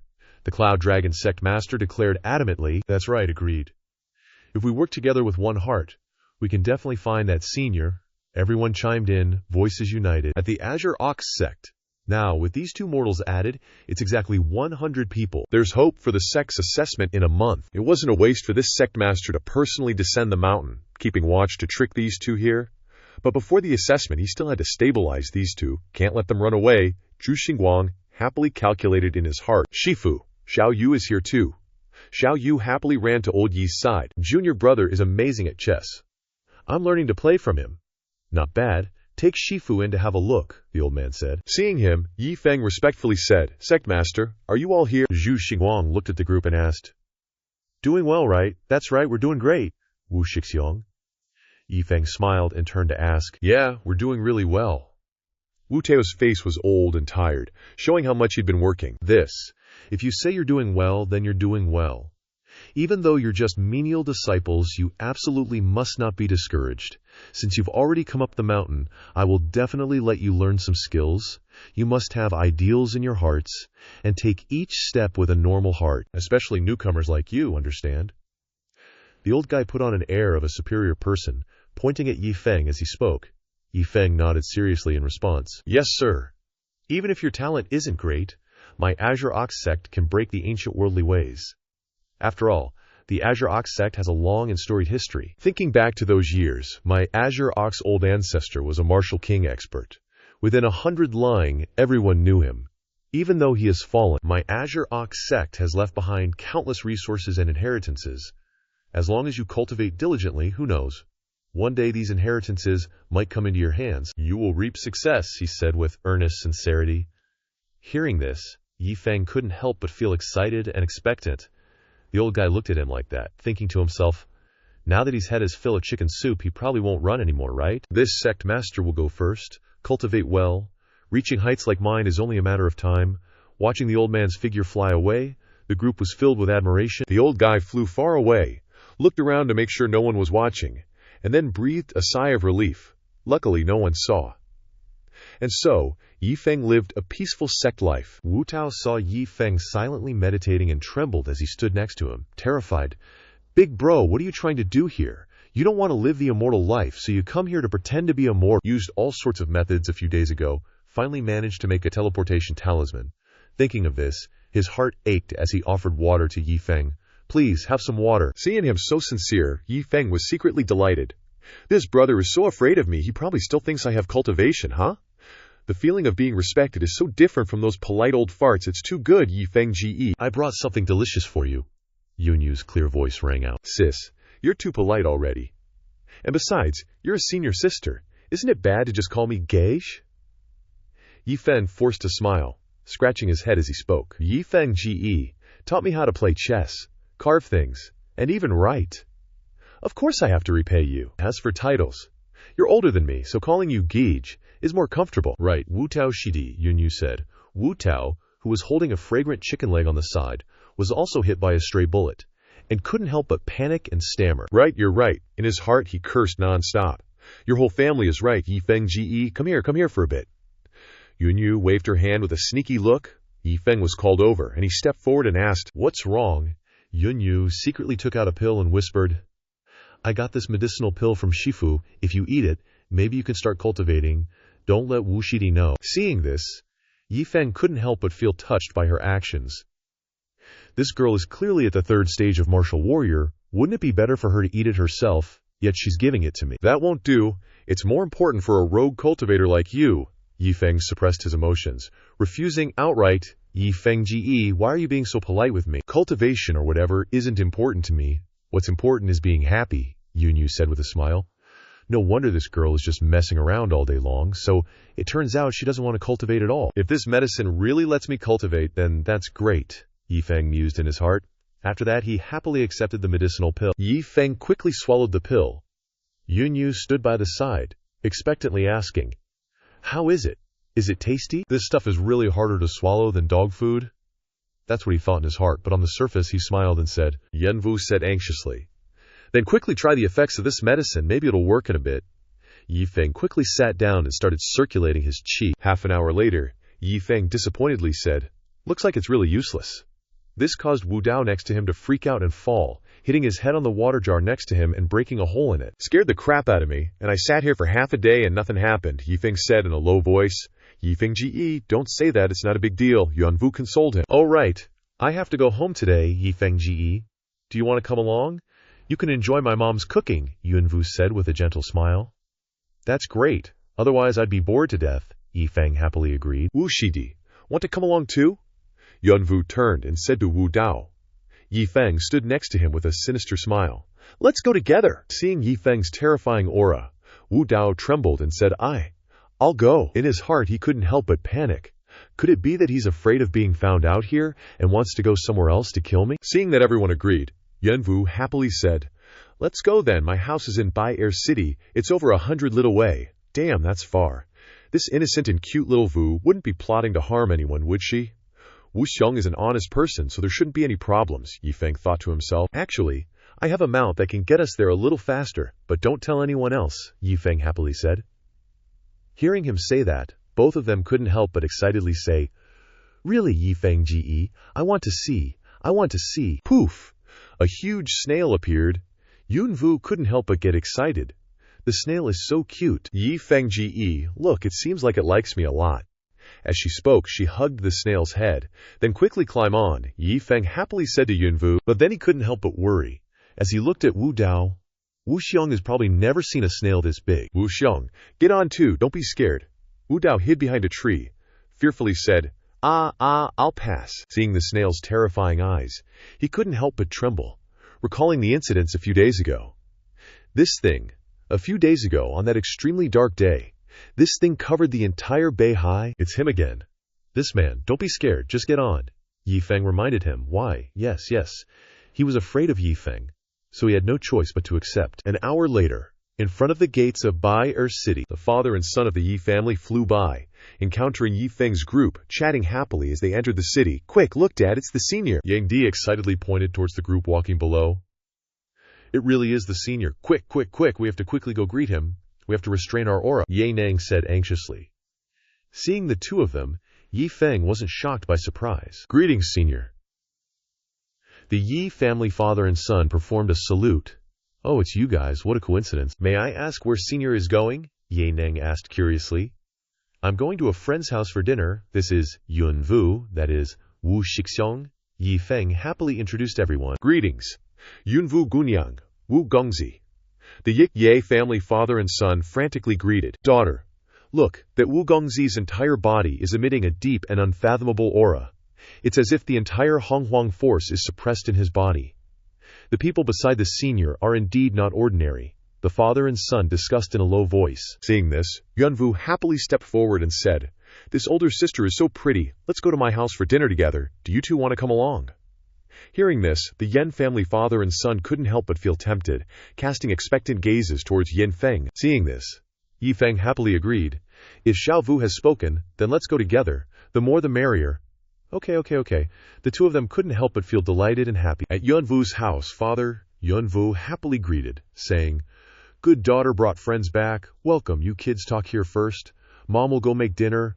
Mother Yunvu, you're too kind, I'll help you. Yi Feng said enthusiastically. No need, you kids just play, this child is really… How can I let you do that? If I can help Auntie, I'll feel like I'm participating, Yi Feng mischievously said. The two members of the Ye family couldn't help but be shocked by this situation. What level has senior's return to normalcy reached? I'm afraid we won't learn it in this lifetime. Who would believe that a super great power who could shake the entire Beihai with a stomp is picking vegetables here? Don't just stand there blankly. Let's go help too. Ye Dai, take these vegetables for Auntie to stir fry. Yes, senior, these are spinach. The vegetables have just been washed. Take them to Auntie to light the fire. Yes. The whole group bustled about cooking. This feeling, there's a bit of enlightenment in my heart. It's about cultivation. Moreover, the level of advancement is even more miraculous than ascending cultivation base. That's right, this cultivation will make our future advancement even smoother, the Yi family father and son enthusiastically exclaimed. At the dinner table, everyone happily gathered. I wonder if you have any wine, Auntie? Yi Feng playfully asked. I'm sorry, we don't usually drink wine at home. I'll go buy some. Senior, don't rush, Yi Nang said in a fluster. Outside, the four sect leaders were still searching for Yi Feng. In this massive sea of people, we don't have a single clue about the senior's whereabouts. How are we supposed to find him? Besides this, we're out of ideas. Hey, look over there, isn't that Ye Nang? He's actually going into a tavern. What's he buying booze for? A 10th order martial emperor acting like a commoner?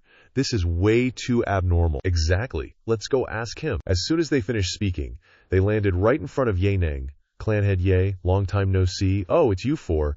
Seeing them caught Ye Nang off guard. Don't waste my time. The sir is waiting for me.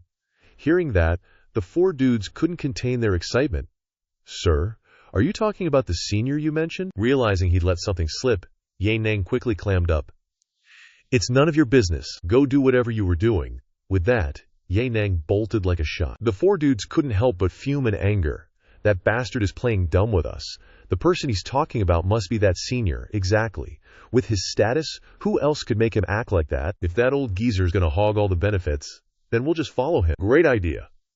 And so, they all stuck to Ye Nang like glue. He went into that house. So, the senior is very likely inside. I'm going to risk it all today. Hold on, let's observe first. If the Sirku doesn't care about them, then he must have his own plans.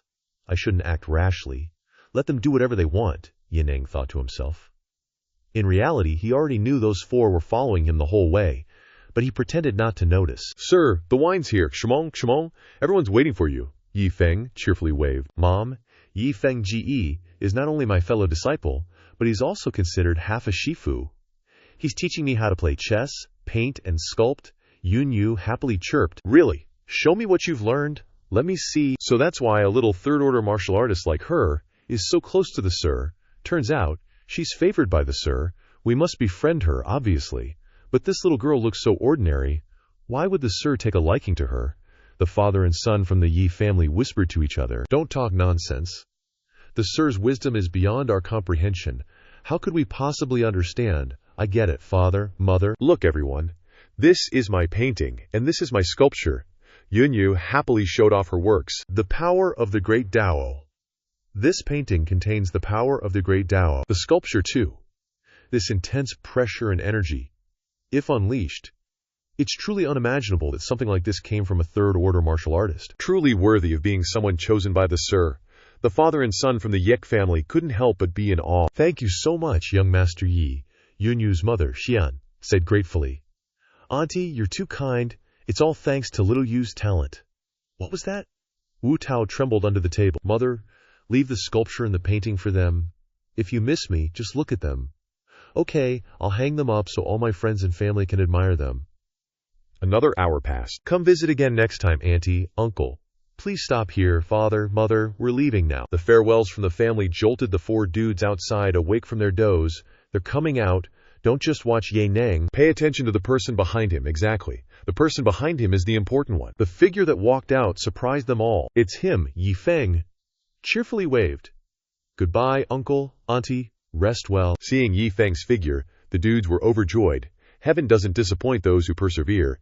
We finally found him. This time, we must get a clear look at what this expert looks like. Thank you for your hospitality today, Yi Feng said with a smile. Ah, Yi Feng's grace made the four sect leaders utterly mesmerized. As expected of an expert. Damn, he's handsome, yeah. Seeing him is like feeling a spring breeze. Or like warm sunlight in freezing air. He just makes you feel good, the Hengshengtian sword sect leader said, clearly smitten. Next, we need to figure out how to get on his good side. As the three were basking in their admiration, the Tianhai mountain sect leader felt a chill down his spine, realizing the esteemed one's face looked oddly familiar. Guys, doesn't this senior look a little familiar? Now that you mention it, he does, but where have we seen him before? The four started pondering. I know who he is. I know where we saw him. The Hengenian sword sect leader blurted out. He then slapped himself hard across the face, startling the other three. They were completely bewildered. With tears and snot running down his face, the Hengtian sword sect leader wailed. Quantang City. It was during our disciple recruitment in Quantang City, in the center of the square. We all saw him there. Hearing this, the other three were struck by lightning.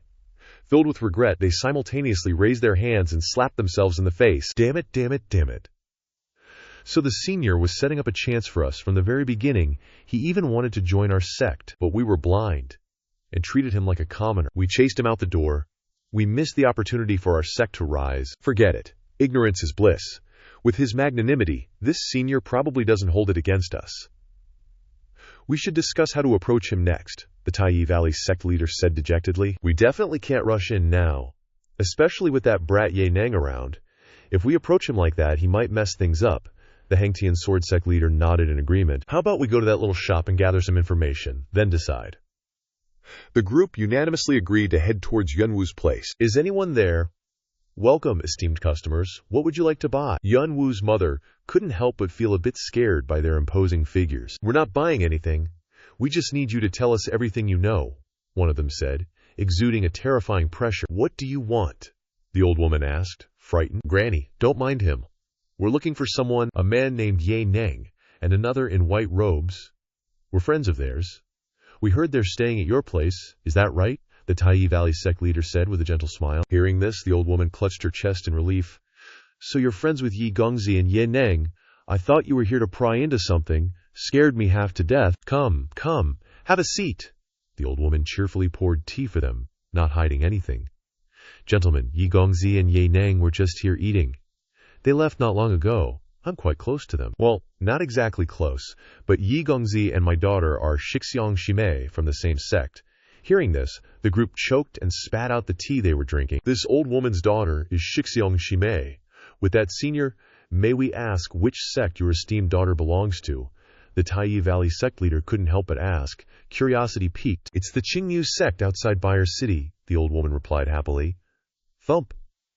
The group unexpectedly dropped their teacups. Qingyu sect?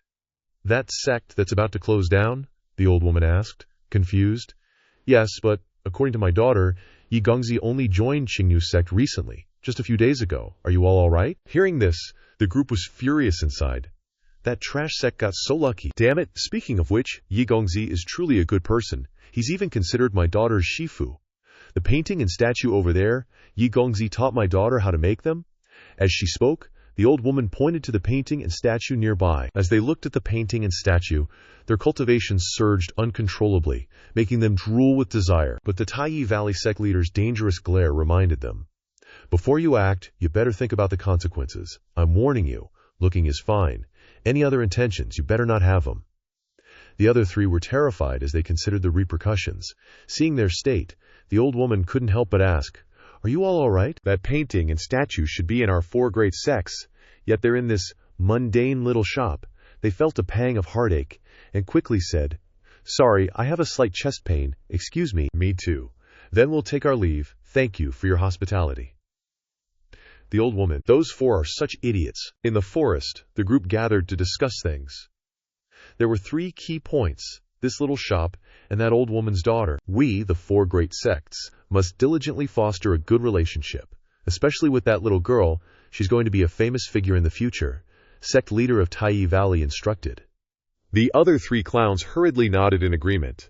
Also, the Azure Ox sect, she said pensively. Saying this is quite painful, but we must admit, the Azure Ox sect will rise in this northern sea in the future, even surpassing our 4 great sects. Finally, the most important thing is to inform the people of the 4 great sects to strictly manage their disciples. If they are lucky enough to meet that senior, they must leave a good impression. Lao Yun even drew a portrait of that senior. Now I will inform the person in charge of Giyi Hall and tell them to take the portrait to inform the 4 great sects, the Qinghai Mountain sect leader hurriedly said. All right. Then, a disciple appeared. Greetings, 4 sect leaders. I wonder why you summoned this humble one. Take a look at this picture first, the Yunlong Valley sect leader said as he held out the portrait in front of him. The disciple looked at it pensively for a moment and said, I've seen this person before. I don't know why the 4 sect leaders are drawing his portrait. What? You've met him? The group was shocked. Yes, he came to Giyi Hall once. When did he come to Giyi Hall? The Qinghai Mountain sect leader asked agitatedly. Seeing him like this, the disciple couldn't help but panic and said, A few days ago. Didn't our Giyi Hall have a stubborn mortal who wanted to join? I even asked for your opinions, and you told me to kick him out, so I followed your orders and kicked him out. The 4 of them felt like they had been struck by lightning and collapsed to the ground in agitation. What a stupid thing we've done. I even bragged about beating this mortal to death. The group was so agitated that they spat out a mouthful of blood. 4 sect leaders, what's wrong with you? How could such a thing happen? The disciple was shocked, not believing it. After hearing the Taiyi Valley sect leader's explanation and seeing everyone was serious, he quickly ran away. I'll inform everyone immediately. After he left, the 4 sect leaders also left separately. I still have matters regarding Tianlong Valley. Let's head back. The Qinghai Mountain sect leader anxiously made a phone call to inform. Immediately prepare yellow grade, profound grade, saint grade, and emperor grade medicinal pills for me, and send them to the Azure Ox sect. Take flying swords, spirit treasures, and treasures of high grade, and send them to the Azure Ox sect. The Tianheng Sword Pavilion sect leader also hurriedly informed his disciples. Also, Yunlong Valley. Go and inform my several close disciples to pursue the female disciple of the Azure Ox sect at all costs, and become Dao companions. Immediately write an invitation to the Azure Ox sect, saying that my Taiyi Valley agrees to form an alliance with the Azure Ox sect, and in the future we will be as close as branches on a tree no matter what happens. At the same time, prepare a generous gift to show the sincerity of our Taiyi Valley. We must not let them seize the initiative. The group scrambled to curry favor. On this side, Yi Feng leisurely enjoyed the scenery. Another month has passed. Perhaps I can get the sect disciple token soon. After getting the disciple token, I can leave the Azure Ox sect and return to Pingjiang City to establish a sect, recruit another 100 disciples, and I will be able to complete the mission and smoothly embark on the path of cultivation. Speaking of 100 disciples, here he looked at Yunwu and Wu Tao. One likes carving and drawing more than cultivating, and the other looks cowardly and easily deceived. Wouldn't it be a matter of snapping my fingers to solve 2 of the 100? Awesome. He smiled evilly as he pondered. Somewhere, as Yi Feng was spending peaceful days in the Azure Ox sect, the Xinjiang continent fell into a major upheaval. Desolate scenery, blood flowing like rivers. I heard your sect has a heavenly Tao scroll, Yi Feng's ferryman.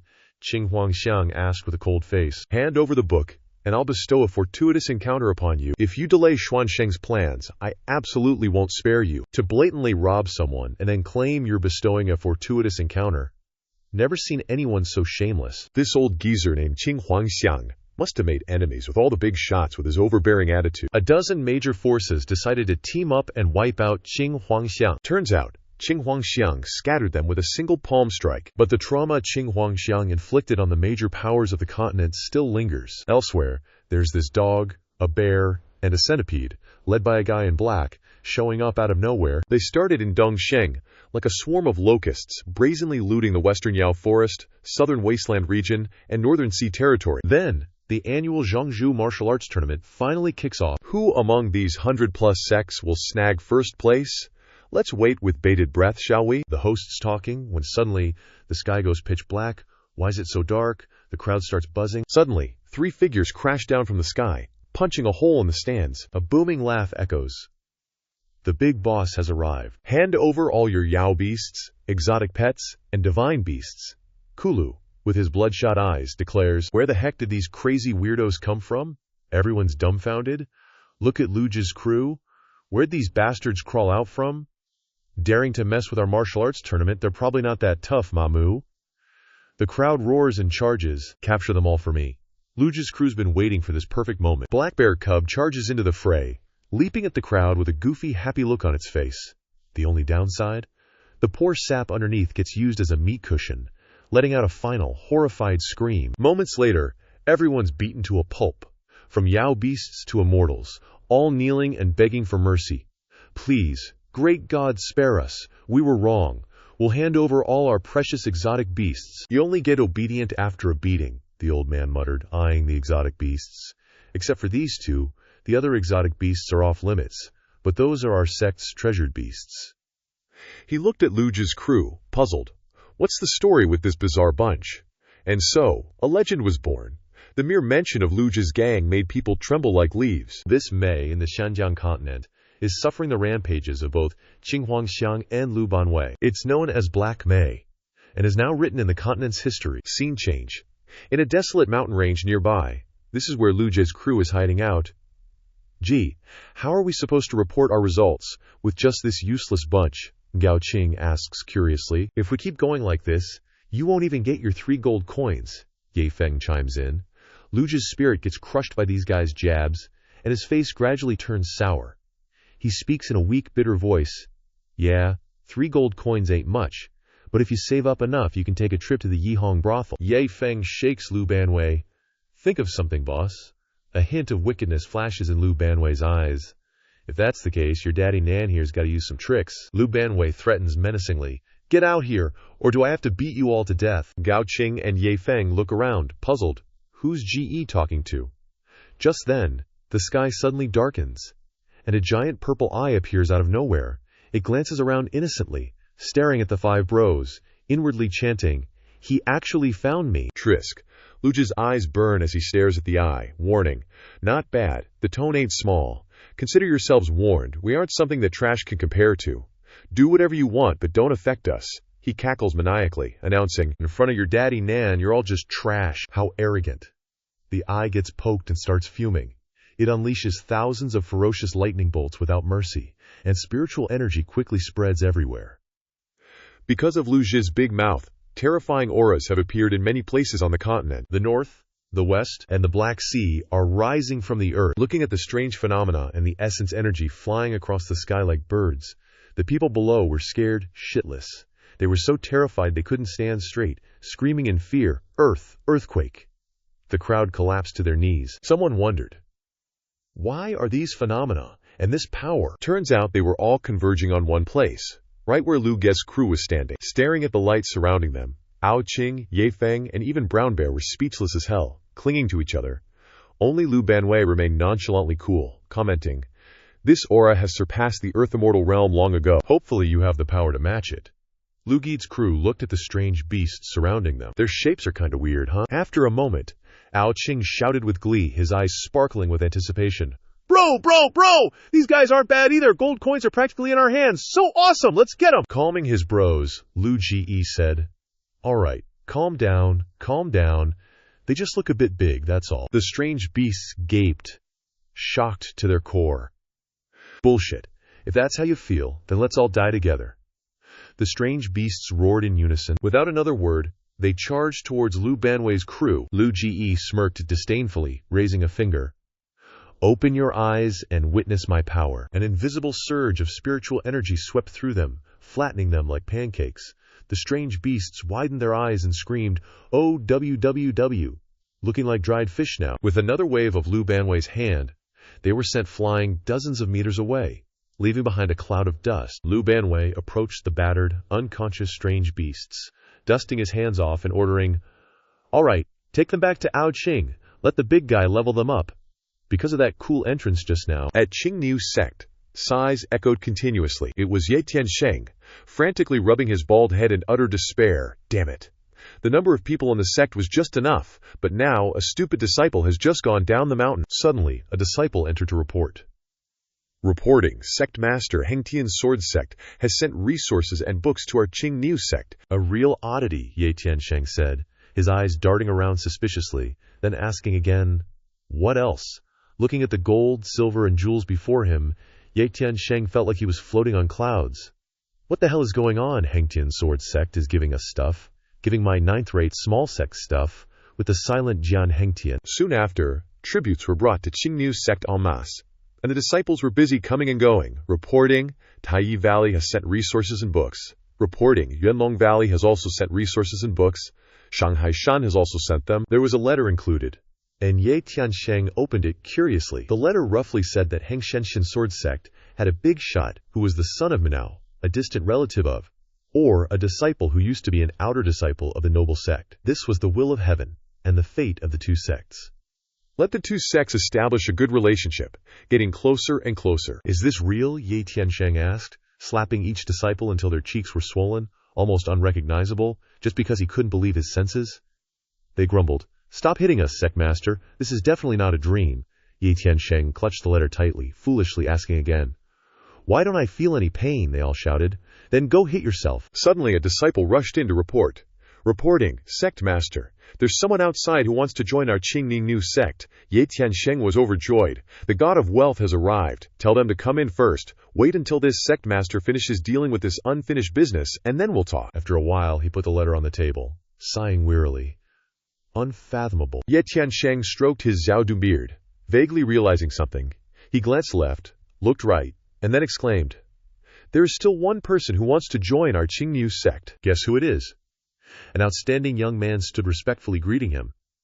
Sect Master Zhao is truly wise. Ye Tiansheng jumped. Oh my God!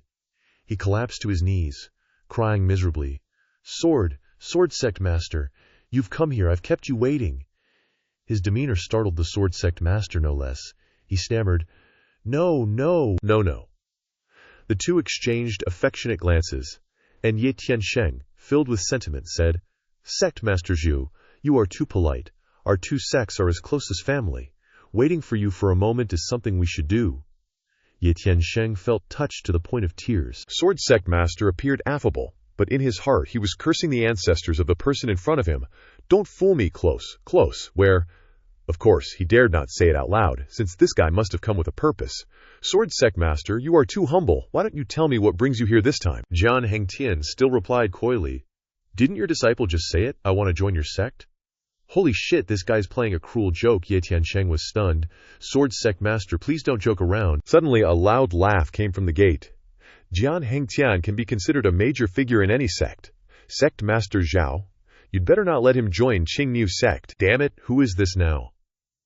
You're a fellow brother. Speak quickly. Zhuo sect leader shouldn't blame Li Kanghai for being so sudden. Then Ye Tiansheng felt like he'd seen a ghost and collapsed on the ground. Li Kanghai. Before he could even recover, voices, a male and female pair, rang out from outside. You two got here fast, huh? Lucky I caught up. or you'd have gotten the advantage first. Oh heavens, oh gods! Yi Tiansheng's face was as white as a sheet. He was scared out of his wits. How come you two are here too? The pair respectfully greeted Zhuo's sect leader. Liu Yigu pays respects to Zhuo's sect leader. Yun Tianlong pays respects to Zhuo's sect leader. Too much to handle today. 1, 2, 3. I'm out Juada here. Zhuo's sect leader was summoned back to the sect by the ancestor. Yi Tiansheng passed out completely. Everyone panicked. Zhuo's sect leader, they cried out in alarm. Is Zhuo's sect leader all right? Maybe just overworked? Zhuo's sect leader, can you hear us? An hour passed, and after being sun-dried like a salted fish, Yi Tiansheng slowly opened his terrified eyes. He's awake. He's awake. The crowd swarmed him, buzzing with chatter. This is a Kuatong-grade medicinal pill. The Zhuo sect leader will improve after taking it, another person countered. That thing of yours is useless. Here, take my saint-grade pill. Yi Tiansheng jolted upright with the speed of a startled rabbit, fearfully clutching the nearby table. Mommy, I'm going back home. He trembled as he asked the 4 big shots. What are you all doing? The 4 now turned pleading eyes towards him. We've come to ask for your esteemed sect's help. That's right. From now on, all 4 of us are Zhuo sect leader's people. Yes, they agreed. Yi Tiansheng broke out in a liter of sweat, looking like he was about to faint a second time. Really? What positions? Holy crap. Before he could finish, these guys were so excited they were about to go crazy. Jian Hengtian grabbed a nearby straw broom and started playing guitar with it. Zhuo sect leader, why are you being so polite? Actually, I've always loved doing menial tasks. Immediately, Liu Yigu hugged a bundle of firewood, cherishing it like a treasure, and chimed in, Me too, I won't hide it from the sect leader. 3 generations of my ancestors have been servants. Yun Tianlong rushed over, carrying a few buckets of water, confidently asserting, That's right, our goal is to usher in an era of servants. Li Kenghai Tang excitedly shouted, Call me the Emperor of Servants. You 4 are overdoing it. Yi Tiansheng was overwhelmed by the scene before him. Those eyes, that's right, it's the longing of the 4 of you for the identity of a handyman in our Chengmu sect. Next, countless jewels flew towards him. The god of wealth has arrived. The god of wealth has arrived. Please accept it, sect leader. I hope Zhuo sect leader will be lenient for a minute. 30 seconds later, Yi Tiansheng was cornered by these 4. The blood rushed to his brain. He was summoned back to the sect by the ancestor again, but this time he was so scared he sent his soul flying out for good measure. The crowd yelled, Zhuo sect leader is in trouble. Zhuo sect leader has collapsed. Get out of the way, let me quickly. Look, his soul, quick, catch it, scene change. Also at Xingyu sect, Yi Feng Gei Zhao Wu had just opened her mouth when Yi Feng quickly stopped her. I know what Zhao Wu wants to say. Actually, I've also noticed those people. Yi Feng looked suspiciously at the 4 brothers and sisters who were hiding and peeking at them. Zhao Wu looked annoyed. It's those 4 who came a few days ago, always secretly looking at us. Yet the group of Li Kenghai Tang were still blatantly stalking people so openly. The group discussed animatedly like a market. According to our reconnaissance during this time, this expert is probably experiencing life. Jian Hengtian hurriedly continued. That's right. Luckily we haven't been exposed, so we can pretend to be mortals to approach them. Liu Yigu and Yun Tianlong glared at him in disagreement. Ridiculous? Exposed? No way, as if people wouldn't know. Even if the big shot knows, then our good intentions can earn us some good impression, right? The group laughed loudly. That makes sense. Opportunity is right in front of us. Just then, a sound tore through the air, leaving the group of Li Kenghai Tang gaping in shock. This sound. Quick, look over there. Their eyes turned to the sky. Holy Buddha, what the heck is that? Isn't that the legendary Lingshu realm? The group widened their eyes to scrutinize the huge spatial rift, so it really is the Lingshu realm. Ye Di ran over and asked Ye Neng, Dad, what exactly is the Lingshu realm? Hearing his daughter's frightened tone, his mood was no less terrible. Ye Neng tiredly rubbed his head. The legend of the Lingshu realm in the Xinjiang continent. Every 100 million years is called an era, and every era the entire continent falls into a great calamity. During the era of calamity, countless people on the continent will die. Only a few great powers can transcend it through self-sealing, reincarnation, and countless other ways to destroy this great calamity. But there are very few who can survive, and the civilization of the continent is lost. In order to continue civilization in an era, someone created a small world by defying the heavens, and this is the Lingshu realm. Hearing this, Ye Di shuddered. So that means there are previous eras existing in this hidden world, and even some people from previous eras. Ye Jiang didn't rush to deny it. That's right, it's just that this Lingshu realm has always been in a sealed state, and only reappeared today after several eras. It not only avoided the Great Calamity, but also avoided the laws of the Xianjiang continent. For example, the previously severed immortal path. Yedi's face was drained of blood, and she gradually understood everything. Avoided the rules. So that means the cultivation of the people inside won't be restricted by the continent's 10 life martial emperors. The fighting strength of several eras brewing is not even comparable to the Xianjiang continent. Therefore, the appearance of the Lingshu realm will overturn all the powerful forces in the Xianjiang continent. Ye Neng sighed. He suddenly thought of Yi Feng. But fortunately, we have Sir behind us. And as soon as Sir appeared, I had a premonition. Because the existence that shouldn't have appeared in the North Sea like Sir has already appeared, there will definitely be instructions. Ye Di didn't think like her father. Dad is right, I'm afraid Sir came here, is precisely for the Lingshu realm. From within the black hole, a stream of light like a shooting star shot out, turning out to be a spaceship flying out. It sped towards the ground. On the ship, a voice rang out full of contempt. The people here are pitifully weak. Of course, there are also things that the Lingshu realm doesn't have. Transmit the message, summon the 6 life martial emperors, and above here, the subordinates immediately. Yes, ma'am. This maiden of Baiyang True Palace is Bai Qian from the Lingshu realm. Looking forward to meeting you on the ship? A subordinate respectfully greeted the people of Qingyu sect. They were scared out of their minds. Like them, this summoning sound was hypnotically transmitted to other True Master experts. Ye Di panicked, watching her father fly away. What do we do, Dad? No, let's go see what happens first. Ye Neng was not afraid at all. Yes, ma'am. A moment later, one by one, everyone gathered on the boat. Yi Di was surprised to see Lin Sheng, Hai Tang, and the others had also arrived. This oppressive feeling. Even with the immortal's fortune, I still find it hard to breathe. No one dared to attack them. Cautiously eyeing the woman before them, this was someone from the Lingshu realm. Ugh, what a drag. I'm so done with this chick. We're just a little late, and she's already sending people to the afterlife. We got the message and we're still late. One flick of her finger nearly wiped out a whole group of immortals. A deafening explosion echoed across the sky, as person after person was blown into dust. This chick's got the temper of a popsicle? The crowd sweated bullets. There was a fate-severing martial emperor in that group. She just casually offed him. Not caring what the others thought, Bai Qian lost her patience and directly issued a command, declaring, "Everyone in the Northern Sea will henceforth submit to my Baiyang True Palace." Why doesn't she go bark at Luja's place? Just a whiff of this chick. Who does she think she is? No way we're not agreeing to this. We're already known as the top experts and strongest power in the Northern Sea.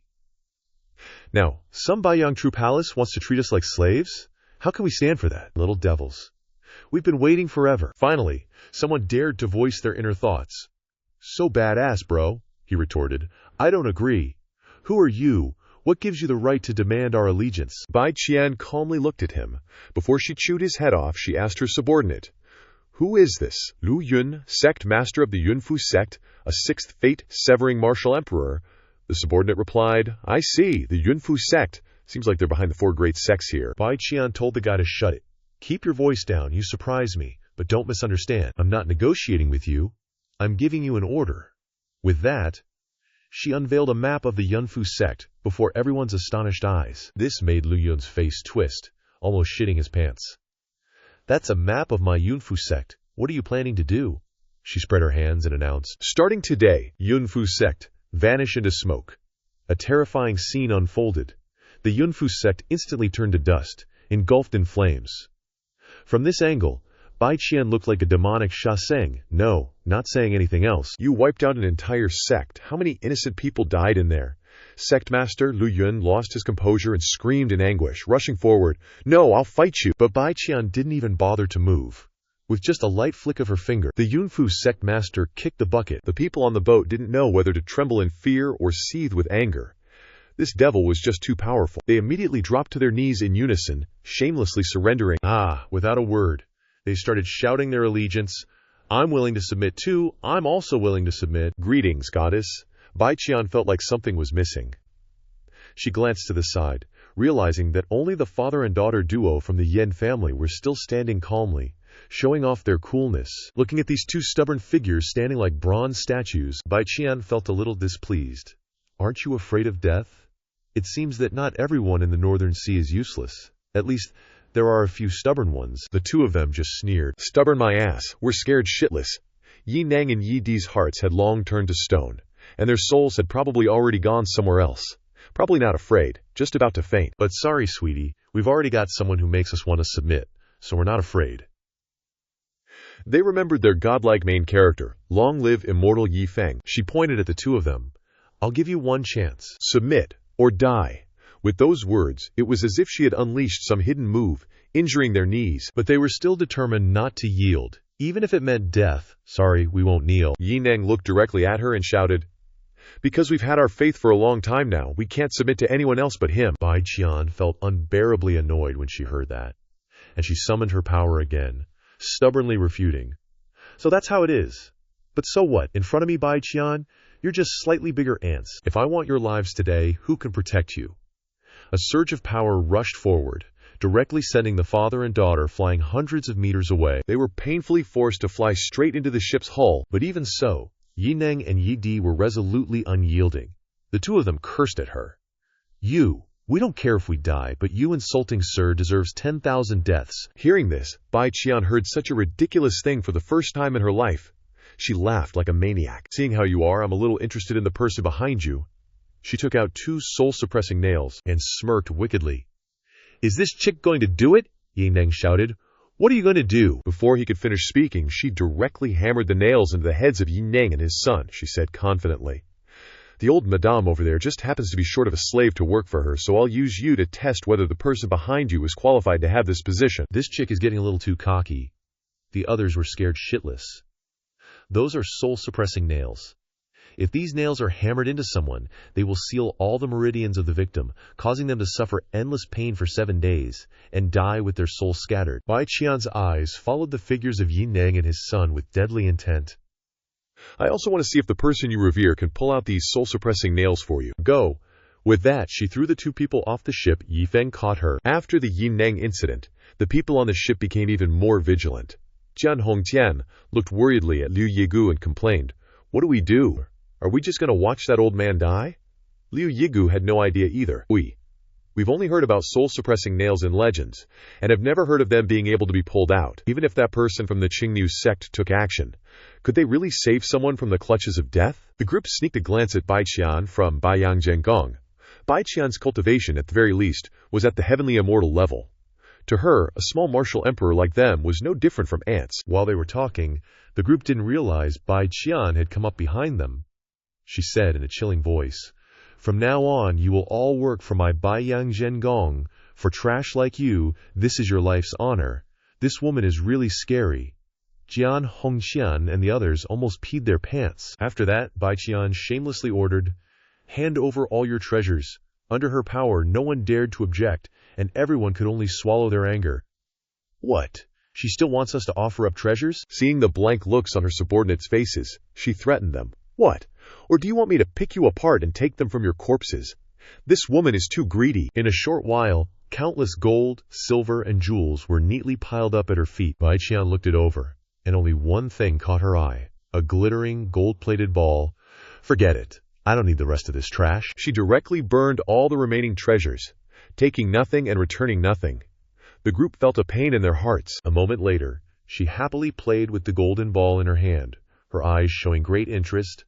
"I'll let you know when there's work to be done." After that, Bai Qian kicked them all out.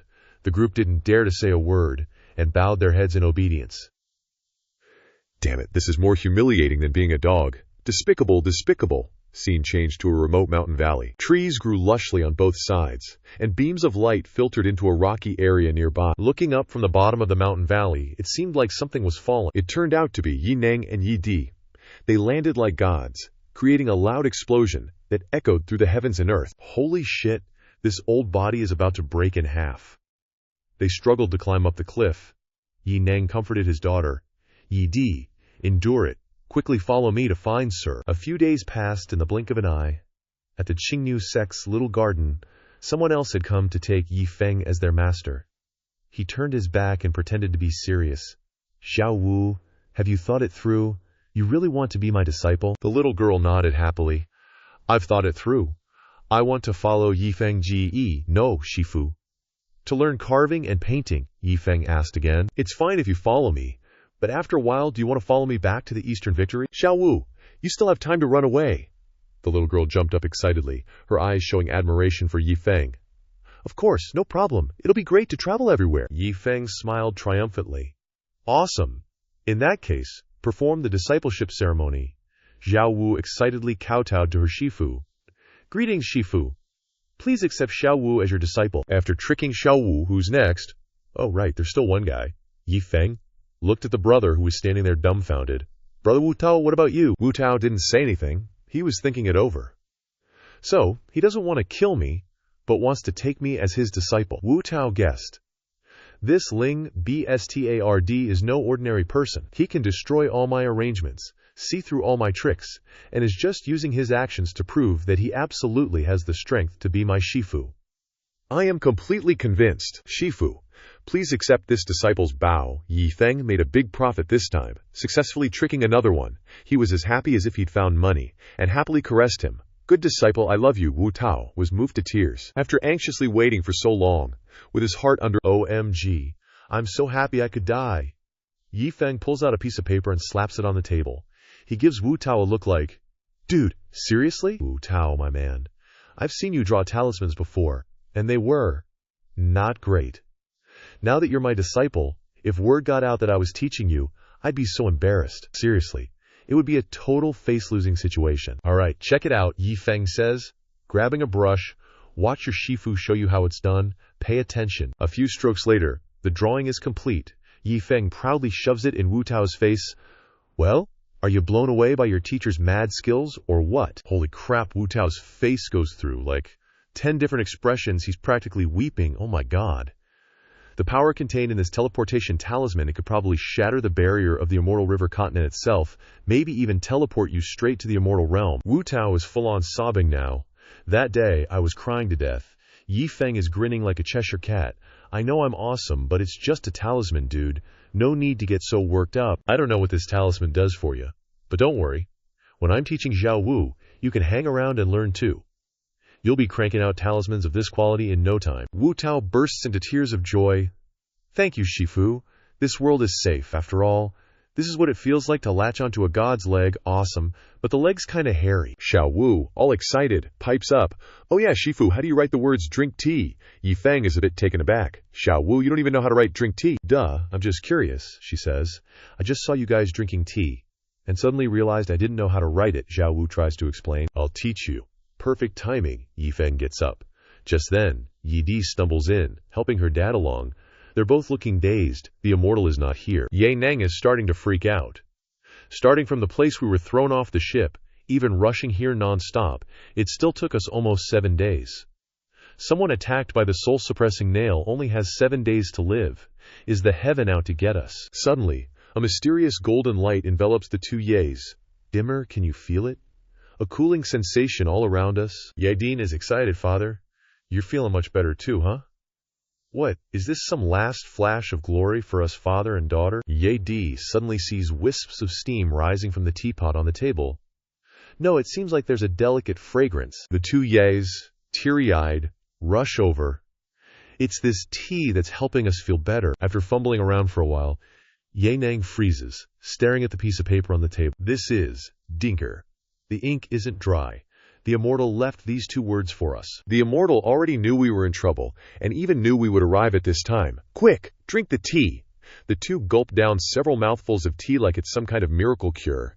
These 2 sure have a wild imagination, and they showered praises on their disciple. The immortal is truly a genius. Everything is under the immortal's control. Awesome. Ye Nang and Ye Dai are more exhilarated than if they were smoking drugs, feeling something. Ye Di enjoys the feeling of warm power flowing throughout her body like a dried-up river welcoming a flowing stream. My body has recovered its vitality. Energetic, dancing. Father, this feeling is so amazing, Ye Nang ordered. Quick, Desher, use this strength to see if you can force the soul-suppressing nail out. They both tried hard to use their full internal strength, trying to force the soul-suppressing nail out of their bodies. And it really disappeared. It's really working, Father. The soul-suppressing nail is gone. Mine too. This is the power of the tea directly neutralized it. The soul-suppressing nail is nothing, and Bai Qian is nothing. Look, the immortal's pot of tea has instantly solved the soul-suppressing nail. How elegant, how elegant. That woman over there is probably about to be tortured into slag. On the other side, Bai Qian also felt something, and her eyes widened in surprise. The subordinates looked at their master in confusion, and they asked worriedly, "What's wrong, goddess?" Bai Qian was a little surprised and said, "The soul-suppressing nail on those two good-for-nothings has been taken out by someone. What? What should we do?" They panicked. Bai Qian got up and walked hastily to the bow of the boat, and she reassured herself. "It's okay, it's just been taken out. At best, they are qualified to join us. They are not considered a threat." The subordinates listened to the truth and nodded in praise. The goddess is right. But those two soul-suppressing nails are, after all, treasures of the Baiyang Temple, and there are not many of them. The goddesses should still take them back, to prevent them from falling into the hands of others. Bai Qian smiled lightly, her petty nature deeply rooted in her blood. "That's for sure. No one can keep my things without my consent." The soul-suppressing nail back. Suddenly Bai Qian's face lost all color. She stood there for a while. The subordinates saw this and ran over worriedly. "What's wrong, goddess?" Bai Qian stammered. "The mark of the soul-suppressing nail has completely disappeared. WTF?" The group was shocked and surprised. What? Could it be that the person has erased the mark on the soul-suppressing nail that the goddess left behind? It's hard to say. But no matter what, this person can cut off my connection with the soul-suppressing nail without my knowledge, so it can be considered a trick. Seeing that the goddess was a little different, the subordinates hurriedly asked, "How about the two of us make a trip in person and bring this person back?" Bai Qian raised her hand to signal to stop. "Nah, it's just a couple of soul-suppressing nails. That guy's got a few tricks up his sleeve, but he hasn't caught my eye yet.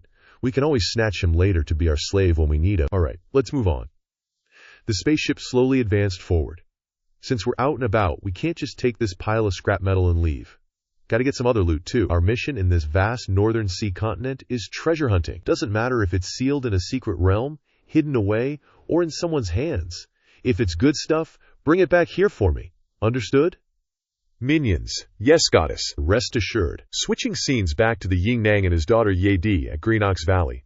Perhaps the situation has changed since they drank that cup of tea. Due to the limitations of Immortal Awakening Temple, for so many years, the peak of the Xinjiang continent's power has only been at the 10th Life Martial Emperor realm. Even if there were some powerful figures who, due to years of experience and accumulation, broke through this limit when the Immortal Awakening Temple first reopened on the Xinjiang continent, such people were extremely rare. Moreover, the increase in immortal level cultivation is not only about enhanced strength, but also a qualitative leap. Yin Di excitedly exclaimed, "I feel like I'm about to break through."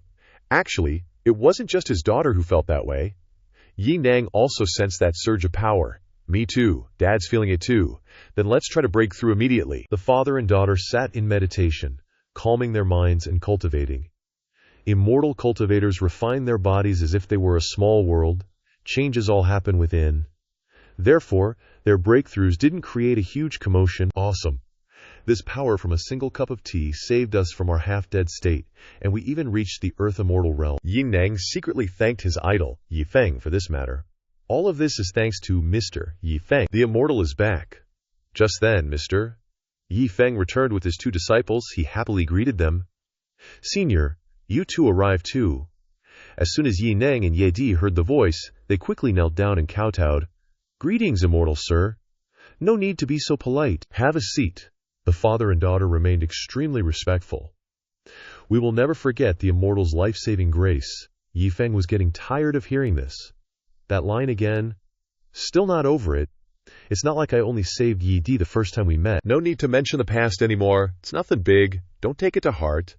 He thought he could extinguish that gratitude that reached their core, but nope, he was wrong.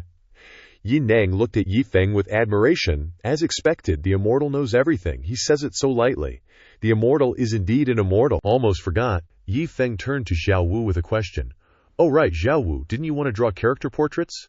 Drawing two big burly men like us wouldn't be very interesting. How about Miss Ye Di be the model?" Xiao Wu was thrilled. "Yes, Ye Di is so pretty. I've wanted to draw her for a long time." "Is that okay, Sister Ye Di? Don't be so polite. Ye Di is happy to help." Who wouldn't be happy to be a model when they hear that? What are you saying? Being able to work for the immortal Sir and Miss Xiao Wu is my honor. Yi Feng and Yi Neng no longer cared about worldly affairs. The two held hands, went to drink tea, and discussed the Tao. As for Xiao Wu, she carefully crafted each stroke in the painting. She recreated Yang Di's image, as beautiful as an immortal fairy in the sunlight. An hour later, everyone gathered around to admire the masterpiece. My eyes are burning. Miss Xiao Wu's painting is truly too beautiful. Looking at Yang Di now makes me think of Xinchan's mom. The artistic intent in this painting truly contains the power of the great Tao. Not bad, but the spirit is still. Like this, Yi Feng said as he swiftly made adjustments. In just a moment, the Yang Di in the painting had changed by 1,000 degrees, becoming a peerless beauty that captivates everyone. This painting, the immortal Sir's skill in drawing the dragon and dotting the eyes, is truly immeasurable. Yi Feng winked smugly at his little disciple. Understand why I added these strokes now. As for Ye Dai, she couldn't believe this was her. WTF. The me in the painting is like an ancient powerhouse, just sitting there and exuding a sense of crushing the world. Is this really me? Could it be that I've become a hidden, peerless expert? Seeing that Ye Di seemed to be fascinated with the painting, Yi Feng compassionately spoke. If Miss Ye Di likes it, I'll give you this painting. Really? Ye Di happily asked. You're giving it to me? Xiao Wu eagerly handed the painting to her. Yes, it's just a painting, and it was all thanks to your help anyway. This is your merit. Ye Di hugged the painting, cherishing it. Looking at that expression, she probably won't let go of it even when she sleeps tonight, right? The time has come. Yi Feng spoke up, asking for a favor from Yi Neng and his daughter. All right, Xiao Wu's parents still need you two to help take care of them a bit. Yi Feng thought to himself, if Xiao Wu follows me back to Dongsheng, her parents can't be neglected. Hearing this, Yi Neng happily agreed. Immediately, his idol asked for something. How could he refuse? Immortal Sir, rest assured, this is something we should do. We guarantee to take good care of the two elders. Before leaving, the father and daughter happily waved goodbye. Immortal Sir Yi Feng, rest assured. That puts my heart at ease somewhat then. Safe travels, don't forget what I just told you. So that's how it is the Yi Neng family understood the situation. Until now, the immortal Sir hasn't mentioned that Bai Qian or Bai Lingxi at all. He truly doesn't even bother putting her in his sight. Now they have something to do, and they'll immediately return to the ship to find that old hag. Along the way, Yekti asked, Dad, what do we do next? About that Bai Qian one? Yi Neng replied without hesitation. Go to that little girl's house first. Although the immortal Sir didn't explicitly say anything, he mentioned twice that we should go take care of Miss Xiao Wu's parents. I guess he's giving us some instructions. Indeed, that's right, Yezhidi agreed with that thought. At the same time, the group from the Great Sect was also carrying out their mission. Jian Huantian wondered. We originally wanted to collect that old seventh husband Yi Neng, but couldn't even find his corpse. How strange. They sighed in disappointment. Liu Yigu was a little worried. What do you think? How much of a chance does that Qingniu sect person have against that Bai Qian? 40 to 60%. Jian Huantian replied without much thought. But what a pity. Liu Yigu had a different opinion. She didn't place much hope in the people of the Qingninsu sect. Overall, although the Qingniu sect's methods were strong, compared to Bai Qian, who could turn people to ashes with a wave of her hand, they were probably still lacking a bit. Moreover, she represented the entire Baiyang True Palace. Who knew if there were even stronger people behind her? Yun Tianlong became increasingly angry the more he thought about it. Could it be that we Northerners will all have to become slaves in the future? Suddenly, Li Shanghaitang suggested an idea. How about we go find that Qingniu sect person? Jian Huantian quickly stopped him. Forget it, he's not even from the Northern Sea. Why would he participate in our Northern Sea's troubles? That person definitely understands Bai Qian's strength better than us. He might have already left. The group fell into a state of serious mental breakdown again. All right, then let's continue searching for that old seventh husband Yi Neng. We'll at least collect his corpse for him. This Yi Neng is too foolish, thinking that just because he's acquainted with that person from the Qingniu sect, he doesn't need to worry about anything anymore, but ultimately, he ended up like this. What are you four doing? Holy crap, Yi Neng.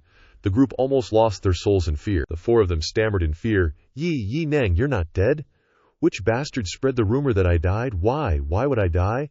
Talk nonsense and get your ass beat, Yun Tianlong's expression faltered. But didn't you get hit by the soul-suppressing nails?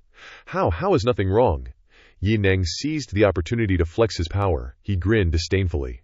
What's so great about those little toys like soul-suppressing nails? Jian Huantian retorted indignantly. Your pitiful appearance on the spaceship didn't look like you were saying that. You guys are supposed to be sect leaders, for crying out loud. Don't act like you've never seen the world before. Just a little Ding Zhenhun thing, and you're all freaking out. Yi Neng scolded them like a rainstorm, trying to save time. These two Yi guys need to get a move on. We have stuff to do. No time for chit-chat. Let's go. Yi Nhi.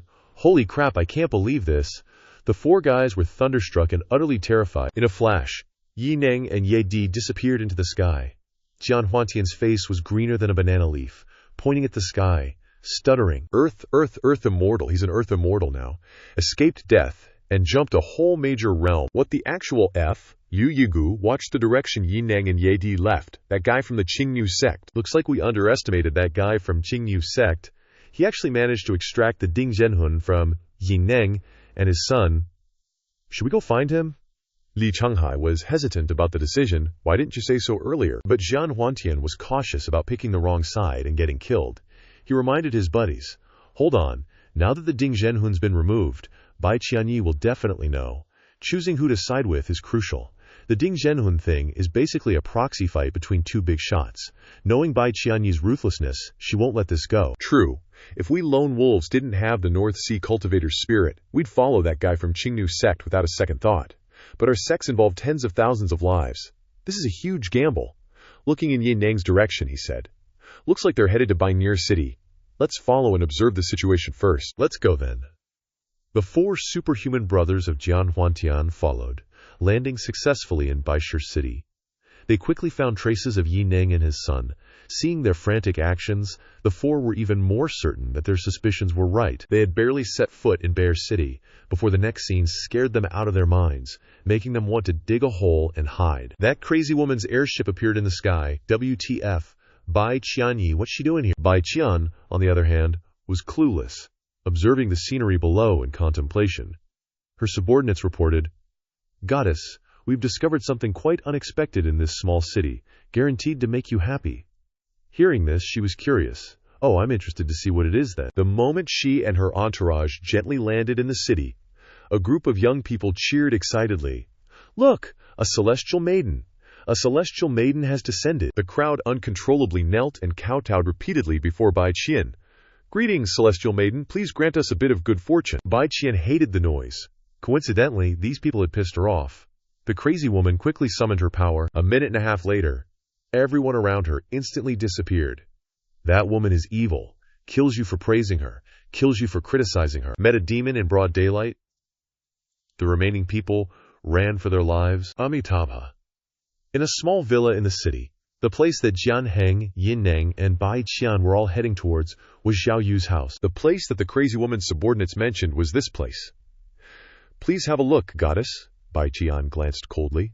After such a long delay, I hope it won't disappoint me. The door was kicked open, and Zhao Yu's parents trembled, looking at the three figures in front of them. Bai Qian paid no attention to Zhao Yu's parents, not even glancing at them.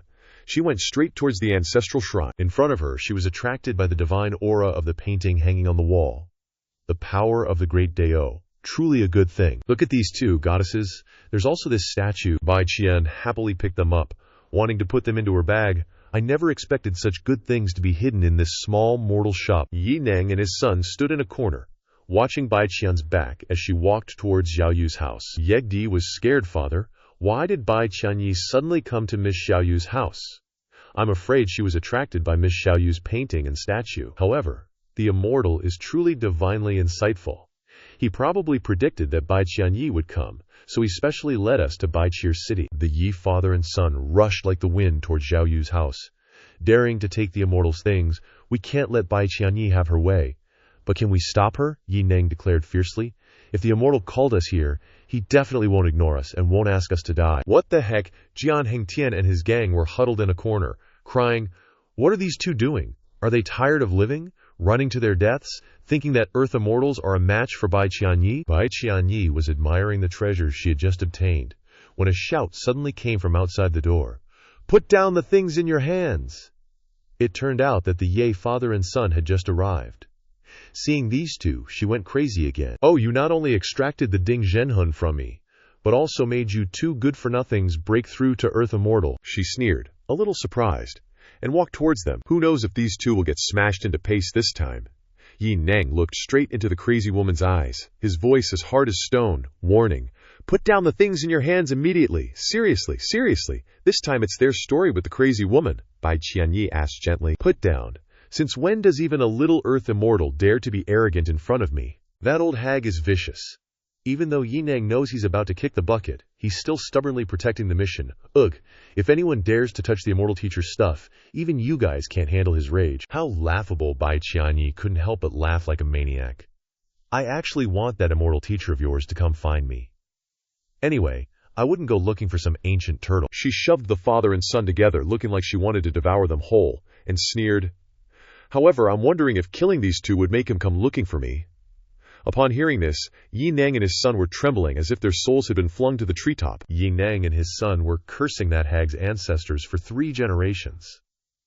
The more evil Bai Qian became, the more she pressed down on them, as if wanting them to die as quickly as possible. The people of Jianhongtian were scared to pee their pants, peeking from afar. What to do? Do we need to make a move? This Bai Qianyi can even need 2 Earth Immortals, so I'm afraid we have to rethink which side to stand on. They all nodded in agreement. As for Yi Neng and his son, in the moment of being close to death, he suddenly remembered Yi Feng. This statue was taught to Ms. Xiaowu by the immortal teacher. Inside, it contains the immortal teacher's dedication and love for art. Absolutely can't let anyone take it away. Yi Neng awakened the internal power within him. The moment he shouted out full of resentment, it was also the moment when power filled his body. The statue on the table almost shook in waves due to the impact of that power. In an instant, it exploded into pieces in mid-air. Bai Qianyi widened her eyes in astonishment. What? That statue? It cracked.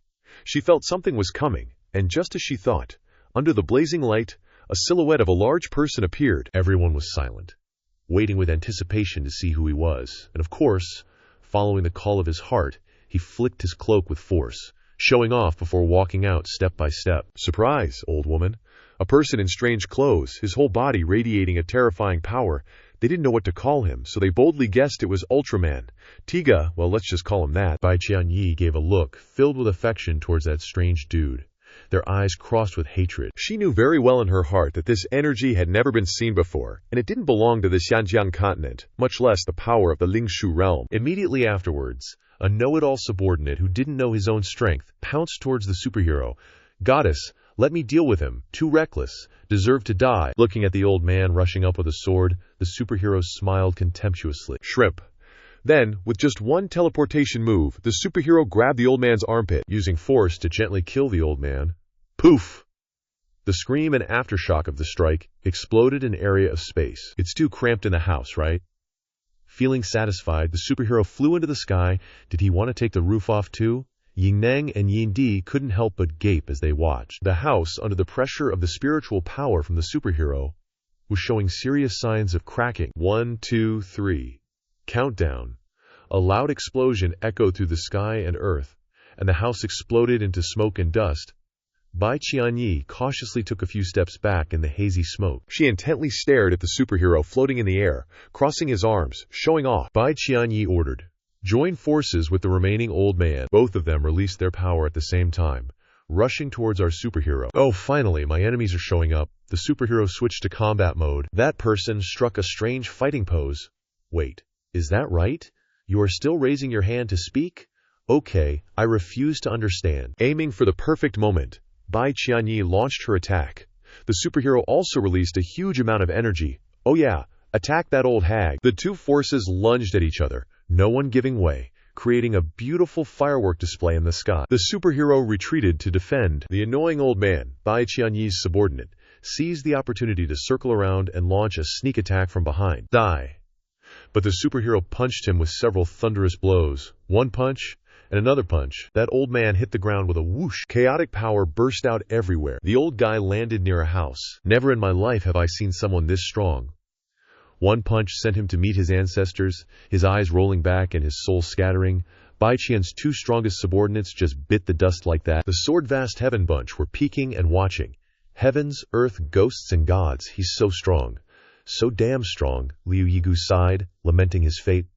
If we'd known earlier that a statue made by that guy from the Azure Bull sect was this powerful, we wouldn't have hesitated, wouldn't have dared to stand against them. Regret? Ye Nang didn't intervene when Bai Qianyi wanted to kill those two earlier, so there's no point in helping now. No wonder he's from the Azure Bull sect. Ye Nang was completely stunned. Is this the power of Sir? Unbelievable. Just the power from a statue is enough to make Bai Qianyi and her lackeys look so pathetic. No wonder Sir never took this Bai Qianyi seriously from the start. No, this isn't Sir's power, someone interjected. To be exact, this is just the power of little you. A disciple taught by Sir for half a month is different, after all. The statue has this kind of strength. If the statue was personally carved by Sir, how immense would its power be? Bai Qianyi felt a little flustered. Such bizarre power. A bit interesting, she mused. I can only use immortal arts to suppress and kill now. The superhero gazed at Bai Qianyi, his eyes filled with death. Time to eliminate this hag. Bai Qianyi unleashed her suppressing immortal art. Heavenly ice, heavenly fire, and heavenly windstorms appeared one after another. Not good. Retreat quickly.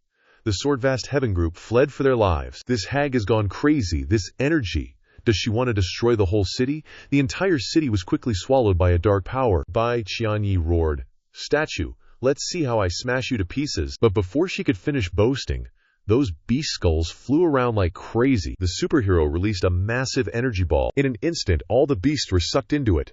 Bai Qianyi was almost scared to death. Sucked in there. Those shrimps and crabs. The superhero didn't even bother to glance at her, and said that the energy ball was lovingly tossed towards Bai Qianyi. There's no escape. Bai Qianyi screamed in agony. Finally, she was in a daze. This can't be. Her body was gradually swallowed by the energy ball, ground into dust. End of story. The energy ball exploded in the sky, creating many bright spots like fireworks on New Year's Eve. Everyone who witnessed this VIP moment was very excited. A little girl tugged at her mother's clothes and exclaimed, "Mom, the fireworks are so beautiful!" That superhero became the savior of everyone, and he can be considered to have completed the mission entrusted to him. Bai Qianyi wreaked havoc in the Northern Sea, intimidating even the experts of the entire Northern Sea. But was she really defeated with a flick like that? That person in the statue, from the moment he appeared until now, only took a dozen seconds to annihilate Bai Qianyi, and he seemed to only use 2 moves from beginning to end.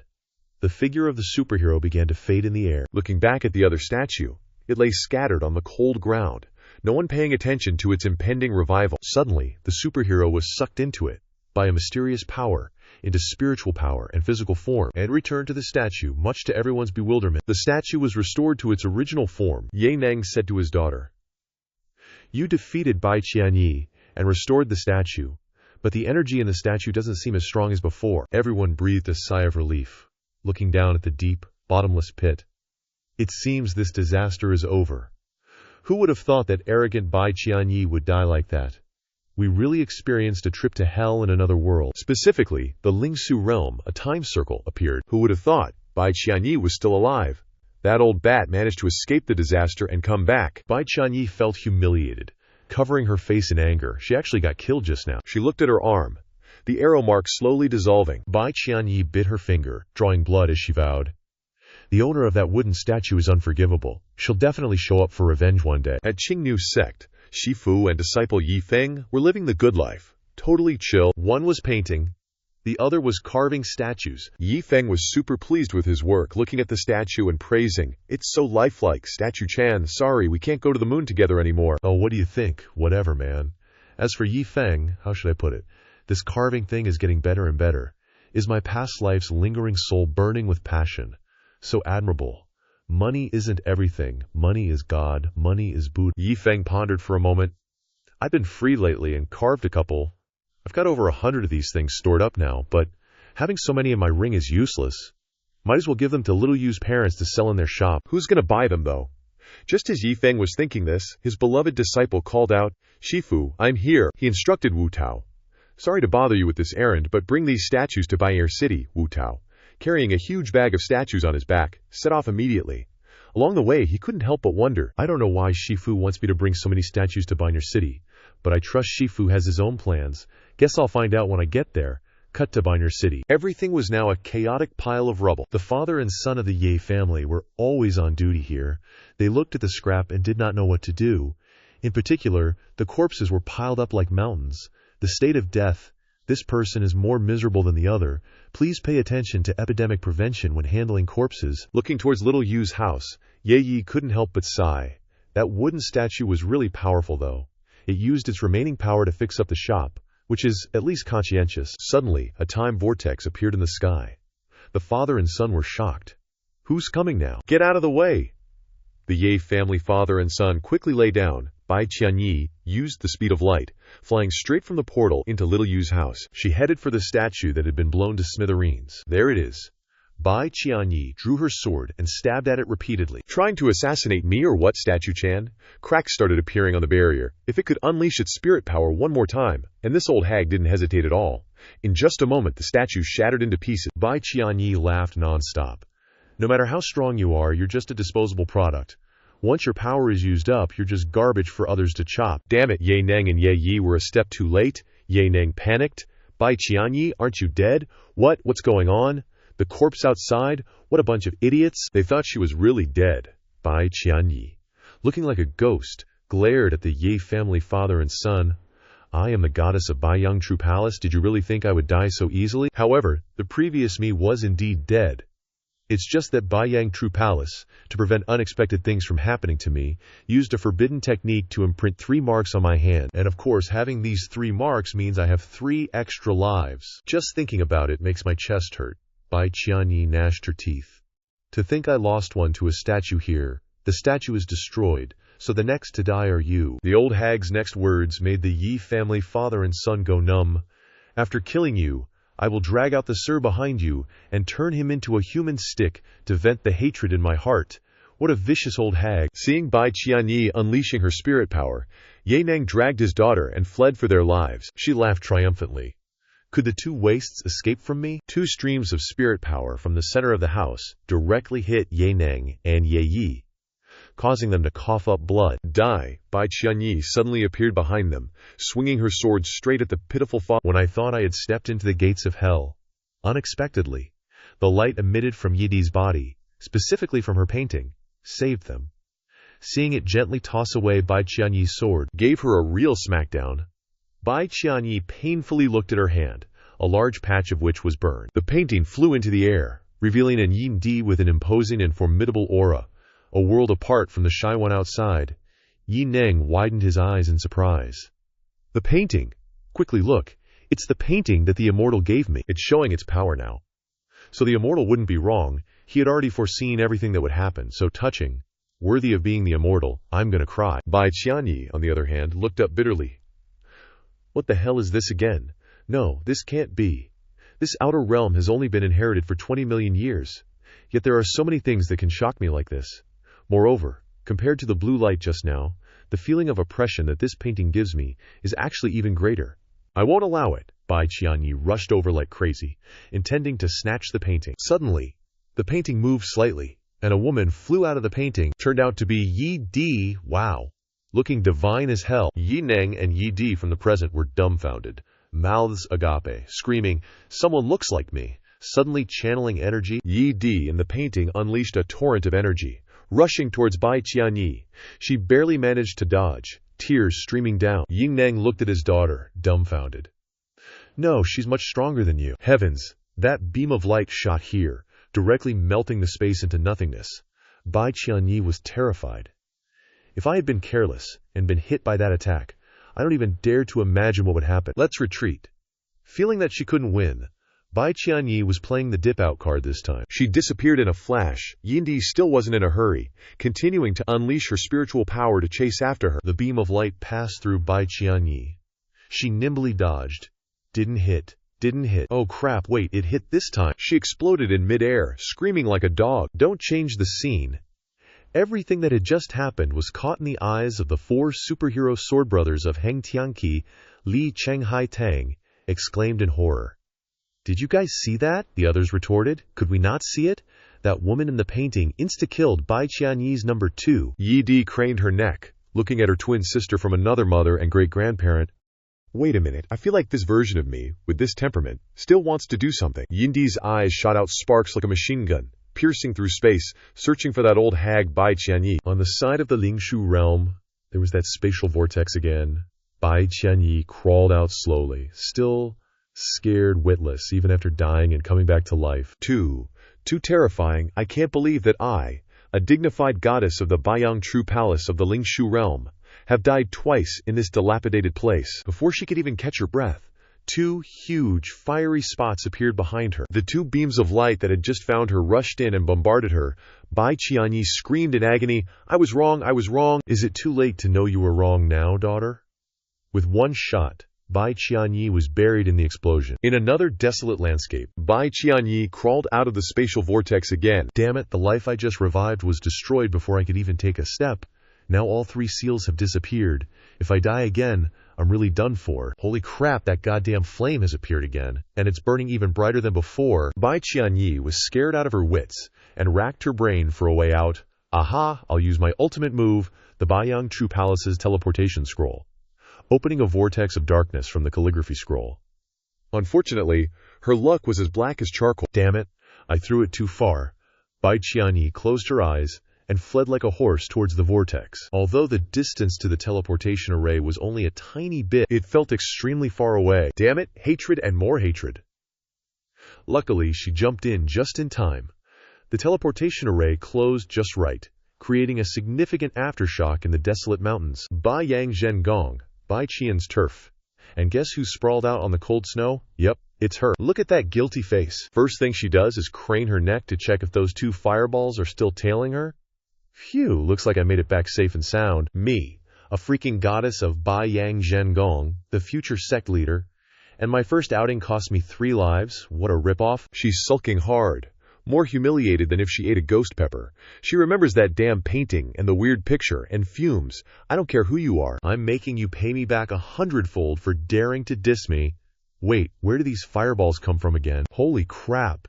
The 2 fireballs are zooming over all excited, like they want to give her a big hug. Bai Qian sees stars. Freaking out, she yells, Save me, Shifu, save me. The Bai Yang Zhengong crew hears her loud and clear. Finally, someone comes to her rescue. They zoom out of the sect, intercepting her before the fireballs can reach her. Leading the pack is Lu Zhengyi, the sect leader of Bai Yang Zhengong and also her Shifu, who throws up a barrier to protect them from the fireballs. But those fireballs are no joke. The collision of power sends out shockwaves. Part of the main hall of Bai Yang Zhengong gets pulverized, turning into a pile of smoking scrap metal. Lu Zhengyi is seriously shaken. Who the heck launched such a powerful attack? It took all of us to block one shot. He asks Bai Qian Hair, what the hell happened? She spills the beans, no holds barred. Shifu, we ran into some dude out there. He not only offed 2 great elders, but even used up all 3 of the life-saving marks the sect gave me. Bai Qian starts fake crying. If not for those 3 marks, plus the teleportation scroll you gifted me, your precious disciple would have been killed already. Lu Zhengyi's face darkens. What? The audacity? So he thinks he can walk all over Bai Yang Zhengong. I'm gonna see who's got the guts to be so cocky. Bai Qian plays along, begging, Shifu, you have to avenge me. Lu Zhengyi, all fired up and ready to rumble, announces, I suspect there is a true immortal in the area. Some elders and others stay behind to guard the sect.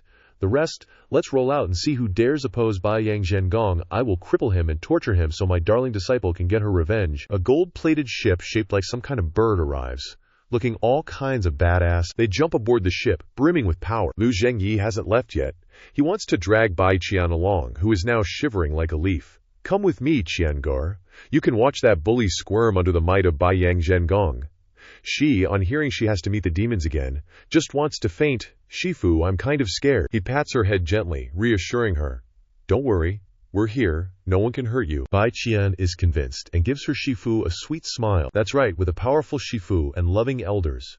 What danger is there? I'm a fool who doesn't know I live in blessings. Destination. Bai Ye Neng and Ye Di have faces full of shock as they stare at the painting. Both mouths shout, what powerful force! The people lurking behind cast resentful glances at the father and son, who are hugging each other and praising the painting, feeling envious and jealous, saying, damn it, we really missed a lot of opportunities. That's right, now this father and son not only have Earth Immortal cultivation levels, but also such a badass painting.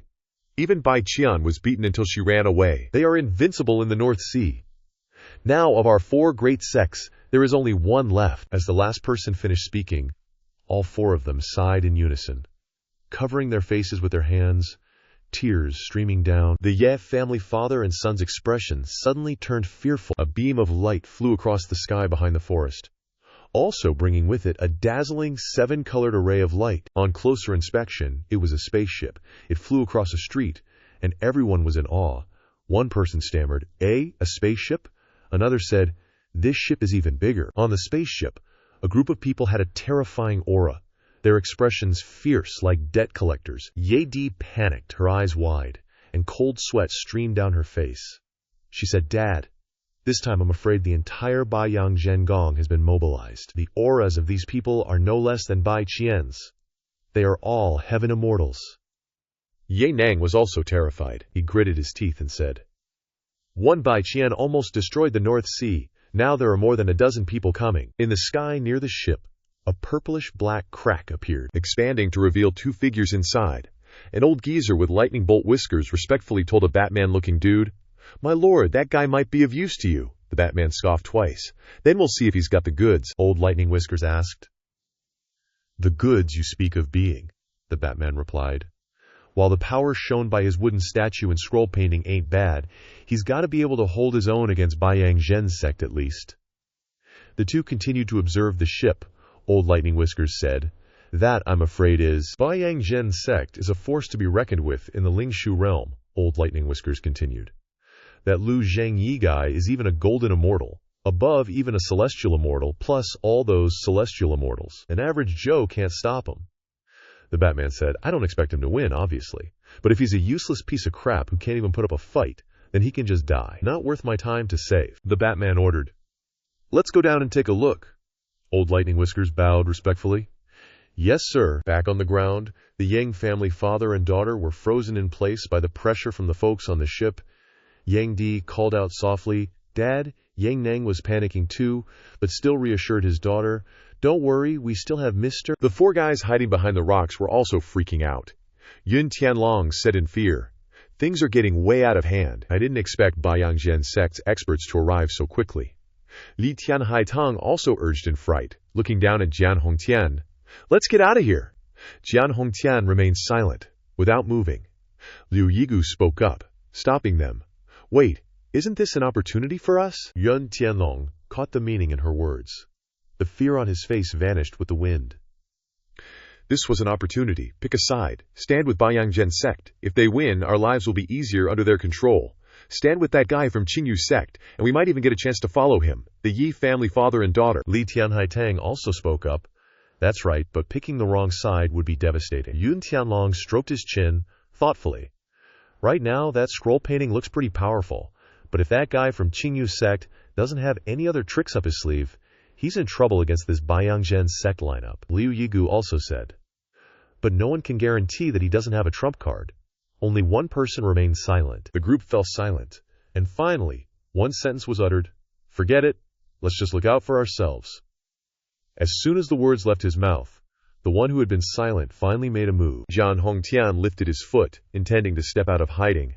The other three stared wide-eyed, mouths agape, and asked in shock, "Jian Hongtian, what are you doing?" Jian Hongtian turned his head, his face determined. "I'm siding with that guy from Qingyu's sect." The other three were so shocked that they could only manage one word. Jian Hongtian took a step toward the Ye family father and daughter, pointing his right index finger to the sky, and said, "Gotta gamble. I've missed so many opportunities, I don't want to miss another one. You guys can leave if you want." The Ye family father and daughter widened their eyes, looking at Jian Hongtian in shock, a bit taken aback, wondering where this guy crawled out from. Ye Nang asked doubtfully, "Jian Hongtian, you?" Jian Hongtian, under their gaze, lost his cool, and a few drops of sweat appeared on his forehead. He stammered, I was lucky enough to get a chance for Mr., so I'm pretty much half his man now. That's why I want to face this with you." The three didn't say anything else. Looking up at the gigantic ship, "Bai Qianyi, if you can't beat them, just run and snitch to that old white-haired, three-horned, top-knot-wearing Shifu of yours. That scroll painting unleashed a power that could break my 3 imprints. And that demon statue I told you about, it also came from that guy, but I've already destroyed the statue.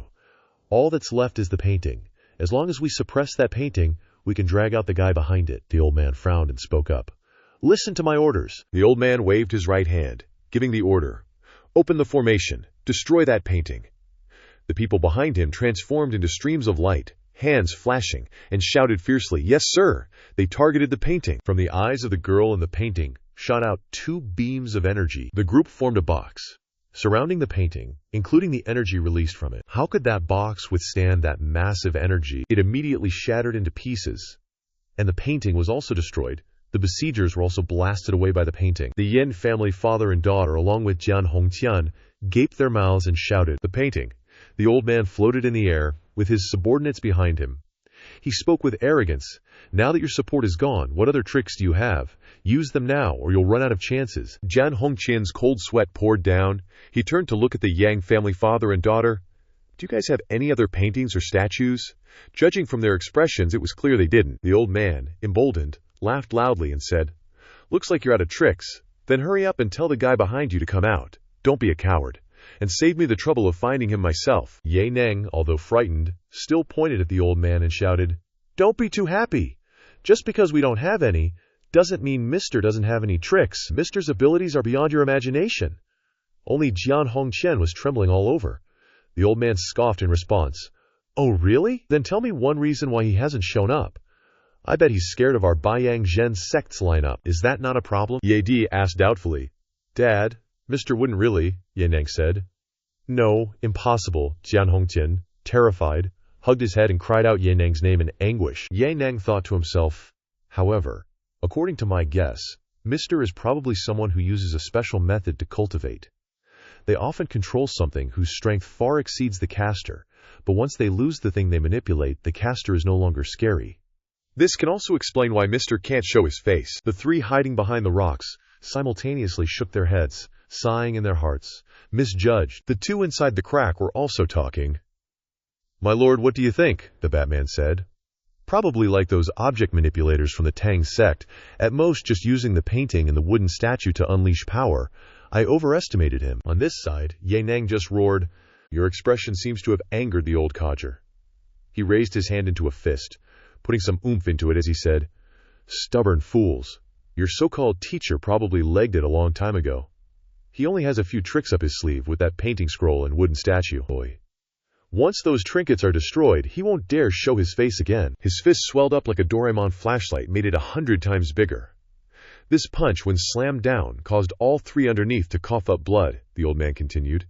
Rest assured, I will capture him, even if it means searching to the ends of the earth for destroying 3 of my disciples' seals. Yi Neng, while struggling to hold on, refused to yield, saying, Who told you that's all our teacher has?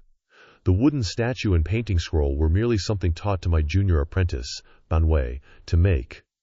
The painting scroll was just casually doodled on by the teacher. As if hearing a joke, the bunch hovering above burst into laughter, the loudest being the old man. He scoffed.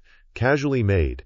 Perhaps only the old ancestor who first created the Lingshu realm had the skill to casually make something like that. I'll give you another chance. Call him out here, so I can witness how he casually creates something. Suddenly, a voice echoed from behind. Such a demand for a death wish is a first for me. As soon as they recognized the newcomer, Yi Neng and the others exclaimed, Young Master Wu? It's our young Master Wu? We're saved? Wu Tao chuckled mischievously and asked, So, you guys want to witness my Shifu's handiwork? E.H. The old man looked down his nose at him, asking, You're the teacher they speak of? Wu Tao dropped the sack from his shoulder to the ground and untied the rope around its opening, replying, My Shifu has been working on his fitness lately, dancing in the mountain square. He doesn't have time for you lot. Weren't you interested in seeing my Shifu's wooden statue? Seeing Wu Tao's nonchalant demeanor, the old man pondered, This brat's too calm. If he's not an idiot, then there's definitely something fishy going on, Bai Qianyi interjected. Shizun, don't be fooled by his attempts to act mysterious. What could a tattered sack possibly hold? Hearing his beloved disciple's words, the old man's thoughts subtly shifted. That's right, and the strongest fighters of my Baiyang sect are here. How could we possibly lose? He declared.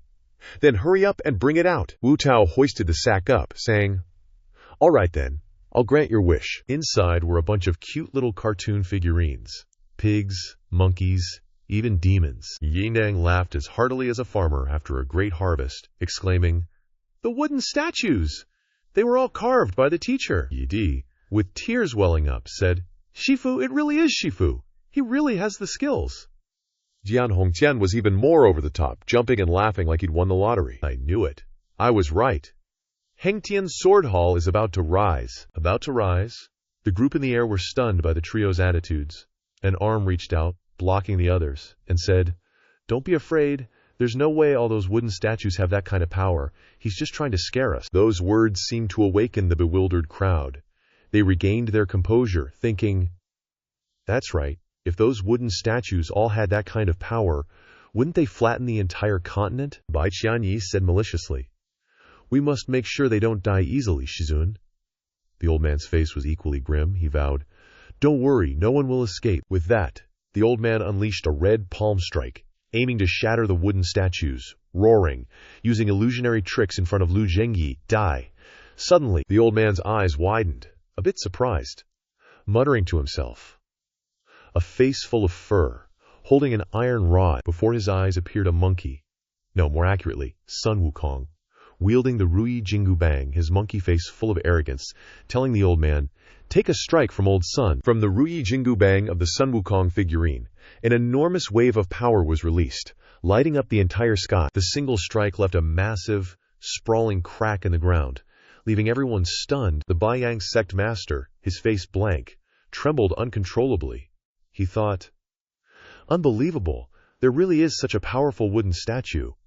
But does it mean that my Baiyang sect is finished?" After a moment of anxiety, the Baiyang sect master turned towards the Sun Wukong and yelled, ordering his disciples, "Attack this wooden statue.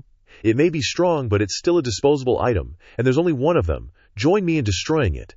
Everyone responded in unison, "Yes." Suddenly, a blinding light burst forth, forcing the Baiyang sect master and his followers to shield their eyes. From the blinding light emerged a massive, colossal black dog, scaring the Baiyang sect out of their wits. They cried out, "What? It's not just one? What do we do, sect master?" The Baiyang sect master, though flustered, still composed himself. "Don't be afraid." "Two then? Does anyone think my Baiyang sect couldn't handle two of these wooden statues?" Not stopping there, another beam of blinding light erupted, so intense that one of the Baiyang sect's underlings cried out, "More light is coming from that pile." The Baiyang sect master was puzzled. What else is there? Before them stood a group of Power Rangers, each designed differently, looking very combat-ready. Along with that came a loud shout, scaring Bai Qianyi to no end. She covered her face with both hands, screaming in shock. Bai Qianyi looked towards a particularly dashing Power Ranger and blurted out, "It's him."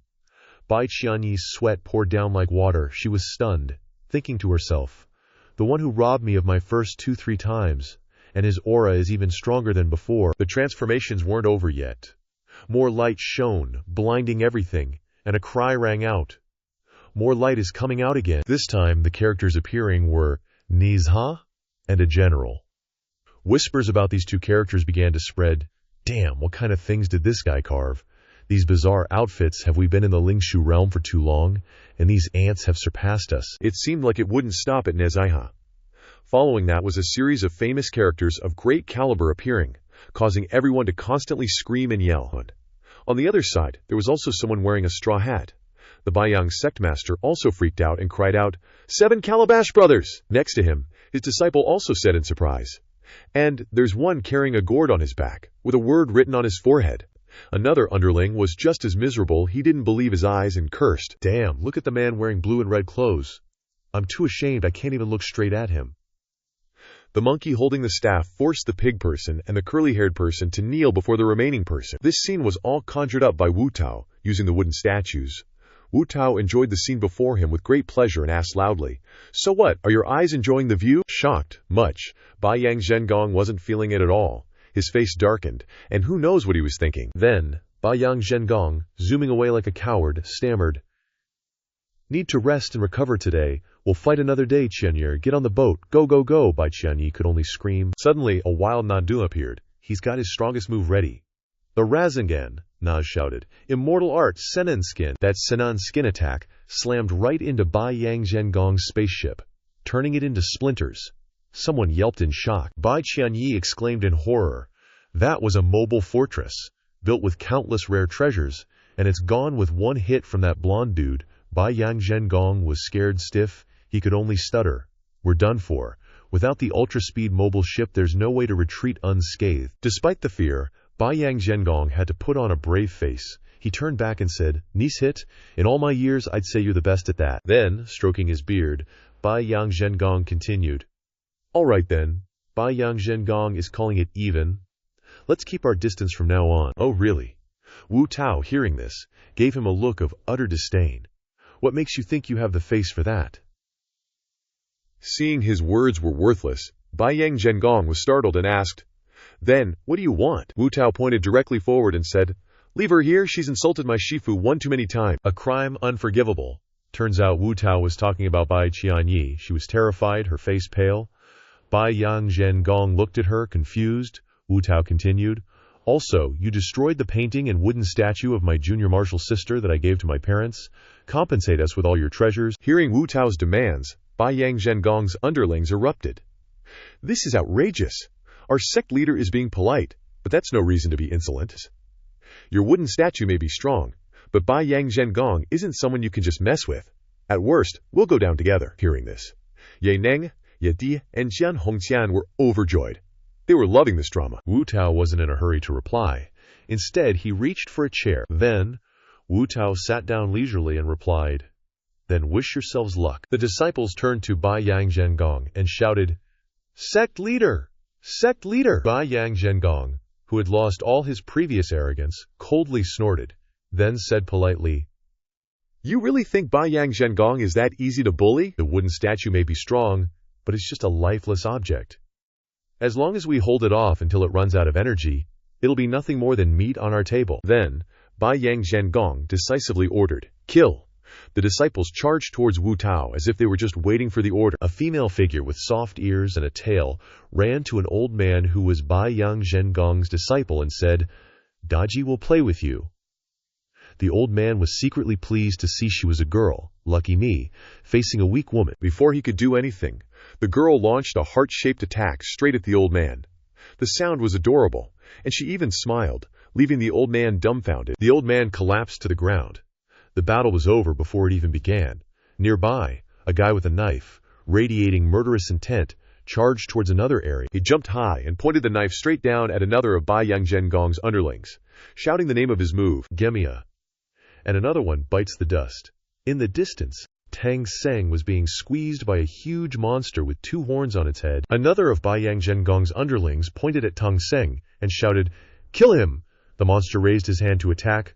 Tang Seng could only chant, "Amitabha." Then Tang Seng, with a fearless expression, asked, "Monster, humans and demons are both born of mothers. The difference is that humans are born of human mothers, and demons are born of demon mothers. May I ask, what is your mother's name?" Tang Seng continued, "Being a demon is just like being a person. You need a kind heart. With a kind heart, you are no longer a demon, but a human demon." These words made the monster's eyes bulge with anger. Finally, the monster couldn't take it anymore and had to release Tang Seng, kneeling on the ground, trembling uncontrollably. Tang Seng, still with that cheerful face, asked, "Donor, what's your mother's name?" This made that underling clutch his head in frustration. Then both he and the monster took knives and stabbed themselves in the stomach to free themselves from that Tang Seng who loved asking about mothers. They coughed up a mouthful of blood. Bai Yang Zhengong, witnessing this scene, was stunned, trembling all over. He thought to himself, "No, we can't keep fighting like this." Then Bai Yang Zhengong shouted, ordering his underlings, "Everyone, listen up! Form the true Yang One strike formation." They received the order and quickly formed a triangle, then answered in unison, "Yes." Bai Yang Zhengong was pleased, and shouted, "Activate." From the newly formed formation, everyone raised their hands, creating a powerful, red-hot force. Everyone shouted as if to boost their strength. Bai Yang Zhengong, absorbing the immense power, became even more frenzied.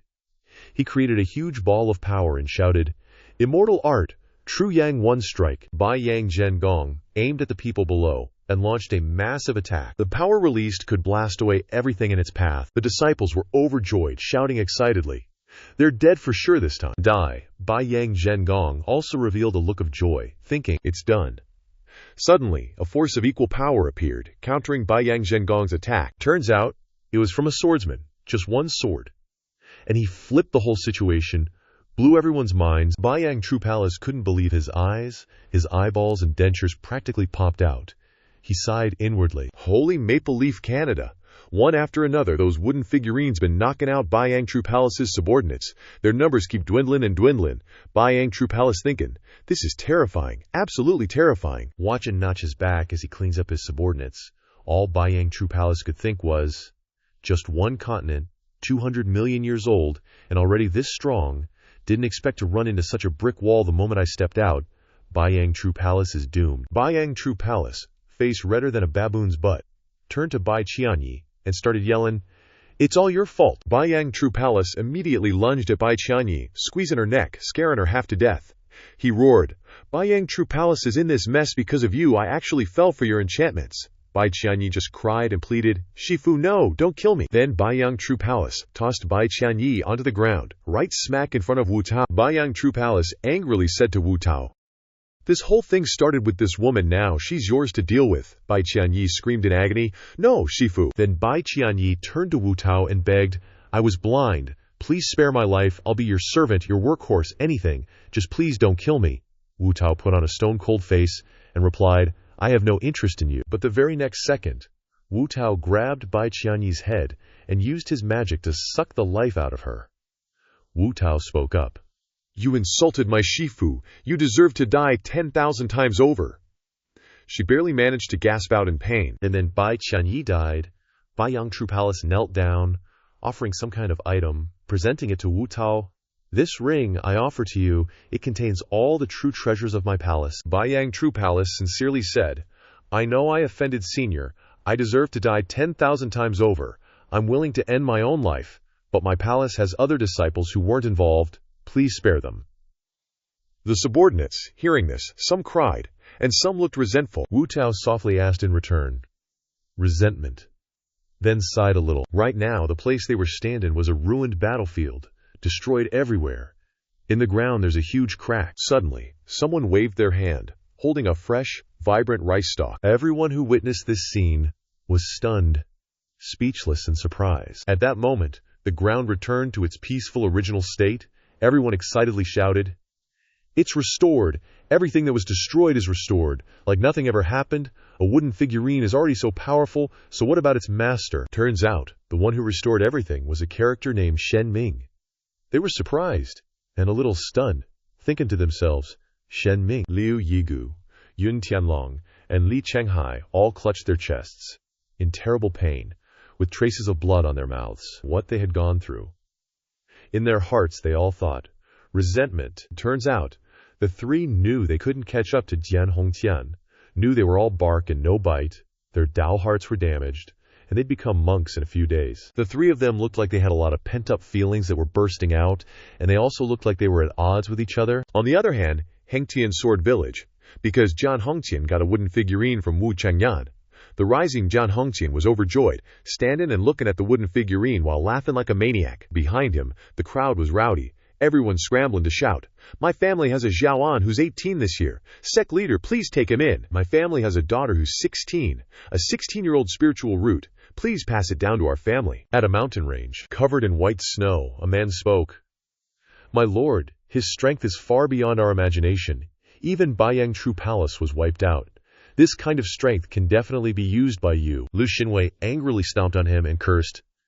"You want to play me to death so you can take over, huh? I'll let you use him, I'll let you use him. Do you even have a brain? Do you?" Lu Xinwei recalled the image of himself being beaten by a Gomo fist and thought, almost got taken out by a person with a hand that can stretch super long, just shouting, "Gomo, Gomo," and bam, sent me flying with one punch. Lu Xinwei ordered, "Investigate further. See if there are any other noteworthy characters on this continent. Absolutely don't provoke the owner of this wooden figurine for me." The man quickly replied, "Yes, yes." He rubbed his swollen cheek and continued, "I heard a few days ago there was a man in a black robe leading a dog, a centipede, and a bear, wreaking havoc on the sects of the Xuanjiang continent and defeated several wilderness beasts that lived for eras in Zhongzhou." Lu Xinwei repeated, "Oh, black robe, centipede, dog, and a bear. A little interesting." At this moment, in some corner of Zhongzhou, sunlight shined down on the normal life scene. On a rooftop, there were figures of four not-so-unfamiliar characters. Yi Feng, Ao Qing, Lu Banwei, and Black Bear. Ao Qing asked, "Big bro, the saintess of the Tiangxun sect is going to pass by here later," Lu Banwei gasped out. Ao Qing continued, "Wait for it, and bro is going to let you touch it." Lu Banwei turned and asked in shock, "Qing, you?" Ao Qing took out a pair of pants and shoes looking pretty fresh out of nowhere. Ao Qing happily introduced, "Skinny pants, leather shoes. These are what Master left behind at the beginning. Master called them." Turns out it was something Yi Feng left for Lu Banwei. Seeing this, he tossed the black cloak away and shouted, "Good stuff." In a flash, Lu Banwei was wearing a neat set of clothes. Looking pretty fly, Lu Banwei excitedly asked, "How is it? Ao Qing and He Xiong simultaneously gave a thumbs up and replied, "Absolutely gorgeous." Then Lu Banwei said cheerfully, "Let's go, brothers. Let's wait for the rabbit to come to us." Ao Qing immediately chimed in, "I'm going to catch her today no matter what."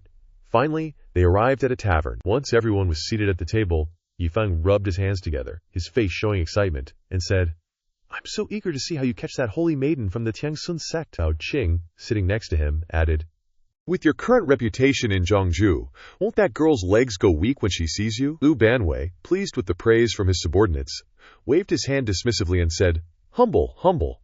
I'm just looking for true love, so I don't want to reveal my identity in front of her." Lu Banwei, overjoyed, even stepped onto the table and continued, "Anyway, I want to conquer her with my charm and talent, not hoping that she covets my status and strength, even less my money." He Xiong, next to him, was also enthusiastically giving a thumbs up, expressing his admiration for Lu Banwei, but they were so happy that they didn't realize two people were watching them through a spatial crack. Lu Xinwei, feeling a bit embarrassed by Lu Banwei's behavior, asked, "The person you're talking about is this guy. What the heck is he wearing?" Lu Xinwei's disciple replied sincerely, "You can't judge a book by its cover, master." He showed Lu Xinwei an image of a cool and imposing Lu Banwei stepping on a man and said, "Look, this is him, from a while ago, single-handedly fighting against a sect."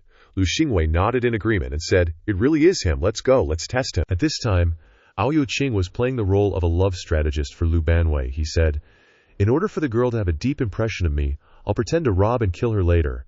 Then you, bro, will fall from the sky and blow me away with a palm strike."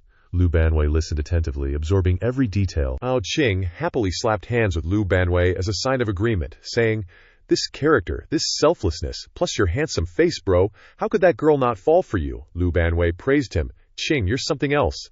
Nearby, Lu Xinwei had already appeared. While Lu Xinwei was gradually approaching them, Ao Qing continued to instruct Lu Banwei. "And this flower, you must bring it, but you can't let her see that you prepared it beforehand. You have to take it out unexpectedly and give her a surprise." Lu Banwei excitedly praised, "Ayo, perfect." Meanwhile, He Xiong was devouring all the plates, and Yi Feng was listening attentively.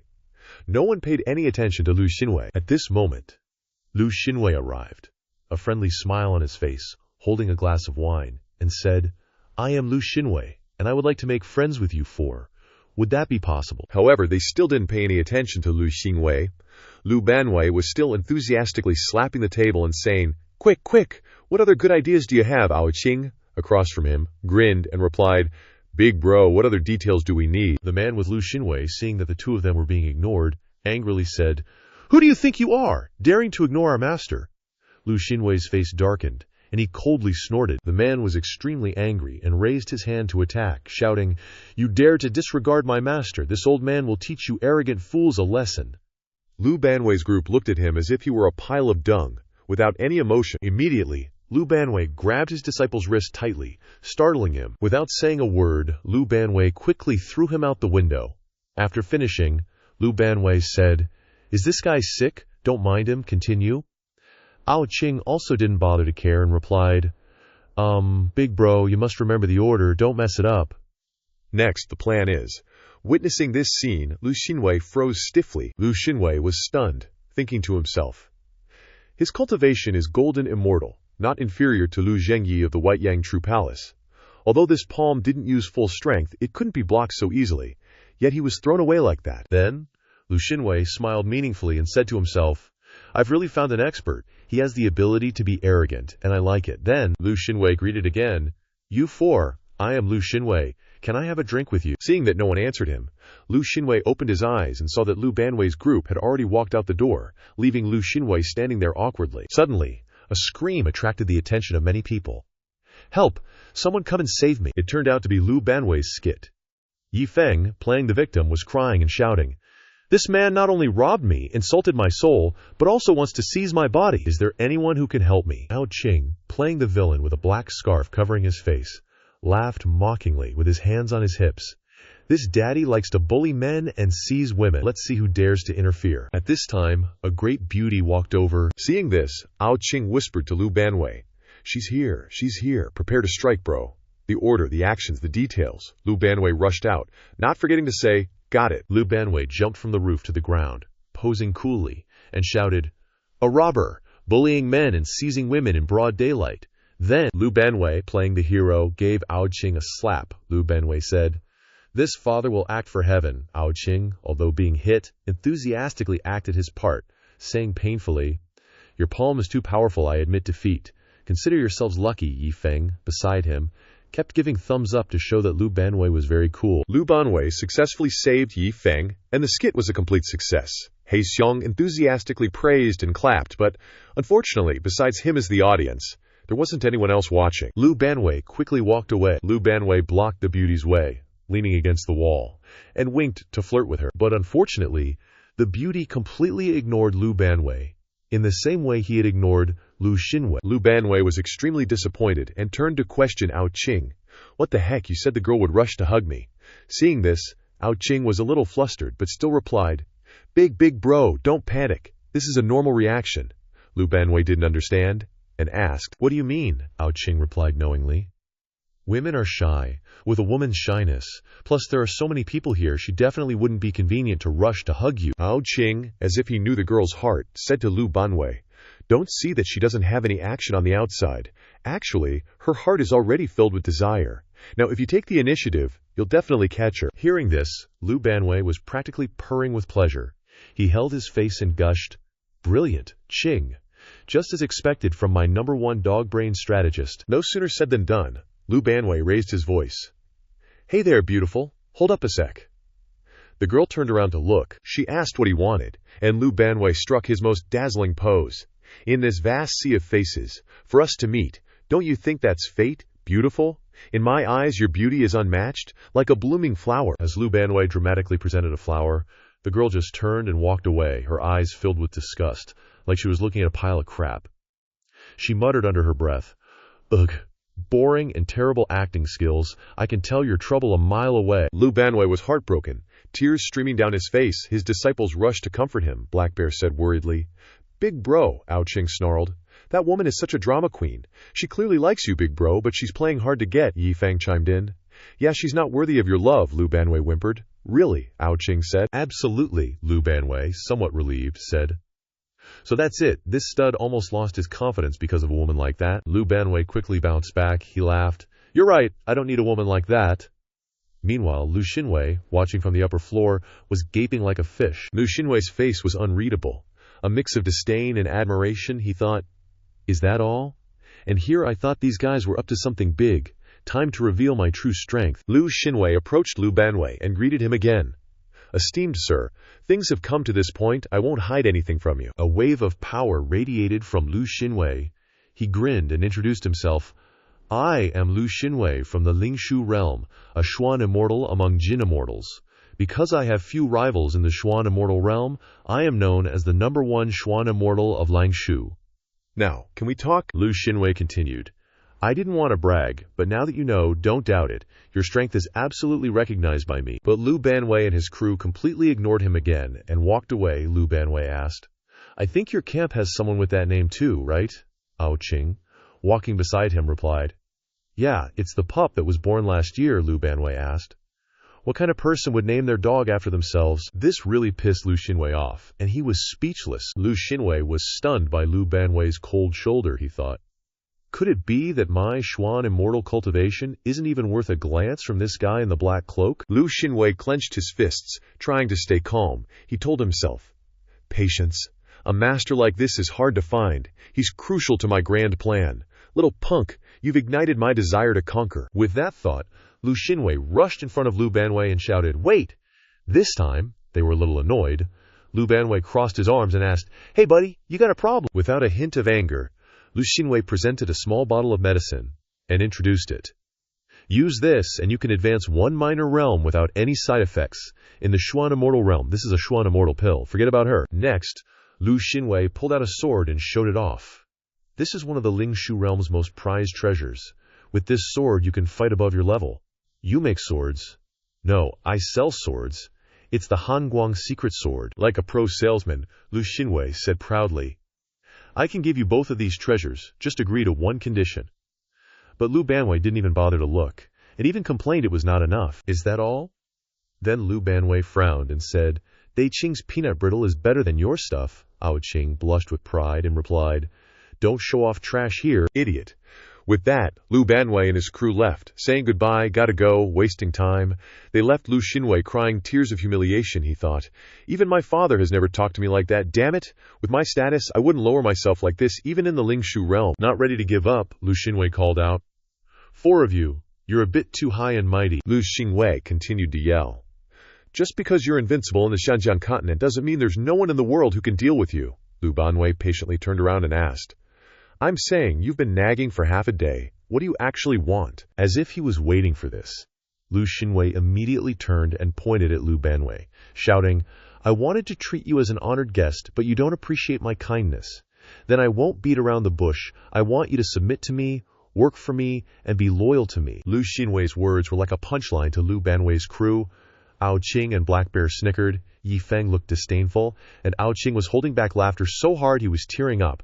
Seeing this, Lu Xinwei arrogantly shouted, What? Don't believe me.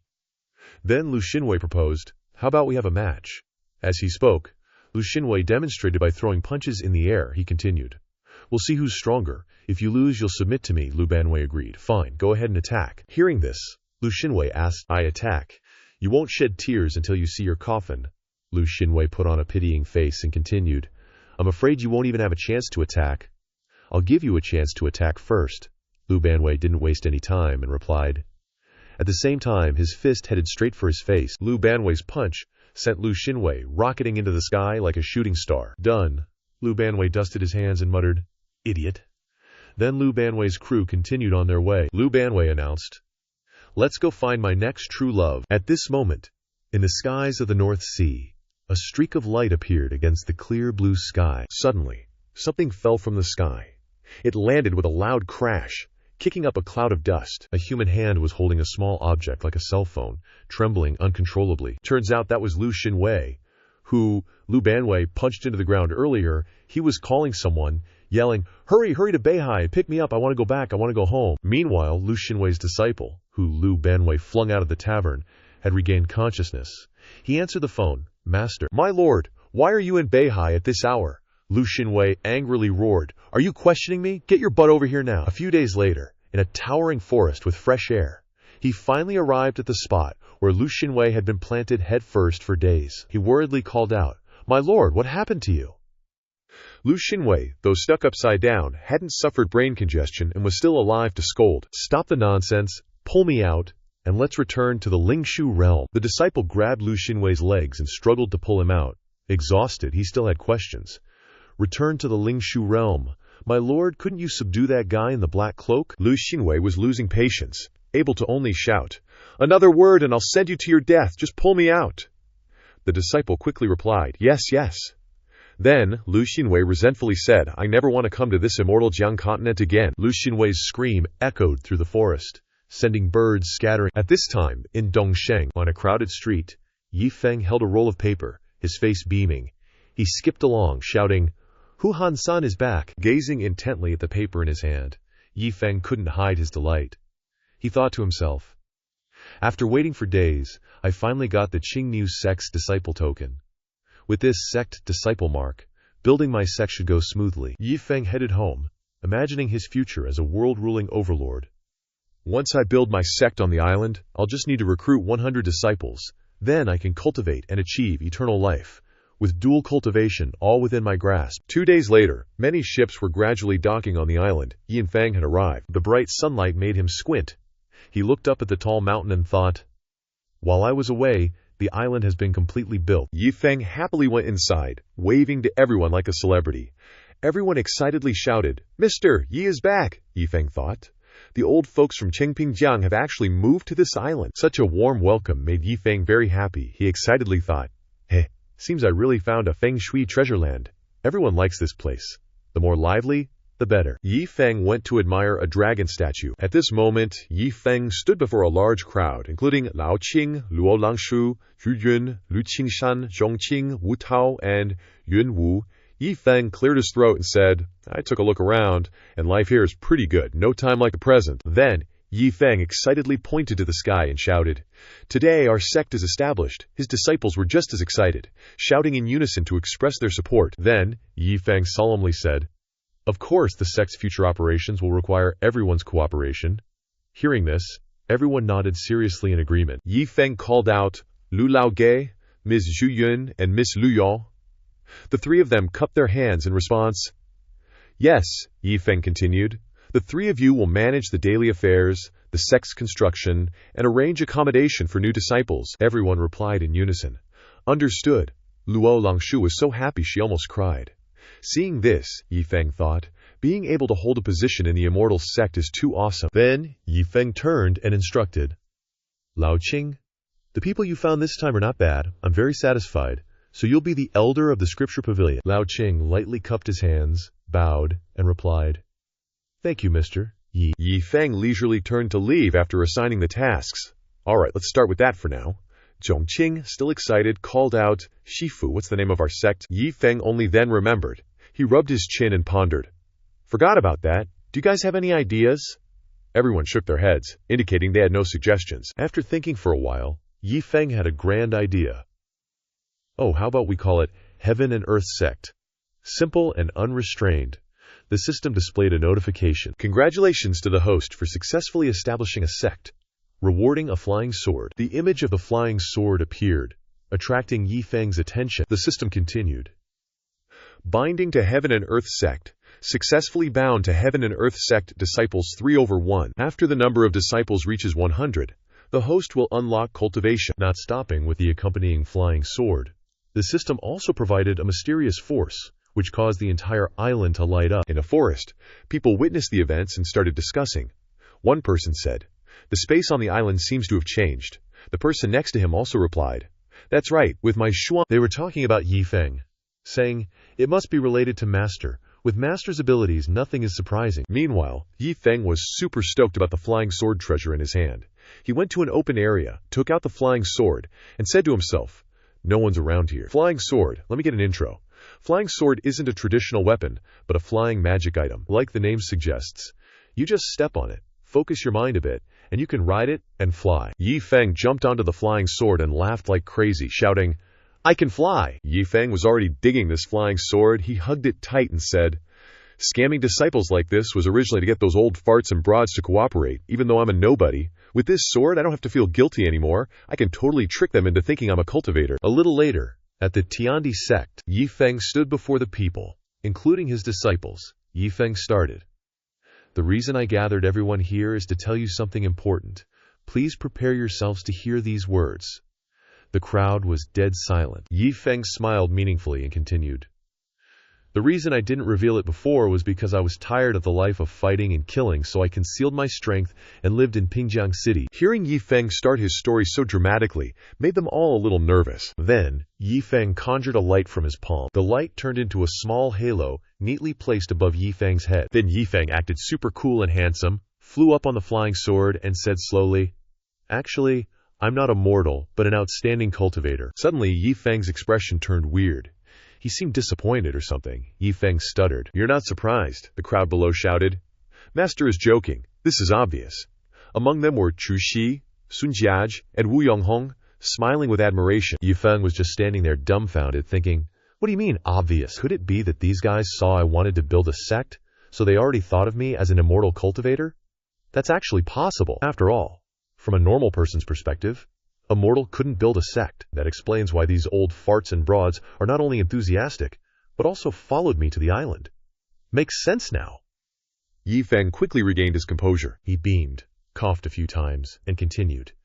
Since everyone knows my identity as a cultivator, I want to tell you all that you can introduce your friends, family, and descendants to the Tiandi sect and have them become my disciples. I will wholeheartedly teach them. The crowd, seeing such an opportunity, clamored. Really? You're not joking, are you? Master is personally accepting disciples? Yi Feng shouted back. Of course I'm not joking. Moreover, I want to accept 100 trillion disciples. As soon as Yi Feng finished speaking, everyone started rushing home to bring their families and children to the Tiandi sect to be accepted by Yi Feng. Some people even grabbed Lu Qingshan's legs, begging, Give me a child, leaving Lu Qingshan flustered. Another person stood nearby and said, Damn it, my father died when I was 6, leaving me no siblings. Only Yi Feng was still happily laughing. Ignoring Lu Qingshan being harassed, Yi Feng was overjoyed, he thought. Even though I'm an empty shell, stepping on the flying sword plus that halo decoration is guaranteed to make people think I'm a supreme expert. With these old farts and broads, getting 1 disciple per person should be easy peasy. A few hours later, on the road, a son was talking to his old father. Dad, you're in luck. Elsewhere, a mother was chatting with her newborn baby. Later you have to try hard. If you can become a disciple of the senior, your fate might change. In another place, Someone was instructing their disciples. Listen carefully, all of you. After you go in, you must be as sincere as if you were facing a saint. Tone down that arrogance of yours. Senior martial brother means nothing here.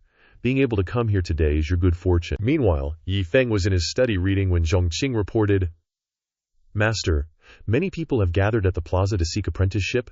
Yi Feng was thrilled and asked, Really that many? But Zhongqing stammered. Well, Yi Feng asked. What's wrong? Zhongqing asked. Master, I want to ask you, are you really a cultivator? Yi Feng went over, patted Zhongqing's head, winked, and said, Heavenly secrets cannot be revealed. You'll know when the time comes. In his heart, Yi Feng thought, Ugh, tricking this guy. I really can't bring myself to do it. I'll wait until the day I can cultivate and let him see the answer for himself. Yi Feng opened the door and walked out. Stepping outside, Yi Feng was faced with hundreds of people who wanted to be accepted by him.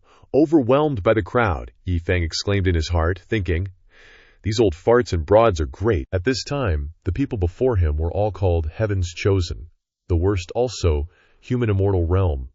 Not because they were this good, but because the immortal enlightenment opened before, causing cultivator of the entire continent to increase. To exaggerate slightly, these heavenly geniuses were completely raised with the trash at the door of the martial hall before. Suddenly, a voice scolded, Stop eating, Qi Yitong. All you do is eat. You're losing all face for our Qi family. The person named Qi Yitong replied softly, Grand Ancestor, I'm really hungry. Those around Qi Yitong all looked at him with contempt, thinking, This guy is qualified to come. The person who had just scolded him hastily apologized to everyone. Please forgive him, Master, forgive him. However, Yi Feng acted righteously, wanting to be a good person, so he quickly replied, It's okay, you, come here. Qi Yitong, with his mouth still full, asked, Me, Yi Feng walked around observing Qi Yitong. Yi Feng coughed a few times and said, Let's check your talent first. As he walked, Yi Feng thought, the system already checked this guy, and his talent is super trash. But in front of so many people, the sect leader of a sect like me has to put on a show. After examining him for a while, Yi Feng said, Average talent, but with some nurturing, he could be a trainable seed. Qi Yitong's family, hearing this, laughed gleefully, saying, The Qi family is about to rise. Yi Feng's face paled. He thought to himself, If this old man knew I was just an empty shell, what kind of expression would he make? But if I can recruit 100 disciples, I'll be considered a real cultivator. I should hurry up and recruit some people. Next, the system's voice echoed. Detected that the newly recruited disciple of the host doesn't meet the requirements. Quest progress remains at 3/100ths. Yi Feng was utterly shocked. His face turned ashen as he cursed inwardly. What the hell, damn it, do I need qualifications to recruit disciples? The system announced, Lower the talent requirement to recruit disciples with average aptitude. Hearing this, Yi Feng breathed a sigh of relief. Thank goodness, thank goodness. Activate talent detection to examine everyone here. Then the system reported again. All are super trash tier talents. Yi Feng felt like he'd fallen from cloud 9 to the ground. Those old farts and grannies are unreliable. Yi Feng waved his hand in anguish and said, That's all for today. Dismissed. Everyone started buzzing. Why can't we be worse than that fatty? Seeing that no one was leaving, Old Qing and the other old guys roared with murderous intent. Shut your mouths, you blind fools. Do you think you can question the immortal master's decision? Terrified, they covered their heads and fled. Old Qing shouted, Scram! The crowd responded, Yes. Then Old Qing and the other old guys bowed apologetically to Yi Feng. Please don't hold it against them, Immortal Master.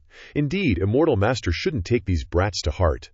Yi Feng wasn't angry and replied, It's all right, I understand. In his heart, he thought, They're just useless firewood like me anyway. It's normal to rush cultivation. An old man ventured to ask, But I still want to boldly ask the Immortal Master a question. Why did the Immortal Master say he wanted to recruit 100 disciples, but now, before the old man could finish, Yi Feng sighed and interrupted, It's not that I don't want to recruit. Yi Feng released an aura of disappointment and said, quote, "It's just that the talents of the young people you brought are really too terrible, and it's the super trash tier kind." The old guys were struck by lightning. They all thought these young people could be considered top-tier combatants in the Xianjiang continent. If even they weren't good enough, who could catch the Immortal Master's eye? Suddenly, someone from the chief family stepped forward and asked, "Immortal Master, does that mean the little rascal from our family?" Yi Feng found it hard to tell the truth, so he replied, "He's considered an exception." Hearing this, the chief family was overjoyed. While Qi Yitong continued to eat and drink, Yi Feng painfully thought, "I've already accepted him in front of everyone. I can't go back on my word." By now, everyone had gathered inside. Qi Yitong knelt down and shouted loudly, "Qi Yitong greets Shifu." The system still showed the number of disciples as 3/100ths, so Yi Feng felt a little annoyed and thought, accepting one disciple can't complete the mission, and I still have to bear the responsibility of teaching. What a pain. But I have to see it through to the end. Yi Feng threw a book titled Cooking Recipes to Qi Yintong and said, "Take it." Qi Yintong received it and asked, "Shifu, what is this?" Yi Feng looked like an immortal. He radiated a dazzling halo and replied, "Everyone knows. Everyone has their own path. You're so good at eating, I think you can achieve something in the path of eating. This book was compiled by me. Take it and try to study it. When you comprehend it, come find me." Seeing this, Qi Yitong was overjoyed. He ran off and shouted, "Thank you, Shifu. I will definitely not disappoint you." Yi Feng was petrified in the back, coldly replying, "Yeah, go, Yi Feng." Looked at Qi Yitong with the eyes of an idiot and thought, "Anyway, I still can't cultivate now. I'll use something like this to stabilize him first." On an island where the Tiandi sect stood tall, a heaven-shaking shout rang out. Vast. With sand blowing everywhere, there's no need to fear if you're on the path of love. In the middle of a courtyard, about 2 people were lined up doing some kind of dance. It turned out that Yi Feng was doing exercises with the old men and women, he thought to himself. Half a month has passed, and I still haven't found someone with average talent. I really overestimated this world. I didn't expect most people to be trash. Yi Feng sighed and said, "Let's continue being salted fish." Suddenly, the system appeared. Yi Feng quickly left the ranks, hid behind a wall, and called out, "System, come here!" The damn system appeared in the form of a pig with a beach outfit, waving excitedly at Yi Feng. I detected that the host has been building the sect for half a month, but still hasn't recruited a qualified disciple, so I specially prepared 10 leaflets for the host. Would the host like to accept my small token of goodwill? Yi Feng looked at it strangely, like it could only spray hairspray stiffly. Then Yi Feng asked, "Leaflets?" The system replied, "Okay." The system presented a leaflet with the content. "The Tiandi sect is still worried about not finding a dual cultivation partner. This is your warm home. All kinds of cultivation are yours to choose." The second leaflet had the following content. "The Tiandi sect wants to ask which immortal cultivator is the best. The Tiandi sect of Pingjiang South Sa covers hundreds of diseases." Yi Feng's face darkened after reading the system's hard work and exclaimed, "Oh, the earth is going to explode too." But there was no other way now. Yi Feng raised 2 leaflets and asked, "So how are these leaflets used?" The system explained. "As long as the host holds the leaflet and moves his mind, the leaflet will be sent out randomly and fall into the hands of someone who meets the host's conditions." Hearing this, Yi Feng was overjoyed and asked again, "Is it that magical? So whoever receives the leaflet will definitely come to my place to become my disciple." The system picked its nose and coldly threw out 2 words, "It depends on fate." Hearing this, Yi Feng angrily cursed, "Damn it, are you playing tricks on me again?" After finishing, the system disappeared. Bye-bye. Then, Yi Feng moved his mind slightly. The leaflets in his hand indeed turned into stars and scattered in the air. Soon after, all 10 leaflets were sent out by Yi Feng. A few days later, Yi Feng stood in the middle of the courtyard and shouted loudly, "System, damn it, you're playing tricks on me again." Yi Feng was furious, his anger erupting. The leaflets had been sent out for several days, but no one had come to become his disciple. At this moment, Old Qing came over and called, "Immortal Master," Old Qing said, "the grand ceremony for the new disciples organized by the Alliance of Sects is about to take place, so we need to prepare to set off." Yi Feng suddenly remembered and quickly replied, "I almost forgot about this." Yi Feng thought to himself, "The new disciple enrollment ceremony, bluntly speaking, is a recruitment event organized by the Sect Alliance. Various sects come to select suitable candidates to join their ranks. Even though my Heaven and Earth sect is just a 9th grade sect, we still get 1 slot." Afterward, Yi Feng and Lao Qing hopped on a flying sword and soared away. Yi Feng mused, We gotta snag at least one disciple from this shindig, no matter how average they are, he shouted. Let's go, Lao Qing, off to the new disciple enrollment ceremony. Arriving at the event venue, it was bustling with people, a gathering of talented individuals. Two people were chatting. One said, "That sword technique wasn't easy. Please give me another chance." The other man replied, "So you're interested in swordplay?" Elsewhere, someone else wanted to try their luck but was rejected. "I don't think so," the person next to him added. "AUA is really strict." Lao Qing, walking behind Yi Feng, said, "Master, it seems the ceremony is almost over. Those high-level sects have already taken the top-tier geniuses." Seeing this, Yi Feng was extremely disappointed, replying, "I tried my best, even though the flying sword could have gone faster." Yi Feng recalled when they first set off, "I kept slowing down, but as soon as we left Pingjiang, we almost crashed into a tree, so we had to slow down. Even then, the wind has made my head ache the whole way." Yi Feng looked around and said, "Now the only sects left here are 8th and 9th grade sects, and the disciples who weren't chosen are all just leftovers." Then, Yi Feng pondered.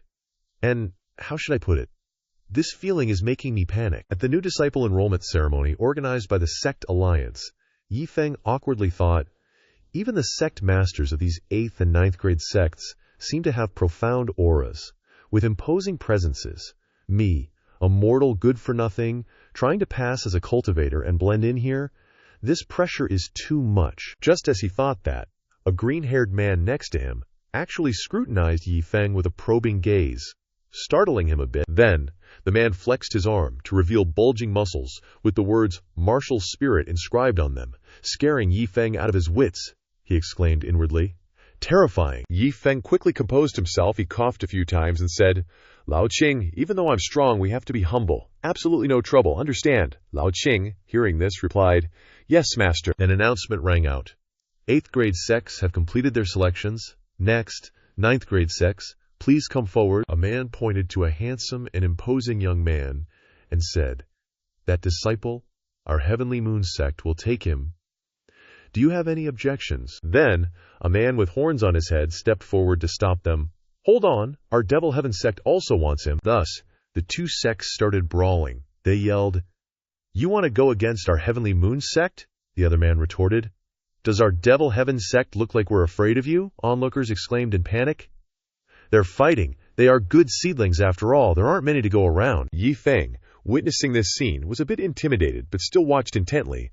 Lao Qing asked, "Master, should we?" Yi Feng, munching on sunflower seeds, replied, "No rush, no rush." While snacking, Yi Feng thought, fight over them, fight like crazy. I won't interfere anyway, just leave one for me." In the main hall, the sunlight streamed down warmly. Lao Qing anxiously called out. Master, Yi Feng, who was engrossed in reading, replied, "No rush, let's finish watching this scene." Lao Qing said patiently, "Seriously, Master, all the disciples here have been chosen already. There's no one left." Yi Feng was stunned and shouted, "What? Why didn't you say so sooner?" Yi Feng was completely shocked, holding his head in his hands as he thought, "Then, damn it, didn't I come here for nothing? What am I going to do now?" Suddenly, a balding man walked past and said, "Let's go, we're returning to the sect." Seeing him, Yi Feng remembered. This 9 Heavens sect has been around for a long time, and they've had many selection quotas. It seems they've picked up quite a few this time. Thinking that, Yi Feng approached him, coughed a few times, and introduced himself. "Brother, I am the sect master of the Heaven and Earth sect, Yi Feng. I traveled thousands of miles to get here but didn't recruit any disciples, so I was wondering if we could discuss giving me one." The balding man asked back angrily, "Give you one?" Then, he agreed to Yi Feng's proposal with great enthusiasm. "Little brother, everyone has it rough. You really do have it bad. Since that's the case, then I'll give you one," Yi Feng exclaimed happily. "Really? Thank you, brother." The balding man just grinned from ear to ear and said, "It's nothing. They're all just a bunch of scrubs anyway." He turned and pointed to someone and said, "That girl there, her aptitude is too poor, but you can have her." It was a beautiful girl, who looked very elegant. Yi Feng looked at her for a moment and blushed, thinking, tall and slender, a great beauty. It's a pity that talent is everything in this world. In Yi Feng's eyes, the test results popped up. Yi Feng looked at the girl and thought, "Whoa, it's the average aptitude I've been dreaming of." The system even gave a notification. Average talent. Yi Feng was over the moon. As expected of the selection from the Alliance sect, even the worst aptitude is still average.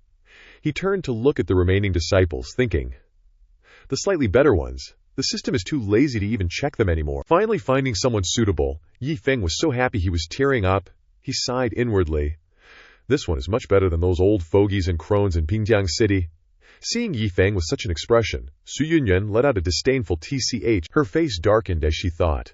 This empress has fallen so low, becoming something those bottom-tier sects pass around. Then came a flashback to the girl's tragic past. In my previous life, I was a immortal emperor, an existence above millions. Sadly, I was framed by a villain and reincarnated here. And because I wanted to quickly restore my cultivation and find the villain from my previous life to take revenge, I was planning to hide in a sect first.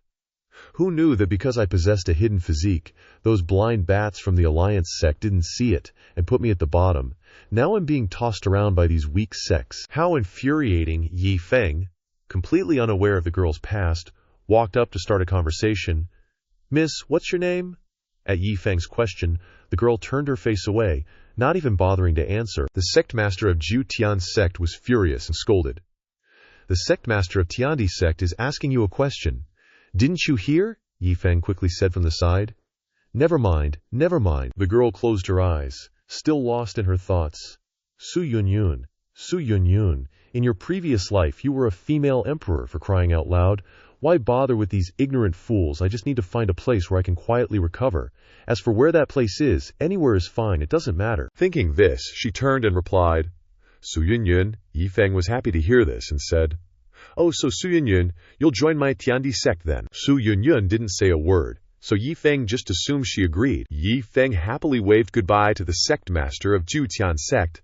He thought to himself, this trip wasn't a waste after all. The carriage wheels rolled on the ground. An old horse carriage was being driven by Lao Qing. Inside were Yi Feng and Su Yunyun. Yi Feng spoke up. "Su Yunyun, I know that Ju Tian's sect gave you to me, and you must feel a little uncomfortable, I can understand." Then Yi Feng pointed at himself and continued, "But don't be discouraged. The sect master of Ju Tian's sect isn't weak, but I'm also very strong." Hearing this, Su Yunyun thought to herself, "You're also very strong. Are you trying to make me laugh? As for uncomfortable, I'm not even slightly bothered. It's just moving from one trash sect to another. My heart doesn't feel a thing." Su Yunyun looked at the smiling Yi Feng in front of her and thought, but this little guy looks kind of pleasing to the eye and knows how to care about other people's feelings. Once this empress recovers, I might consider helping you guys a little. In the future, your Tiandi sect might even be able to bask in a bit of this empress's glory. And so, they traveled for half a month. Lao Qing spoke up. "Ahead is Pingjiang City, sir." Yi Feng's voice came from inside. "Thank you for the hard work." Su Yunyun lifted the curtain and looked outside. Su Yunyun saw an old man leading an ox in the middle of the road. Wait a minute. Su Yunyun looked at the ordinary old man with some fear. Su Yunyun thought to herself, such powerful aura is immortal. To encounter such a strong person in this place. Su Yunyun frowned and continued to think. Moreover, it's not just an ordinary immortal, not the kind of low-level human immortal or earth immortal could compare. This is unexpected. I have to be careful. I can't provoke someone like that right now. Thinking this, Su Yunyun spoke up. "Stop the carriage on the side of the road." Yi Feng was surprised and asked, "What's wrong?" Su Yunyun pointed at the old man and said, "Make way for that old man." Yi Feng thought she was being respectful to the elderly and felt good about it. Yi Feng ordered Lao Qing to stop the carriage. Lao Qing neighed and stopped. Yi Feng raised his hand to greet the old man. "What are you doing, dressed so raggedly, old head?" Su Yunyun saw this and cried out in alarm. "What are you doing?" Su Yunyun was shocked, hugging Yi Feng tightly, and thought, "Do you know who that is? Do you know what his cultivation is? Saying such reckless things. Are you tired of living?" In Su Yunyun's eyes, the old man was radiating killing intent. Su Yunyun thought, "He's coming over, this damned mortal." He could have avoided this person, but he just had to spout nonsense. "Idiot, you want to die and drag me down with you?" Su Yunyun was desperately trying to escape, but couldn't. "I can't die here. Gotta run." Suddenly, the old man spoke. "Greetings, immortal sir." Hearing this, Su Yunyun was stunned. She thought, Su Yunyun rubbed her eyes. Su Yunyun was shocked to see Yi Feng and the old man chatting happily. She thought they knew each other and were even close. Seeing Yi Feng casually put his arm around the old man's shoulders, Su Yunyun breathed a sigh of relief. At least he kept his life. The old man waved goodbye to them, and the carriage continued on its way. Su Yunyun turned to Yi Feng and asked, "That old geezer, who is he?" "Are you too close?" Yi Feng replied nonchalantly. Yeah, we know each other. Forgot his name, though. He's a cattle merchant. Su Yunyun, upon hearing that, asked again, Cattle merchant? Then she thought to herself, I get it now. These are the people who follow the path of experiencing life. There are quite a few experts who, to improve their state of mind or because they're tired of endless fighting, hide in the mortal world to experience mortal life. Didn't I, as an immortal emperor in my past life, also consider this kind of experience? Su Yunyun recalled Yi Feng chatting happily with the old man, and then sank into thought again. It must be like that, definitely. So, apart from me, ordinary people wouldn't know his true identity. Su Yunyun looked at Yi Feng, who was happily puffing out his cheeks in an adorable way, and thought, this ignorant guy is so lucky. If that old man didn't want to protect his mortal heart, he would have died 800 times over just from those words earlier. Suddenly, a mark appeared on Su Yunyun's forehead, startling her. First cycle nirvana. Su Yunyun's face darkened, she recalled. Because I possess the 9 revolutions heavenly divine body, I entered the immortal emperor realm in just a few short centuries. If I complete the 9 revolutions, I can enter the god realm. But this nirvana also has a fatal weakness. During the process, I will lose my 5 senses and become immortal until the nirvana is complete, gradually recovering to a higher level. The reason I fell into this situation was because I was betrayed during the 7th cycle in my previous life. However, returning to my former position is only a matter of time.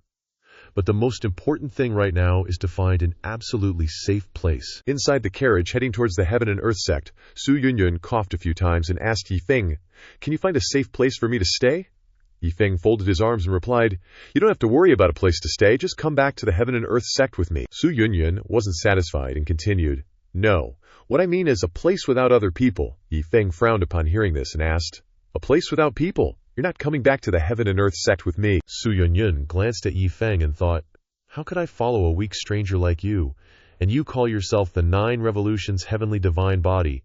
Besides, this concerns my safety. Su Yunyun stammered, I've been feeling a bit unwell lately, and it's not convenient for me to be in crowded places. Moreover, I only need a few days. As long as you arrange a safe place for me, I'll definitely join your Heaven and Earth sect after I recover. Yi Feng, hearing this, misunderstood and replied, so, it's that time of the month. That time of the month? Su Yunyun asked, confused. What time? Yi Feng, realizing he misspoke, avoided the topic and said, nothing, just a slip of the tongue. If that's the case, then you can go to one of my martial arts gyms. Su Yunyun, hearing this, was skeptical and thought to herself, the power in my body has completely disappeared. I can only trust him. Arriving at the destination, Yi Feng and Su Yunyun got off the carriage. Yi Feng said loudly, Lao Qing, you can go back first. I'll take her to the martial arts gym. Lao Qing replied, understood, Master Yi. Yi Feng looked at Su Yunyun and secretly sized her up. She hasn't even cracked a smile the whole way. Looks like she's not convinced. Maybe she saw too many powerful cultivators at the disciple recruitment ceremony. Can't be helped. It's not easy to meet someone with ordinary aptitude. Can't let her run away. Thinking this, Yi Feng took out his flying sword and shouted, Great flying sword! Yi Feng thought to himself. I have to show off a move to let this little sis see clearly. Yi Feng jumped onto the flying sword and folded his arms, saying, see how awesome I am? I don't usually like to show off. Wait till you join the Heaven and Earth sect, you'll know. Get on. Su Yunyun also stepped onto the sword. But instead of admiring him like Yi Feng wanted, Su Yunyun looked disgusted, thinking, just a flying sword. Even if it's heaven-defying, it's only a little faster. This thing is like trash in the cultivation world, and he's still showing it off? Wait until I refine my 8 treasures heaven-inverting celestial sword. Won't that scare you, stupid? Yi Feng, completely unaware, still shouted excitedly, let's go. The people below, seeing Yi Feng looking cool as a cucumber, shouted one after another, whoa, Master Yi is amazing. Master Yi is truly skilled, a true peerless expert. Wherever Yi Feng and Su Yunyun flew, people cheered. It's a flying sword, a flying sword. Yi Feng, pleased with the praise, laughed loudly and replied, you're too kind, everyone. You're too kind. Su Yunyun, behind him, was still lost in thought. After all, this is the territory of mortals. A flying sword can be elevated to a god. What will happen when they see a real immortal? Along with Su Yunyun's thoughts, she felt uncomfortable ever since entering the city. Must be an illusion. The two of them flew away just like that. Finally, they arrived at a martial arts gym with a sign that said Martial. Su Yunyun looked up and muttered, martial arts gym. In her heart, she faintly felt a different kind of feeling, but she couldn't quite put her finger on it. Yi Feng went ahead and said to Su Yunyun, let's go in. Su Yunyun stepped inside and felt extremely shocked. She stammered, this is... Seeing the slightly shabby facilities, Su Yunyun shouted. What is this rundown place? Are you sure this place is safe? Yi Feng turned around and replied, as sure as gold. Su Yunyun was utterly confused upon seeing this and thought, even the imperial palace in my past life didn't dare to say, as sure as gold. And you dare to describe your rundown martial arts gym with its strange style like that. After finishing the introduction, Yi Feng left. Before leaving, he instructed Su Yunyun, you've seen the martial arts gym. Just live here. I'll go back to the Heaven and Earth sect first. I'll come find you in a few days. Su Yunyun, upon hearing this, said to herself, forget it. Different levels of thinking. If I paid attention, I'd probably die of anger. Just as Yi Feng stepped outside the martial arts gym, he ran into Lu Banwei's group. Just then, Lu Banwei, who was holding a beauty's hand, suddenly jumped at Yi Feng's call. Well, look who's back. You guys finally made it. Seeing Yi Feng, Lu Banwei was utterly horrified, thinking, crap, I'm screwed. Lu Banwei quickly ran off somewhere. Turns out, Lu Banwei and his disciples had shoved the beauty behind a wall. Lu Banwei said anxiously, it took me forever to save up a few gold coins to call a beauty over. I was just about to have a drink, and then the master finds out. What do I do? Ao Qing also panicked. What do we do, bro? Then Yi Feng turned around and said to Su Yunyun, that's right, you must be scared living here alone. I'll find someone to protect you, so I can feel more at ease. Su Yunyun was confused and asked, protect me? Su Yunyun felt cared for, and smiled slightly, thinking, me being afraid is outside of my expectation. I didn't expect coming into the city to suppress my emotions would be found out by him. After that, Su Yunyun sized up Yi Feng. Looking closely, this guy isn't bad. If it weren't for his special status and different identity, taking him as a male pet wouldn't be bad either. But contrary to Su Yunyun's thoughts, Yi Feng's intentions were different. He smiled and thought, almost forgot to find someone to watch her, wouldn't want her to run off. But this emperor doesn't need a mortal to protect her. Thinking this, Yi Feng said. It's settled then. Yi Feng left, making Su Yunyun wonder, Yi Feng replied, wait for me. At this moment, Lu Banwei and his gang were running away with the beauty when Ao Qing called out, the master's chasing us. Hearing this, Lu Banwei looked at the beauty, and tears streamed down his face. He angrily shouted. Then Lu Banwei kissed the beauty's hand passionately. Then Lu Banwei and his disciples left, everyone crying sadly. Lu Banwei choked up and said, baby, wait for me. We'll sing and dance together again tonight. The beauty looked at her hand, which Lu Banwei had kissed until it was red, and was utterly terrified. Suddenly, Yi Feng flew over on his flying sword and scolded, you damn dog, you're molesting women again. Before Lu Banwei could react, Yi Feng kicked him in the face. Lu Banwei only managed to say, it's a misunderstanding, Erg. Yi Feng continued to scold. Misunderstanding my ass, I saw everything. Yi Feng angrily scolded, if I ever see you seducing girls again, I won't let you off. Lu Banwei nodded repeatedly, replying, yes. Yi Feng approached to comfort Lu Banwei. Actually, I can understand you, but what I want to remind you is, you can't do anything without that iron rod, understand? Lu Banwei honestly replied, I don't understand. Yi Feng frowned and explained, what I mean is, if you don't have that thing, don't go flirting with girls. What are you going to do if they get turned on? Tell me, what are you going to do for them? Hearing this, Lu Banwei's jaw dropped. Seeing this, Yi Feng continued, let's go. Thinking about it in your heart is fine. Now I have something I want to assign to you. If you do it well, you'll get a gold coin. Yi Feng dragged Lu Banwei back to the martial arts hall. He waved to Su Yunyun. Seeing this, Su Yunyun said, I told you, I don't need a bodyguard. Yi Feng waved his hand and replied, what you say doesn't count. What if you encounter some danger? Then Yi Feng dumped Lu Banwei on Su Yunyun and instructed, I'm leading him to you. Seeing this, Su Yunyun thought, danger. Even though I'm undergoing nirvana reversal, it's not to the point where I need a mortal like you to protect me. Su Yunyun frowned and muttered, however, since I can't use magic during the nirvana period, it wouldn't be bad to have someone run errands for me. Lu Banwei stepped forward and greeted, Miss, nice to meet you. Lu Banwei conjured up a flower and gave it to Su Yunyun, then introduced himself. This humble one is Lu Banwei, unmatched in might, romantic and generous. Everyone calls me Daddy Lu. From today on, I will be like a solid, powerful backing for you. Even if the sky falls, Daddy Lu won't let you get a single hair out of place. Su Yunyun was horrified, thinking, this ugly and annoying ghost is the person who came to protect me? After that, Su Yunyun left without saying a word, leaving Lu Banwei dumbfounded behind. She secretly complained, at least find someone normal. Su Yunyun slammed the door in front of Lu Banwei with a bang. Blackbear behind him said, Brother's path of love hasn't even started and it's already over. While Yi Feng and Ao Qing comforted in unison, heaven is jealous of talent. It must be that heaven is jealous of talent. The voices of Ao Qing and Yi Feng echoed in Su Yunyun's ears. However, as younger brothers, we still have to help our big brother solve his worries. That's right, we have to find a woman for big brother. Su Yunyun couldn't concentrate and muttered, "How annoying." While Su Yunyun was meditating quietly, Lu Banwei opened the window and wiped it down. After that, Lu Banwei found a zither somewhere, then played and sang, "I like her walking alone in the dark. I like her unyielding appearance. I like her and me are like this. The gaps are all the same." In the afternoon, Lu Banwei sat on the windowsill and said to Su Yunyun, "Woman, your non-stop babbling has successfully attracted the attention of Daddy Lu." There were voices of younger brothers below praising. "Great poem."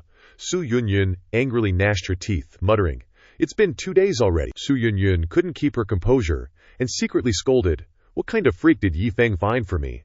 Singing like ghosts crying." Lu Banwei kept singing, pretending to be a romantic guy and saying, "If your heart is a prison, I am willing to be sentenced to life in prison." Lu Banwei then kept dropping hints. Love is like taking a dump. When you gotta go, you gotta go. Love is like taking a piss. Once the water's out, there's no getting it back. Feeling utterly stifled, Su Yunyun stood up in a fit of pique.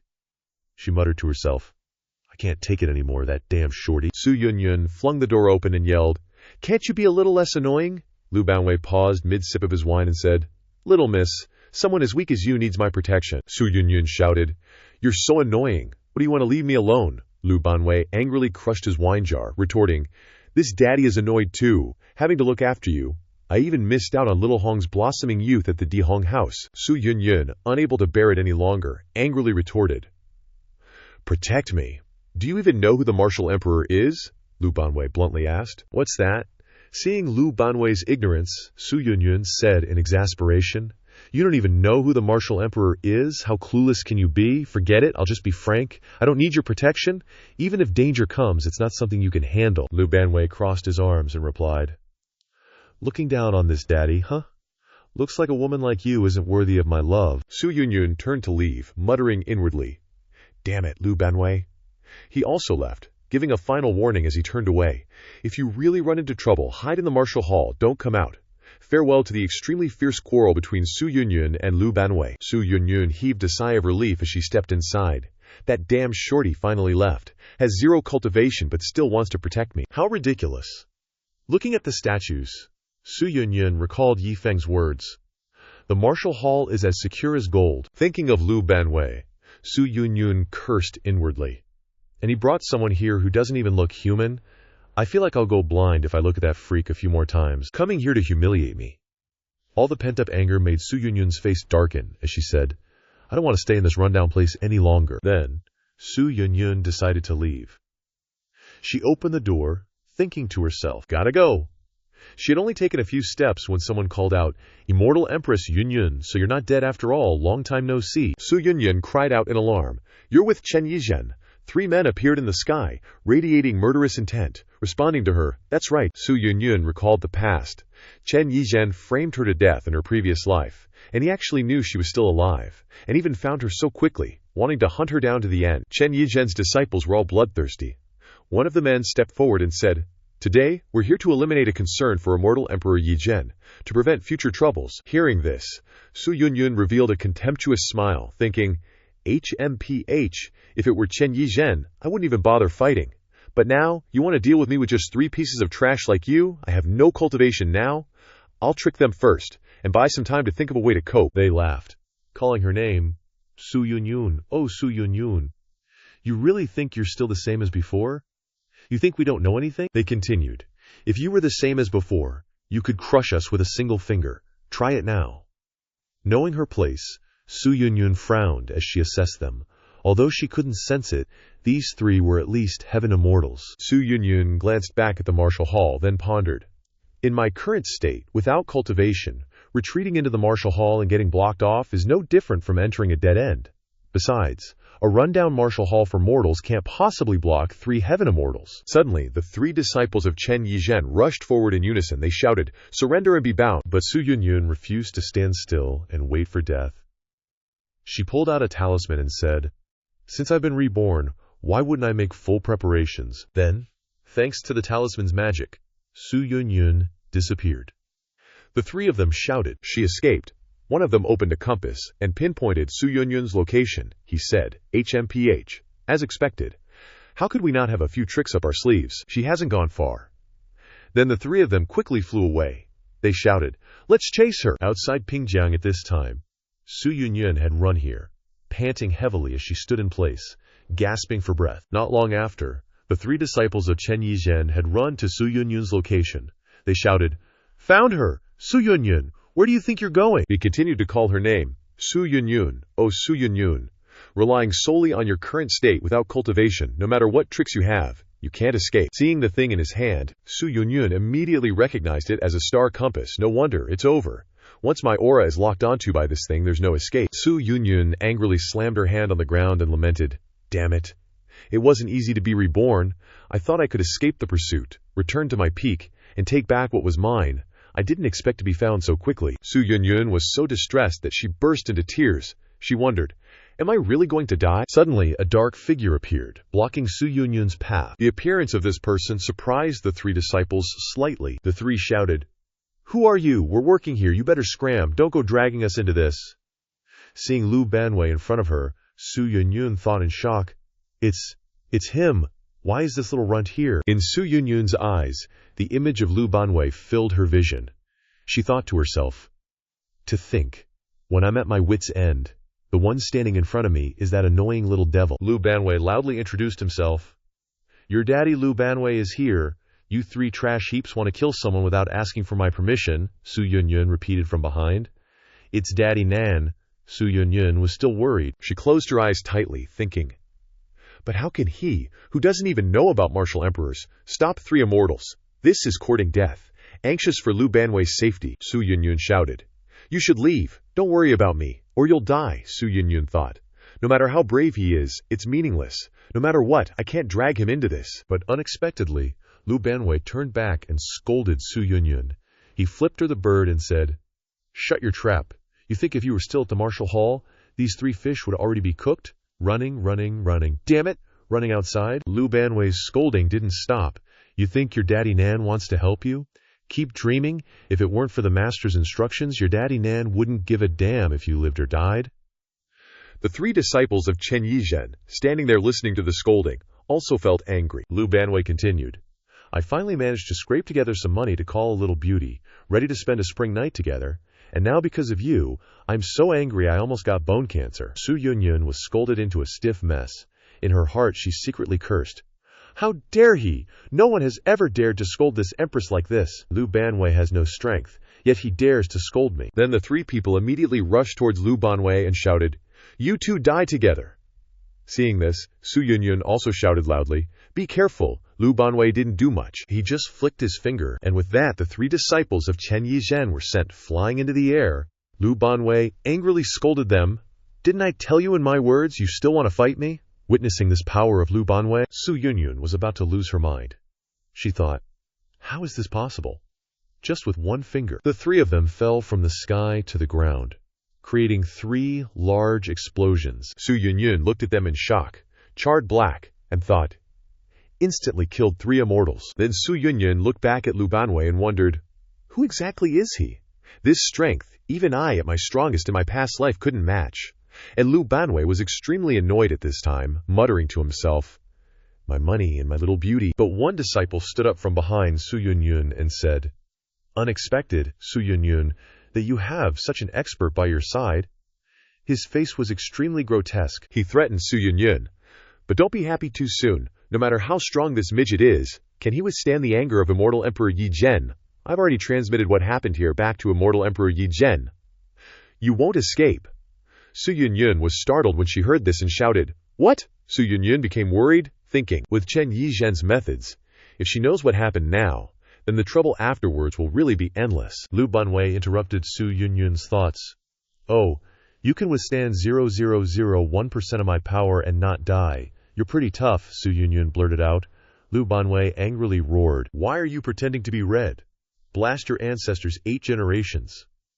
Hearing these words, Su Yunyun didn't understand for a moment. On a distant mountain, a huge explosion suddenly occurred, An old man supported an old woman and asked, "What's wrong, madam? Are you okay?" The old woman said in a daze. The old graves next door. Exploded. Lu Banwei angrily flicked his finger and destroyed the powerhouse in front of him, along with the graves of his ancestors for 18 generations. After finishing, Lu Banwei snorted coldly and said, "A bunch who specialize in refining living people for cultivation. Killing your whole family isn't a pity at all." Then Lu Banwei left Su Yunyun and departed, sighing as he walked. Ugh, these guys ruined my mood, wasted half a year's worth of gold coins. Seeing this, Su Yunyun hurriedly called out, "Esteemed sir, please stop." Su Yunyun cupped her hands and bowed to Lu Banwei. "Thank you for your life-saving grace. I was wrong to be disrespectful to you before," Su Yunyun said anxiously. "But you also heard what that person said just now. Chen Yizhen is afraid that she will send people again, so please don't leave temporarily. Can you protect me for 2 days?" Hearing this, Lu Banwei asked back, "Protect you? Didn't you just say you didn't need your daddy Nan's protection?" Seeing that Lu Banwei was still holding a grudge about the past, Su Yunyun quickly replied, "Sorry, sir. I was blind before. But I still ask that you can forgive the past." Lu Banwei angrily interrupted, "Your daddy Nan is not free." Then Lu Banwei left, walking and grumbling, "It's right for you to return to the martial hall from me. Stop saying other nonsense. So annoying. Return to the martial hall." Su Yunyun dejectedly walked inside, step by step, she muttered to herself. "Telling me to go back to the martial hall, that's what he said. But wanting to stop the experts sent by Chen Yizhen here is basically a pipe dream." Suddenly something glowed brightly. Su Yunyun was now sitting on the bed, continuing her nirvana. She said to herself, "There's still a day before I can finish nirvana. I hope Chen Yizhen's people won't come temporarily before then." It was late outside. The moon was full and round. A dark shadow appeared in the sky. "So that's Chen Yizhen." Chen Yizhen, standing outside the window, called out, "Yunyun, long time no see. How have you been?" Su Yunyun immediately stepped out into the yard. Su Yunyun glared at Chen Yizhen and shouted, "Chen Yizhen, I can't believe you're personally showing up to drive me to my death." Chen Yizhen burst out laughing. "That's right, this time I'm here to finish you off." Still furious, Su Yunyun brought up the past. "Back then, I nurtured you to success with my own hands, yet you craved my position and harmed me while I was undergoing the 7 revolutions nirvana. You almost turned me into dust, and now you want to hunt me down. You really are skilled at scheming." Chen Yizhen raised her hand, magic swirling at her fingertips. "Su Yunyun," she said, "I never leave loose ends. No one can save you when you die." Chen Yizhen launched an attack straight at Su Yunyun. Helpless, Su Yunyun stood rooted to the spot, thinking, "Is all I can do now is obediently await death? I'm not willing. I refuse." Suddenly, a long branch stretched out. The branch easily shattered Chen Yizhen's attack. Chen Yizhen's hand was tightly gripped by the branch. Chen Yizhen stared at it, thinking, "What? How can this pagoda tree branch have such power? It's making me unable to struggle." Panic began to set in for Chen Yizhen as she shouted, "My power is being drained." Chen Yizhen's scream echoed everywhere. Su Yunyun was also a bit frightened by what she saw. Then, Chen Yizhen was completely drained, her body gradually dissipating. The branch absorbed the martial emperor Chen Yizhen in the blink of an eye. Su Yunyun, not believing her eyes, exclaimed, "What the caw? What just happened?" Su Yunyun looked back at the tree, which had returned to normal, and thought, from the moment that pagoda tree branch moved until now, it hasn't even been 2 seconds, and Chen Yizhen is already dead. Su Yunyun thought to herself in terror, even if that wasn't Chen Yizhen's true body but just an avatar, the strength of this avatar should at least be at the mysterious immortal realm. Recalling Lu Banwei's scolding, Su Yunyun suddenly realized, "Now I understand why that expert scolded me. I get it now." Su Yunyun blamed herself. "I'm so stupid, really stupid. As long as I stay in this martial arts hall, I'm completely safe. There's no need to run at all." Suddenly, the mark on Su Yunyun's forehead began to glow. At that moment, Su Yunyun successfully completed her nirvana. Su Yunyun was overjoyed, surrounded by surging power. She shouted, "Great! My cultivation has finally returned." But Su Yunyun suddenly frowned and said, Su Yunyun looked at the pagoda tree and thought, "Even with my cultivation restored, I still can't sense the aura of this pagoda tree. I need to go somewhere else to investigate it." With that thought, Su Yunyun took a step forward. Su Yunyun opened the door to the room and was utterly astonished to see a pile of items before her. She cried out in surprise, Is this real? There are sacred items, emperor-grade items, and even immortal artifacts mixed in with this junk." As the door opened, she was greeted with a fortune. Is this real? There are sacred items, emperor-grade items, and even immortal artifacts mixed in with this junk." Su Yunyun picked up a clothes hanger, saying with some doubt, Xiang, is this a clothes hanger? Suddenly, the clothes hanger emitted a dazzling golden light, leaving her speechless. No way, this is a top. My eyes met her gaze. Her eyes sparkled even more when she saw the hoe placed nearby. Another one. Su Yunyun went wild, picking up one ordinary tool after another from this Pingyang land, gushing non-stop. Wait, this vegetable knife too? This sickle, this rake? And more. After a while, she collapsed onto the dirt floor. She tried to calm herself after the initial shock. No, this won't do. Staying here will definitely affect my cultivation. Just thinking about it made her face flush with excitement. Unbelievable. It's not just that junk room. From the calligraphy painting to the sculpted statue, from everyday objects to decorations, from the dog food in the bowl to the stacked firewood in the room, everything is at least immortal grade. The more she thought about it, the more unbelievable it seemed. Who could have created a martial arts gym like this? Thinking that, she looked up at the sky. She looked at the moon, and suddenly smiled. Su Yunyun snapped awake, sitting up straight, pondering. Could the owner of this martial arts gym have created it? The owner of this martial arts gym is. Yi Feng's face popped into her head. Su Yunyun's eyes widened, her jaw dropped in disbelief. The sect leader of the Heaven and Earth sect. Could he be a hidden super expert? Just thinking about Yi Feng's and Lu Banwei's majestic images made waves crash in her heart. Probably 8 or 9 times out of 10, that person in the white robe is the super expert. Thinking of this, she couldn't help but recall bits and pieces of the past, when she looked down on him while thinking, "You're quite strong too, huh? Are you trying to make me laugh?" And the time she followed him while thinking, her face clearly annoyed. "After I reach Nirvana, won't my ancestral sword scare you, silly?" Not only that, but also her disparaging remarks when she first arrived at his house. "What? This rundown place? Are you sure this place is safe?" Plus her annoyed words. "I said I don't need anyone to protect me." Thinking back, tears streamed down her face, and the bright smile on her face now tasted of blood. "I've short-circuited." The dazzling sunlight of the sun appeared. Su Yunyun wearily walked down the village road, sighing as she went. "It took me a whole night to calm down. Drink a morning tea, walk along the road." A couple selling goods waved and called out cheerfully, "Miss Su, so early for a bowl of beef noodles?" She blankly replied, "Oh, not today." Before she could finish speaking, she widened her eyes in surprise as she realized their strength. This beef noodle stall owner and his wife were both not mortals. Moreover, the lowest level was a heaven immortal.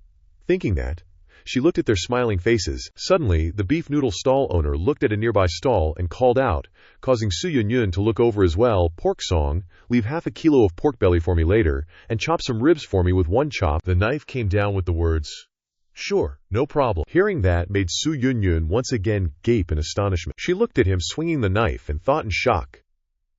This pork butcher seems to be an immortal, and even the butcher knife in his hand is an immortal artifact. Her eyes darted to 2 old men in the distance. That old man playing chess under the tree. Looking to the other side, she also saw 2 aunties arguing fiercely with piles of vegetables at their feet. The 2 aunties arguing over there. At this point, Su Yunyun was already frozen by the surreal scene before her. Sweat poured from her like a shower. Her eyes and mouth widened at the same time, unable to utter a word.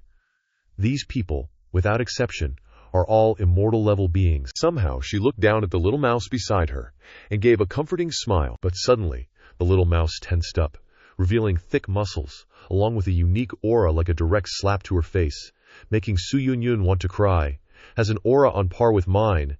Su Yunyun grew more and more terrified. In this town, aren't everyone immortals?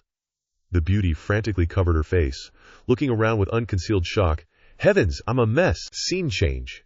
At a sign engraved with Chinese characters. When she turned back, she was still stunned by what she saw. Sure enough, the whole street is immortals. What kind of place have I come to? Thinking about the experts she met, she still felt a little dizzy. This first shock caused too much psychological damage. A small town that looks full of everyday life actually has so many experts. What's even more terrifying is that among these people, there seems to be a mysterious, unfathomable master hidden. These people's strength won't be lower than my previous life. At this point, Su Yunyun couldn't help but lament. I just wanted to drink a morning tea, but before I could drink it, my whole body went numb. At this moment, a noise outside the door caught her attention. Who is it? A voice sounded from behind the door. Instantly, her whole body froze in place. Her face turned pale, shuddering at the thought of his danger. Is it him? While Su Yunyun was still wide-eyed, a door creaked open. The door swung open, and someone zoomed in with the speed of a dog chasing its tail, leaving Su Yunyun flabbergasted. Yi Feng happily hopped on his sword and asked her, "Rest up well?" Su Yunyun forced a smile, stammering, "I'm very well, thank you, senior." She looked at him with an adoring gaze, a bubbly feeling welling up inside. How embarrassing, I'm a freaking immortal emperor, yet I'm blind as a bat, clueless about the world, not realizing this flying sword is a top-tier immortal artifact. Suddenly, she realized something. No, it's probably a divine artifact, surpassing even immortal artifacts. Even in my strongest form, I wouldn't dare to be arrogant in front of him. The more she thought, the more cold sweat poured down her back. Yi Feng coughed and said, "Now that you've rested, let's talk business." Su Yunyun stiffened. "Standing up straight, senior, please speak your mind." He crossed his arms seriously. "I want you to join the Tiandi sect and become my disciple." She was stunned, not believing her ears. Become your disciple." Yi Feng frantically screamed internally. "She's gonna reject me. She's gonna reject me. Oh, my heart, I'm panicking. This can't happen, damn it. Even if I have to cripple her, I have to keep her." With that thought, he unleashed his ultimate move, bullshitting like a pro. "If you don't join my sect, you'll definitely regret it, because I'll make you a true child of heaven, a godlike existence." Su Yunyun's eyes widened in shock, speechless. At this point, all she could think about were his words. He said he can directly make me a god. The more she thought, the more she couldn't hide the astonishment on her face. Without further hesitation, she knelt down directly. "Disciple greets Shifu." Her words successfully eased his anxiety. Yi Feng secretly sighed in relief. Good, very good," he said, smiling with glee. Suddenly, he noticed a system notification. The system displayed a message. "Congratulations to the host for accepting a disciple. Disciple recruitment progress, 5/100ths. To celebrate the host's first disciple after establishing the sect, a reward is granted." Yi Feng hurried away, not forgetting to say, "Shifu's going to the restroom." At this moment, Su Yunyun felt nothing but joy. "Shifu, be careful," hiding behind a wall. Only then did he dare to reveal his excitement. Receive the rewards." He excitedly thought about the system's reward. What kind of reward will it be? Just thinking about it made him excited. Surprise, surprise. The system gifted him several books with titles like National College Entrance Examination Simulation Set, one of the 4 great Asian makeup arts, and Duluo Continent Poultry Breeding Method. The system also gave him several discs labeled Journey to the West, The Supreme, Hong Huang Battle Love Story, Naruto's Genetic Ninjutsu Legend, and Cowherd's Aqua Shadow. WTF. Looking at the generous rewards in his hand, his face contorted in displeasure. "Damn it, is this all? I want to tear that crappy system of yours apart. At least give me some cultivation techniques." Suddenly, something felt wrong in his brain, so he spoke up. "Wait, wasn't the mission progress the system announced just now 5 people?" Looking at the system screen displaying the mission progress. Number of disciples, 5/1. His mouth dropped open, unable to close. "It's really 5. Counting Chi Yitong, that makes 5. But wasn't he not supposed to count? Could something have happened to Chi Yitong? The weather is beautiful today." Su Yunyun happily walked behind him, while Yi Feng was still deep in thought. "Could some kind of change have occurred to Chi Yitong? I'll check when I get back," he pondered, stroking his chin. Suddenly, someone walked up and greeted him. "Sir, the boat to the island is here." Yi Feng pointed at Su Yunyun and said, "Lao Qing, take her back to the Tiandi sect first." Hearing him, the old man happily responded, "Yes, sir." Su Yunyun, on the other hand, was extremely flustered, her face turning pale as she stammered, "Shh, Shifu, are you letting me go by myself? Aren't you coming back?" He smiled and looked at the pig at the stall next door for a long time. After making a date to eat with the Song Pork people, he said, "Yeah, I plan to stay at the martial arts school for a couple of days. You guys go back first." Su Yunyun's limbs went weak, stammering, but the more she thought, the more worried she became. Now she was being told to leave the martial arts school without Shifu by her side. What if Chen Yizhen's real body came to kill her? Seeing her pale face, he seemed to realize something. This girl is quite afraid of strangers. Yi Feng smiled brightly and said, "Don't be afraid. The Tiandi sect has Lao Qing, and your senior brothers and sisters, they're all very nice." He generally understood, but not significantly. He barely managed to ease Su Yunyun's worries a little, like a grain of sand in the desert. She stammered, Okay. In the middle of the vast lake, the boat still drifted silently. Su Yunyun stood at the bow of the boat, looking at the island in front of her and murmuring, "Is that the small island?" She turned to look and saw that Qing Huangxiang had already fallen asleep. She became even more worried. This Qing Huangxiang seems strong, but the enemy is an immortal emperor. How can he compare to Shifu and the martial arts school created by Shifu? The more she thought, the more melancholy she became, and she couldn't help but sigh. When the boat arrived at the dock, Qing Huangxiang stepped down to moor the boat, not forgetting to remind, "We can get off now." Su Yunyun also slowly walked over. Wow. The moment her feet touched the ground, it felt like she discovered a whole new world. This is... Even after all the shocks she'd experienced, she couldn't help but gape, speechless. The space felt so solidified that even if she recovered her immortal emperor cultivation and could tear the immortal Jiang continent apart with her bare hands, under this gravity, forget flying, even jumping was a struggle. This place really is a higher dimension than the immortal realm. Thinking this, she ventured deeper inside. All right, let's just go in and see what's up first. Su Yunyun stared in shock at a young man carrying wood. Upon closer inspection, she discovered something earth-shattering. Getting a clear look at the young man, she was a bit doubtful. An immortal. Even someone like this exists. Her gaze then shifted to two bros seriously chatting and dowieing over there. They radiated an incredibly powerful aura.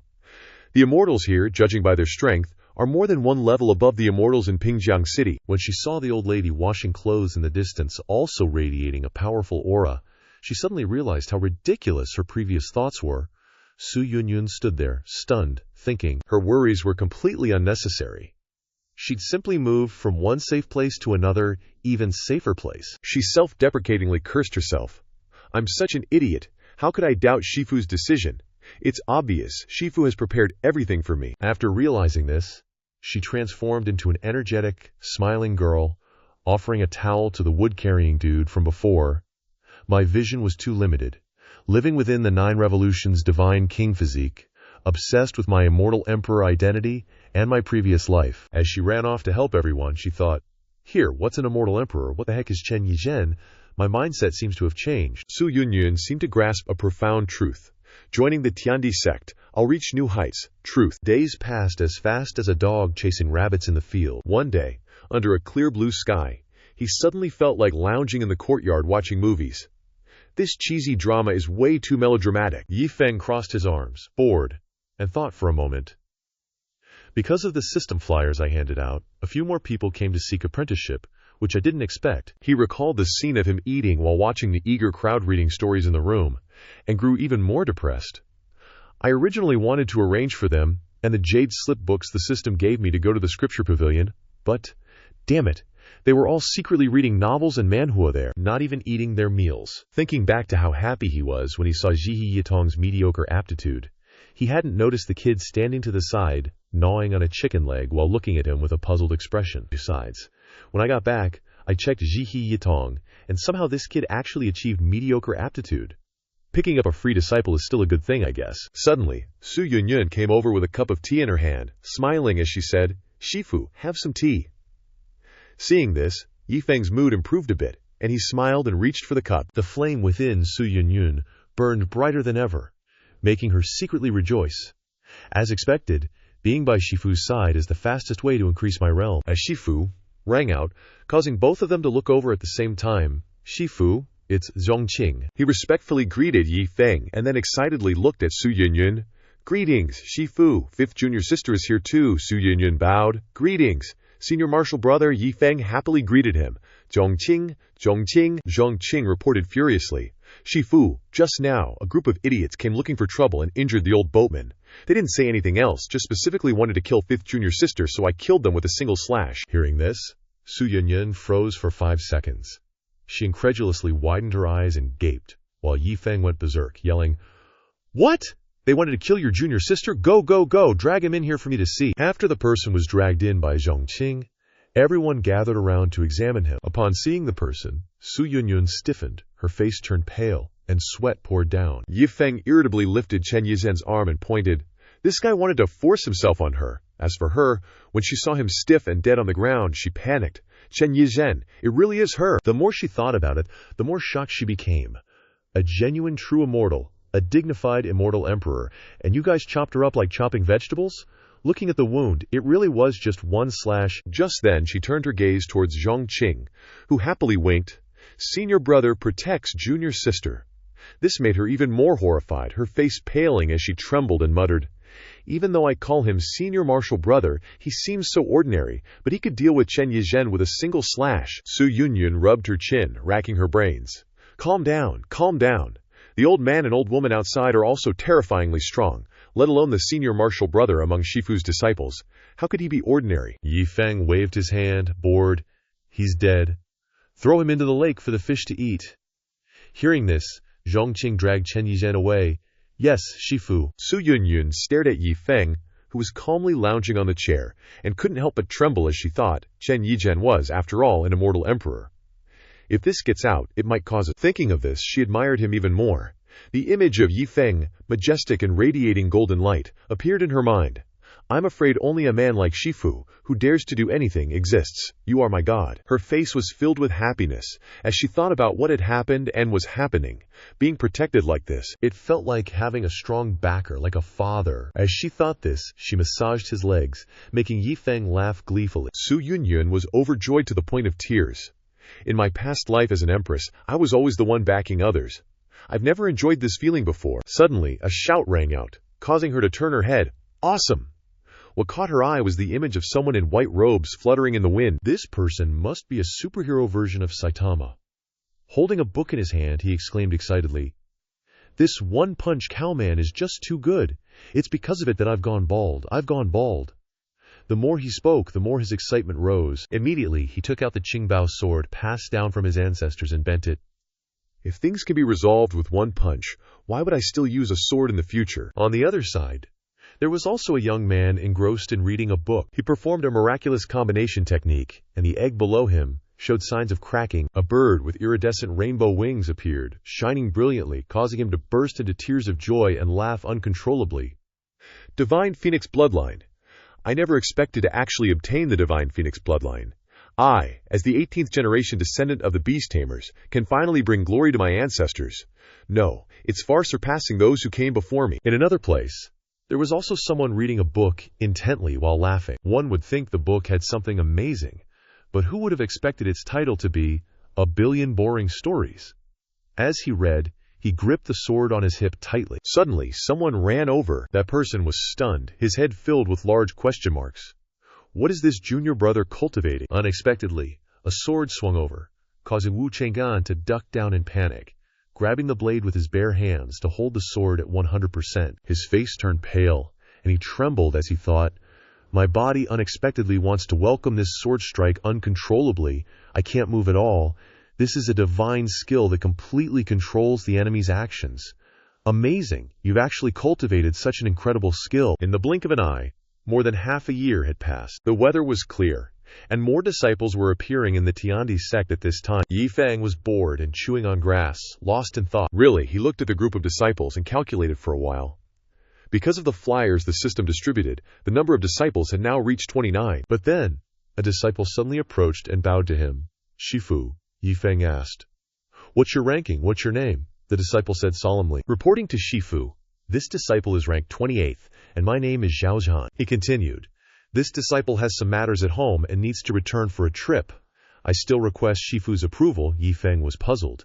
"What happened at home that requires you to return so urgently?" Zhao Zhan closed his eyes, recalling the grumpy appearance of someone. Reporting to Shifu, "This disciple has a marriage agreement at home, but the woman's family saw that my family's circumstances had declined and criticized my talent as not good enough, so they came to my house to break off the engagement." Yi Feng's expression immediately darkened. "Break off the engagement? This is looking down on my disciple." He roared heroically. "Disciple, you and 28th go home personally, call some more people and make a big scene to prevent the other party from causing trouble." To Xiao Zhan's surprise, Su Yunyun immediately bowed her head. "Yes, Shifu." She turned her head and shouted loudly, "Daring to bully my junior brother is a death wish. Brothers, let's go." Instantly, more than a dozen disciples showed up, all fiercely following each other. Xiao Zhan looked at this scene and sighed inwardly. "I currently have no cultivation at all, but having so many people follow me is somewhat reassuring." Suddenly, Su Yunyun called out, "Wait!" Junior brother Zhao Zhan turned back, confused, and asked, "What's wrong, 5th senior sister?" Her gentle voice rang out, seemingly stealing the souls of the disciples. "We'll set off after 18th senior sister arrives." A disciple's face darkened. He said nervously, "5th senior sister, I think it's still not necessary, right? 18th senior sister is terrifying when she fights. Once she becomes ruthless, she'll even hit our own people, and she'll explode at the slightest provocation." Su Yunyun now realized something and stammered. "What you said is also true. But it was too late. From above, a figure flew down, saying loudly, "I heard there's another fight." That person landed coolly, but the group dodged away as if avoiding a plague. That's Hong Feng, number 18, the explosion maniac disciple. She excitedly said, "I just wonder if there are a lot of enemies this time. Detonating myself in the enemy's formation would be a sight to behold. Absolutely indescribable." The group felt dizzy when they saw her. Su Yunyun and the others were still dazed, so no one said anything. In the Lingshu realm, the Kangqiong Empire in Tianxing City, specifically at Bo Yi Grand Restaurant, everyone was happily eating cakes and drinking tea. Very lively. Several people came forward with wine glasses in their hands, respectfully saying to the girl in front of them, "Holy Maiden, I represent the Chen family, toasting to you, Holy Maiden. I represent the Wei family." The one they respected so much was Liu Runyan, the Holy Maiden of the Tianling sect. She arrogantly crossed her arms and looked at them with an emotionless face. On one side, the family head of the Xiao family, Xiao Yun, secretly glanced over and frowned. Liu Runyan, he gritted his teeth. Closing his eyes tightly, he lamented inwardly. Who could have expected things to turn out like this? He recalled when Liu Runyan was brought to him, shy and bashful. For hundreds of years, the Liu family has always been supported by my Zhao family, so the Liu family has risen day by day. 20 years ago, in order to repay the kindness, the Liu family offered to betroth Liu Runyan to Zhao Zhan. Recalling her cultivation days made him even more melancholy. But since Liu Runyan was tested to have high-level talent, and after quickly breaking through to human immortal in the Tianling sect, the relationship and status of our two families have completely changed. Human immortal may not be much in the Lingsu realm, but she is only 20 years old now. A 20-year-old human immortal has a great future. Xiao Yun then thought about the position of the Tianling sect. At the same time, the Tianling sect is the overlord of the entire southern region, and even has connections with the imperial headquarters. The status of the Xiao family and the Liu family is now worlds apart. Suddenly, Liu Runyan spoke. "Xiao family head, have you thought it over?" she hinted from behind, referring to the matter of breaking off the engagement. As soon as she finished speaking, Zhao Yun froze for a few seconds. Everyone around immediately went into a state of readiness to watch the drama. What? The Liu family wants to break off the engagement? But it's not surprising, is it? The face of the Xiao family head is already pale. After all, being jilted is considered the greatest humiliation in the Lingshu realm. Xiao Yun's face darkened. He gave a bitter smile. "So that's it. You deliberately invited other families from the Tianling realm as guests, just to create this situation." He angrily darkened his face, stood up, and questioned. "I once said that we could break off the engagement, but it also needs my son's consent. And you, unexpectedly using other families to put pressure on me." He angrily roared. "Liu Runyan, are you not even willing to leave this last bit of dignity for Xiao Zhan?" Suddenly, a pink-haired guy rushed over and kicked him to the ground. "Rude! Damn old man!" The kick made him yell, "Ouch!" The powerful kick knocked him to the ground. He and several others glared, burning with killing intent. "Originally, I thought your Zhao family had such a relationship with the Liu family, so I always didn't dare to touch you. Now it seems that you are just an existence discarded by the Liu family.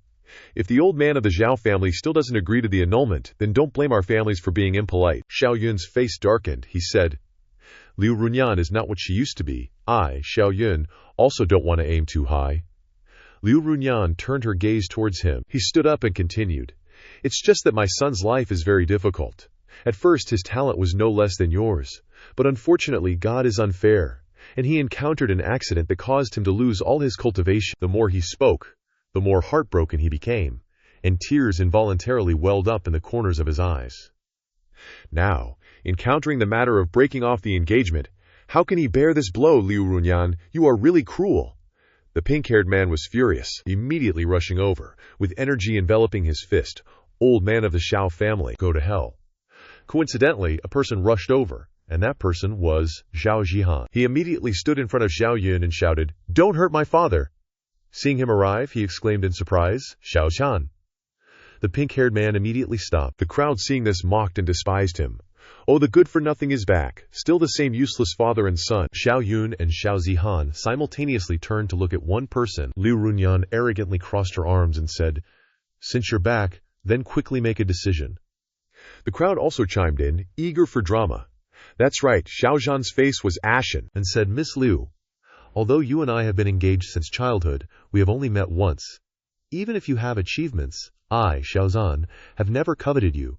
So even if we have to break off the engagement, I have no objection." He angrily shouted loudly. But what do you mean by calling so many people here today? Is it to deliberately humiliate my family? Deliberately humiliate my father? Liu Runyan explained with a cold face. But this explanation made the listeners feel extremely uncomfortable. Young Master Zhao, you misunderstood. I just wanted to invite everyone here to witness. After all, everyone here is a big family with influence in Tianxing City. Xiao Zhan angrily shouted loudly. Witness? Witness what? Witness my Xiao family being jilted. Witness my father being humiliated. In terms of calculations, the Xiao family still owes the Liu family a favor. What has this action of yours made the Xiao family? What has it made my father out to be? Seeing Yi Feng get angry, Liu Runyan raised her hand and tossed out a bunch of stuff from her ring. I told you, you've got it all wrong. The moment the items appeared, the crowd's eyes widened and their jaws dropped. They couldn't believe their eyes. Liu Runyan spoke, gesturing to the pile of stuff. If you agree to break off the engagement, you can have all this. The crowd got excited, staring at the glittering pile. Mid-grade immortal pills, someone shouted, and an immortal-grade Haoguang sword. As expected of the Tianling sect, they're really going all out. They immediately pointed at Xiao Zhan, questioning him. Xiao Zhan, don't push your luck. Miss Liu has already compensated you. What more do you want? Exactly, Yi Feng, looking grim, muttered to himself. Well played, quite the tactic. Xiao Zhan cursed inwardly. Liu Runyan, you've done something terrible and still want a good reputation. Yi Feng angrily yelled, I won't break off the engagement.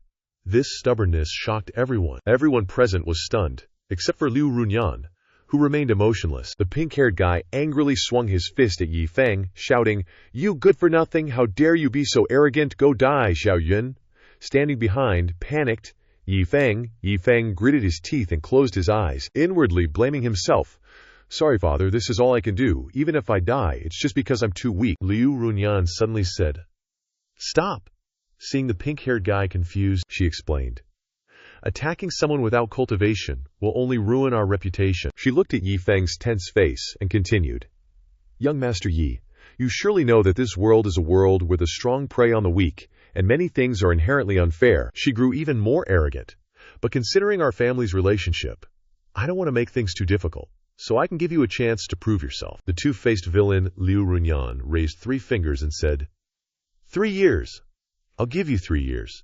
I'll be waiting for you at the Tianling sect. If you can become stronger than me, not only will the engagement not be cancelled, but I'll even be your slave. Do whatever you want. Of course, if your Yi family cancels the engagement, I won't have any complaints. She arrogantly glanced at Yi Feng.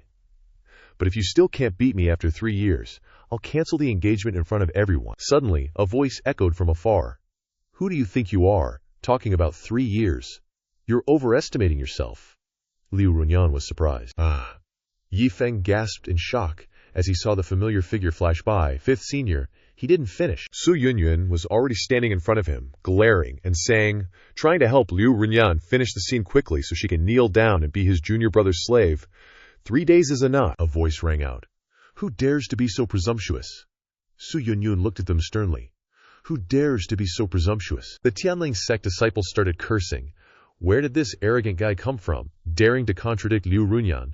If you don't want to die, get lost. Throw them out. Liu Runyan looked at Su Yunyun, who was burning with anger, and thought, this girl's aura is too strong. She can actually make me feel threatened, and the people behind her can't be underestimated either. She assessed the people following Yi Feng one by one. A long sword as righteous as a man born for justice, like a light.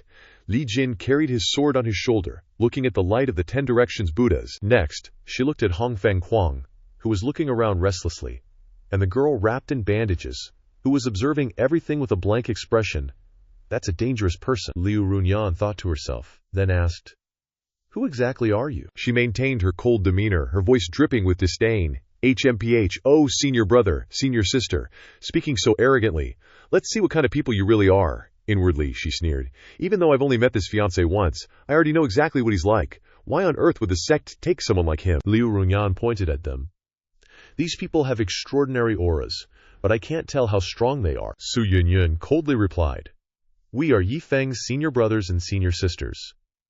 As soon as she finished speaking, Xiao Yun, standing beside her, jumped. The Tianling sect disciples burst into laughter, wondering, from a young age, that kid has been a good-for-nothing. No sect would accept him. Another disciple added, That's right, where did this group of senior brothers and senior sisters suddenly come from? Liu Runyan smiled triumphantly.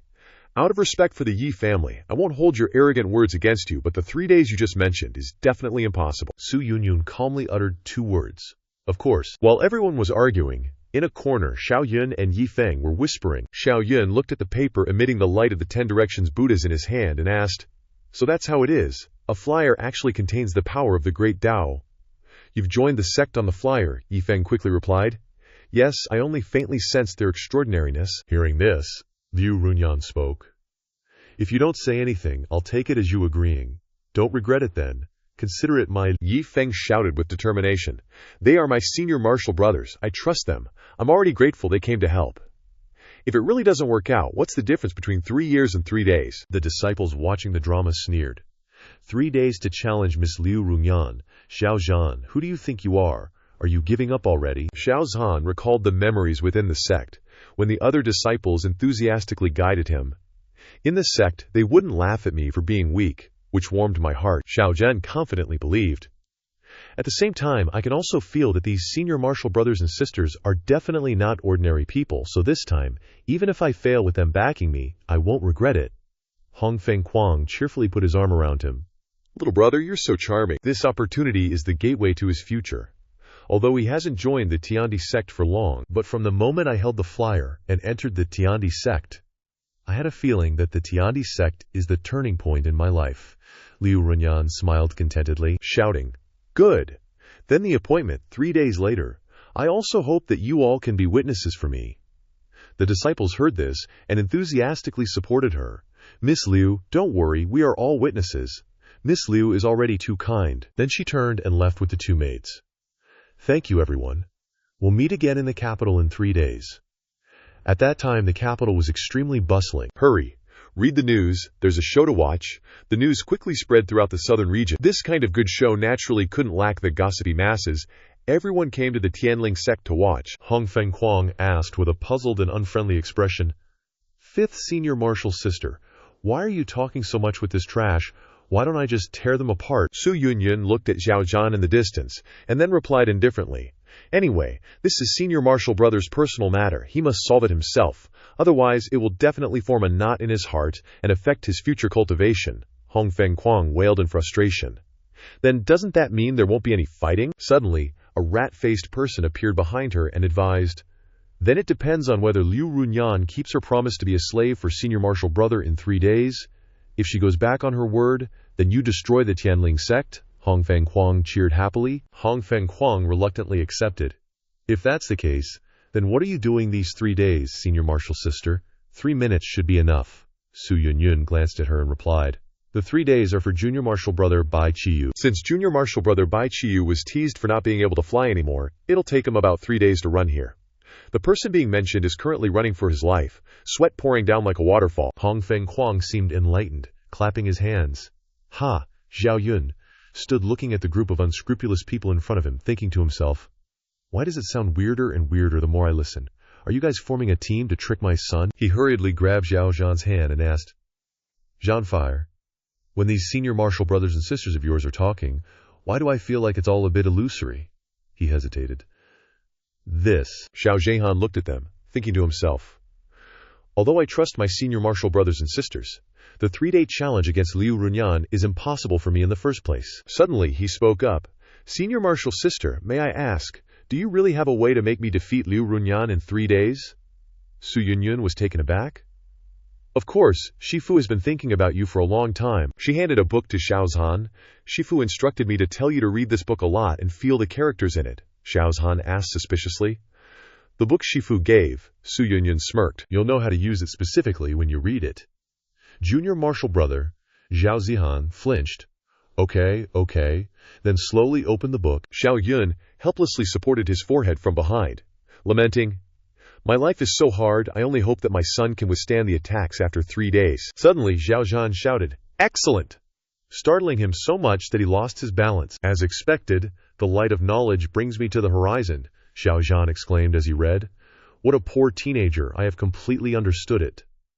The light of the book illuminated all living beings everywhere, and he continuously leveled up.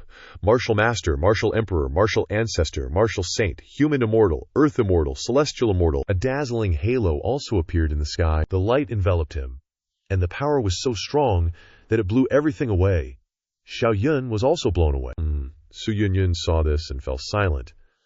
I have to control it a little, otherwise it will have too much influence. She created a triangular pyramid-shaped barrier to enclose Zhao Zihan. He was surprised. Zhao Zihan happily closed the book. In less than 5 seconds, his current level was golden immortal. I have learned how to grasp my own destiny from this book. Xiao Yun gaped in shock. This is becoming an immortal on the spot. And a golden immortal, Li Jin patted Xiao Zhan's shoulder with satisfaction. 28th Junior Martial Brother. Because you haven't cultivated for too long, you only ascended to golden immortal. What a pity. He spat out a mouthful of blood upon hearing that, Li Jin said. Just reached golden immortal, you're really bragging. Xiao Zhan knelt down and shouted respectfully. Xiao Zhan, thanks, senior martial brothers and sisters. Su Yunyun hurriedly helped him up. Junior martial brother, why do you have to do this? From the moment we joined the Tiandi sect, we have been family. The four of them looked up at the sky, Su Yunyun said with satisfaction. Moreover, everything is Shifu's instructions. Xiao Zhan smiled brightly. Shifu. He smirked, remembering Yi Feng's image. That's right, it's all for Shifu. He has long calculated that I would encounter the same things as that character, so he used this book to guide me. This is the blessing I cultivated in my previous life. Yi Feng chuckled, raising his hand to the sky, declaring with determination, I swear, Yi Feng will forever be loyal and dedicated to the Heaven and Earth sect, and filial to my Shifu. Xiao Yun was so touched he could cry, thinking happily, it really is the ancestors watching over us. He trembled, still in disbelief. But the Shifu they speak of, just with a single book, could push Xander to the golden immortal realm? That's terrifying. No wonder these guys don't give a damn about the Heavenly Spirit sect, and casually talk about wiping them out. I thought they were just bragging, but I was so blind. Xiao Yun grinned like a blossoming flower, placing a hand on his son's shoulder, confidently saying, Son, 3 days from now, I'll go with you to the Heavenly Spirit sect, and let that Liu Runyan open her eyes. She thinks a human immortal is all that? That's just a dried-up toad compared to you. My son is the real talent. Yi Feng hesitated, then replied, Yes, Dad. The father and son draped their arms over each other's shoulders, smiling contentedly, imagining Liu Runyan's reaction. Yi Feng laughed excitedly. I can't wait to see that girl's face when she realizes she broke off an engagement with a 20-year-old golden immortal. What kind of expression will she make? In a blink, 3 days passed. On the island of the Heavenly Spirit sect, the duel between Liu Runyan, the holy maiden of the Heavenly Spirit sect, and Yi Feng had long spread throughout the southern domain, so upon hearing the news, countless people rushed to the Heavenly Spirit sect without rest. They casually flew over to watch the drama, of course. Besides wanting to see Yi Feng make a fool of himself, everyone also wanted to get a glimpse of Liu Runyan, the holy maiden of the Heavenly Spirit sect. She was currently sitting with her eyes closed, meditating. Suddenly, a figure approached and asked, Yanokura, how are you feeling? Are you confident about today's match? Hearing this, Liu Runyan opened her eyes slightly. She unexpectedly called out, Shifu. A man with large eyes and red lips, extremely sexy and charming, stood before her. He was Yin Tiangxiong, the sect leader of the Heavenly Spirit sect. She calmly replied, This match is a foregone conclusion. Why would I need to be confident or not? Yin Tiangxiong stuck out his tongue and bounced around. You have a point about my questions. Suddenly, he flipped his face faster than a pancake, asking seriously, But Yan Ver, you won't blame me for turning the Liu family and the Yi family into enemies, will you? Liu Runyan replied in a low voice, Shifu is joking. Even if it had nothing to do with Shifu, Yi Feng and I were never meant to be together. Yin Tiangxiong folded his hands and laughed smugly. Good as long as you don't blame me. Yin Tiangxiong continued. After all, your engagement is something the third prince has been paying close attention to.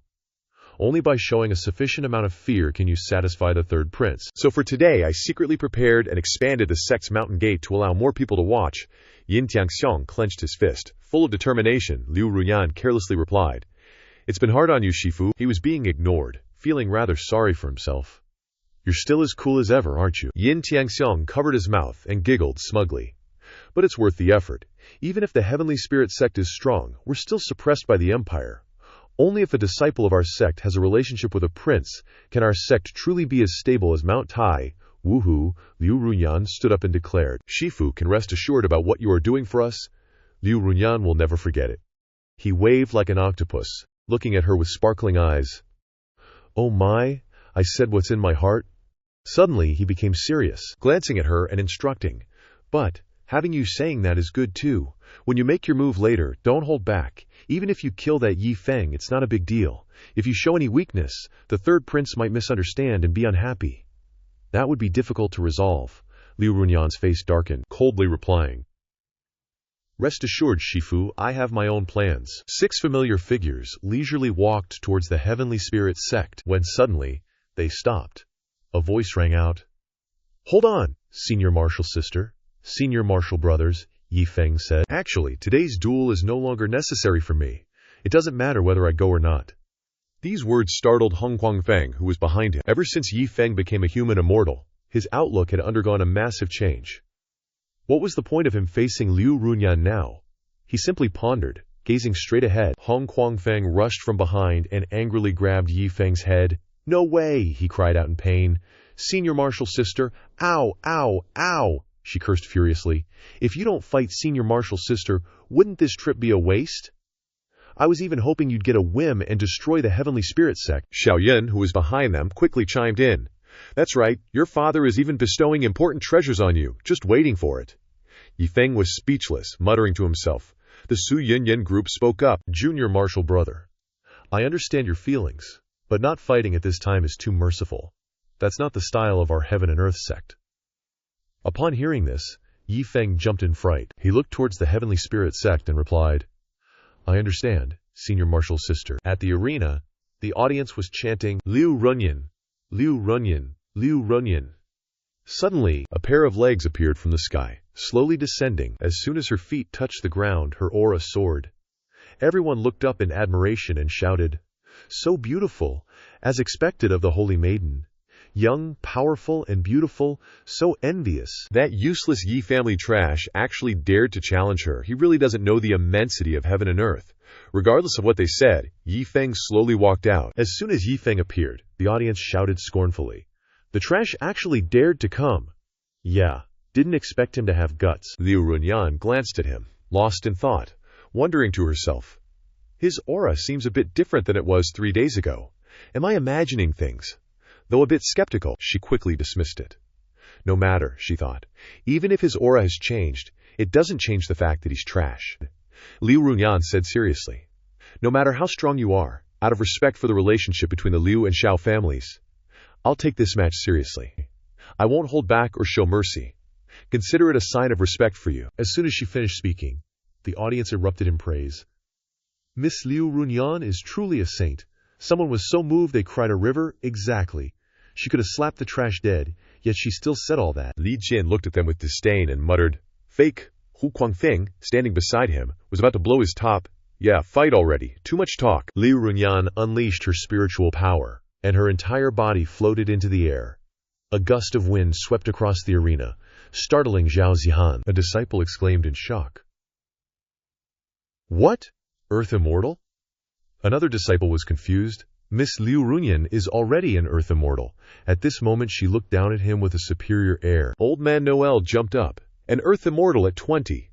She's more than just the top talent in the southern domain. She's among the best in the empire. Hearing this, Yin Tiangxiong smiled contentedly to himself. He thought schemingly. The engagement cancellation is just one step in my plan. The real goal is to use this opportunity to build momentum for Liu Runyan and create a reputation. With an Earth Immortal at 20, our Tianling sect will have much more influence in the empire. Everyone has to consider what level a 20-year-old Earth Immortal will reach in 100 years. Fly? Yan Shuer? You'll have an even bigger stage in the future. Yin Tiangxiong stared intently below, his eyes gleaming with cunning. But before that, you must crush your opponent.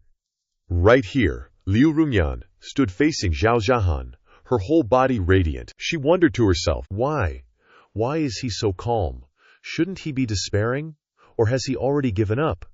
Zhao Zhan, at this moment, paid no attention to her gaze, and was just focused on playing with his nails. Liu Runyan spoke up, suggesting, You make the first move, I'll give you a chance. Zhao Zihan replied calmly, No need, you go first. Hearing his words, she was completely stunned. Xiao Zhan, ever so handsome, offered, My Shifu always said, a man should always give way to a lady. The audience burst out laughing like lunatics who had just escaped the asylum. This kid is hilarious. What's with the showboating at a time like this? At least if he attacks first, he gets to make a move. If Miss Liu Runyan attacks first, he won't even have the chance. Li Jin picked his nose. Shidi is quite the showman, isn't he? Su Yunyun and Xiao Yun, sitting beside him, gave him appraising looks. Liu Runyan sneered, then burst into laughter like she'd just escaped the loony bin. She gripped her ice sword and flew towards him like lightning. I didn't expect you to be so adorable. Too bad today we have to say goodbye. Zhao Zhan remained indifferent at this moment, standing perfectly still. He raised his hand and pinched the sharp sword between two fingers. Liu Runyan asked in alarm. What? He just pinched it with 2 fingers. Tiang Xiong's eyes widened and his mouth gaped open as he shouted. What's going on, old man Noel? Standing next to him was equally shocked.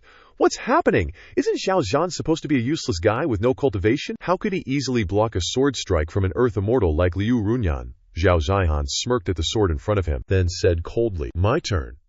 He flicked his hand lightly, sending Liu Runyan flying 9 meters away, and the ice sword shattered into countless pieces. Her landing was extremely painful. Everyone was dumbfounded. One move, and she was defeated. Yin Tiangxiong covered his face in disbelief and yelled, How is this possible? Liu Runyan struggled to her feet, shouting resentfully, How could this trash beat me?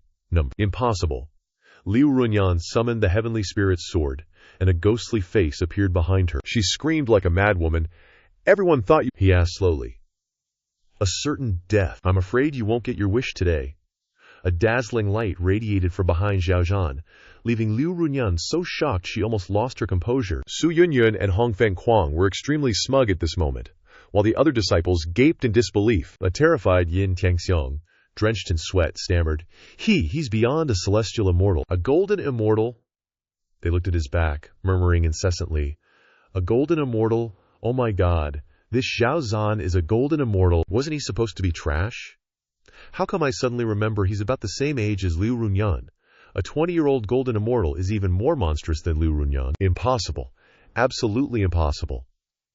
How could he possibly have the strength of a golden immortal? She wondered through gritted teeth. Liu Runyan was so angry she suffered a syrup backflow, spewing it out like a waterfall and collapsing to the ground. Zhao Zhan coldly declared, You've lost. Today, I, Zhao Zhan, officially announced the dissolution of our engagement.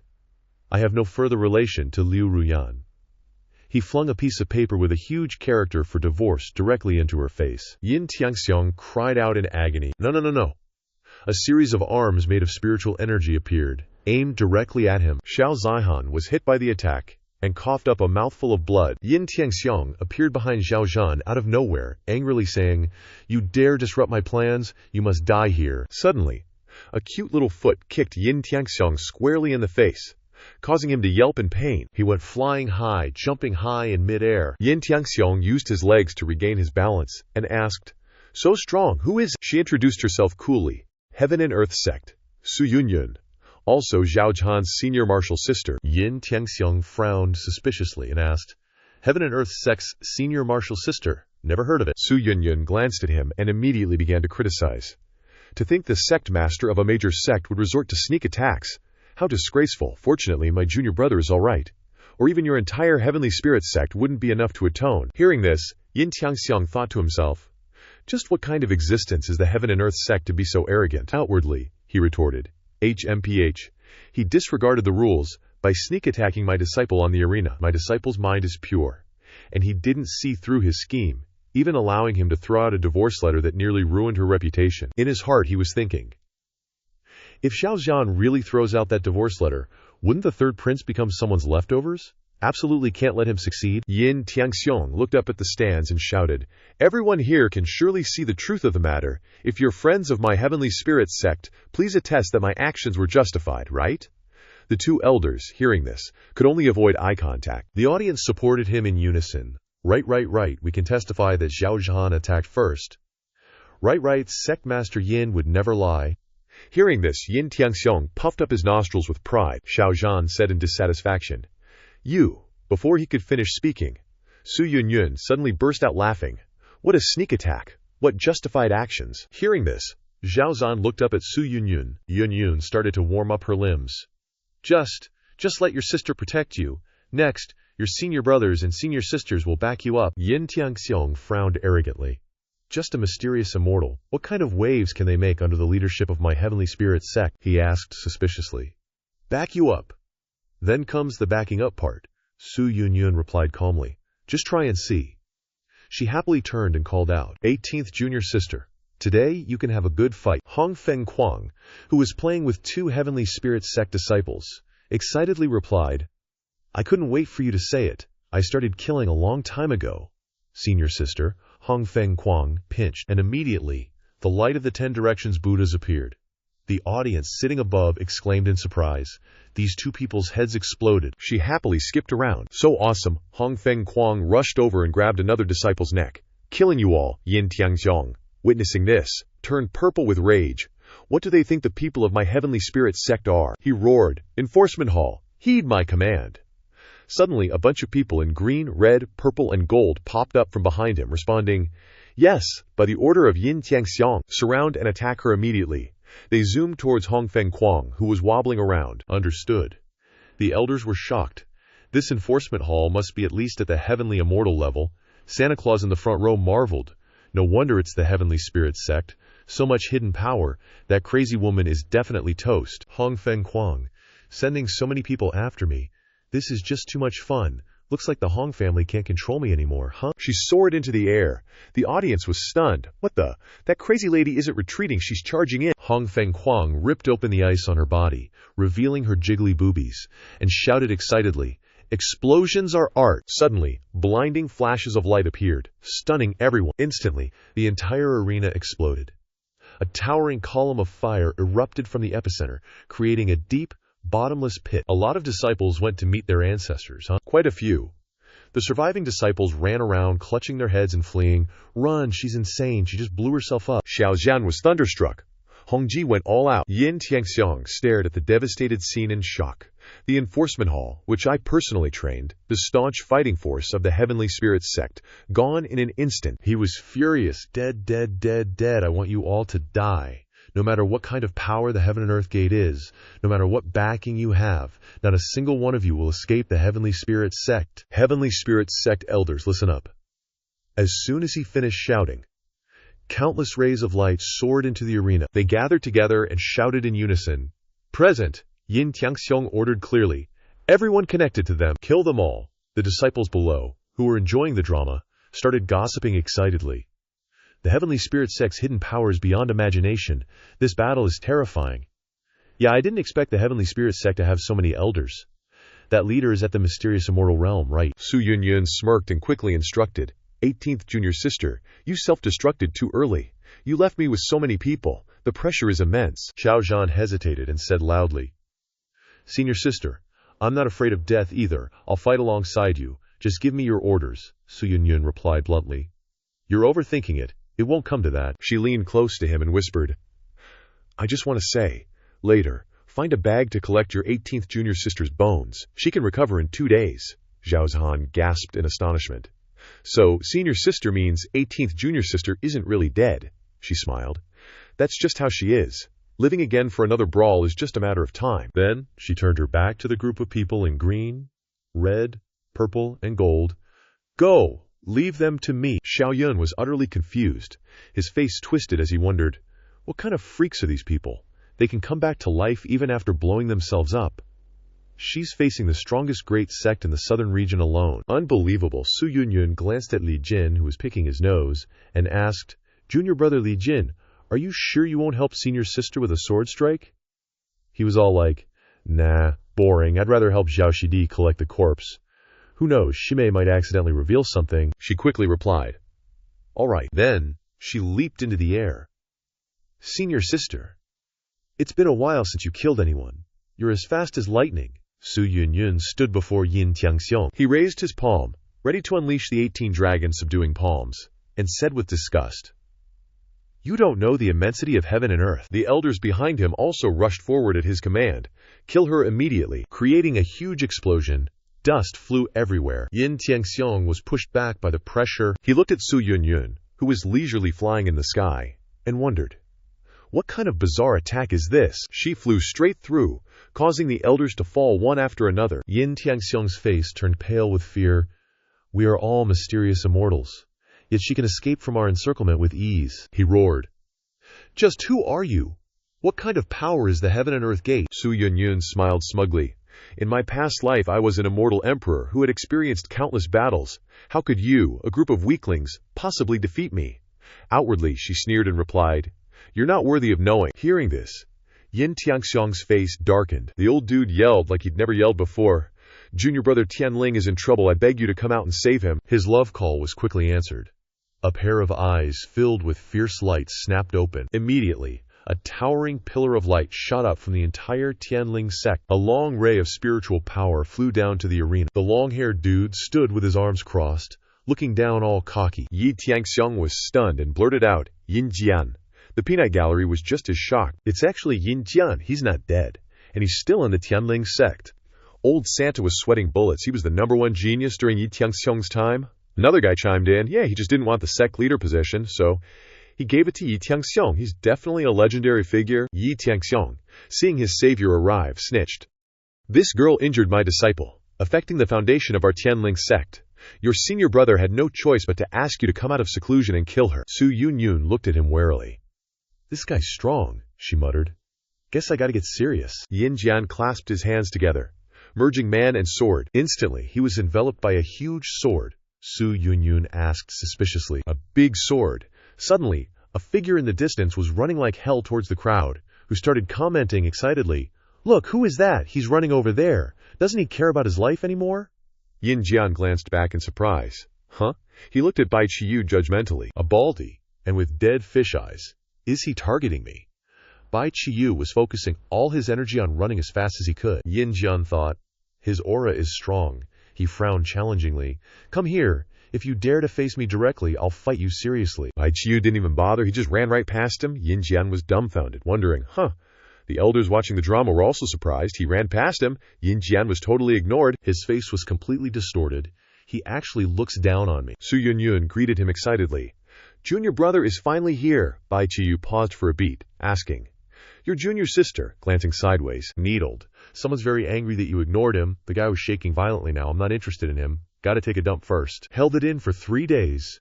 Bai Qiyu zoomed towards the bathroom, leaving Su Yunyun speechless. Yin Jian, receiving the shock of his life, turned livid. "Leave this girl to you guys. I'm going to deal with this baldy first," Yin Tianxiang replied eagerly. "Okay."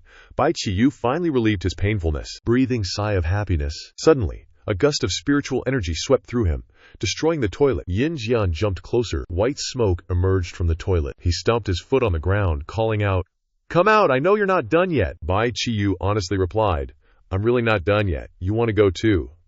Then he added a sentence that made him even angrier. "But you have to wait. I'm constipated." Yin Jian couldn't take it anymore. He swung his sword at him, but Bai Qiyu dodged it without even looking. He swung again, whizzing past Bai Qiyu's shiny head. Yin Jian went ballistic, swinging wildly. But Bai Qiyu's skill dodging was amazing. At this moment, Bai Qiyu closed the book, angrily asking, "What do you want?" Yin Jian. Bai Qiyu thought it would be something impressive, and replied, "Should have said so sooner." Bai Qiyu, while holding up his pants, threw a punch at Yin Jian, causing him to vomit blood and fly away, leaving a long dent in the ground. Yin Tianxiang gaped in disbelief. As for our boy, he quickly sat down, because he was too damn tired. The crowd, seeing this, also gaped and exclaimed. The Yijian genius was one-shotted by a single punch. They looked at Yin Jian's bisected corpse lying on the ground. Even more horrified, he was split in 2. They all cried out in panic. That prankster actually caused the strongest sword cultivator at the moment to, Bai Qiyu, who caused this crisis, was gritting his teeth, his body tensing up. "Not good, I'm constipated." Yin Tianxiang, being supported by several subordinates, also gaped in disbelief, thinking, "These weirdos are ridiculously strong." Liu Ruyan, also being supported, sat slumped over, looking at Zhao Zhan with astonishment. She couldn't help but wonder what Zhao Zhan had gone through, these terrifying senior brothers and sisters. She shuddered, thinking of Hongfeng Kuang, Bai Qiyu, and Su Yunyun's contemptuous strength. A crazy woman self-destructed, destroying the entire enforcement hall. A prankster instantly killed a genius martial uncle, and someone who controlled talismans annihilated all the elders while coldly facing everything. Liu Runyan was drenched in sweat, staring at them in disbelief, thinking, where did these people come from? Suddenly, a vortex appeared in the sky, along with a voice. This old man merely slept for tens of thousands of years, and someone actually dares to kill their way into my heavenly spirit? Sect, do you really think I'm dead and won't get up? startling everyone. Everyone was extremely panicked upon hearing that voice. It's the voice of the heavenly spirit old ancestor. What? The heavenly spirit old ancestor is still alive? High above, a person slowly descended. The people became even more astonished when they saw who it was. It's really the heavenly spirit old ancestor. To see a legendary figure, that presence, he's probably about to become a first-tier profound immortal. Yin Tiangxiong looked up at the old ancestor in a panic. He was overjoyed at the thought of the heavenly spirit's power, thinking, profound immortal, and first-tier profound immortal. Although only 2 words apart, are as different as heaven and earth in reality. It is said that in the 9 tiers of profound mysteries, each tier is a layer of heaven. 9 tiers is outside the heavens, showing that the 9 realms of the 9 tiers profound immortals are vastly different, let alone compared to a profound immortal. The old ancestor hasn't passed away. The heavenly spirit sect is saved. Heavenly spirit glanced at his subordinates with a grim expression. Today, after 10,000 years, the heavenly spirit sect has deteriorated to the point of being flattened by these juniors. You are all truly useless. Yin Tiangxiong and several subordinates immediately kowtowed, explaining, Old ancestor, it's not that this grandson isn't trying his best, it's just that these people are too bizarre, too evil. Liu Runyan frowned, resentfully thinking, Shifu originally wanted to use me to develop the heavenly spirit sect. But this Xiaozan had an accident, not to mention his senior brothers and sisters came with him, each more monstrous than the last, leading to the complete failure of the plan. Heavenly spirit continued, I'll deal with these beasts and then discipline you. Hearing this, Xiao Yun and Xiao Zhan were both very worried, while Su Yunyun and the others looked at him as if he were an alien. Heavenly Spirit's face turned stern, and he said coldly, Little beasts, if your elders didn't discipline you, then let Ning Tianling take your lives in place of your elders immediately. A giant hand descended from above. A figure flashed past, causing Xiao Yun and Xiao Zhan to panic without reacting in time. Where did this ugly old man come from, wanting to replace our elders? A disciple's face darkened.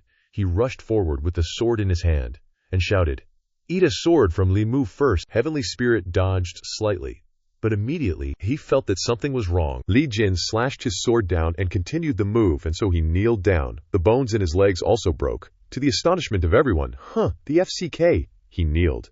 The people, seeing this, were all shocked, their eyes almost popping out. They continuously screamed, This is a first-tier profound immortal. Why did my old ancestor? Heavenly Spirit was no less surprised, he fearfully asked. You, what kind of demonic art is this? I clearly avoided it, but my body couldn't control itself, and kneeled down to take this sword. Li Jin spoke in a thoughtful voice. This is bare-handed sword block. Heavenly Spirit thought irritably.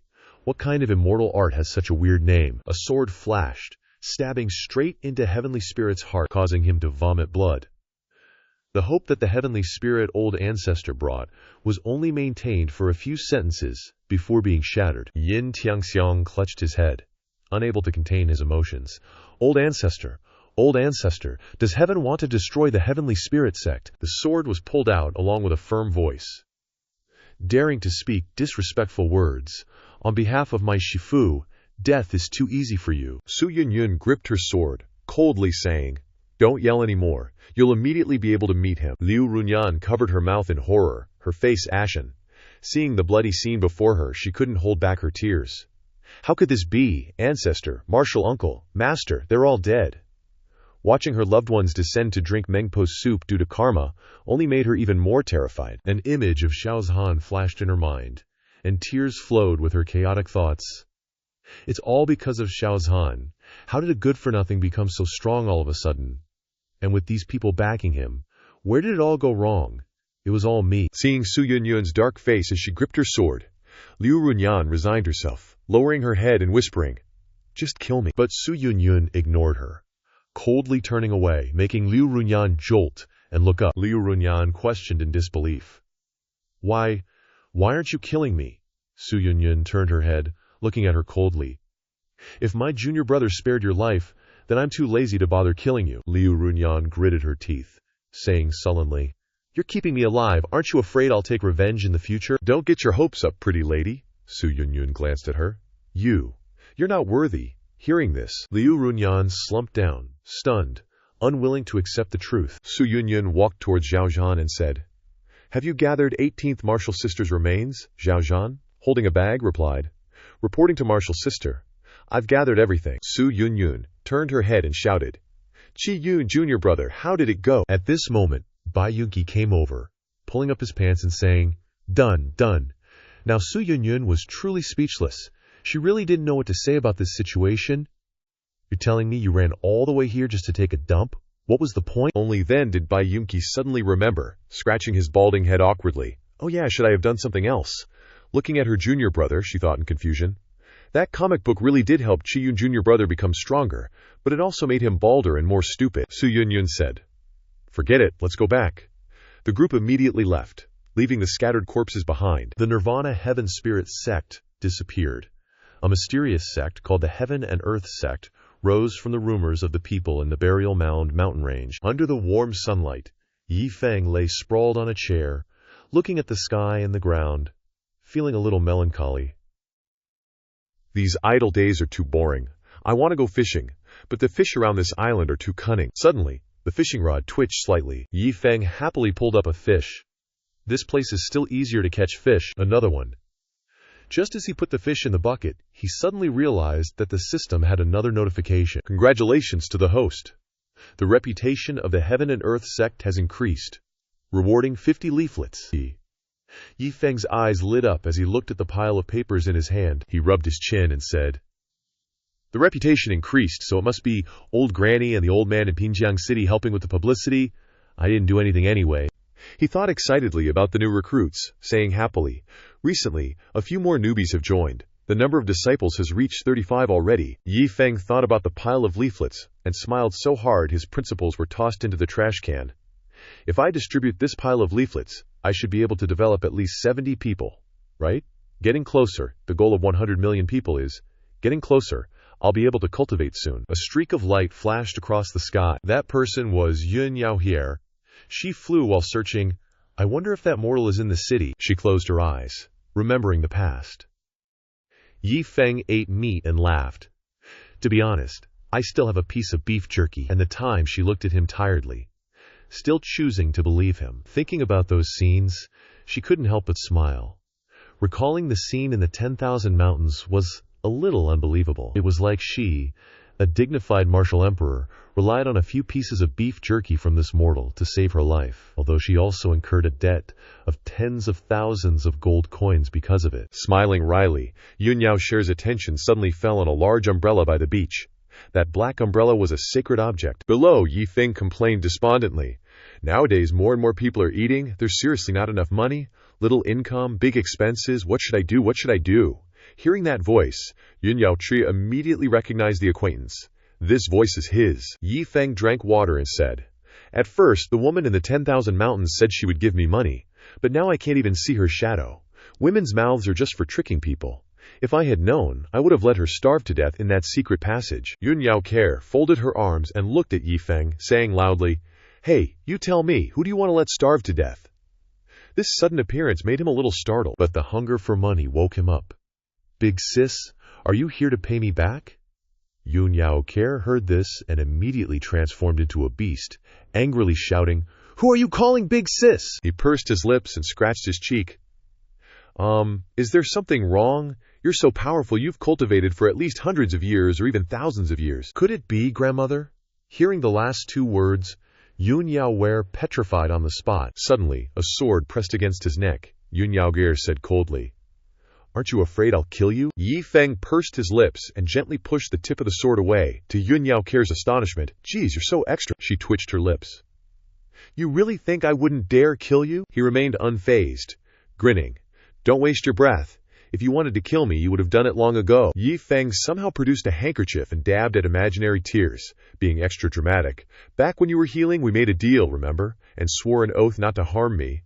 Yun Yaochir looked at his pitiful act, truly speechless. He pouted. So, if you kill me, not only will your cultivation be ruined, your daddy-o heart shattered, but your entire family will be wiped out.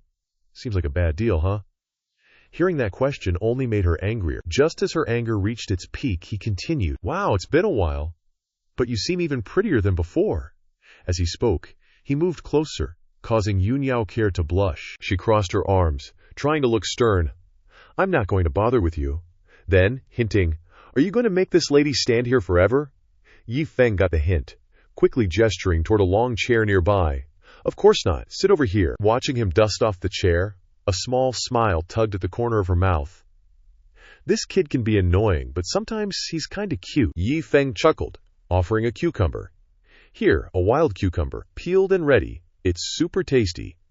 Yun Yao Care sprawled on the chair, icily saying, "Who wants your cucumber?" But the cucumber was practically shoved in Yun Yao Care's face, turning her cheeks crimson. Calm down, she thought to herself.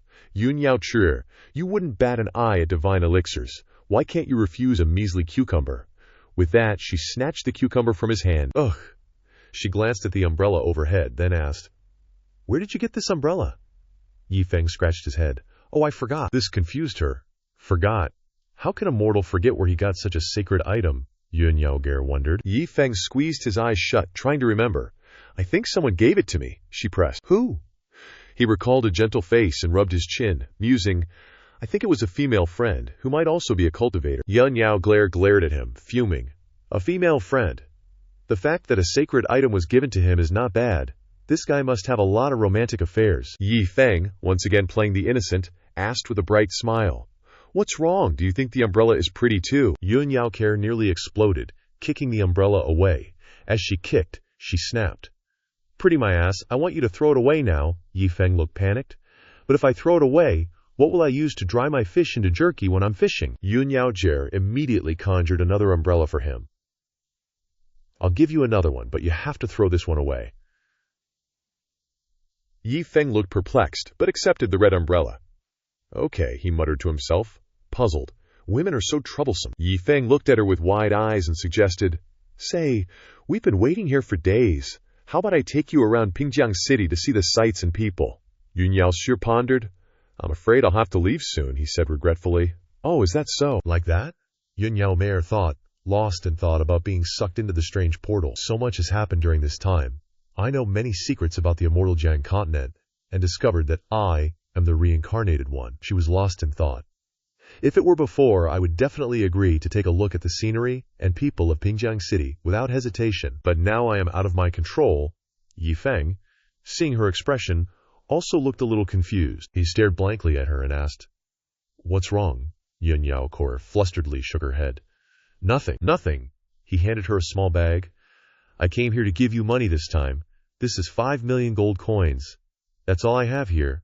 Yi Feng happily accepted it. Oh, thank you." Then she threw a pill to him. "Also, I brought you a medicinal pill. After using it, it should be able to directly break through from a mortal to martial spirit. It's time." He was overjoyed and hurriedly took it. Break through to martial spirit. Yi Feng, like a happy Mount Ma monkey, jumped for joy with the pill in his hand. "You really are a good friend of mine, martial spirit. This is the legendary martial spirit." Seeing his expression, Yun Yao Seer wasn't too surprised. He was extremely excited, his face flushed with joy. Recalling the Superman who chopped people like vegetables that day in Nanche, he still remembered the style of the martial spirit and that majestic appearance. But now, Yi Feng himself is about to become that kind of terrible master. A hint of sadness flashed across Yun Yao Care's face. "After today, I'm afraid there will be no chance to meet again." That's why they spent a lot of money to find a pill that could break through from mortals to martial spirit without any side effects. Anyway, in the future situation of great fluctuations, the survival rate of a martial spirit is, after all, higher than that of a mortal. Thinking this, she looked at Yi Feng's shining eyes following the pill in his hand, eagerly asking, "Can I eat it now?" Yun Yao Care smiled. "Eat it, but the energy of this elixir is very large. To prevent you from not being able to resist it, I will protect you." He became even happier after hearing this. "Okay. Thank you, beautiful sister." Yun Yao Chur said seriously, "I repeat one sentence to you. The energy of this elixir is very large. After you swallow it, your body will endure certain pain, so you are sure. Are you ready?" Yi Feng also became serious. Yun Yao cheered enthusiastically. "Yes, use it. Quickly swallow the medicinal pill." She and Yi Feng both sat cross-legged on the lush green grass. Yun Yao earnestly transmitted energy, while Yi Feng's expression became extremely heavy. After 45 minutes had passed, he started to get tired. "Hey, beautiful lady." Yun Yao smiled, thinking to herself, "This guy is really persevering, able to endure without changing his expression." Just as Yun Yao was praising him, he spoke up, leaving her dumbfounded. "Does your medicinal pill take this long to work?" Yi Feng looked at her with dead fish eyes. My legs have gone numb from sitting cross-legged. Why isn't there any reaction? The more she heard him say, the more confused she became. She felt this was beyond her understanding. Yun Yaoyao froze, stammering. You're saying that after using the medicinal pill until now, there's been no reaction. Cold sweat broke out on his forehead, and he said awkwardly, "Does feeling like I need to pee count?" Yun Yaoyao didn't give up, forcing a smile as she said to him, "Close your eyes and feel it again."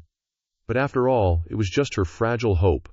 Does a stomach ache, like from eating bad food, count? Yun Yaoyao once again felt that her knowledge had run into a problem. She rushed over and grabbed him, saying hastily, "This immortal pill was refined by an immortal. This is impossible." Yi Feng didn't pay attention to her words, and he flushed red with shyness, blurting out, "Don't touch that place." The entire space was engulfed in intense grief. Yun Yaoyao collapsed to the ground, puzzled. How? How could this be? The medicinal power has completely disappeared in your body. Yi Feng slumped down in despair. "No way! Have I become this useless?" he thought desperately, originally thinking that he finally wouldn't have to rely on that cheating system anymore. But now it seems that he still has to obediently take in disciples. Yun Yaoyao said sadly, "I'm sorry, I've disappointed you." Yi Feng scratched his head and looked at her. "It's okay, it's not your fault. Besides, cultivation, how should I put it?" He put on an unparalleled confident face and continued, "Although I'm a mortal, I'm not your average mortal, In short, when you meet me again in the future, you'll meet a completely different me, and it will definitely shock you." Hearing him speak, Yun Yaoyao's eyes widened as well. She smiled softly, thinking to herself, I should be the one comforting him, but unexpectedly, he's comforting me instead. She thought for a moment, this guy really makes people love and hate him. Thinking this, she happily waved her hand. "Goodbye, Yi Feng. I'm looking forward to the next time we meet. Shock me." She transformed into a streak of light and flew away, like a dog running across a field. Yun Yaoyao looked serious. That's it. She flew into a dark sky. Stepping inside, what came into view was a hill floating high above, surrounded by several ox-headed and horse-faced monsters. None of them were alike, but all were extraordinary. A voice rang out. "The immortal river Chaos Stele will open in 1 year. Those who understand the Davo and achieve success have a chance to enter the ranking of gods." A subordinate bowed and reported, "Lord Destroyer of Worlds, this time all the experts are in position." Hearing this, Destroyer of Worlds' eyes sparkled with emotion and snot dripped down. "Very good. I've been planning this for countless eras, and finally waited. Countless eras. Finally, in this era, I've gathered enough 234 immortal fated ones." Destroyer of Worlds continued. "Among these people, some have been reincarnated, some are from the heavenly Dao, and some are experts and geniuses accumulated from countless previous eras. In 1 year, they will help me ascend to the position of heavenly Dao of the immortal river." The subordinates at his feet were overjoyed upon hearing this, congratulating, "Your Excellency." Their Destroyer of Worlds looked full of vigor. He laughed happily. "I'm already so impatient. I want to meet my heavenly fated ones." For those who don't know, heavenly fated ones are people favored by the heavens. WTF. Just as he finished speaking, Destroyer of Worlds immediately panicked, his eyes nearly popping out of his head. "Damn it, guards!" He almost fainted. Looking at the empty immortal pillars. Of the 234 immortal pillars, most were empty. Not even half were filled. The subordinates also buzzed with commotion. What's going on, Your Excellency?" Destroyer of Worlds tried to suppress his calm. Sweat soaked his armpits, trying to find a reason for himself. "According to my plan, these 234 people are within the cycle of karma, and no matter the reason, they should all gather here at this time." Buddies. What exactly happened? What was most infuriating was that of the 18 red light pillars closest to the stele, there were only 6 or 7 people sitting there. The subordinate then timidly spoke up. "Each person's light pillar is their predetermined destiny, and it cannot be unreasonably changed. Currently, the most important red pillars are missing over a dozen people." The subordinate looked suspiciously in one direction. "Your Excellency, is it possible that someone is sabotaging from within?" Seeing that his master was still frozen, the subordinate cleverly threw out a dozen examples. He remembered the fake Sun Cheng wielding the golden cudgel, as well as some of the oddballs carved out by Yi Feng. "Your Excellency, do you remember the time before when in the North Sea, someone used only wooden statues to destroy the Baiyang True Palace in the Lingshu realm? Then there's also the one in Zhongju. The black-robed guy single-handedly took down 4 great desolate beasts. Looking at the pic, I can tell Lu Ji lies around there. Lastly, there's Yi Feng. Zhong is Lu Ji, the super duo that's going to blow up the God realm." Thinking of these two, Destroyer couldn't believe what his subordinate was saying. He retorted, "Impossible! These two aren't bad, but I was weakened back then, so they're really just average. In short, they don't even qualify to come here, let alone enter the light pillar. How could they possibly affect the big picture? Stubbornness deserves death." The masked man reportedly shut up after that. Several epochs ago, Destroyer calculated that the immortal serene continent would be welcoming its unprecedented peak era, a total of 234. Heavens chosen with the aptitude to become gods would appear in this era. This number is predestined, no more, no less. Destroyer thought, those two weren't on the list at all, so it couldn't be that. The subordinate continued to ask, "Then, my lord, why are so few people here?" Destroyer was utterly disappointed, mumbling. The astrological calculations were fine, and there were no signs of any disasters. Destroyer asserted aggressively, a hint of calculation showing in his eyes.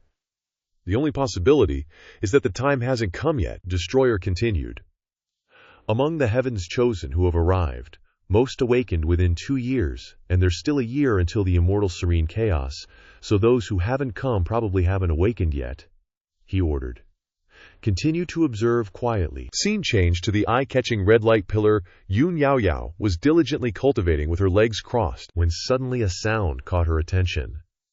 It went on for quite a while, making her curious, so she opened her eyes. Lo and behold, it was the appearance of a beautiful, purple-haired fairy sister, like she stepped out of a painting. Yun Yao Yao's mind went into overdrive at the sight. So pretty. If I were a guy, I'd be hitting on her like crazy. She accidentally let her thoughts slip out, and the fairy sister immediately looked over.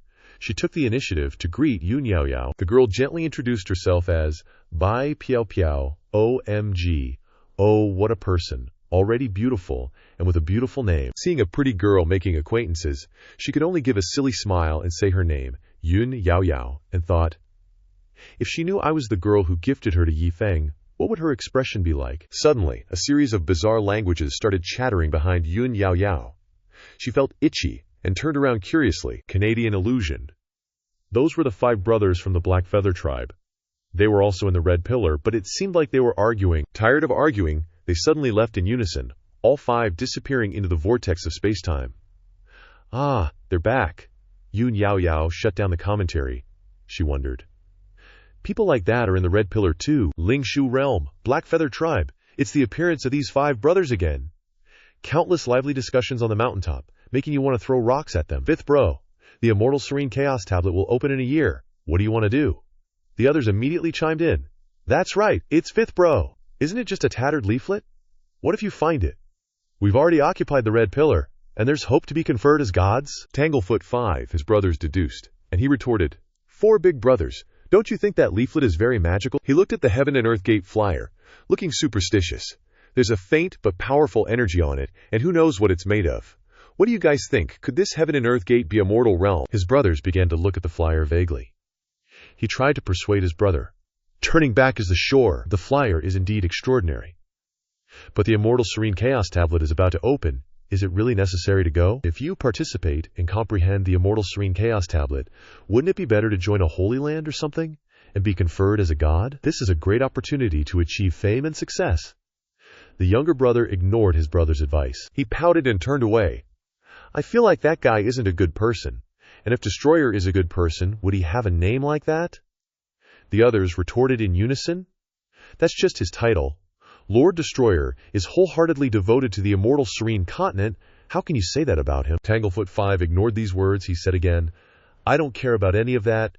In short, some kind of force is urging me to go to this Heaven and Earth Gate, so I have to go on this trip. His brothers were stunned and furious. 5th bro, you always tell us 5 brothers to be united, and now you're splitting up. Tanglefoot 5 flew into the sky, cruelly uttering bitter words that made his brothers' hearts ache.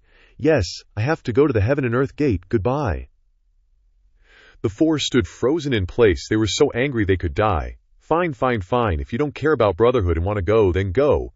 Who knew he would really leave? Watching Tanglefoot 5 turn and leave, one of his remaining brothers slowly took a letter from his pocket. It was the flyer Tanglefoot 5 was looking for. His voice was cold.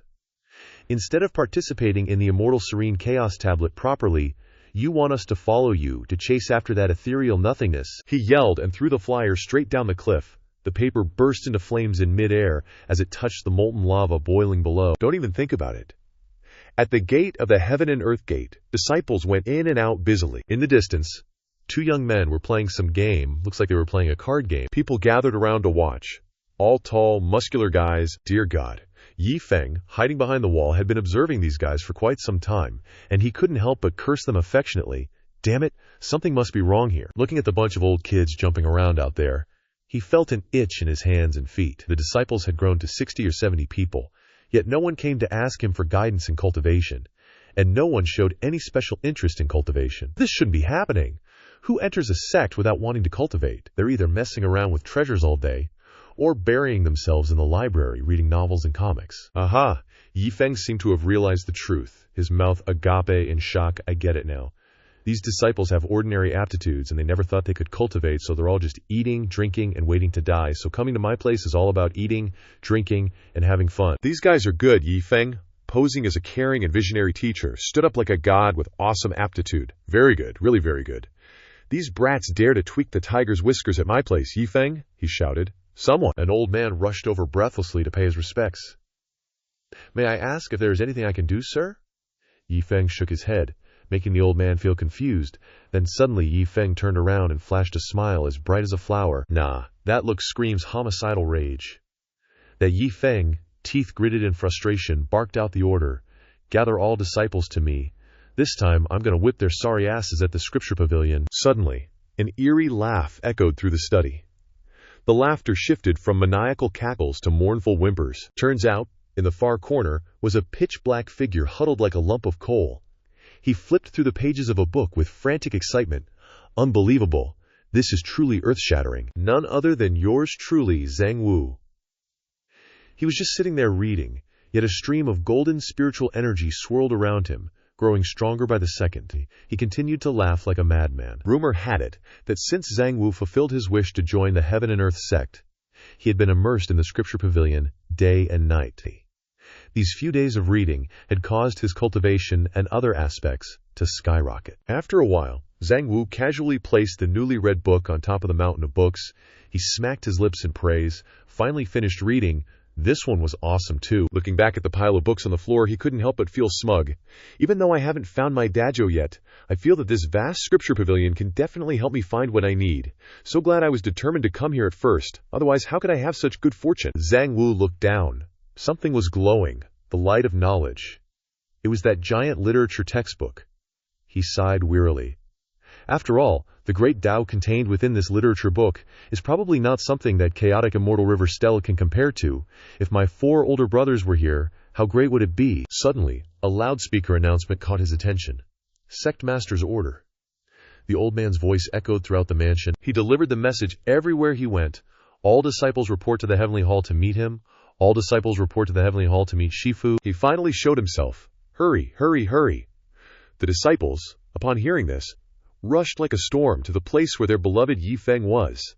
The news was so shocking that even the ox in the pen felt scared and wanted to fly out of the pen to follow the crowd. They quickly squeezed into the main hall. Yi Feng, like an A-list celebrity, shone brightly, standing right in the center. He coughed a few times to get attention, and then began seriously among the children. How has your training been recently? Looking at the distorted expressions, he knew that his words had fallen on deaf ears of each disciple. One word. Lazy. But perhaps he didn't know that the disciples below were all moved to tears. Everyone wanted to stand closer to Shifu. Each person had a hidden emotion. First came Zhang Wu, he rejoiced. Fortunately, I finally met Shifu today. Next was the disgruntled venerable Cheng. I must be faster next time for this position. Finally, the girl, her eyes full of admiration expressing, such a great figure. Yi Feng's face darkened. As expected, they didn't say a word. When they entered the door, he encouraged everyone that needed encouragement and fooled those who needed to be fooled, but now these stupid looks were completely disregarding his words. Yi Feng immediately pointed at a leading disciple and snapped, You! Come and show me your strongest strike. Yes, Shifu. The guy turned pale. He stepped out and directly brought the azure treasure sword in front of him. His hands trembled as he posed for battle. Hiya! He swung his sword forward, a strike so slow that even an ant wouldn't be afraid. His shoulders stiffly launched a gentle Tai Chi. Yi Feng was speechless. His face showed one word, pathetic. Unlike their Shifu, the disciples admired this brother. This strike is very powerful. It actually created a bit of airflow sound.